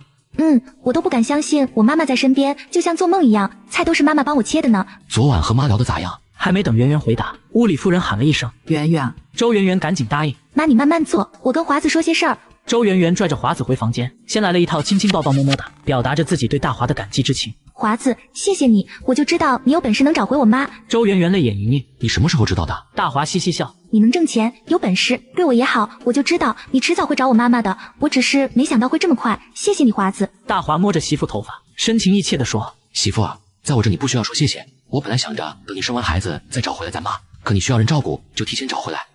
你早就知道我妈在哪里？周圆圆疑惑。大华轻描淡写地说：我是神仙啊，怎么可能早就知道？是一个托人在你娘家问的情况，又到您娘那边托人打听到的信息，我寻思着跑过去看看，没想到果然是咱妈，就给接回来喽。周圆圆瞪圆眼睛，失踪了3年的人，有这么顺利能找到？华子背地里不知道花了多少精力吧？我妈说你是用绳子把她绑回来的，路上还碰见了警察查车，你差点被抓住，这是怎么回事？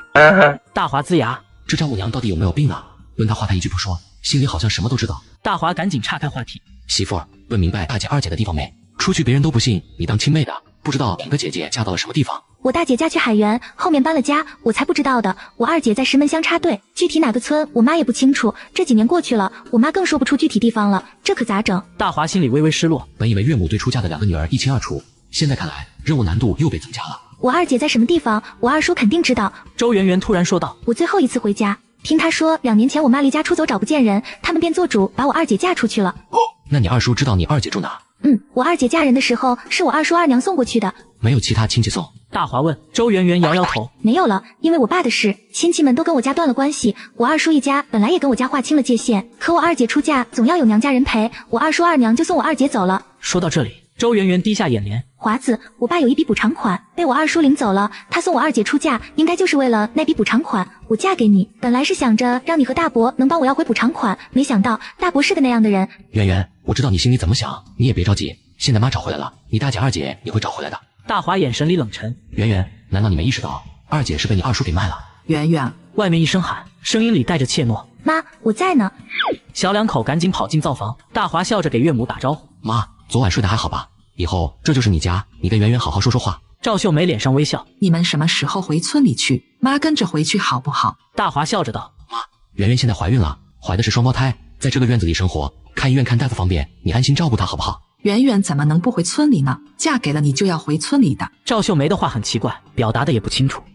果然还是不太正常的，不过能认认就行，慢慢的应该就能恢复过来。大华心里想，圆圆，我去炒菜。妈你去炒吧，我跟华子再说会儿话。圆圆，你和妈聊了一晚上，她有什么反常的地方？周圆圆想了想说，她会一个人咕咕叨叨的说话，我问她跟谁说话，她说跟我爸，怪吓人的。啥时候的事？大华问。今天早上燕姐和一哥出车走了，她要给我做早饭，我不让她做，她就一个人嘴里嘀咕一大堆，还说我不要她。我问她跟谁说话呢，她说跟我爸告状呢，说女儿不让她做饭就是不要她了。大华似乎明白了什么。圆圆，妈要做饭就让她做，要给你洗衣服就让她给你洗，能不拒绝就不要拒绝，这样下去或许就会好许多。咱妈清醒了好了，那1万块钱我们就能去要回来。正说着话，李学义回来了，他看看照片，看看眼前的妇人，还真是圆圆吗？李艳告诉他华子一个人接回来了圆圆妈，李学义根本不相信。圆圆妈在的地方，一个村子9成9的刁民，华子兄弟怎么做到的？单枪匹马从那个地方把人接回来，这没道理呀！华子，我给你说点事。李学义把大华拽到院子里，口气很严肃。兄弟，据我得到的可靠消息，圆圆妈当初是被他们周家人卖掉的，你猜牵线人是谁？一哥，你有什么线索？大华问。棉纺厂有个叫马堂的，是圆圆二叔家的女婿，他是宁阳那边的，就是他把圆圆妈卖出去的。一哥，有没有搞清楚，他是先当了周文堂家女婿，还是因为把我岳母卖掉才当上了女婿？李学义捏紧拳头，打听清楚了，他先当了周家女婿，再把圆圆妈领出去卖掉的，要不咱把马堂叫出来，不老实弄死他丫的。大华思索片刻，一哥，不急着惊扰马堂，昨天我去了圆圆二叔家，他们答应等我找回我岳母，1万块钱补偿金还回来，圆圆家的房子也还回来。李学义哼笑一声，华子，你把人想得太好了吧？圆圆二叔一家人是什么货色，你还不明白？一哥，我知道，我有我的计划，这是我媳妇的家事，你们不好插手。你好好忙公司货运业务，我能腾出时间来处理这件事。大华不让李学义插手，让当哥的很沮丧。有什么进展第一时间告诉我，不声不响把你媳妇妈接回来，你不知道那样很危险。华子，你是不拿我当亲兄弟？当然了，一点血缘关系都没，怎么当亲兄弟？大华笑呵呵地说。李学义气急，你不是亲兄弟胜似亲兄弟，你感受不到。感受到了，一哥，货运贸易拜托你何燕姐了，这几天我将我媳妇娘家这摊子事处理掉，给我媳妇我岳母一个安宁的环境。李学义特想跟在华子后面搞明白这件事怎么处理，结果想看个热闹都不让。行吧，兄弟，有什么需要帮忙的尽管说，兄弟们赴汤蹈火。大华嘴上微微一笑，一哥，带兄弟们多跑路多熟悉业务，尽快把咱的货运团队拉起来，别想着操心我媳妇家，这不是你操心的事。李艳刚好从办公室出来，听见大华的话，嘲讽李学义。我说的没错吧？你就是瞎操心，华子能把阿姨拉出来，就有本事处理好人家的家事。大华回到屋里，媳妇儿，好好陪咱妈说说话，尽量顺着点她，我回来会晚点。圆圆猜到了点什么，你要去找我二叔。我把二叔二娘他们接过来，看看咱妈他们的大嫂。周圆圆知道自己男人要整事儿了，一把拽住大华。你一个人不行的，他们不会跟你好好说话的，带上一哥一块儿去。放心吧，媳妇，我先跟他们好好说话。不过该是咱妈的东西，他们1分1厘都不能占着，否则就别怪我不客气了。大华去圆圆二叔家混了顿午饭，圆圆大哥急了，妈你快出来，完了。接上集，大华开着2号货车出去，直奔金川县风雷厂。风雷厂生产玻璃杯和罐头瓶，周文堂父子是风雷厂的职工，车停在风雷厂大门前。大华下车问门卫，门卫大哥，厂长办公室怎么走？你是干啥的？大华递上去一根烟。大哥，拉罐头瓶拉的比较多，找厂长谈谈业务。门卫一听是来送钱的，笑嘻嘻说，老板哪里人，年纪轻轻就干这么大生意，太厉害了。走，我带你去找我们厂长。大华笑着说，我是锦宁县平安贸易公司的，在咱3县2区做货运贸易业务，我跑的地方需要一批罐头瓶子，跟咱厂长谈谈。门卫一脸惊讶，平安贸易公司，你们老板是不是姓秦，搞景宁棉纺厂的秦老板？大华顿住脚步，大哥，你这话啥意思？我搞景宁棉纺厂，我怎么不知道？景宁县有景宁棉纺厂，京川县有风雷厂，2个厂子旗鼓相当。狄厂长和周厂长经常一起开会，听说周厂长从棉纺厂调离，就是那秦老板搞的事儿，而且那秦老板发家全靠人周厂长。结果，所以啊，小伙子，你老板的人品不用我多说了吧？大华心里犯嘀咕，好嘛，搞半天袁朝书是我弄走的，我成了恩将仇报的反派了。狄厂长要反感咱，那就是个麻烦事了。门卫保安领大华到办公室，厂长，景宁平安贸易的人找你。大华主动打招呼，狄厂长你好，我是景宁平安贸易的秦大华，你就是周厂长那个很有本事的女婿。狄厂长，我袁朝书在你跟前提起过我，岂止是提起，他夸你夸的都快上天了。这为啥门卫他们都说是我把袁朝书给寄走的？理他们做甚？也不知道哪个龟孙故意编造，咱们自己清楚就行。大华松了一口气，心里大概明白了怎么回事。周家父子做事可真绝啊！狄厂长，我要1万个罐头瓶子。1万个？狄厂长露出一抹惊喜。秦老板，据我所知，你们平安贸易4辆大货车出来进去做的是服装贸易和蔬菜贸易，这怎么还做起来瓶子贸易？是这样的，10月份我要做西红柿酱，暂时订1万个罐头，后面情况好的话，有可能订的更多。狄厂长拿出一份资料递过去，秦老板，你先看看价格，都是上面定死的，没什么商量的余地。大华看了看价格，3毛钱一个，行，就这么定了。我先付1000块钱定金，拉货的时候再付清2000块。狄厂长微微一愣，这就同意了。他真不还价，秦老板真豪爽。走，咱们那边坐。狄厂长很是热情，他知道眼前的男子不能用年龄来衡量。从板车到4辆大货车，从1穷2白到100万收入，这小子只用了不到1年。我得想办法和秦老板打好交道。秦老板你不得了啊！老周托你的福，给景宁棉厂带来了100万，上面领导有多器重他你都不知道。大华乐呵，主要是我袁朝书有本事，我也就听话做事而已。两人聊了一会儿，狄厂长，没什么事，我得走了。狄厂长安顿道：“这样，秦老板，你车子开仓库跟前，剩下的你不用管了，我安排装卸工优先给你装货，车子给你加满油，2个小时后你来开车就行。”那行，这边先装着货，我去一趟我岳父周文生家。大华故意将岳父的名字说出口，狄厂长果然接上话头：“周文生是你岳父，我一直以为元朝是的，看来是我误会了。我过去看看我岳父家里怎样了。”秦老板，需要我帮忙的尽管开口。周老师给我教过课，是个好老师，可惜，哎呀，不说了，都过去了。大华惊喜万分，我岳父是你老师？我初中3年的老师，书本里的外的，教会了我很多，我很感激的。大华继续问：所以说，周文堂父子在风雷厂上班是你安排的？也算是吧，毕竟我现在只能这样回报周老师了。大华听明白了，周文堂和周有为托袁元爸的福，才有的这个工作。2个白狼！大华心里骂道。大华来找狄厂长的目的，不只是要1万个罐头瓶，他要摸清楚周文堂和风雷厂的关系，省得动起手来再冒出个领导就麻烦了。那行，狄厂长你先忙，我去我岳父家转一圈。大华很快就来到媳妇娘家门前，大门虚掩，飘着炒菜香味。大华径直走到客厅坐下。大哥大嫂，饭熟了。出来妇人满脸惊疑：“你怎么又来了？”大华脸上也满是疑惑：“大嫂，我怎么就不能来了？这是我媳妇娘家呀，我来了媳妇娘家，一顿饭都吃不上。”这么一问，妇人不知道说什么好。大华看见饭桌上摆了2盘菜，哦哟，也不客气，坐下来就吃。妇人心里恐慌，手足无措，被大华说的总感觉自己是寄人篱下。外面一串自行车铃响，周有为声音传进来：“饿死了，饭熟了没？”妇人急忙跑出去：“那小子又来了，坐饭桌上就吃，一点不客气，跟自己家似的，你快把他赶出去。”周有为心底里也泛起一抹恐慌，咱赶人不合适，等咱爸回来，事情就好办了。哼，他吃就让他吃，多给他弄点，撑死他丫的。2人说着悄悄话，在屋里吃饭的大华听不见，朝外面喊：“大哥下班了，快进来一起吃，嫂子做的饭菜还行，就是比起我媳妇手艺还差一点。”妇人听得抓狂难受。周有为进屋，看桌子上2盘菜被大华吃掉了大半，干笑着说：“那个还行，你就多吃点，好好吃，别客气。”大华呸的吐出一口肉，也没炒开，差评。周有为瞬间变了脸：“咋的，伟哥？看你这脸色，我吃这顿饭你不乐意？”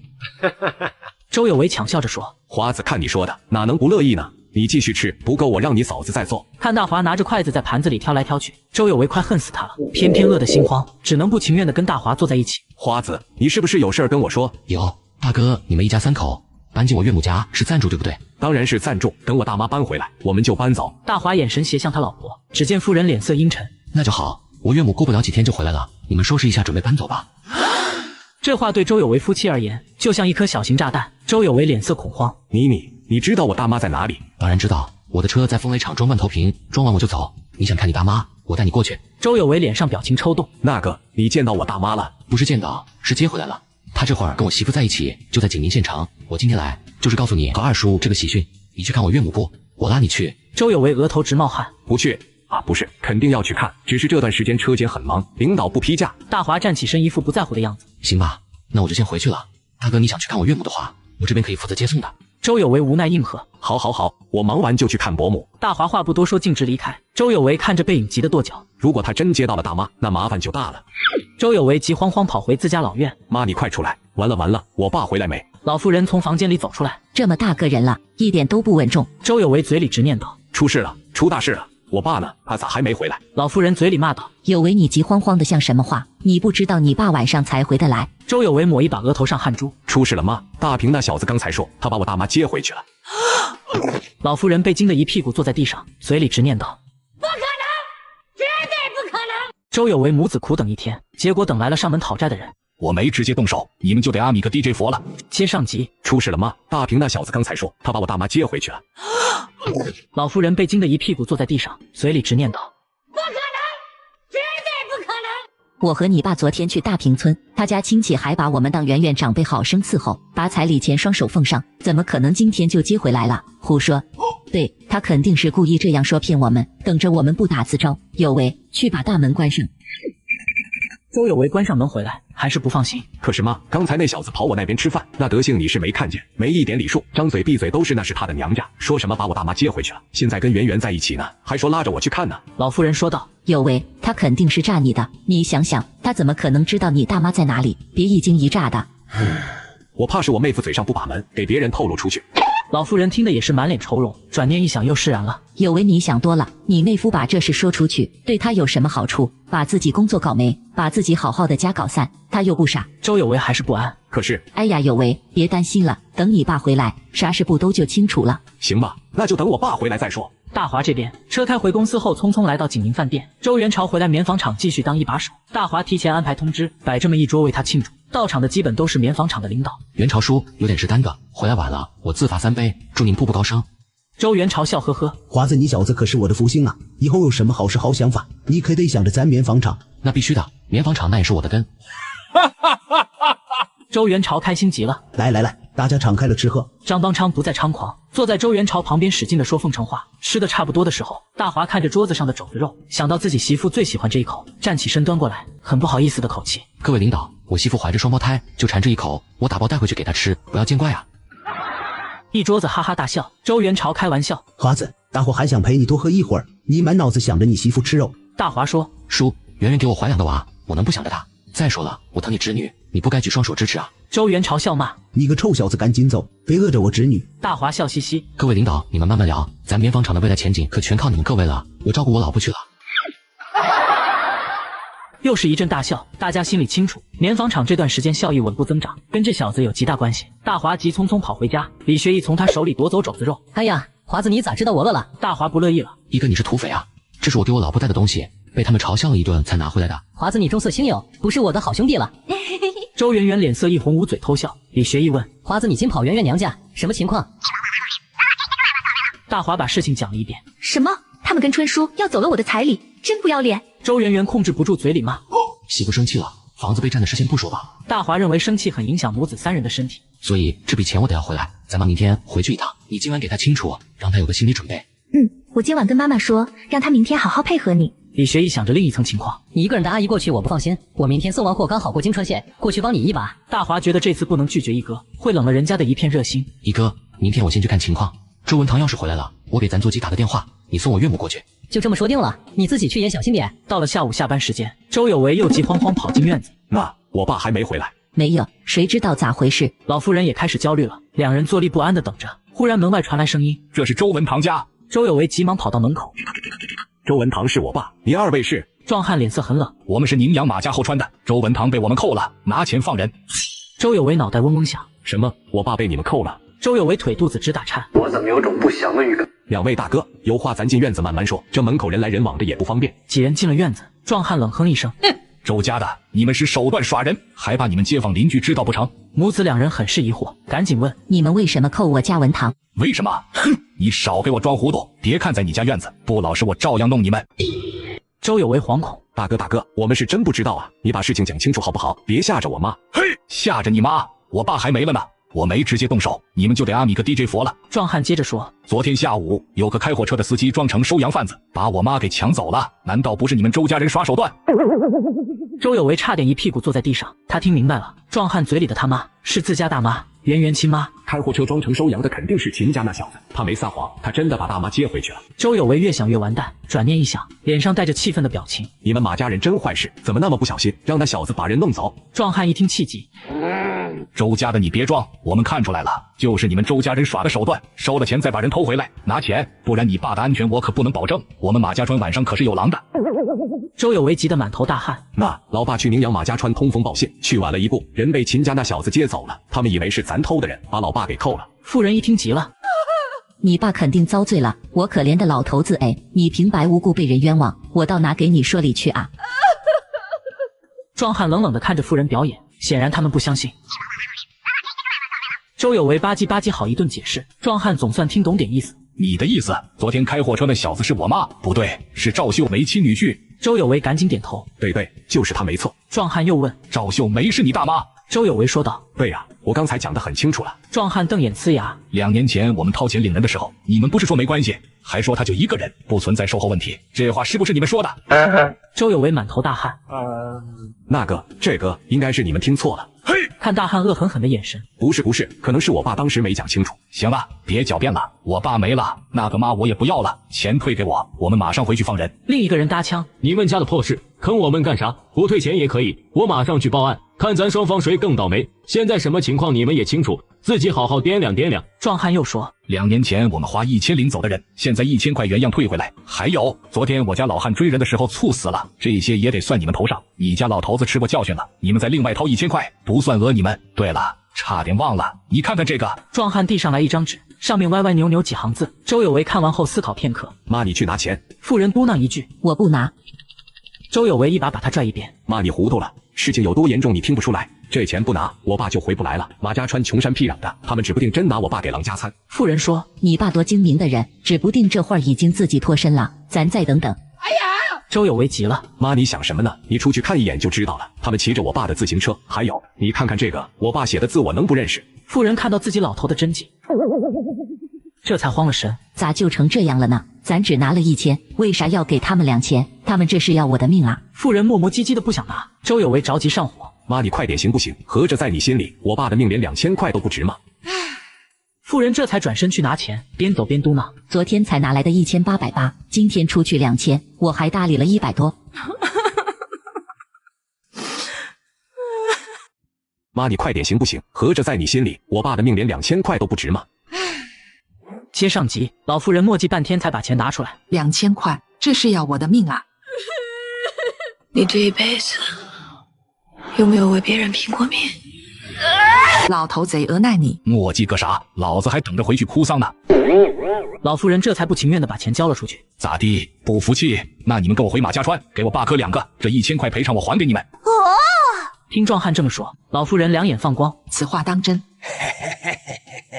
壮汉阴沉一笑：“当然，只要你敢去，我就还。”老妇人一心想着钱，急忙答应：“好好好，我跟你们走。”嘴里念叨着：“那可是1000块啊，别说磕俩头了，你就是让我堂里面陪他2天都成。”周有为急了，赶紧拉住老娘：“妈，你干啥？”老妇人一瞪眼：“我干啥？我赚钱去了，他都答应了，我跟着去磕头就还咱1000呢。”周有为赶紧把老妈拉一边：“妈，你想想，他们好不容易要到的钱，会那么轻易还给你？我可听说一些穷乡僻壤有很多陋习，别你去了，他们让你陪葬，我可没那能耐救你出来。”听儿子这么说，老妇人瞬间清醒：“不去了，不去了。”壮汉等得一脸不耐烦：“我说你们在那磨叽个啥？要钱就麻溜的跟我走。”周有为赶紧接话：“大哥，我们不去了，发生这样的事我们谁都想不到。你节哀，钱你们拿走，算我们的赔偿。你赶紧回去送老爷子最后一程吧。”两人骂骂咧咧的转身，周有为赶紧说：“大哥，我爹啥时候能回来啊？”壮汉回头说：“我们马家川虽然穷，可咱一口唾沫一个钉，回去就让人回来。你们今儿也别等了，人回来估计到明天早上了。”周有为松口气：“好嘞，好嘞，大哥您慢走。”第二天一早，周文堂把自行车往门口一扔，嘴里骂道：“日了他姥姥的！这一趟快把我折腾死了！我不弄死那小子，我就不是他二丈人爹。”院子里，周有为没上班，心急如焚等他爸回家，听见院子门口老爸骂人，赶紧跑出去：“爸，你终于回来了，我和我妈都担心死了。”周文堂骂儿子发泄怒火：“你个鳖孙，担心死了你不知道半路接我。”老妇人扶着他嘴里抱怨：“我让有为去半路迎你，他不去，说什么迎不上就是白跑一趟。”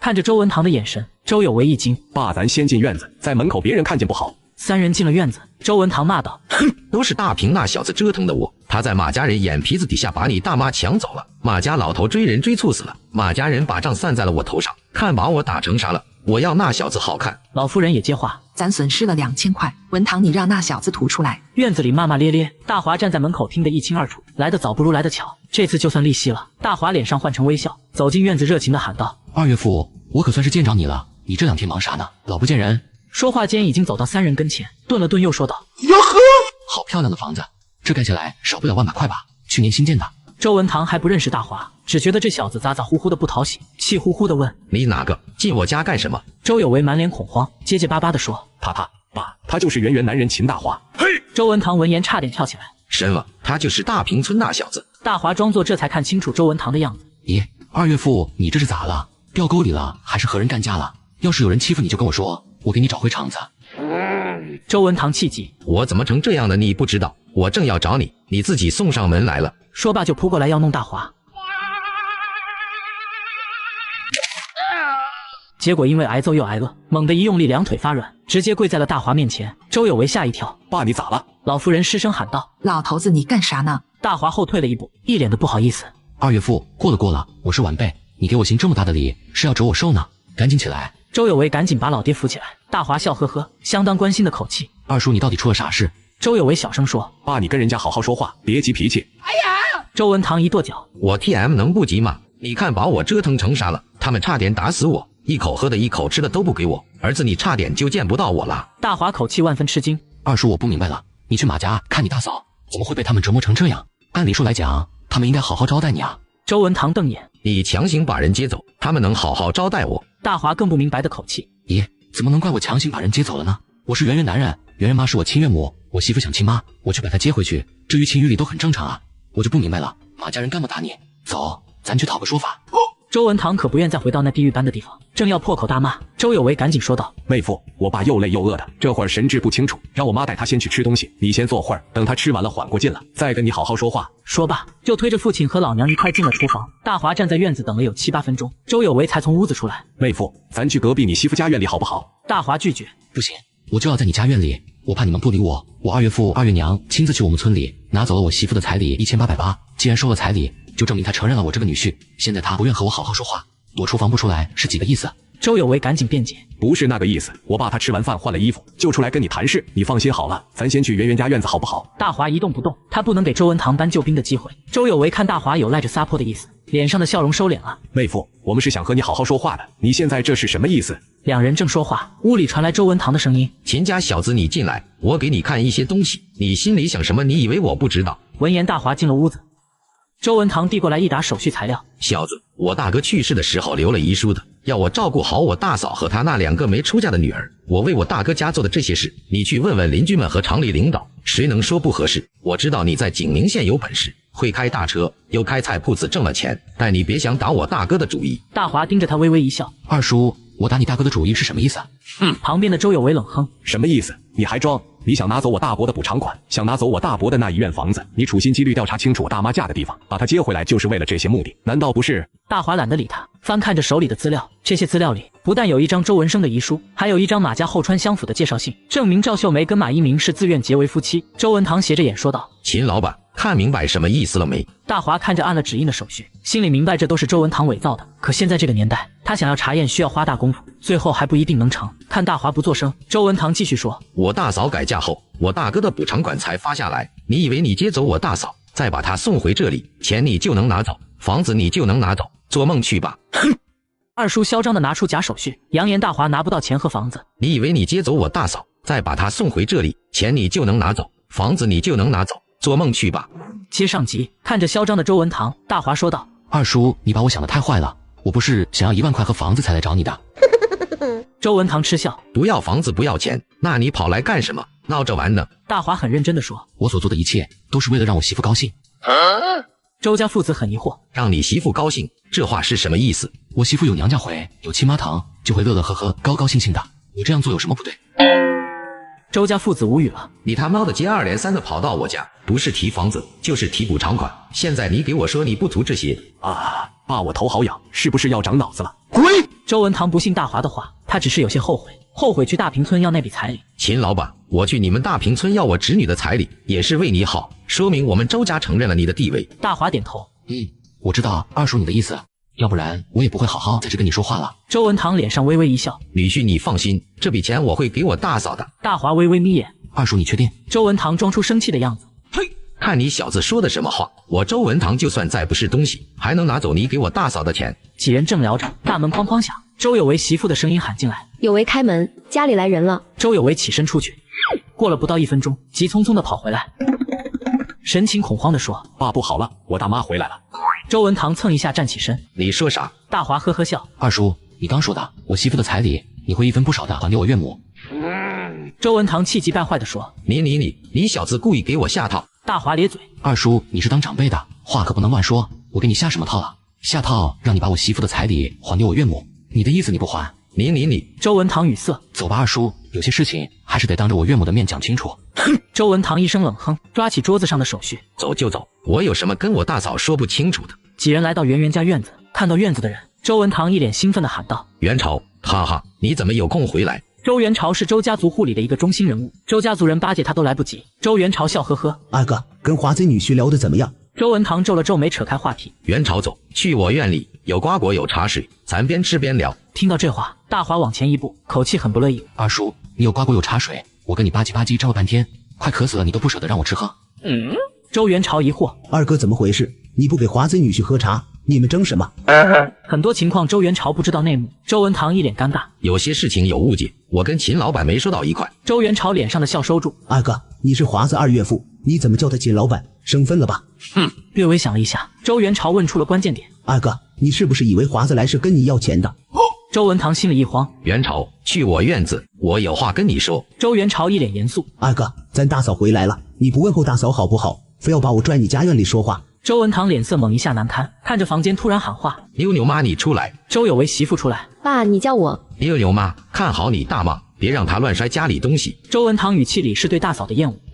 周元朝很疑惑：“二哥，大嫂乱摔东西是啥意思？”周文堂解释道：“元朝，你在外地工作，家里面的情况你压根不知道。走去我院子，我详细给你说。”说完，不等周元朝说话，拉着周元朝出了院子。没一会儿，李学义从大门口进来。别问，华子，你站院子里愣什么？周书记呢？大华看着门口说：“被他二哥拽走了，商量大事呢。”李学义贴到大华跟前问：“兄弟，气氛不对啊，跟你二丈人吵翻了。”大华嘿嘿笑：“差不多是吵翻了。”李学义来了兴致：“那现在是什么情况？等等看吧，要么元朝叔站我这边，要么站周文堂那边。”李学义说：“老大，你觉得元朝叔会站他那边？”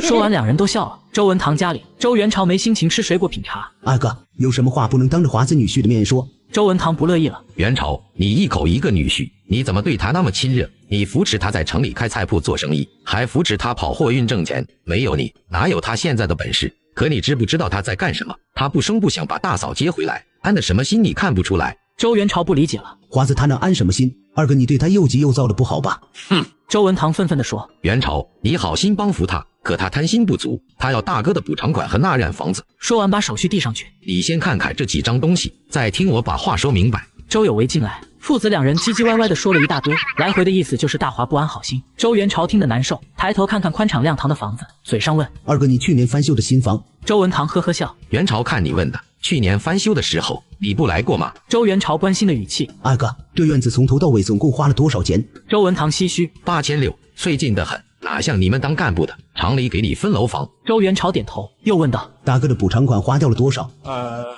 周文堂不知怎么回答。这个元朝，这是我家的事，你没必要干涉吧？周元朝点头，也对，你是文生大哥的亲弟弟，大嫂2年前突然犯病失踪，你一手处理这笔钱也是合理的。这话说到周文堂心窝里了。周元朝接着说：“二哥，我提醒你，即便大嫂嫁了人，没理由拿这笔补偿款。文生哥的3个女儿也是这笔补偿款的合法继承人。2年前你只是带领，你没权利处置，可你拿这笔钱盖了你家房子，这就有点说不过去了。”如果这话换个人说，周文堂肯定对回去。可现在从周元朝嘴里出来，周文堂就不能不当回事了。那个元朝，我家老房子快塌掉了，这不是没办法吗？已经用掉了一部分，等凑够数，我听你的，给咱3个侄女分了。你现在手里有多少？周元朝问。周文堂表情很不乐意。咱又不是亲兄弟，你还真管起我的家事了。他的表情周元朝看在眼里，心里了然。二哥，你和文生大哥大嫂之间的事，我是个外人不应该多管，但华子是大嫂的亲女婿，他能管着。我给你提个醒，这是照华子的意思办。嘿！周文堂蹭一下站起身，瞪眼睛。照他的意思办。我们父子俩说了半天，元朝你是一句没听进去，你怎么还帮他个外人说话？周元朝叹了口气。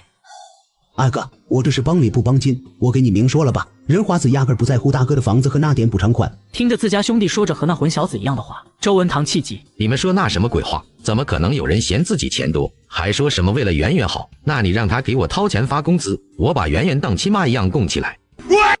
怎么可能有人嫌自己钱多，还说什么为了我侄女好？那你让他给我掏钱，我把他媳妇当亲妈一样供起来。接上集，周元朝的态度让周文堂很是不服气。元朝你也太抬举他了，那小子就是个混子暴发户，我打听过了，他自家大伯都看不上他，要不是有你扶持，这会指不定在哪讨饭呢。周元朝提醒。二哥，你是不了解华子，你怕是不知道他在大平村的地位吧？周文堂不屑。元朝，你说到地位，那你应该是最能感受到的，可他能跟你比？不管是谁，只要有了钱，这街坊邻居自然就高看他一眼，再给他们点小恩小惠，这不很容易就能做到的事吗？没你帮他，他就是个小卡拉米。周元朝听着二哥一顿瞎比咋，很是不自在。华子是小卡拉米，你怕是不知道，没有华子，你心里有本事的周厂长早就被挤兑走了。这时外面响起了大华的声音：“二叔，我岳父照片呢？你儿媳妇说你收起来了。”周元朝听到也问：“二哥，供桌上大哥的遗照你怎么收掉了？”元朝，是这样的，妞妞妈生孩子那段时间，看着供桌上的照片难受，我就给收起来了。这个解释听在周元朝耳朵里，觉得荒谬至极。你他娘的要脸不？还说你儿子2口是帮大嫂看院子，这摆明了是想霸占院子吧？周元朝沉思，怎么弄都会得罪人。算了，这是你们爱咋折腾折腾去，我不掺和了。周元朝起身：“二哥，你听我一句劝，我要跟你侄女婿作对，对你没好处。大华又喊：二叔，你们不开门是几个意思？把我岳父的遗照拿来。周元朝说：文生大哥只有3个女儿，女婿就是半个，人家要照片是合理的，2个你还给人家。周文堂满脸尴尬，进屋拿出照片递过来。周元朝双手接过相框，出门递给了华子。华子，圆圆姐妹3个不在这儿，你就当是我大哥的儿子，这些事情你来处理。好的，元朝叔，只要你是这个态度，我就不用担心别的了。大华原本怕周元朝为难，这下好了。周文堂父子站后面，脑子里嗡嗡响，费了半天口舌。周元朝是一个字没听进去。摆放好照片，周元朝问道：华子，接下来你有什么安排？大华心里早有计划，拿回我媳妇的彩礼给我岳母，咱回景宁，我岳母留在这里不安全。周元朝无奈叹气，文生大哥怎么也想不到自己的家媳妇女儿不好住了。行吧，那抓紧时间处理完，带你岳母回圆圆身边，我也回景宁棉纺厂。周元朝原本也是有安排的，好不容易回来一次，和族中兄弟们吃个饭，现在看来这饭不吃也罢。好，大华又来到二岳父家门口，哐哐敲门，大声喊话：二叔，我们要走了，我媳妇的彩礼赶紧给我拿来，你还磨叽个什么？这一喊，周围几家邻居都过来看热闹。他是谁？在老周家喊啥呢？你还不知道吧？他是周家老大的女婿，这2天在折腾周文堂呢。周文堂那厮做事太绝，终于有人找事了。大家看得津津有味。周文堂拉开大门，嘴里骂：一个鳖孙要干什么？还让不让人消停？大华也不生气。二叔，我岳母回来了，圆圆的彩礼1880，咋不见你拿来给她？你想霸占掉？声音很大，围观看戏的都听在耳朵里，议论声更大。文生老婆回来了，啥时候的事？大嫂压根就不是离家出走，是被人故意拐走的。需小声点，无凭无据的这种话最好不要乱说。走走走，去看看秀梅。一群人进了赵秀梅家院子。哎呦，元朝也在啊，回来也不说一声，我给你做好吃的。周元朝笑着和邻居打招呼，然后跑到周文堂家门口。二哥，你去大平村拿的彩礼，快给大嫂啊，别让人看了笑话。周文堂无奈，我也没说不给啊。两人来到圆圆家院子。周文堂脸上笑得很不自在。大嫂，这是圆圆的彩礼，你拿好。赵秀梅脸色木然地接过钱。当周文堂转身要出去的时候，赵秀梅突然叫住他：文堂。看着赵秀梅的眼神，周文堂心里突突跳。大嫂，有事。文堂，你收了马家多少钱？看热闹的人一下热闹起来。周文堂大惊：大嫂，你血口喷人，我啥时候收了马家钱了？赵秀梅直勾勾地看着他：你把我卖给马家，你没收钱。院子里一圈人炸了锅。什么？大嫂是被他卖掉的？秀梅是他亲大嫂，他怎么能干出这事？那谁知道呢？我听说文生大哥平反后有1万块钱补偿款。众人也不顾忌周文堂，闹哄哄地讨论起来。周文堂彻底懵了：大嫂，你再胡说，我可去报官抓你。说完赶紧溜了。周元朝摆了摆手：好了好了，没有证据的事可不能乱说，乡亲们别议论了。大嫂累了，各位先回去吧。众人这才散去。晚上，大华向圆圆说着白天发生的事。元朝叔看出来你二叔搞手腕，他决定两边都不干涉。周圆圆点头。元朝说有难处，两边都不管是最好的选择。华子，接下来怎么办？我还得处理点事，二叔手里那几张证明，我要搞清楚是怎么回事。周圆圆恨恨地说：他那肯定是假的。搞运动的时候，他整我爸整得最凶，我爸怎么可能让他照顾我们姐妹？媳妇你别急，我知道咱爸不可能给周文堂留下那样的遗书，可我得找点证据。你放心，我会把事情处理好，让你们一家乐乐呵呵团聚在一起。圆圆幸福地靠在大华身上。华子，谢谢你。口头的感谢可没诚意，媳妇你要不要来点行动上的？大华渐渐地笑。周圆圆瞬间脸红，摸着肚子说：人家这不是不方便吗？嘿嘿。大华咧嘴一笑：我可是动作片资深影评人，这个问题难不住我。一夜呼呼哈嘿。第二天，大华忙完配送任务，跑到宁阳市文柱县大坝乡，车子停在乡大队门口。他来这儿是要一纸证明，证明赵秀梅和马一鸣没有登记结婚，来证明周文堂手里的那份介绍信是假的。帮忙了帮忙了，咱领导给灶上拉的货，来点人给卸到灶房。出来几人一看，青椒茄子、西红柿黄瓜，还有半扇猪肉，咱的苦日子熬到头了。说着几人忙不迭地干起活来。大坝乡书记皱着眉头：师傅，你进来一下。大华进屋子：师傅，领导让你给我们送蔬菜送肉，有凭据吧？大华拉个椅子坐下：没凭据。看着书记一脸疑惑，大华接着说：这几样蔬菜和这50斤猪肉是从我们景宁县拉过来的，是我秦大华以个人名义给咱大坝乡干部们的捐助。书记蹭一下站起身，生气地说：你要干什么？怎么能随便给人送东西？你这行为是腐蚀领导班子，我可以报案抓你的。大华脸上嘻嘻笑：王书记你别急，东西已经送进了灶房，说不定这会儿肉都剁了，不能退了吧？书记无奈地坐下：不明不白的给我们送菜送肉，你到底要干什么？大华把自己的事说了一遍：我要你给我开一纸证明。就为这事，你拉来蔬菜和50斤猪肉？大华点头：对，就为这事。书记很生气。两人婚姻关系的证明的确是乡上户籍科开出去的，这个查一下就知道了。你有必要送东西？大华脸上笑，也不说话。书记站起身往外走，等着，我去给你查。嘿嘿，没有这点东西，你能有这办事效率？无耻二叔为了霸占圆圆父亲的赔偿款和房子，拿出自己伪造的假证明。大华开始反击，接上级，几10斤的菜和肉拉到乡大队。支书不淡定了，表面上拒绝，这个查一下就知道了。你有必要送东西？身体很诚实。等着，我出去给你查。10分钟后，支书递给大华一张纸，你看看，我这边可以提供证明，我们没有开过赵秀梅跟马一鸣是合法夫妻的手续。大华要的就是这个红色印章。书记，麻烦你了，您真是个为群众办事的好书记，以后得空我再来拜访您。大华起身离开，书记乐呵的道别。小伙子，路上慢点，下次来我给你弄点咱的土特产。大华走了，书记的心里活络起来。凭着小伙子的口气，那妇人应该是被拐卖过来的，现在可是严打，必须搞清楚这是怎么回事。大华开的车往马家后川跑，跟上次一样的地方，马家灵堂已经设好，车子刚停稳当，几个人大步冲到车子跟前。马家壮汉马成功怒火冲冲，兔崽子你还敢来，给我下来！身后几个人手里拿着胳膊腕粗的棍棒，在车体上哐哐敲。马叔，我给你家赔钱来了，马爷已经走了，你今儿就是打死我，他也活不了，是不是？大华喊出这话，马成功让手里拿棍棒的人住手。姓秦的，你下来说话。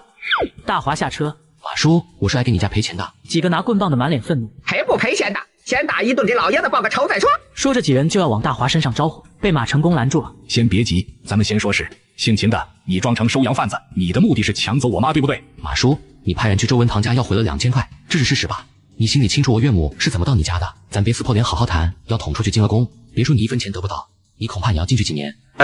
马成功思索片刻，自家的行为确实不占理，现在人都没了，把他打趴下，除了出一口怨气，自己能得到什么好处？你要接走你岳母，你给我好好说，你拿钱我放人，没必要装成洋贩子，光天化日下抢人吧。原本就是一个女人给点钱的事，你这么一弄，我老爹一口气上不来闭了眼，这事就大了。马家院里吹唢呐打鼓乐，这儿闹起来，围过来的人更多。大华觉得在这个场合处理事情不好。马叔，钱我拿得很充足，你要多少我给你多少，我们找个合适的地方说话。马成功心里一愣，这小子好大的口气，他能赔多少钱？心思一转，朝人堆里喊：散了散了，该干什么干什么去。赶开一圈人，马成功领着大华到另一家院子。马叔，我打听过了，你有4个儿子，你把他们都叫来，我要当着他们的面掏这笔钱，我还要给马爷上香磕头赔罪。马成功觉得大华说的有道理，只自己在，他赔的钱道了歉，自己几个儿子不一定愿意让他进去上香磕头。你等着，我去叫他们。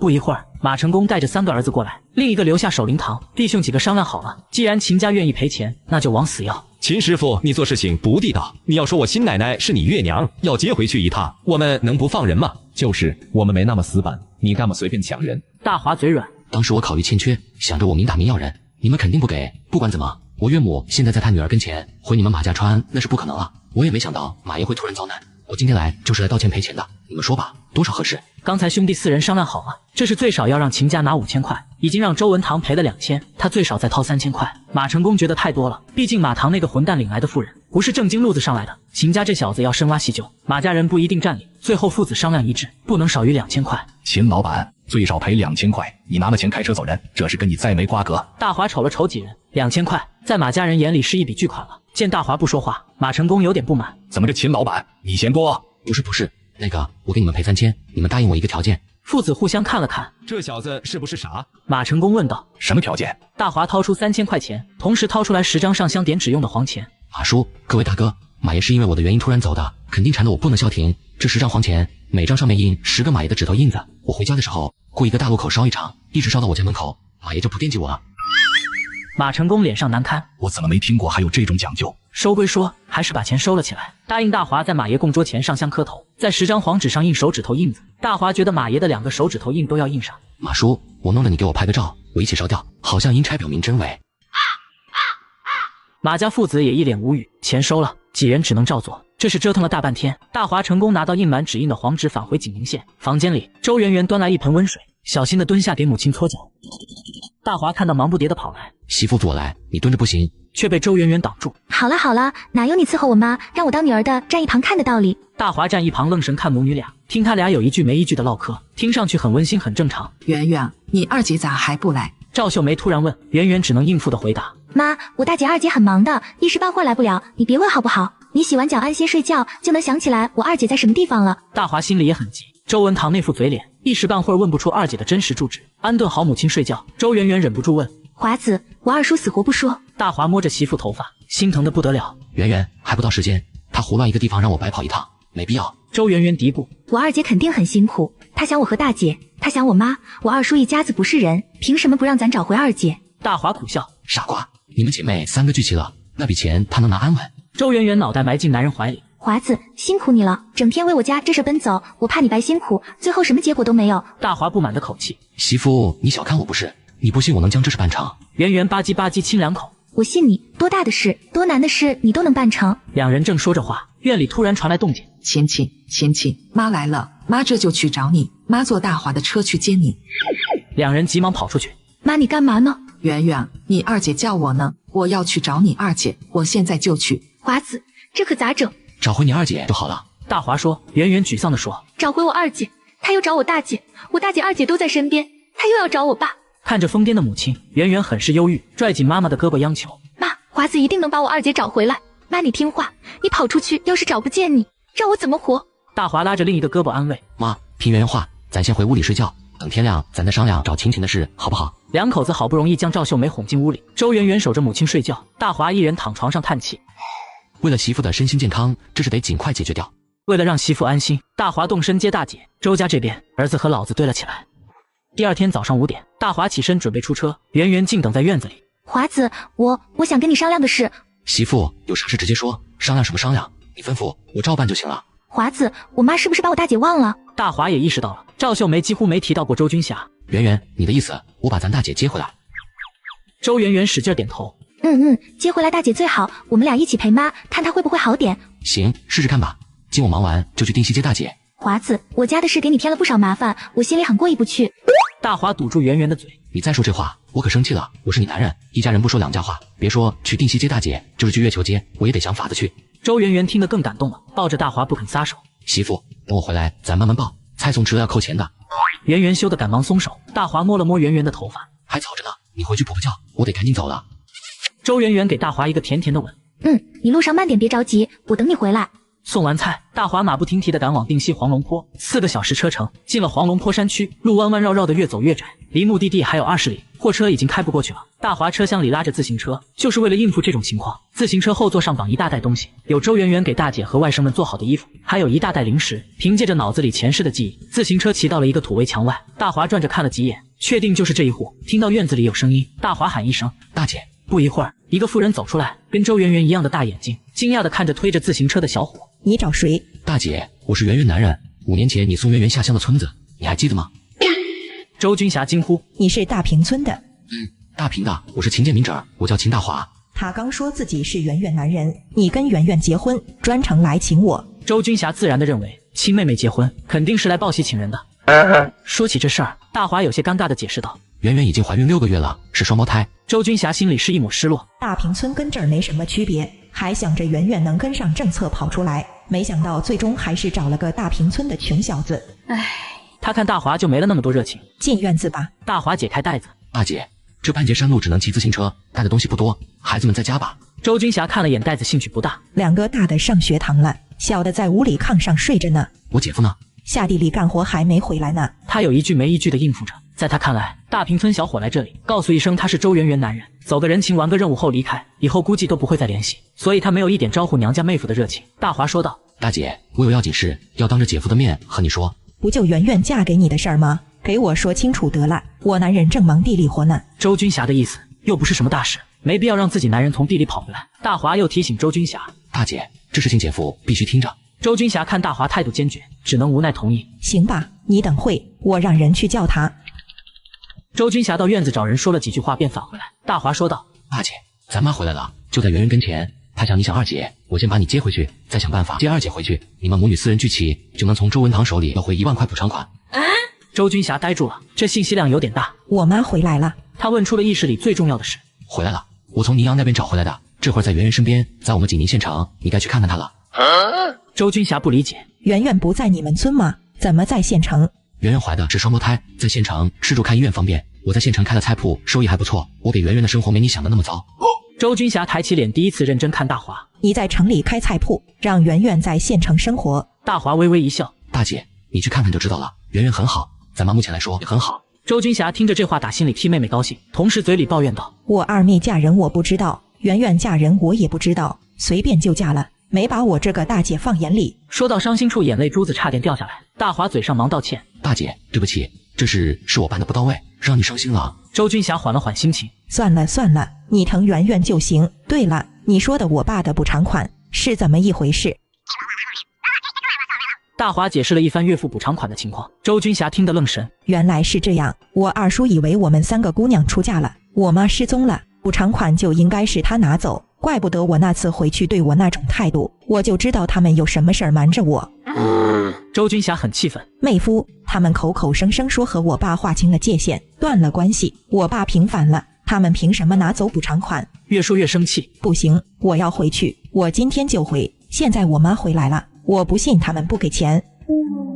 说完突然又泄了气。我还有3个孩子，我怎么回去？扔下孩子不管，地里养育还要几天才能收完，我现在走不了。大华问：“能收多少？”有1万多斤，都要从坡地里扛回来。大华惊了，1万多斤，3年都吃不完啊！周君霞脸上又一抹苦笑。庄稼长不成愁，长成了也愁，要能运出去卖掉就好了。大华思索着收黄龙坡红洋芋的计划，外面脚步声响，是大姐夫回来了，笑着给大华打招呼：“你刚来的？”“是的，姐夫，刚来，跟大姐商量一下回去的事。”龚永全说道：“妹夫，你不知道，前段时间我就让她回娘家，这婆娘就是不回去。现在好了，跟你回去让我耳根清闲几天。”周君霞一把拽住男人的耳朵：“你说的倒好，我怎么回去？你忙着地里的活，娃子们谁来管？”大华理解，男人知道自己老婆回不去，故意那样说，以后不落话把子，从包里掏500块递上前：“姐夫，这段路不方便车子进来，带不了太多东西，这500块你拿上，有时间了去县里买上一辆自行车，方便外出。”周君霞吓一跳：“你哪儿来这么多钱？”龚永全也吓得瞪眼睛：“妹夫，你别这样，你从哪儿搞的钱？听说现在正搞运动，抓手里有很多钱的人。”大华龇牙：“抓有钱人？听谁胡咧咧的？果然穷乡僻壤，谣言乱飞。大姐夫你放心，这500块你先拿着用，我有条件的，不让你白拿。我带大姐和3个孩子回去一趟，等事情处理完，我收你们的红洋芋，一趟能拉2万斤，这500块钱算是定金。”龚永全觉得自己耳朵听错了，欣喜万分：“妹夫，你说真的？好，哪有不回娘家的道理？带上，都带上。这个，咋好意思？”说着接过500块。君霞，赶紧收拾，带上娃们跟妹夫回去，家里你不要管了，由我操心就行了。周君霞还是不放心，拉着男人嘱咐着。周文堂这边，周有为一脸惊疑：“爸，你说啥？主动接回我大妈？你脑子是不是秀逗了？”“哼，爸，你可说过的，周家老院是我们的，怎么现在要主动还回去？我媳妇不愿跟我妈搅在一起，你又不是不知道。”周有为满嘴抱怨。周文堂语气坚决：“你个兔崽子，怎么跟老子说话呢？这事儿必须听我的，你们2口暂时搬过来，老院先疼给你大骂。”哼，看儿子拧着脾气不听话。周文堂叹了一口气：“对啊，形势所迫，为父只能先用这招缓兵之计了。就是把你大妈接回来又能怎样？你大伯不在了，秦家那小子再有本事，他能一直守在这里？他那种精神病，咱还不是想怎么拿捏就怎么拿捏。”接上集。对啊，形势所迫，为父只能先用这招缓兵之计了。这也是你元朝叔的意思。周有为嘴上很不乐意：“哼，我元朝叔跟咱拐着弯的亲戚，咱这一门的事，他管得着吗？他……你。”周文堂气儿子的目光短浅，还是耐着性子解释：“你元朝叔当然管不着咱这一门的事，但人家有本事，将来能当官，咱就不得不考虑他的感受。”周有为还是不屑：“他家都搬城里去了，1年回来1、2次，他的想法根本影响不了咱。”周文堂又说道：“其实一开始我也很不理解，元朝为啥对一个贫困村的穷小子这个态度，哪怕有侄女婿这层关系，他也不至于这样。所以今天我去了一趟县城，找你妹夫问了问情况，才知道圆圆抱了个大粗腿。那秦大华手底下指挥着4辆货车，每月10几万的资金进出，现在身价最少几百万。”周有为惊呆了。周文堂不理会儿子的反应，继续说道：“景明棉纺厂的材料和成品都是他说了算，就连你元朝叔的升职也是沾了他的光。”周有为脑子里嗡嗡响，就他那样子，有4辆大货车，有100万资产，这怎么可能？爸，你忘了，咱这2年因为圆圆，可是把大平村的情况摸得清清楚楚，那个村没这么一个能人啊。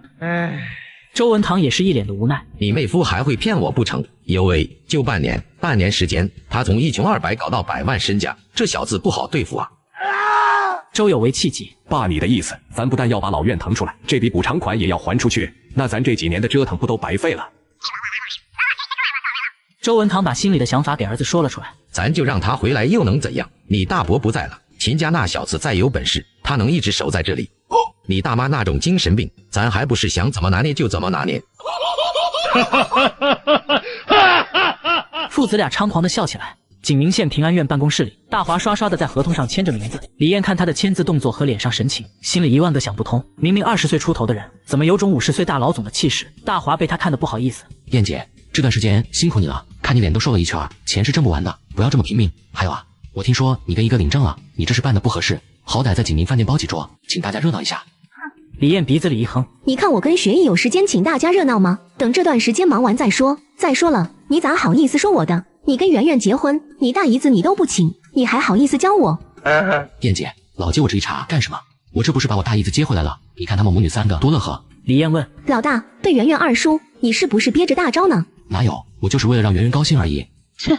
李艳眼神斜着看过来，我信你个鬼！你小子坏得很。燕姐，不说这个了，周军霞家那一带的红皮洋芋大丰收，咱要想办法拉出来，肯定能挣一大把。不就土豆吗？农村人吃恶心的东西，你咋这么上心？燕姐，土豆的好你是不知道。行了行了，你是老板，你安排我们执行。李艳摆摆手说道，说罢拿起手底下资料。本来今晚在这儿住的，你媳妇大姐母子3个来了，我也没法住了，我先回家。学艺回来你和他说一声。大华赶紧说，不好意思燕姐，给你添麻烦了。李艳白了他一眼，行了，净说点那没意思的话。回到屋子里，周圆圆抬起大眼睛愣愣地看着大华，愉悦、激动、伤感，各种情绪在他心里绕来绕去。媳妇，你这是什么表情？华子，不管怎么样，我跟大姐谢谢你，你给我们家做的太多太多了。你怎么又说这种话？乖，早些睡，不要熬夜。周圆圆脸上笑，我跟大姐有太多话要说，晚上肯定睡不着了。大华一口拒绝，不行，大姐跟妈聊可以，你必须早点睡。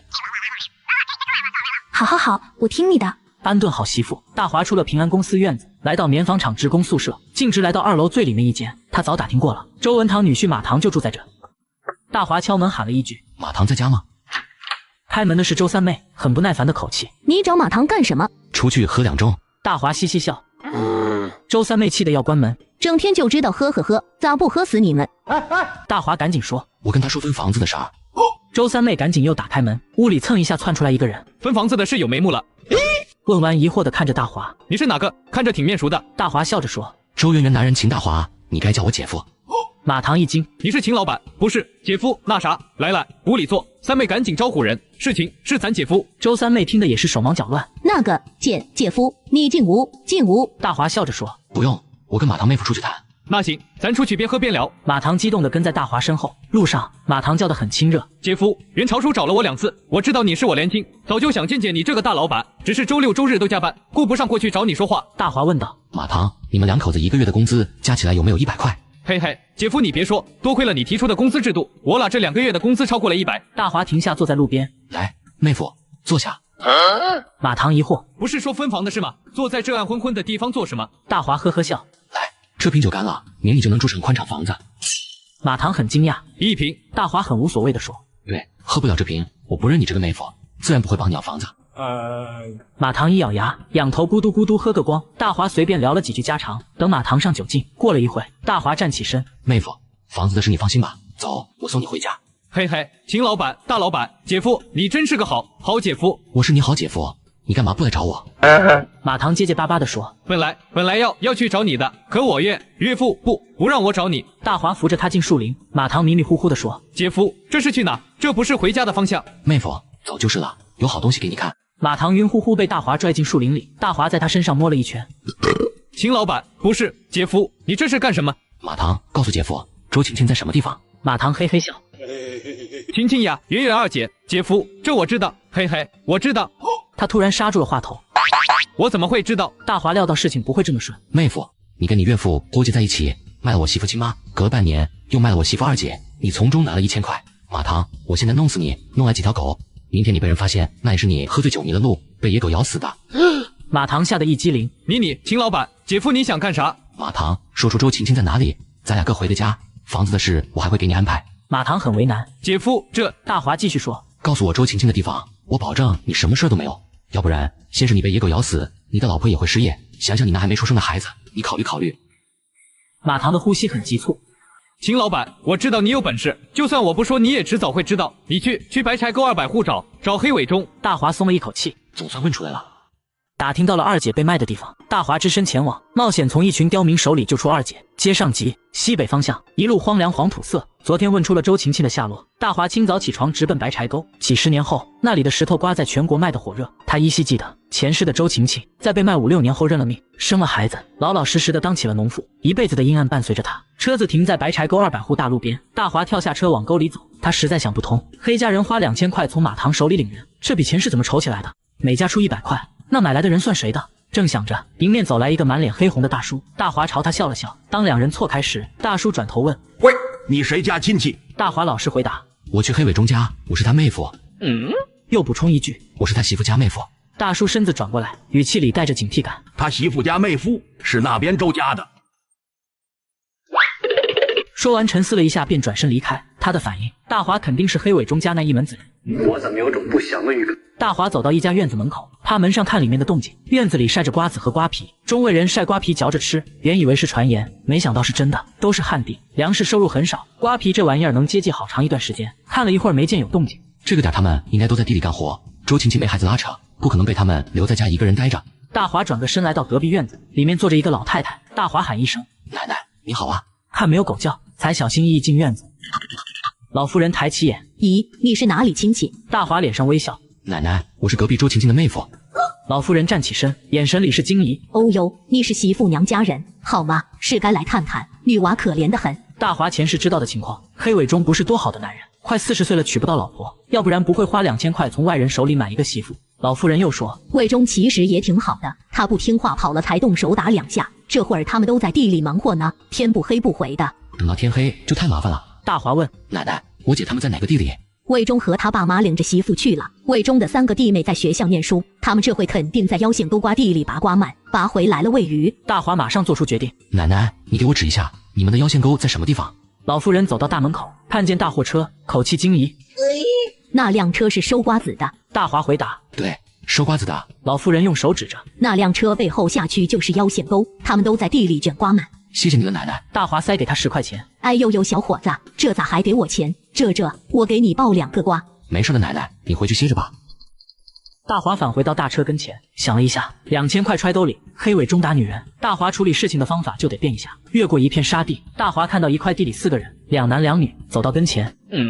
4个人站起身看过来，大华认得周晴晴，周晴晴不认得他。黑尾中苦力出身，很是精壮，眼神里满是惊疑的看着陌生小伙。二姐，我是圆圆男人，我来接你回家。一句话喊出来，几人傻眼了，往前走了2步。大华重复了一遍：“二姐，我是圆圆男人，你妹夫，我来接你回家。”周晴晴看了看大华身后：“接我回家，就你一个人。”唉。周晴晴心里嘀咕，眼神里是恐慌。二姐，咱妈咱大姐和圆圆现在聚在一起，就等我接你回去了。黑伟忠听明白了，一把拽住大华衣服：“嘿，你干什么的？”黑伟忠，你也听见了，我是周晴晴娘家妹夫，我今天来接我二姐回家。过来！黑伟忠拽住大华衣服往一边拉：“接她回家。老子花大价钱买回来的媳妇，你说接走就接走。”大华不理他，继续对周晴晴说：“二姐，我是圆圆男人秦大华，我从宁阳接回了咱妈，又从定西接回了咱大姐，现在我把你接回去，你们姐妹3个就团聚了。”话说的再明白不过。周晴晴猛一下捂住嘴，2行眼泪奔涌而出。她是被骗出来的，说带她找妈妈，然后就到了这里，过了2年暗无天日的生活。嘿！黑伟忠推了一把大华，大声呵斥：“你胡说啥？什么晴晴娘家妹夫？哪儿冒出来的你？再不走，我可揍你了！”大华也不客气：“黑伟忠，你给马当2000块，在固原城买走我二姐，坐车的时候给我二姐灌了安眠药，把我二姐手脚绑着，眼睛蒙着弄到这，就凭这些，抓了你，你就得吃花生米。”黑伟忠被大华说的一愣神，周晴晴突然猛扑过来，抓住大华胳膊大哭大叫：“带我回家！我要找我妈，找我大姐，找我妹！”黑伟忠一手拽住大华，一手抓周晴晴头发。大华拔出腿上带着的武器：“黑家的，你别逼我动手！”黑伟忠被吓得赶紧松手。大华对周晴晴说：“二姐，往顺门大路上跑，我的车在路上停着呢。”周晴晴转身撒腿就跑。大华扔出2000块：“你们花多少钱，我还给你。再闹下去，别怪我包公抓着你们。”黑伟忠的父母反应过来，嘴里哎呀哎呀的追上去。现在查得严，钱还回来自己是不亏，可关键是那玩意又不会传宗接代。大华身子刚爬上坡，听见车身另一边闹哄哄，有人往这边来，是前面碰见的那个大叔叫了人。我操！这个村子的人还真团结。大华赶紧拉着周晴晴钻进车里，锁上车门。后面7、8个人喊着嚷着抓到了车身，咣咣的拿铁锨砸在车身上。下来！你他娘的滚下来！车子前面也站了2个人。大华咬牙，轰了一脚油往前冲了一截，2个人顶在车前不松手。找死！再挡着老子直接撞，有本事咱就往大了闹，老子有钱，撞死了人，花钱就摆平了。说罢猛地打方向，其他人吓得哇哇叫躲闪，前面的2个人被顶到两边，车子加速冲了出去。大华看着惊魂未定的周晴晴，二姐没事了，咱跑出来了，你别慌。周晴晴愣愣地说，我要找我吗？二姐，咱妈跟大姐和圆圆在一起，圆圆怀了双胞胎，你们仨马上就团聚了。周晴晴情绪稳定了，以你是大平村的，咱现在回大平。二姐，我在县城做生意，圆圆怀孕6个月了，也在县城，我想让咱妈待在圆圆身边照顾她。你回来了，我孩子也有大姨二姨疼了。周晴晴嘴里嘀咕，好好好，我终于逃出来了。说着哭了起来。2年了，这里是她的噩梦。大华安慰道，二姐回去就没事儿。平安大院里，一桌子人吃晚饭，赵秀梅愣怔怔也不动筷子。妈，周圆圆叫了2声，晴晴咋不来？赵秀梅站起身，我去叫晴晴吃饭。周圆圆把她按到凳子上，妈，你好好的不要急，华子会接回我二姐的，你耐心等着好吗？周君霞忍着眼泪，妈，咱要相信大华，我相信华子能搞定这件事，他有这个本事。话音刚落，外面响起车子喇叭声，圆圆开门了，你看我车上拉的谁？圆圆蹭一下站起身就往外跑，周君霞赶紧跟上，圆圆你小心啊，不要跑。连着几天脚步不停车马不歇，大华一鼓作气接回岳母赵秀梅、大姐周君霞、二姐周晴晴，让他们团聚是主要目的，还有一个原因，几个当事人写清楚报案材料，签名字摁手印，让周文堂夫妇为首的作恶团伙再也翻不了身。接上集，车子开进院里，周圆圆和大姐站在车旁，驾驶室里，周晴晴紧绷了2年的神经终于放松了，此刻睡得很沉。二姐醒醒，看看外面是谁？二姐，是二姐回来了。周圆圆激动地喊。大华跳下来，跳到副驾跟前拉车门。圆圆，二姐坐累了，睡着了。周晴晴被说话声吵醒，愣愣地看着眼前人，此刻她搞不清自己是不是在做梦，她不敢动，怕一动就又回到了那个锁着自己的破屋子。周圆圆大声喊，二姐你怎么了？我是圆圆啊。周君霞也大声喊，晴晴，姐好想你。大华喊一声，二姐到家了，下车吃饭，吃完好好睡一觉。周晴晴看着梦了2年的姐妹，活生生地站在自己跟前，憋不住大哭起来。赵秀梅悄无声息地来到车前，眼泪大滴大滴地掉落。晴晴，我的女儿啊，你受苦了，妈找你找不见了。周晴晴看见母亲，从车里下来抱住她。妈，我也找不见你，我到处找你找不见，他们圈着我不让我出来找你。2人抱成一团，母女4人哭得稀里哗啦。父母早亡，爱人自杀，入狱8年，两世为人。大华什么爱恨情仇没见过，可此刻看着这个场景，心里还是颇有感触。好了好了，大姐圆圆，赶紧带二姐去屋里好好吃饭，吃饱了缓过精气神，听我后面的安排。周君霞嘴上应和，好好好，我们听华子安排。说完拉着几人回到屋里。饭桌上，赵秀梅不停地给周晴晴夹菜，周晴晴的碗尖冒得高高的。晴晴吃呀，多吃点才能长高高。周晴晴憋住眼泪，妈你也吃。大华夹在中间，媳妇给她夹菜。华子你累坏了，你多吃点。大姐也给她夹菜。华子辛苦你了，你太了不起了，让我们一家人团聚了。大华笑着说，大姐别说那外气话，这都是我该做的。周圆圆感动地看着自己男人，华子对我家有大恩，我该怎么报答他？看着眼前的情景，大华站起身，我去拿个东西。不一会儿，大华拿着1瓶酒，4个酒盅回来了，4个酒盅倒满。妈，大姐、二姐、圆圆，咱一家人终于聚齐了，不容易，我高兴。我先喝1盅。1盅酒一仰头喝完，话没完。我相信你们心里承认了我这个女婿，我娶了圆圆，岳母你也算有了一个儿子。我给你们敬3盅酒，喝了酒以后，我有话就直说了。大华连喝3盅，周晴晴站起身，华子，谢谢你，二姐敬你一杯。周君霞也站起来，华子，你的情我们看到了，不说什么废话了，姐敬你。好。喝完这杯，大华坐下。圆圆、二姐、大姐、妈，酒喝了，咱一家人感情在这儿了。听我说一件事，如果我说的不对，你们指出来。周君霞知道大华要说什么。华子你说吧，你办事靠谱，我们都听你的。见其他3人点头，大华把自己的意思一口气说出来。我带岳母当我亲妈，我带大姐、二姐当我亲姐，我要给你们讨回一个公道。你们写材料，咱们去报案，告周文堂一家。圆圆思考了一下，问道：周文堂早有准备，他手里有伪造的遗书和介绍信，警方不立案怎么办？周君霞也说：是啊，大华，现在最主要的问题就是那个不要脸的伪造的手续，警方立案讲证据，他周文堂这事早早都算好了。哼，大华鼻子里哼。不立案，圆圆、大姐，如果我现在还是大平村的穷小子，警方不立案还有可能，可平安贸易公司秦老板去报案，他们能不立案？走，咱们去办公室，你们姐妹好好写材料，越详细越好。办公室里，在大华的指导下，材料写到大半夜，20页纸， 1万多字。第二天早上，看着厚厚的报案材料，周圆圆这才明白，自己男人这是要置周文堂一家于死地。他们不但不能染指周家老院，还要让他们从自己家搬出去。圆圆，我送完菜，先去找周元朝和狄生勇。周圆圆疑惑，狄生勇是谁？狄生勇是金川县风雷厂的厂长，他让拐卖了自己亲人的人贩子在厂里上班，他就不是好领导。从农贸市场出来，大华拿着材料到周元朝办公室，面色严肃地把材料推过去。元朝叔，你先认真看，看完了说说你的意思。周元朝疑惑，华子，这是什么？书你看完就明白了。20页纸的状告书，大坝相开的证明，一张黄纸达的手印和1沓照片。周元朝看了20分钟，身心震惊。圆圆的大姐、二姐都接来了。元朝叔，继承我岳父的遗产，他们3个和我岳母必须在场，少一个人都不行。周元朝明白了，周文堂一家要完蛋了。大华来问他的意见，是对他的尊重。周元朝必须拿出态度给大华，可在周家族清理，他要被恶名了，大家肯定会觉得事儿是他整的。周元朝闷头思考着，元朝叔，你让一个人贩子在你手底下上班，还答应给他分房。周元朝赶紧回道，华子，我不是不知道吗？你现在知道了。周元朝站起身，收好材料，我陪你去市里走一趟。这个态度，大华觉得自己没看错周元朝。元朝叔，去市里报案，材料再打到金川县公安局处理，效果更好，这样最快最稳妥。元朝叔，你不怕惹了你们周家族亲？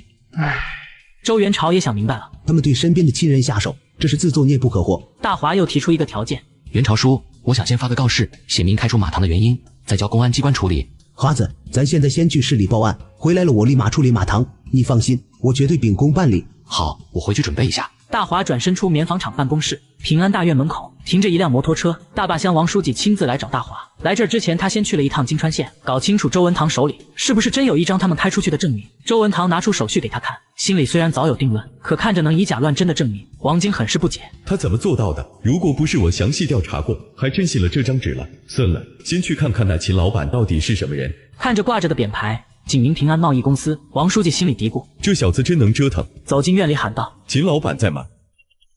出来的是周圆圆。你好，找秦老板什么事儿？我是宁阳大坝乡的书记王晶，找秦老板有要紧事谈。华子去棉纺厂找周书记去了，应该很快就回来，咱去办公室坐会儿吧。周圆圆把他请进会客厅，泡上茶水。王书记笑着问，你是公司什么人？我帮华子整理账务和一些资料。王晶听出来了，他叫的不是秦老板。你是他家人吧？周圆圆点头，他是我男人。王晶再问，周文堂是你二叔？是的。周圆圆回答一声，脸上的笑意收敛了，被王晶一眼看在眼里。周女士，你二叔周文堂不知道从哪儿伪造的介绍信，说是我们大坝乡开出去的，能证明赵秀梅和马一鸣是夫妻，他这是犯法。对了，赵秀梅是你母亲吧？周圆圆不怕家丑外扬，赵秀梅是我母亲，是被我二叔骗出去卖掉的。王晶惊呆了，拐卖自己的亲人，简直是畜生！说完又愤愤的改口，不对，猪狗不如。周文堂父子跑到公司出招，遭到大华一顿讥讽，气得放狠话：等你岳母回了家，看老子怎么整治他。殊不知自己大难临头。接上集，华子，大坝乡的王书记来找你了。王书记你好，我还想着下午去找您呢，这还辛苦你跑一趟。秦老板，这件事我们都很重视，周文堂的行为是对组织的蔑视和挑衅，考虑到他是你媳妇二叔，我才来找你商量，问你一个态度。王书记，该怎么处理就怎么处理。什么我媳妇二叔？这些人渣拐卖人口霸占别人财产都该死。话不好听，态度很明确。气头上的王晶倒也没在意。那行，我这就回宁阳，照你的意思，该怎么处理就怎么处理。说着，王晶转身就准备走。王书记，我准备在我们同城这边报案，你只需要出面作证就行了。好的，我会积极配合的。王晶想了想说道，秦老板，你冒充我们马县长给我送菜送肉的事，马县长不知从哪听到了，他有心见你，我感觉吧，应该对你有好处，要不你抽个时间。大华想了一下，等这件事处理完，我去拜访马县长。那行，秦老板你先忙，我回去整理材料，等你消息。看着王晶离开，大华转身安顿媳妇。媳妇，我回来就是跟你说一声，我带上妈和二姐跟袁朝叔去一趟同城市公安局。周圆圆不理解，怎么去市公安局？是袁朝叔的主意，市局的领导他认识，能说上话。案件从市里打到金川县，比咱们直接去金川县报案效果好。哦，这样啊，华子你放心好了，有必要的话我也能去。大华赶紧摆手，不用，媳妇你安心养胎，你身后的麻烦我给你解决。妈和二姐是当事人，去做个笔录，完事我就把他们送回来。赵秀梅、周君霞和周晴晴走进来。周君霞说道，华子，到那里哪些话能说，哪些话不能说，你给妈和晴晴交代一下。大华摆着摆手，二姐没必要，妈和二姐照实说就行。几人正说着话，外面响起了拍门声。周圆圆负责接待，她以为是联系业务的客户。我出去看一下。只听外面传来圆圆的惊呼，二叔你怎么来了？房间里几个人听到就要出去，周晴晴被大华一把拽住。二姐你别出去。周晴晴很是疑惑。二姐，你先不要露面，他们不知道我把你接回来了，看他们有什么话说。周晴晴现在对妹夫言听计从，忍着想出去骂人的冲动，点头答应。华子，我听你的，不出去。周晴晴悄悄待在房间里，大华出去和大小人渣过招。二叔，我们几个刚准备出门，你再迟来1分钟，我们就走了。周文堂父子俩提着礼盒，一脸乐呵的表明来意。华子、圆圆、大嫂，军霞也在。这小比崽子真能跑啊！我们俩专门过来看圆圆的，这些东西给圆圆补补身子。哟！二叔，你这是开窍了呀！前几天你来景宁县找马堂和周书记，也没来我这看看侄女啊。大华话里满是嘲讽。周文堂尴尬的笑笑，推了一下周有为，让他表明来意。爸爸，我和我爸想好了，我们接你回去，我们照顾你。你一直住在圆圆这，也不是长久之计，对吧？听到周有为这种虚情假意，周君霞赶紧抓住母亲一个胳膊，怕周文堂拉走她。周圆圆抓住她另一个胳膊，妈，你哪儿都不去，看华子怎么说。大华看着虚伪的两人，感到一阵恶心。哎呀，媳妇怀着孕，她没孕吐，怎么我反倒恶心上了？媳妇，以前听别人说，不想看到某人的时候，你看见他就像看到厕所的蛆一样恶心。原本我还不信，今个算是体会到了。周圆圆几人乐了。周文堂冷着脸拽了拽儿子。周有为又说道：“妹夫，我跟我爸是来接我大妈回去的。”大华抬着下巴问：“回哪呀？”“回我们周家老院啊，还能回哪儿？”周有为也提高声音：“那院子不是被你们占掉了？我岳母还能回去？”周文堂忍不住了：“华子，看你的这话，我是诚心实意来接回我大嫂的。我大嫂还没表态呢，你在前面说3道4的不好吧？”周有为也应和：“我们什么时候占掉了我大妈院子？你瞎逼逼个什么？”周文堂拉一下周有为：“怎么和你妹夫说话呢？他也是为了你大妈好。华子，我跟你说过，房子不能空着不住人，有为一家只是暂时住着，你怎么能到处嚷嚷我们占掉了呢？小瘪犊子，我占掉了又怎样？你姓秦的管得着吗？”“二叔，不好意思，我岳母有间歇性精神疾病，她的事儿还真是我说了算。不信你问我媳妇我大姐，是不是我说了算？”周圆圆冷言冷语：“我们听华子的。”周君霞应声：“对，我们听华子安排。”周文堂满脸尴尬，手里提着东西上门，在大嫂和2个侄女跟前，他们没说话，被一个后辈冷嘲热讽了半天。看在是你的地盘，老子先忍了。周文堂继续陪笑：“华子，我接回我大嫂回家，你不能拦着吧？”大华让了一步：“我岳母回家我当然不能拦，不过你问她愿不愿意跟你回去。”周文堂往前一步，手里的礼盒递过去：“大嫂，这是有为和我给圆圆买的东西，圆圆在这不用你操心，我今就接你回家。”赵秀梅的2个胳膊被2个女儿抱着，不方便伸出来接东西，嘴上淡淡道：“华子送我回去我就回，我坐华子的车回。”周君霞冷冷地接上一句：“我妈回去华子能送，不用你们领。”大华脸上微笑：“二叔，有为哥，我岳母跟我姐不想跟着你俩坐班车，跑得慢还得倒车，挺折腾的，我能直接送他们到家门口。”周文堂看几人没有接东西的意思，把手里提的东西放地上，周有为的也放下。周文堂舔着脸说：“这不正好吗？我跟有为一块儿坐你车返回，都不耽误。”大华也不客气：“哎呦，那挺不好意思的，我们还要去同城办事，不方便拉你俩。你2位怎么来的？怎么回吧？”一串自行车铃声响起，周元朝推着自行车进来了。大华喊一声：“元朝叔，我刚准备去接你，跟我二叔说话耽误了。”周文堂像表公一样的说：“元朝，我跟有为来看圆圆，顺道把大嫂接回去，以后我俩照顾她。”周元朝皱一下眉：“二哥，他们担心你说话不算数，接走大嫂照顾不好，再让马家人抢走了。”一句话戳在了周文堂心窝上，吓得他赶紧狡辩：“元朝，咋可能再出这种事？我们一定好好照顾大嫂。”周有为赶紧辩驳：“元朝叔，你还不知道呢，马家人前几天就找来了，我爸给了他们2000块，他们保证以后不找事了。”这话说的让周元朝迷惑了，难道他俩是真心来接人的？正想着，大华说话了：“元朝叔，你那边准备好了？”周元朝犹豫了一下，走到华子跟前低声说：“那边我联系过了，这会等咱过去呢。”大华小声回应：“元朝叔，我二姐在屋里躲着，我怕他们看见了后面再出阴招，想办法支开他俩。”周元朝想了一下，走上前拉住周文堂：“二哥，有为，走，咱去前面商店买些东西，别打扰人家母女出门办事。”把他俩拉开，华子就能开车出院子了。周文堂站着不动：“元朝，华子要送大嫂回去，我跟有为跟着一块走不正好吗？”周元朝不耐烦地说：“华子还要去市里办事，你俩跟着不方便，听我的话，怎么来的怎么回去。”嘿，周文堂不乐意了：“元朝，你咋跟那臭小子一个口气？咱可是一个周家，你爷是我亲二爷。”不听他逼逼，周元朝拽着他就往外走。在商店里，周元朝听到大华打喇叭，对父子俩说道：“二哥，有为，你俩坐班车回去吧，我趁华子的车去市里开会，不能陪你俩了。”说完就往外走。周文堂跟周有为追出来：“把我俩也捎回去，坐不下了，你俩自己回吧。”大华扔下一句话就走了。周文堂气得跺脚：“这鳖孙肯定是故意的，不给老子好脸色，等你岳母回了家，看老子怎么整治他。”接上集。周文堂气得跳脚：“把你岳母送回去，不还得靠我们一家照顾？他敢这样对我，以后有赵秀梅受的。他妈的，把我也急了，我明就把赵秀梅送走。他秦大华有本事，那就再折腾他一次。周有为此时有点缓过来劲了。爸，你别急，咱先捋捋。他把我大妈送回去，还得靠咱们照顾。可他这种态度，我觉得有什么地方不对劲儿。他们好像有什么事儿瞒着咱。哼，有为你想多了，咱手里的证明箱干部看了都没说什么。他秦大华能怎么地？走去找你妹夫，再敲打他一下。他敢说漏了嘴，我弄死他。父子俩去棉纺厂找马唐，马唐在车间上班，车间主任不放人出来。周文堂很气愤地说：“我是你们厂书记周元朝的二哥，是马唐的岳父，有要紧事找他。”车间主任一听，赶紧把马唐放了出来。马唐，我问你，秦家那小子没来找你吧？马唐脑袋摇成拨浪鼓。没有，人家现在是100万家产的大老板，找我干什么？人家压根瞧不起我这个车间工。周文堂盯着他眼睛，不太相信他的话。这小子有点不对劲，你可别蒙骗我，我的手段你是知道的。岳父，我哄你干什么？三妹怀孕8个月了，我俩盼着要房子，敢惹你和周书记，我真没见过秦老板。听这么一说，周文堂信了马唐的话，事儿泄露出去，你也得玩完。不放心的又说道：“马唐，我总觉得秦家那小子会找你，你躲着别见他。”马唐赶忙回道：“知道了，岳父，我肯定不见他，我还上着班呢，手底下活很忙，干不出来要扣钱的，我先去干活了。”说完，马唐转身跑进车间。周文堂皱着眉头：“这么大的棉纺厂，怎么那小子说了算？你元朝叔搞什么？这里面的弯弯绕绕咱也不知道，反正开元朝叔对他那态度，我们不敢小瞧他。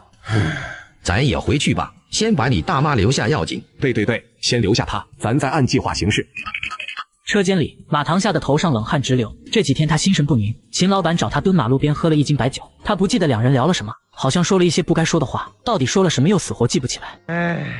货车里坐的是赵秀梅、周军霞、周晴晴，还有周元朝。大华很不好意思：“元朝叔，你要觉得把你拉车进来有难处，你可以不跟着去。”大华提醒一句，车子还没出县城，他回去还来得及。华子别说了，大哥生前对我很好，我很感谢你给我大嫂做的这一件，我相信程局也很感动，我跟着你过去，程局不可能不重视，你就不要劝我了。周元朝心里很不平静，女婿这几天干的事，着实让他震惊了一把。这小子哪来的本事，把大嫂和大嫂家的2个女儿接回来？这么一比较，就算是傻子也知道该怎么站队了。他周文堂算什么？亲戚八派那是人贩子，周家族今时要因为这是合我反目，那就是睁眼瞎子，助纣为虐。这样的亲戚不要也罢。到了桐城市公安局，周元朝走在前面，周家母女3个和大华跟在身后。华子、大嫂、亲戚，我跟程局长是校友，他的脾气我知道，这事儿我先跟他说。说完，几人走进程局办公室。老周，什么事儿这么着急？所有的情况材料里写得很明白，当事人是周秀梅和周琴琴，我大嫂和我侄女。老程，你先看看材料，有什么不明白的问他俩。办公室里气氛很紧张，程局看材料看得很认真，边看边问。半个小时后，程局站起身：“老周，问题很严重，我和那边联系一下，让李队长带材料去金川县公安局。你放心，咱们一定从快从重处理这起拐卖案。”周元朝握紧程局的手，感谢。那就靠程局督促了，我代表我大嫂一家谢谢你。同一时间，金川县警局报案人是大坝乡王书记。有人伪造大坝乡介绍信，伪造公章，涉嫌拐卖妇女儿童。1个小时后，几个人从市警局出来。周军霞问：“华子，咱现在回平安院吗？”大姐，先送咱妈回你们周家老院。周文堂不是说了，他已经准备好了接你们回去。母女3个听华子安排。周元朝一听回金川县，心里拧巴，我就不跟着了，我去找制衣厂老姜，跟这个老家伙的合作有些麻烦，我去跟他谈谈。大华点点头。元朝叔，你去忙。知道他是推辞，不方便跟去周家老院。车上，周晴晴说出自己的意思：“华子，从今开始，我留在家照顾我吗？”周军霞说：“晴晴，你先照顾咱妈，处理完这件事，我肯定要返回定西，不能经常过来，咱妈就靠你和华子了。”大姐，你放心，从今天开始，我一步都不会离开咱妈。大华眼睛余光看在周晴晴脸上，他明白周晴晴往后都会守在母亲身旁，他心中的伤痛需要时间去慢慢抚平，和母亲相伴是他目前最好的生活。车子停在风雷街口，4个人每人手里提着大包生活必需品，走到周家老院大门前，门敞开着，里面有妇人争辩声，是周文堂家的婆婆儿媳妇。大华先进去：“二娘、嫂子，我岳母和大姐、二姐回来了。”周文堂老婆来了个变脸绝活：“回来了，回来就好，回来就好。咦，文堂和有为呢？”周军霞回一句：“我们没走一块。”周晴晴眼睛盯着左边2房，那是他的房间，指着周有为老婆张莲问道：“你住我房间？”张莲也不是好脾气媳妇，瞪眼睛对过去：“你谁呀？我们一家3口一直住这个房间，怎么就成你房间了？”周晴晴懒得跟他废话，走进屋子把被子撸走，镜子什么的杂七杂八一股脑扔到院子。你干什么？你谁呀？张莲气得跺脚。孩子奶奶，你倒是吱一声啊！赵秀梅冷冷说一句：“她是我女儿晴晴，这间屋是她的房间。”周君霞冷冷看着大华，嘴角一抹微笑。周文堂老婆傻站着也不说话，刚才他就跟儿媳妇争执这件事，让他赶紧搬出来，人马上就接回来了。占着人家屋子不合适，张莲不愿搬出去也是有原因的。周有为出发前和他说：“媳妇你放心，过不了几天，这院子这屋子还是咱住。”他就心想，既然如此，那何必搬出去？大妈一个人住这个院子多孤单，我在这还可以照顾她。没想到发生了眼前这一幕，他拉住周晴晴：“周晴晴，我是你嫂子，你干嘛摔我东西？”周晴晴一个转身，一巴掌扇在张莲脸上：“滚开，别动我！”张莲被他的样子吓得蹭蹭后腿：“疯子，都是疯子！”周晴晴嘴里骂：“还不滚，我弄死你！”捡起地上瓶子就要往张莲身上扔。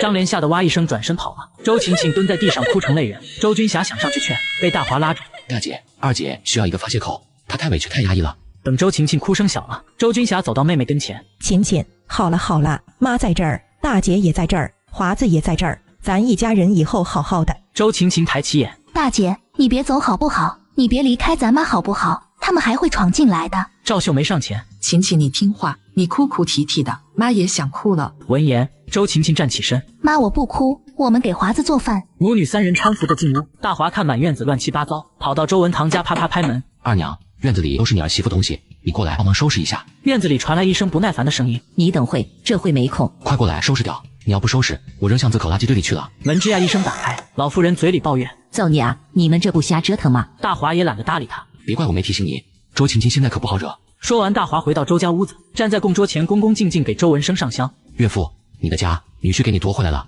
你女儿们和你老婆，我会尽可能照顾好，你安心吧。”岳父，你的家女婿给你夺回来了，你安心吧。周君霞和周晴晴俩姐妹站旁边静静的看着，感动的稀里糊涂。爸，圆圆找了个好男人，您在那边不用担心我们了。天色渐黑，周家父子终于回来了。他俩刚进家门，张莲哭哭啼啼的给周有为告状：“有为，你可算回来了，再不回来你就见不到我了。”那周晴晴把咱俩的东西都扔出来了，还打了我一巴掌。周有为瞪眼：“周晴晴，你认识周晴晴？”“不认识。”他说他是周晴晴，我们占了他屋子，他像疯子一样打人扔东西。有为，你咋了？你别走啊！周有为不理会媳妇，小跑回房间找到周文堂：“爸，出大事了，晴晴回来了。”周文堂刚端起杯子喝口水，呛得咳嗽了半天。“神王，你说啥？晴晴回来了。”周文堂摆摆手：“瞎扯什么？晴晴怎么可能回来？”他觉得自己安排周晴晴安排的天衣无缝，除了自家4个人，其他人根本不可能知道他在哪。有为，你听谁瞎说的？妞妞妈说周晴晴扇了他一巴掌，还把我们的被子床单都扔出来了。周文堂嘴角微微一笑：“他是不是说错名字了？今天你也看到了，你大妈身边是圆圆和君夏，哪有晴晴？她要回来能不陪着你大妈？”周有为觉得老爸说的有道理，看来他是把大姐当成晴晴了。张莲站在房门口气哼哼吵闹：“有为，爸，你俩看着他们欺负我，你们算不算男人？”被儿媳妇这样训告，周文堂一肚子火的出了屋子。他仗着那小子的本事欺负人是不是？这里是周家，我去问问明白，凭什么打人？周文堂说着就要冲出去，周有为给媳妇说：“打你的是大姐，你搞清楚。”大姐，我能不认识？大姐在旁边站着，大妈也在旁边站着，他俩看着我被周晴晴欺负。周文堂猛一下顿住脚，转过身张嘴瞪眼的问：“溜溜妈，你说什么？”我说打我一巴掌的就是周晴晴，难不成是周圆圆？虽然你们说过她姐妹俩长得像，可她没怀孕啊。周文堂不出去了，转身回屋里，周有为也跟着。张莲一看气得跺脚：“有为，你干嘛？你不去了？”周有为不耐烦地朝自己媳妇吼一句：“喊什么喊？先去帮妈做饭，吃完饭再说。”你跟我吼什么？看周有为进屋不理他，恨恨地嘟囔：“自己老婆被人打，屁都不敢放一个，软蛋。”张莲恨恨地去厨房帮忙：“一老一小2个软蛋。”父子俩脸上阴沉满面。有为，是不是他自己跑回来的？爸，你可别忘了，女人进了那个村子，怎么可能跑得掉？我觉得是那小子折腾的事儿，他找到了晴晴接回来的。周文堂气急：“我说我今天总觉得马堂不太对劲，我问他话，他眼睛躲着不看我，这个混蛋肯定被那小子收买了。”周有为语气担忧至极：“晴晴回来还真是个大麻烦，她要守在我大妈跟前，咱怎么弄走我大妈？”周文堂哼一声：“那就把他俩一块弄走，咱2个大老爷们还搞不过他们2个女的。”周有为提醒道：“爸，你还看不出来，那小子有本事，我元朝叔100%向着他，咱这下恐怕不会好过了。”他凭啥不让我好过？我手里有手续，他能把咱怎么着？大不了你大妈不回马家嘛，晴晴跑回来了就跑回来了，跟咱俩有啥关系？咱把所有事情往马堂身上推。这是周文堂留的后手，马堂这个女婿是随时可以为他们牺牲掉的。金川县警局离风雷街不远，市局的人下来，他们不敢有1分钟耽误。周文堂一家正坐在饭桌上吃饭，传来急促的开门，快开门！周有为跑出去开门，看见几个大檐帽，吓得扶住门框，嘴里喊：“爸，你快出来！”周文堂出来，看见眼前一幕，吓得腿脚发抖。警察同志，发生了什么事？带队领头人厉声问：“周文堂、周有为是你俩？”“是，这事咋了？”“有人报案，你们父子俩涉嫌拐卖妇女儿童，跟我们去警局接受调查。”周文堂吓得眼前一黑，下意识问：“谁报的案？”“周文堂，你俩先去警局接受调查，案件还需要进一步审理落实，希望你俩配合。”这边动静传到周家老院，周晴晴、周君霞走过来：“昂叔，是我和我妈报的案。”“晴晴，你不能冤枉我们啊！我可是你亲二叔啊！”带头警察口气威严地说。周文堂，你瞎喊什么？没听明白我的意思吗？老老实实去警局接受调查，你有质辩的权利，我们不会冤枉任何人。走吧。父子俩不想走，被几个警员硬拉着出去。周文堂还在喊：“晴晴，我是你亲二叔啊，你爸的亲弟弟啊！”见周晴晴不理会自己，周文堂只能安静下来思考对策。我有大哥的遗嘱，有大把箱的介绍信，有马堂写的承诺书，这样一来，所有的责任都得马堂来担。巷子里站满了人。周文堂父子俩这是犯了啥事？咋被警察夹着胳膊带出去了？肯定跟周文生的补偿款有关。他们父子俩占用那笔钱盖房子，能不被带走？你瞎扯，这是他们家事，不至于被抓吧？我听的小道消息，这父子俩卖掉大哥家母女，霸占人家房产，私吞人家补偿款，这不警察找来了，看来10年8年少不了。听说都是周家那个小女婿折腾出来的。这个女婿真了不起，谁说生孩子非要生儿子，生了女儿嫁个有本事的男人一样光宗耀祖。风雷厂狄厂长吃过晚饭准备睡觉，被人叫出家门，看清外面的人，狄厂长又惊又喜。秦老板这么晚了找我是有要紧事，狄厂长出去喝2盅。10几分钟后，2人坐在小饭馆里。秦老板有事直说，我跟老周的交情你知道，当然了，就是没有老周，你这个朋友我也交定了。狄厂长满嘴乐呵说，大华语气里很不好意思。狄厂长这么晚把你拽出来给你添麻烦了。秦老板别说这客套话。2人简单的聊了几句后，大华直奔主题。狄厂长，周文堂和周有为被警方逮走了，估计你也会被盘问一些情况，你做好准备。狄厂长一惊，什么？你2丈人和你大舅哥被逮走？谁搞他们？你给我说清楚！我狄生勇能帮上一把的，绝不推辞。狄厂长，你如果真能帮我这一把，我让你的风雷厂在接下来1个月产能扩产最少1倍，资产最少翻一番，跟袁朝书一样，你当风雷厂书记。猛一听，狄厂长觉得这小子说大话，可以想周元朝的经历，这小子绝对不是说大话的人。狄厂长碰了一杯，秦老板，这情况太突然了，我还不知道你媳妇娘家人出了什么事儿。不过你放心，能出头的我肯定出头。周文堂是我们车间班组的班长，不出意外的话，马上就能当上车间主任。你说说，他们父子俩一起被抓，到底出了什么事儿？大华悠悠地抿了一口酒。狄厂长，周文堂父子被抓是我搞的，我不要你护着他俩，以及那些帮他说话的左倾，我要你把他们都从风雷厂清出去。拐卖亲人的2叔父子被逮捕，大华找到周文堂认识的大人物狄厂长，要彻底绝了他的后路。接上集。狄厂长，周文堂父子被抓是我搞的，我不要你护着他俩，以及那些跟他亲近的左倾，我要你把他们都从风雷厂清出去。什么？狄生勇满脸震惊地站起来。秦老板，我没听错吧？大华点点头，合着我刚才理解反了，你是要搞你2岳父？看狄厂长的反应，周文堂父子俩在风雷厂的人脉和影响还不错。大华解释了半天，反问一句：狄厂长，你让这种人贩子给你当车间主任？狄生勇一脸的不信，他俩在厂里是出了名的老好人呢，怎么可能卖掉自己的嫂子和侄女？狄厂长，有句话叫知人知面不知心，你应该认识你们县警方领导，你去了解一下就清楚了。狄生勇还是接受不了。狄厂长，周文堂的家属里有3个人在你的厂里上班，他们可是周文堂的狗腿子，他俩被抓，他们还能安心在你手底下上班？大华问得咄咄逼人，圆圆的哭诉在脑海里抹不去。这些所谓的亲戚，在父母被冤枉的时候不帮忙就算了，还往母亲身上扔烂菜叶臭鸡蛋，他恨透了这一门人。现如今，扔烂菜叶的在风雷厂当勤杂工，丢臭鸡蛋的男人在风雷厂开车，其他人也都被周文堂安排在厂里上班。大华说出这些意思，狄厂长不会不明白。秦老板，你是为你媳妇出头？大华也不掩饰，对，我就是要搞死他们。狄厂长很纠结，冤有头债有主，没必要做得这么绝吧？大华盯着狄生勇，淡淡的说道：狄厂长，人总要为自己的行为付出代价，你没经历过我媳妇的苦，你不理解。狄厂长思索了片刻，也想通了。秦老板，我承认我不理解，但我知道你能给我带来好处，这就够了。大华哈哈笑。狄厂长是个聪明人，那我就不跟你拉扯了。干了这杯酒，咱的交情也从这儿开始了。我对我袁朝书怎么样？我以后对你也会是一样的。听大华这么说，狄生勇开心坏了。好说好说，咱也算为民除害了不是？狄厂长，拜托了。大华干了杯中酒。平安院里，张春脸上急切。薛姨，华子这是又出远门了，多天没见人，村子里的事他也不管了。大华忙的这几天都是李学义回大坪村拉菜。车叔，华子去了圆圆娘家，事情处理消停就回村子了。周圆圆娘家的情况，张春多少知道点。他又折腾周家人，没个清正，这孩子就不能得饶人处且饶人？李学义不同意张春的想法。车叔，这是华子有本事才能惩治周文堂一家，凭什么得饶人处且饶人？那杀千刀的周家父子，不赏几颗花生米都对不起他们干的事。远远家其他的白眼狼亲戚就得使劲的赏脸，要不然他们不长记性。第二天5点，大华回到平安院，车子声音惊醒了周圆圆，他从房间里出来。华子，昨天春叔找你，让你赶紧回村里，有要紧事跟你商量。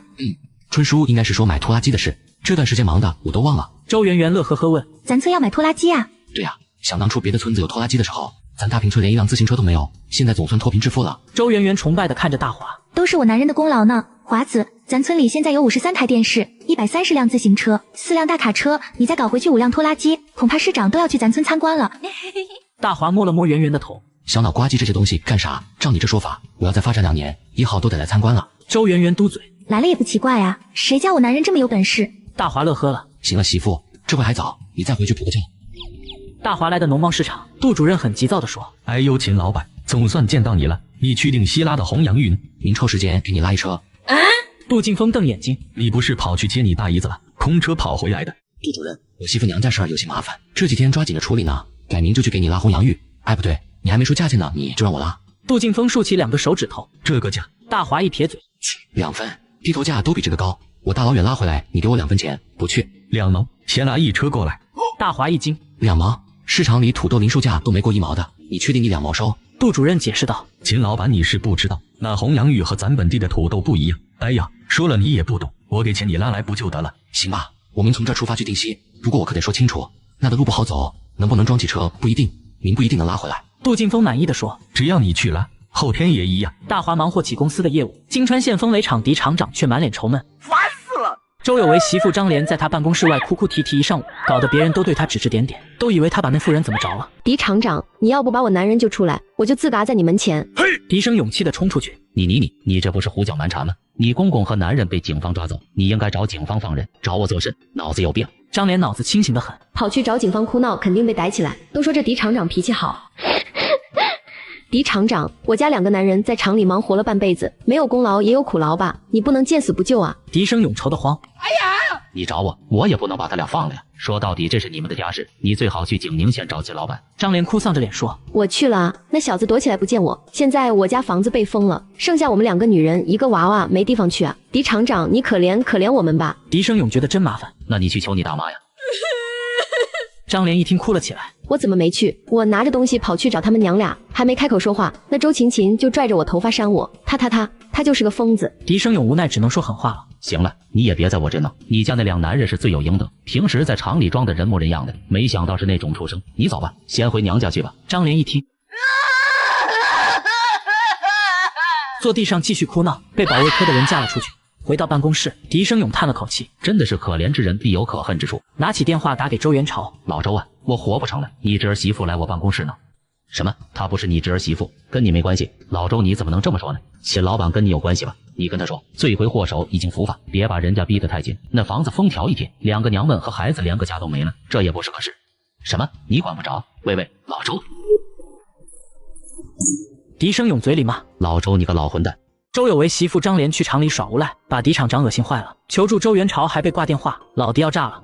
接上集，周元朝不理会狄生勇的抱怨，挂断电话。狄厂长越想越气，不行，我不好过。老周，你也别想悠闲。1个小时后，狄生勇气呼呼地闯进周元朝办公室，啪一拍桌子：老周，你到底管不管？他这气势吓周元朝一跳，我操，这货咋直接杀过来了？不给我躲出去的机会，不讲武德。老周，我知道这是你饺子里面，你不能不管，把尾巴扔给我在一边看戏，没那么好的事。周元朝没好气地说：老弟，马堂是周文堂女婿，他不也被我开除了？他媳妇是我侄女吧？闹也没用，从哪儿来的回哪儿去。周元朝给他了一个白眼，我都大义灭亲了，你狄生勇还想善个后做个好人？做梦！老狄啊，跟着华子混，咱得有福同享，有难同当。狄生勇瞪眼，有些无话可说了，想了想又说道：老周，你侄女周三妹还好，她婆家不会不管的，可你侄儿周有为的老婆怎么办？婆家房子一封，让她回娘家不太好办，我觉得这是闹得有点过了。周元朝语气冷淡：老弟，你找我有什么用？是华子给上面递了一纸申请，要求1分不少还周文生的补偿款1万块，这钱他们现在拿不出来，那就只能拿那院房子抵账了。你有意见别找我，你要同情那媳妇，你找华子求情去，实在不行，你把她接你家里不就行了？嘿，老周，你瞎说什么？她是你周家侄媳妇，我跟她有什么关系？她今天还说抱着孩子住我办公室，我受得了吗？我周元朝特瞧不起老狄这种诉苦，你受不了，你跑来找我。行，好你个周元朝，这事儿你要不管，我让张莲坐你办公室哭闹，让你试试好不好受。周元朝心里一惊，张莲要真跑来哭闹，还真是个麻烦。狄生勇继续说，张莲带个娃子也不容易，咱想办法把他安顿好得了。周元朝啪一拍桌子，把他安顿好，你当大好人是不是？周文堂父子俩骗走人家补偿款，扒着人家房产，卖掉人家母女，他们有没有考虑周圆圆有没有家？有没有考虑周琴琴有没有家？你给我装什么大好人？安顿好他。狄生勇被老周骂得不知道怎么辩解，叹一口气，老周他们这一门人的确该死该枪毙，可那个妇人抱着孩子来我办公室哭闹，我总不能叫警察把人家抓起来吧？周元朝厉声呵斥，给脸不要脸的东西，那就叫警察把他抓起来。狄生勇不敢说话了，嘀咕一句，你这位女婿有点不近人情了。周元朝瞪他，老爹，你觉得华子不近人情？他不近人情，他能带大平村人短半年，每家收入每月超过1000块，你对他了解多少？你敢这样评判他？这话让大平村人听到，分分钟唾沫星子淹死你。狄生勇吃惊，什么？他们村每家每月收入超过了1000块，他娘的，我一个月工资才180块。周元朝拍了拍狄生勇，老爹，跟着华子混不会错，他能给你带来的远比你想的要多得多。狄生勇思考了一下，行吧，这阵子我也先躲一躲。对了，老周，我给齐老板公司打电话，他就没在过，你有没有办法找到他？他这几天不在公司，一直待在大平村搞建设呢。狄生勇满脸兴奋，那咱现在去吧，让我看看他们村里人都干什么的，收入能超过1000块。行吧，刚好大头在厂里拉裤子，咱震他的车去大平村。半个小时后，车子开进大平村，车上周元朝推一下狄生勇，老爹，我给华子带了5箱酒，你给他带了啥？狄生勇无语了，老周你带东西咋不跟我说声？这是弄的，让人觉得我不懂礼数了。周元朝见目的达到，好了，逗你玩呢，这酒是华子要的，他说这玩意以后会涨价，让我们给他多弄点他收藏的，咱回去也搞点放起来，华子的眼光不会错的。狄生勇拍拍胸膛，那就好，吓死我了。随即又说道，我不带东西，秦老板也没得说，他可是承诺我的，按他的想法处理周家人，让我的风雷厂1个月收益翻一番，结果是办完了他人没赢了，我能不找他？周元朝点点头，你们风雷厂的生产经营确实应该听听华子的意见，有华子指导，你们厂算是抱上大粗腿了。很快车子开到大华医院，大华等在门口，周厂长、狄厂长，欢迎。狄生勇笑着说，秦老板，一路上我看大平村蔬菜种得很好，刚好我厂子生产喷雾器，这样大平村每家每户我赞助一个，你啥时候去拉都行。大华哈哈笑，狄厂长来就来了，还给我送份大礼，那我就替大平村全体村民谢谢狄厂长了。几人在院子里边吃边聊，大华站起身给狄生勇敬酒。狄厂长，您能来我们家是给我长精神，小子在这请狄厂长帮个忙。金川县风雷厂食堂以及各个供销社的供菜，狄厂长帮忙说句话。狄生勇不好拒绝，行吧，我给你联系一下，但能成几家我可不敢保证。那就太谢谢狄厂长了。大华开心地干了杯中酒，几人边吃边喝，聊得很兴奋。狄生勇偷偷捅了捅周元朝，周元朝明白他的意思。华子，听老狄说你答应了他，1个月让风雷厂效益翻一番。狄厂长满脸期待地看着大华，大华嘴角微微一笑，从兜里掏出一张图纸递给狄厂长。狄厂长，风雷厂生产这种塑胶玻璃合成茶杯肯定畅销。狄生勇接过图纸看一眼，激动地站起身，这就是我日思夜想要搞的东西啊！我画了几十个图纸，总感觉少点东西，没想到秦老板你这么快就搞出来了，太好了！大华乐呵地想，没想到这狄厂长也是个人才啊！这2款茶杯可是10年后才出现在市场，那时候能风靡全国，现在能差得了？狄厂长花段时间调整生产设备，缺的东西来成日化厂就有，20天后这2款杯子出厂，我保证你们厂的员工日夜3班倒都赶不上订单，提成我也不要太多。大华伸出一个手指头，给我这个数就行，10%。看狄厂长的表情，大华顿了顿才说，狄厂长，这个你说了算，其实100块钱的收益给我1块就行了，没想到老狄这么够意思。狄生勇兴奋地说，好，我明开始就赶设备工艺，按你的图纸生产这2样茶杯。1顿饭，1张图纸，1项100万收益的生意就这么谈成了。外面传来货车喇叭声，狄厂长的堂弟狄生龙回来了，他现在在平安公司当司机，定西地区的红洋芋由他负责拉。看到堂哥在，他算是打开了话匣子。哥，给秦老板当司机这几天，我算是长见识了。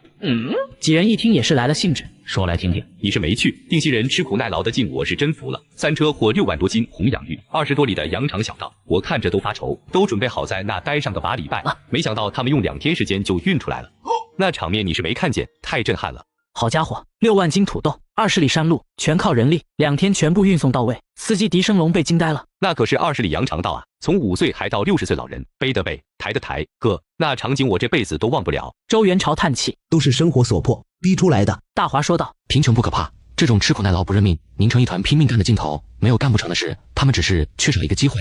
现在我给他们这个机会，相信他们很快就能富起来。笛声勇赞同，华子说的对，吃苦耐劳、团结是咱华夏民族的传统美德，这些人真是好样的。周元朝又问华子，这红洋芋你多钱收的？和咱这的土豆有啥不一样吗？大华解释道，这种土豆口感好，富含淀粉量更高，咱本地土豆地头价2分左右，这红洋芋我给的是6分。龙哥，下次去收，给他们再涨1分。好嘞。往外批发卖货的时候，给这红洋芋标顺产地，再把这红洋芋的市场打开，定西那边自然会有人给他们修路，到时候他们的日子就好过了。笛声勇笑着说，秦老板，等那边的路打通，这红洋芋可就不是你的独家生意了。大华摆摆手，狄厂长，有人争他们才会有更多的利润，我也不指望靠这红洋芋发家致富。再说圆圆大姐的家在那边，我帮一家是帮一群也没差，对吧？笛声勇竖起大拇指，秦老板有格局，我和老周得向你学习。周元朝笑骂，滚蛋，你自己学就行了，关我什么事？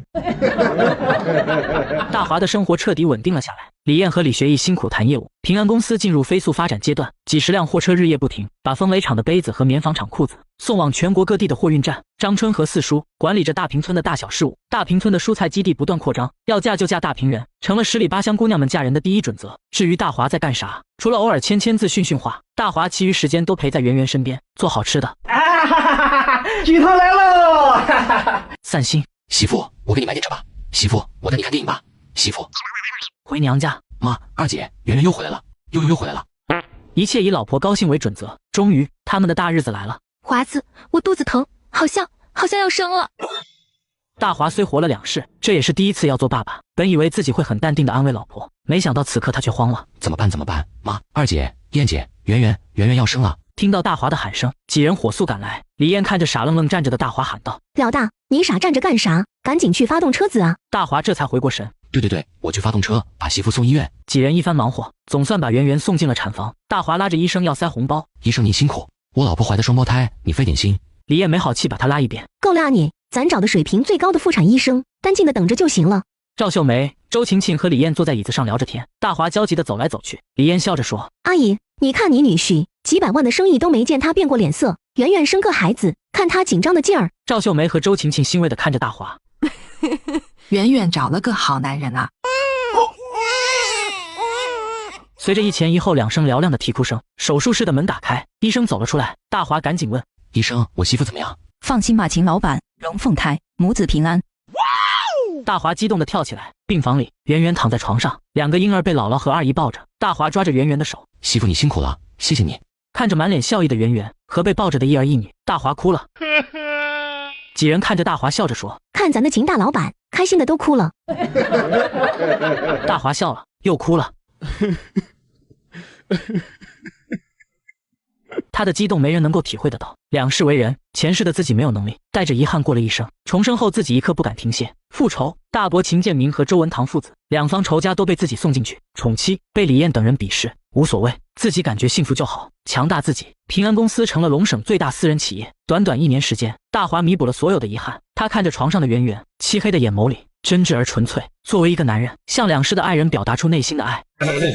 从不觉得你讨厌，你的一切都喜欢，有你的每天都新鲜，有你阳光更灿烂，有你黑夜不黑暗，你是白云，我是蓝天，春天和你漫步在盛开的花丛间，夏天夜晚陪你一起看星星开眼，秋天黄昏与你徜徉在金色麦田，冬天雪花飞舞有你更加温暖，你是我的小呀小苹果，怎么爱你都不嫌多，红红的小脸温暖。